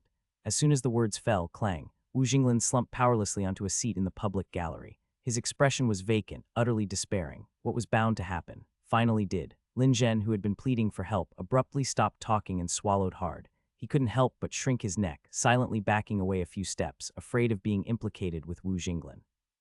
The string of charges just read out amounted to at least a dozen. He even had the unsettling feeling that his boss might receive a suspended death sentence. On second thought, his own 3-year sentence wasn't so unacceptable after all. Outside the courthouse, after the verdict was announced, staff from the enforcement division of the court found them and asked for their bank account details and other information. They said they would communicate with Lin Zhen to expedite the compensation. If Lin Zhen refused to pay, the enforcement division would take coercive measures, seizing all his assets except those essential for daily living to cover the payment. This time, Qin Mu had indeed pulled them back from the brink. Otherwise, they would still be in the dark, having paid 1 million yuan and burdened with a 300,000 yuan mortgage. They wouldn't even dare to fall ill in the future, let alone take proper care of their grandson. All right, the lawsuit is over. Go home and take good care of your grandson. When he grows up, he will surely be very filial to you, Chin Mu said with a smile, then saw the couple onto the bus. There are too many poor and unfortunate people in this world, and he wasn't the saintly type to actively go out of his way to help them all. But if he encountered such a situation, he believed that not only he but many others would be willing to lend a hand if it required little effort. The fifth video. I can finally start making it. Afterward, he stretched leisurely as he looked at the judgment in his hands. The lawsuit was over. The judgment was issued in quadruplicate, one for him, one for Uncle Yang and his wife, one for Lin Zhen, and one for the court archives. And the senior executives of the corrupt real estate agency had already been indicted by the procuratorate, their trial prioritized and scheduled for the next day. This time, the procuratorate had investigated and collected evidence for 7 days. The series of incriminating evidence against the corrupt agency was practically ironclad, leaving no possibility of overturning the outcome. According to the legal statutes and sentencing guidelines he had studied over the past few days, the main culprit, Wu Jinglin, was likely to be sentenced to 10 to 15 years, along with confiscation of illegal gains and a fine. The other senior executives and core personnel of the agency would be sentenced according to the severity of their involvement. This den of iniquity, which had swindled countless people buying, selling, and renting properties, had finally received its due punishment. That evening, after returning to the nursing home and finishing his work, Chin Mu went back to his room to start recording the video. Facing the camera, Chin Mu first briefly explained the reason for the delay. You see, I'd found that ancient wood before, and I've been mulling over selling the old house to get a bigger one these past few days, which has kept me quite busy. But during the process of selling the house, I encountered a corrupt real estate agent. Looking into the smartphone camera, he recounted his experience, including the agent's use of false property listings, malicious price inflation, and luring Uncle Yang and his wife into taking out loans, among other misdeeds. In such a situation, of course, I couldn't just stand by. So the next day I went and signed the contract, and then I sued them. I've been busy with the lawsuit these past few days, but fortunately the trial ended today and the judgment has been delivered. That corrupt agent was sentenced to 3 years in prison, fined 100,000 yuan, and ordered to pay 2 million yuan in compensation, to be split between me and Uncle Yang and his wife. Actually, all I wanted was to sell my house honestly. Who could have thought they would practically hand me another one for my trouble? By the way, after the trial of this corrupt real estate agency concludes tomorrow, I will update the sentencing details in the video's comment section. After finishing the recording, Chin Mu began editing, incorporating concrete evidence such as chat records with the agent, the statement of claim, the notice of case acceptance, and the judgment into the video. Every stage from filing the lawsuit and the procurator's evidence collection to the court proceedings was clearly presented. However, the workload for this video was much greater than for previous ones. It took him a full 3 hours to produce this 15-minute video. At 11 o'clock at night, he came up with a simple title and released the 5th video on the website. Meanwhile, in Zizhu, within a high-end residential complex, Qing Lan, dressed in a bunny girl maid outfit, sat in front of the camera. She started her livestream promptly. She looked at the camera and greeted her viewers. Hey guys, my 012 record from yesterday was broken. As promised, today I'm streaming in a maid outfit. I always keep my word. She wore a sexy maid outfit that accentuated her curves enticingly. During last night's stream, she played as Zed from League of Legends and unexpectedly broke her 3-year-old 012 record, setting a new personal worst of 018. To celebrate this achievement, her viewers had unanimously demanded she stream in a maid outfit today. However, when her viewers saw her in the maid outfit, the usual suggestive and thirsty comments were nowhere to be seen. The screen was filled with a barrage of "that man has updated" comments. In the past, these viewers would usually be dazzled by her outfit, their comments turning lewd, but now, they seemed to have lost all interest in her. That man, could it be Chin Mu? As she watched the barrage of comments like a tidal wave, she blinked. She figured only that man could make this pack of wolves lose interest in her. Moreover, that UP named Chin Mu hadn't posted any updates for 12 days. During this time, the most frequent question in her stream chat was about when Chin Mu would update. Some viewers had even gone completely mad, suggesting she use her charms to prompt him to post a new video, not worried at all that she might be taken advantage of. Filled with curiosity, she clicked on her personal account and found her list of followed accounts, locating Chin Mu's account. Sure enough, he had posted a new video over 10 minutes ago. The video title was, "I just wanted to sell a house, but the other party ended up compensating me with one." Selling a house. Qing Lan was momentarily taken aback and was about to play the video when in the stream chat, viewers began frantically posting comments, warning intense content ahead. Sister Lan, if you're not psychologically prepared, I suggest not opening it. Hey, the up posted a new video. I'm just not gonna click it, call it emergency risk aversion. Just a friendly reminder, although the up has been off the grid for 12 days, don't forget his brutal track record. Sister Lan, got your fast-acting heart pills handy. This video might be more intense than your 018 game. The flood of comments continued. Looking at these increasingly absurd comments, Qing Lan's pretty face flushed red. These people were really dredging up her most embarrassing moments. That disastrous game playing Zed yesterday had nearly driven her offline. It's just sending a few more people to jail, right? How intense could it be? She pouted and mumbled, then played the 15-minute video. At the beginning of the video, the UP explained his reason for not updating. He encountered a shady real estate agent while selling a house. She frowned thoughtfully. In fact, as the domestic economy had developed over the years, housing prices had soared. This, in turn, led to new and second-hand housing transactions becoming even more frequent. Additionally, for office workers, dealing with agents was almost unavoidable. Whether buying, selling, renting, or leasing, they needed agents to mediate. She herself had friends who had been swindled out of several thousand yuan in rent by shady agents. There was no getting it back. Even if they could sue, the hassle of gathering evidence, enduring litigation, and hiring lawyers was too much, so many chose to swallow their anger and suffer in silence. There were definitely many people like that. When she had just graduated, she too had been conned out of a month's deposit by a shady agent. Thinking the amount was small and a lawsuit too troublesome, she had let it go. But based on what she knew from Chin Mu's previous videos, he would never suffer in silence.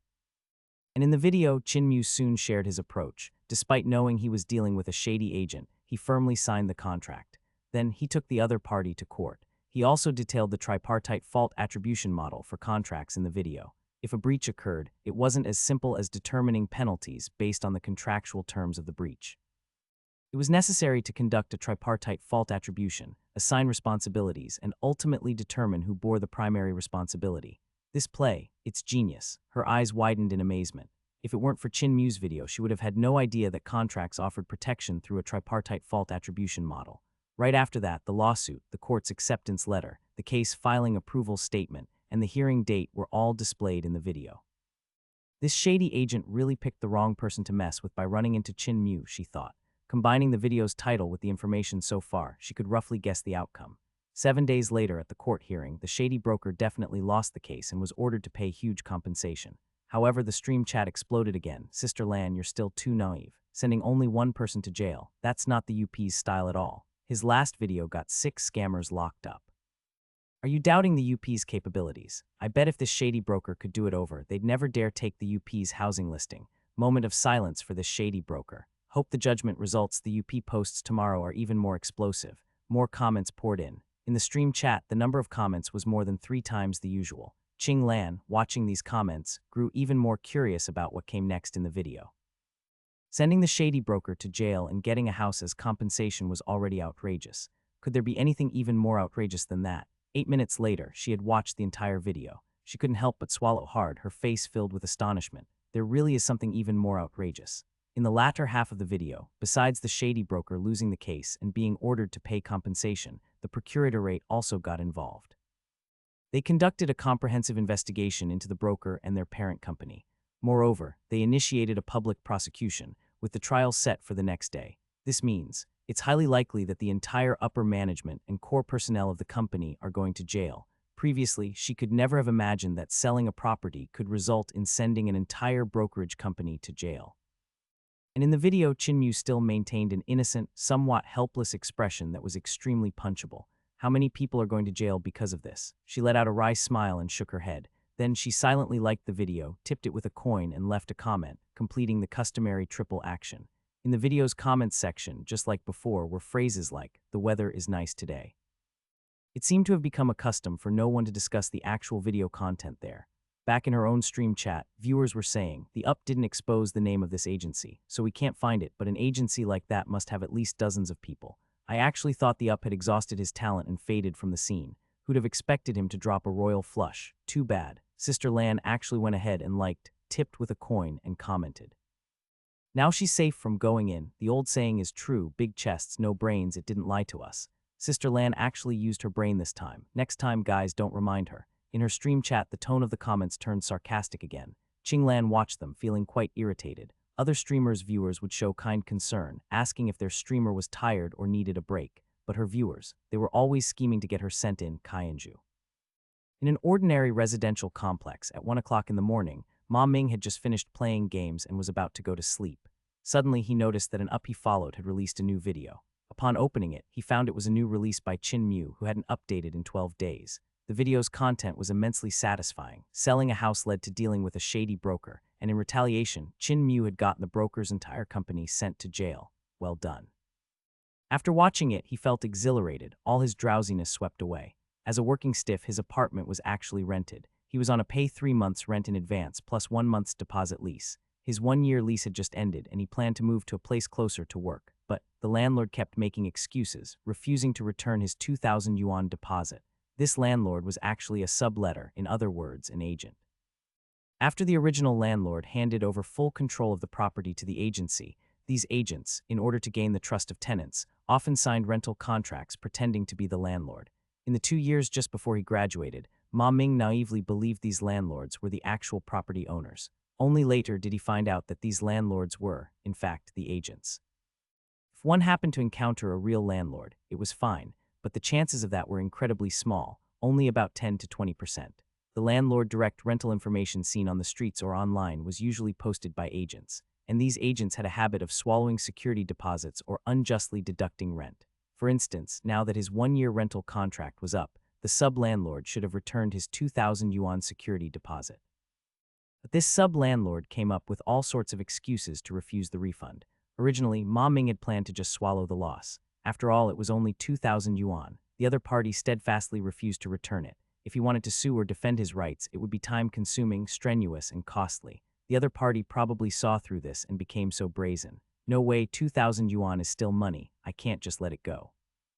After watching Chin Mew's tutorial video, Ma Ming took a deep breath. He decided to follow the example and give it a try. This up was right. Society needed more people who insisted on the truth. Why should honest and upright people be bullied and suffer losses? Subsequently, he picked up his phone, composed a few messages, and sent them to the sub-landlord. At the same time, he forwarded the new video. The next day, 8 in the morning, inside a real estate agency office in Zizhu, Zhu Yuanyin was eating breakfast while opening WeChat. This was his daily routine. Every day he came to the office, he cleared messages from contacts he hadn't replied to the day before. These contacts were all his rental clients. He always needed to maintain good relations. Every 3 months, he collected rent. Coincidentally, he saw the message Ma Ming had sent him in the early hours of the morning. Landlord, the lease is about to expire in a few days, and I plan to move out the day after tomorrow. Please transfer the 2,000 yuan deposit to me. As agreed upon in the contract, the deposit should be returned at the end of the term. If you don't return it, I wouldn't mind learning a thing or two from the UP in the video. Following these 2 messages was a video titled I Just Wanted to Sell a House, but ended up being compensated with 1. The view count was already over 1 million. Threatening me? Zhu Yuanyin scoffed coldly and nonchalantly played the video. He had seen too many such things already. At first, many tenants would be aggressive about getting their deposit back, even threatening to sue. But in reality, not one of them ever filed a lawsuit. Nowadays, lawyer fees for suing started at a few thousand and could go up to tens of thousands. Ordinary people really couldn't afford to bring legal action. Furthermore, those who sued had to prepare their own evidence, wait for case filing, scheduling, court hearings, and so on. By the time a judgment was passed, at least 1 or 2 weeks would have gone by. And these working people, for one, don't understand the process, and for another, simply don't have the time to go through a lawsuit. Hello everyone, this video is delayed by 12 days. Sorry for keeping you all waiting, the video began. To explain the delay, remember I snagged that ancient wood a while back. I've been thinking about selling my old house and upgrading to a bigger one, so I haven't made any videos. In the video, a young man appeared on screen. He began to narrate the video's content, explaining how he had encountered a dishonest agent while selling his house. This agent had created fake housing listings and inflated prices online. This up actually noticed it ahead of time. Lucky him, Zhu Yuanyin muttered to himself as he watched. Those dishonest agents are the kind that will eat you without spitting out your bones. Although he was a dishonest agent himself, he only targeted rental deposits or rent. He hadn't yet ascended to the level of a dishonest agent who dealt with house sales. Those types of dishonest agents, the more ruthless ones, would even pretend to be the original homeowners to conduct transactions, taking the money and disappearing immediately. Just when he thought that after this up realized the other party's identity, he would stop the transaction. In the video, Chin Mew's actions once again made his jaw drop. Chin Mew had decisively signed the contract and counter-sued. He took the other party straight to court. The lawsuit papers, acceptance notice, case filing notification, judgment document. A series of evidence on-screen left Zhu Yuanyin completely dumbfounded. Especially at the end of the video, that dishonest agent was sentenced to 3 years and had to pay 2 million yuan in compensation. Holy shit, his eyes widened, and he couldn't help but blurt out an expletive. As an agent, watching a colleague get sent to prison and having to pay huge compensation, his emotions were very mixed, and it seemed that this case had directly triggered an investigation by the prosecutor's office. In the video, the dishonest agent's company was directly prosecuted by the prosecutor's office. The trial was scheduled to officially start today. Is this video real or fake? He swallowed hard and quickly turned on his computer. He checked the new judgments added yesterday on the judgment document website. Among the 30 or so new cases, he found a judgment on a dishonest agent case that had occurred in Jin City. The details of the judgment were exactly the same as those in the video. It's real, it's actually real. Zhu Yuanyin's heart skipped a beat. He closed the video and opened the chat window with Ma Ming. After weighing the pros and cons, he felt it would be better not to cause trouble for himself and the company over 2,000 yuan. If Ma Ming was like Qin Mu, a tough nut to crack, wouldn't his company also attract an evidence investigation from the prosecutor's office? Thinking of this, he hurriedly transferred the 2,000 yuan deposit to Ma Ming. He also replied very cordially, there must be fundamental trust between people. It was agreed that the deposit would be returned after a year. It's written in the contract. Could I possibly embezzle it? After the transfer, he took a deep breath and immediately felt much lighter. Meanwhile, in Jin City, the judgment in the dishonest agent case from the day before had triggered a major earthquake within the local real estate agent community. Every major agent group was discussing this matter. Have you heard? Lin Zhen from Angiatiangxia was sued, sentenced to 3 years and fined 2 million yuan. Angiatiangxia is quite a big company, right? How come they couldn't protect Lin Zhen? I heard Lin Zhen was their top seller last month. You're thinking too much. Angiatiangxia can hardly save itself now. I heard that the prosecutor's office has already prosecuted them, and their trial is today. I found out the person who was selling the house is named Qin Mu. It was him who sent Lin Zhen to prison. The circle of agents was neither too large nor too small. In Jin City, many agents paid attention to what their peers were doing. For example, they watched out for which high-quality listings their peers had acquired or where they found quality clients, so they could poach them whenever possible. Consequently, news spread quickly. Lin Zhen being sentenced to 3 years was explosive news that immediately hit the headlines in the agent circle. And the name Qin Mu was now known by all agents, big and small, in Jin City. After all, they had never encountered such a fierce figure before. Selling a house actually landed the agent in jail. If they hadn't witnessed it with their own eyes, happening right within Jin City, they wouldn't have believed it.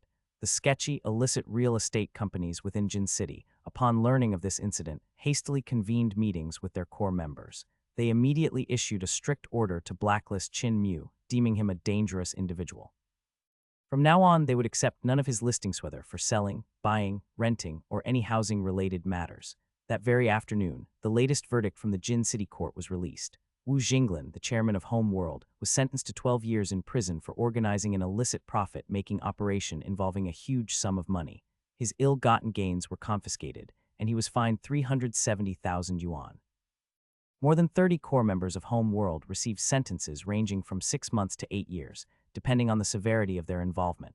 As soon as the news broke, the entire real estate agent community was once again in an uproar. The bosses of those companies engaged in severely illegal black market operations suddenly became restless. Their operations weren't much different from Wu Jinglin's. They knew that if they were investigated, their fates wouldn't be much better.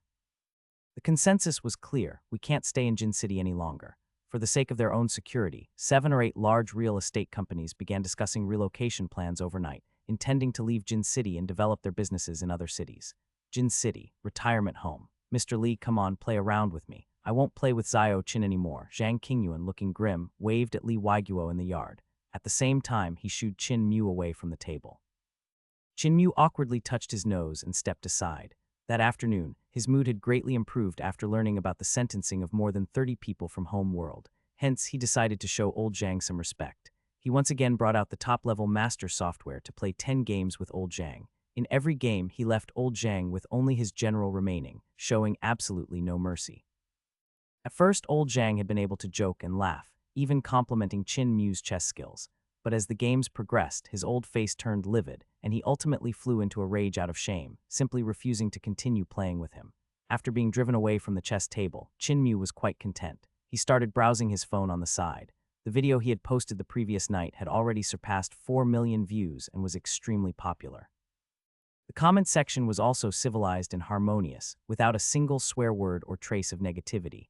The private messages that had previously hounded him for updates had also vanished. The number of followers on his account had risen to 1.8 million. Looking at the trend, it seemed likely to reach 2 million, ranking him among the major content creators on the platform.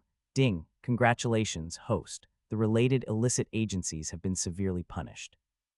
Task completion rate 130. Not long after, the system's notification sound echoed in his mind. Hearing this, Chin Mu's eyes lit up. He hadn't expected his mission evaluation to reach 130. Ding! Congratulations, host. You have received a random reward for this mission settlement, 500 luck points. Immediately after, the system's voice sounded again. Chin Mu paused, his mouth twitching involuntarily. When he had previously been responsible for sending Yang Minghui and the other two to jail, he had received 200 luck points. After using them, his luck had indeed improved. He had fished out an ancient wood worth 2 million yuan and his video had gone viral. But by comparison, he would have preferred more substantial rewards, such as 99 of the shares in a top-tier internet company, or perhaps a building in the capital. Wouldn't those be more concrete than luck points? Unfortunately, the system's rewards were random, and he had no say in the choice. By the way, before the system issues rewards in the future, could I concentrate my luck points within a 1-hour window while awaiting the settlement? Suddenly, a thought struck Chinmu. He had an idea to potentially exploit a bug. The system's random rewards are, strictly speaking, also a form of luck. Luck points should be able to influence the rewards. With this thought, he saved 200 luck points and used the remaining 300 directly on himself. The effects would last for the next 10 years. Adding these to the previous 200 points, he now had a total of 500 luck points boosting him. Looks like I need to find some time to go fishing with Old Song more often. Chinmu couldn't help but mutter to himself. Or maybe buy some lottery tickets and see just how lucky I am now. After dealing with the system rewards, he didn't forget about more pressing matters and began to check his bank account balance. Having successfully sold the house, he now had over 3 million yuan in his bank account. Once the 800,000 yuan in compensation from Lin Zhen was retrieved by the Jin City Court and credited to his account, he would have almost 4 million yuan. I can finally buy a house, Chin Mu thought, taking a deep breath, feeling somewhat excited. Afterward, he picked up his phone, logged into a certain Shell app, and began searching for houses in his preferred neighborhood. The area he was looking at was naturally near the retirement home, not too far from where he worked. However, because it was in the city center, some high-quality residential communities had prices reaching 30,000 yuan per square meter. After setting a price range, he quickly found several attractive properties, south-facing, with 4 bedrooms and 1 living room, good natural light, a pleasant environment, and comprehensive nearby amenities. Having identified these properties, he sent a message on a certain key app to the agents who had listed them, expressing his interest in viewing the houses. But half an hour after sending the messages, there was no response. The agents seemed to have vanished. That's not right, Chin Mu thought, surprised. Shouldn't these agents be replying instantly? When two people are in a long-distance relationship, the other person might take half an hour to reply for various reasons, but real estate agents never do that. For them, replying instantly is a fundamental professional skill. Yet now, his messages had sunk like stones in the ocean, met with complete silence. It made him wonder if the agents on the other end were even legitimate. Out of options, he could only continue browsing other listings. After finding a few other promising houses, he again sent viewing requests to the agents who had listed those properties. But these agents, it wasn't just a matter of not replying immediately, they were collectively silent. 2 hours passed, and not a single one had replied to him. Is this some kind of curse? Chin Mu wondered, looking at his account on the certain key app, which used his real name as the nickname, and fell into deep thought.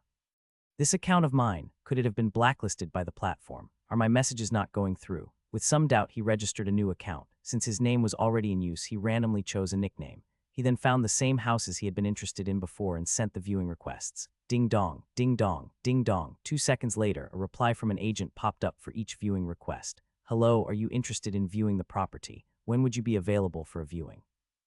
Besides these properties, we have other excellent listings available. This is my personal WeChat. Please add XXXX. Each reply was polite and enthusiastic, a stark contrast to the previous dead silence. Chin Mu's mouth twitched. He was speechless. It didn't take long for him to arrange meetings with these agents to view houses. I hope I can buy a house smoothly this time, Chin Mu muttered to himself, stretching lazily. He had sold his original house and was now living in a nursing home. Normally it was fine, but on Saturdays and Sundays, when the elderly occasionally took holidays to reunite with their children, he felt he needed a place to rest and have some privacy. The locations he had chosen were actually quite good. The total price was also kept around 3 million. The layout, surrounding environment, and neighborhood security were all quite satisfactory. The next day, He took a day off from the nursing home, hoping to finalize the house purchase as soon as possible. According to the appointments he had made on the app yesterday, 2 agents were to show him houses in the morning and 3 in the afternoon. These agents all had different listings, exclusive to their agencies, so he had to see them in batches. However, he never would have imagined that after taking a whole day off, he wouldn't get to see a single house. After meeting him, all the agents inexplicably shuddered, their expressions extremely unnatural. Then, citing all kinds of outrageous reasons, they fled. Some claimed they had forgot to turn off their stove at home, some said their girlfriends wanted to break up, others reported their wives were in difficult labor, and the doctor was asking whether to save the mother or the child. All in all, this resulted in him not seeing a single house the entire day. These agents are too unprofessional, aren't they? They seem even less reliable than Lin Zhen, Qin Mu said, shaking his head with a bitter smile, utterly speechless. What in the world save the mother or the child? The law clearly states that choosing to save only the child is illegal. In the evening, he returned to the nursing home, utterly bewildered. When he returned, Zhang Qingyuan and the others gathered around.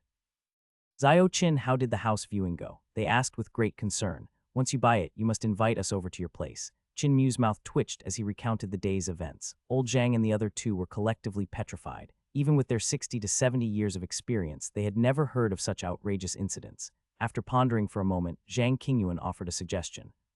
There's a saying, you can run from the monk, but not from the temple. I think you could go directly to their offices and have them show you the houses. Qin Mu replied, I'll try again tomorrow. Later, still not giving up, he logged into a certain shell app, intending to find a few more agents to show him houses. But this time, his newly registered account appeared to have been blacklisted again. Messages he sent out vanished without a trace, just like with his previous account. With no other options, he decided he could only try visiting the agencies in person the next day. Meanwhile, because of Qin Mu's house hunting efforts, the Jin City real estate agent community was rife with undercurrents. When the owners of those shady real estate companies caught wind of the situation, they convened meetings overnight. They publicly disclosed the 2 Qin Mu accounts they had found in their internal agent groups and instructed all sales agents to exercise extreme caution when responding to client messages and to absolutely avoid any further involvement with Qin Mu. With Qin Mu's notorious track record plain to see, they didn't want to end up like Secure Home, whose entire staff had been incarcerated. During the meetings, some agents raised the question of what to do if Qin Mu came directly to their offices. After much brainstorming, these various shady real estate companies reached a unanimous decision. If Qin Mu came to their office, they would follow standard procedures to help him buy a house as quickly as possible, hoping to bring an end to this period of constant anxiety. The next day, to resolve his housing issue as soon as possible, Qin Mu took another day off. He went directly to a real estate agency office near the nursing home. This agency had opened more than 10 branches in Jin City. When he entered, he clearly sensed all the agents in the office freeze for a moment, apparently startled by his arrival. The atmosphere instantly became very strange. Hello, I'd like to buy a house nearby. Is there anyone who can show me some options? Qin Mu asked, addressing several agents in the office. Immediately, the 5 agents in the office hurriedly retreated into an internal meeting room, apparently to discuss something important. 3 minutes later, the meeting room door opened, and a middle-aged agent in his 40s approached him. His expression was somewhat tense, making Qin Mu feel as if the agent were about to offer himself up to a tiger. May I ask which properties you're interested in seeing? The agent stammered. Qin Mu cast a puzzled glance at him and repeated his requirements. To his surprise, the agent was very cooperative and immediately said, We have 2 properties listed for sale with our company. Zhao Wang, go get the keys. Before long, 2 sets of keys were handed to Qin Mu. The agent then said eagerly, Mr. Qin, we can go and view the properties now. Qin Mu was somewhat surprised. You know, my surname is Qin. The agent gave a wry smile. Mr. Qin, your notoriety is probably known to everyone in Jin City's real estate circles by now. Qin Mu was taken aback, his expression somewhat bemused. By now, he could probably guess why his account had been blacklisted. These were likely the lingering effects of him having sent the entire Secure Home company packing. Looking at the somewhat nervous agent before him, he said with a smile, People in your field might have some misconceptions about me. If you got to know me better, you'd find I'm quite easy to talk to. The agent's mouth twitched. The agent didn't believe a single word Qin Mu said. During this time, their real estate circles had specifically investigated Qin Mu's past. His content creator account on a certain video platform had also been circulated among many in their internal agent chat groups. After watching those videos, the real estate community became even more determined to avoid Qin Mu at all costs. He had been responsible for 5 groups of people being locked up in just 1 month. How could anyone call that easy to talk to? Mr. Qin, you're very humorous. Shall we go view the houses now? The agent said, clearing his throat twice and quickly changing the subject. He then led Chin Mu out of the office. 2 days later, with the enthusiastic help of the agent, Chin Mu viewed 10 properties with terrifying efficiency. He chose the one he liked best and decided to proceed with the purchase. When the agent heard he was ready to close the deal, he seemed even happier than Chin Mu. He immediately contacted the property owner in Chin Mu's presence and even took the initiative to negotiate the price, successfully reducing the original 3.2 million asking price by 100,000. Eventually, the owner agreed to sell for 3.1 million. Taxes such as deed tax, land tax, personal income tax, and value-added tax would be calculated separately. "Mr. Chin, it's all set," the agent exclaimed after finalizing the transaction. He looked at Chin Mu again and said impatiently, "I don't know if you're free tonight, but to avoid any unforeseen complications, or rather to get you the house as soon as possible, the owner said we could sign the contract this evening. Then you could go to the housing authority tomorrow to transfer ownership." Chin Mu looked at the agent, who seemed even more eager than himself, his lips twitching slightly. Anyone who didn't know better might think the agent was the one in a hurry to buy a house.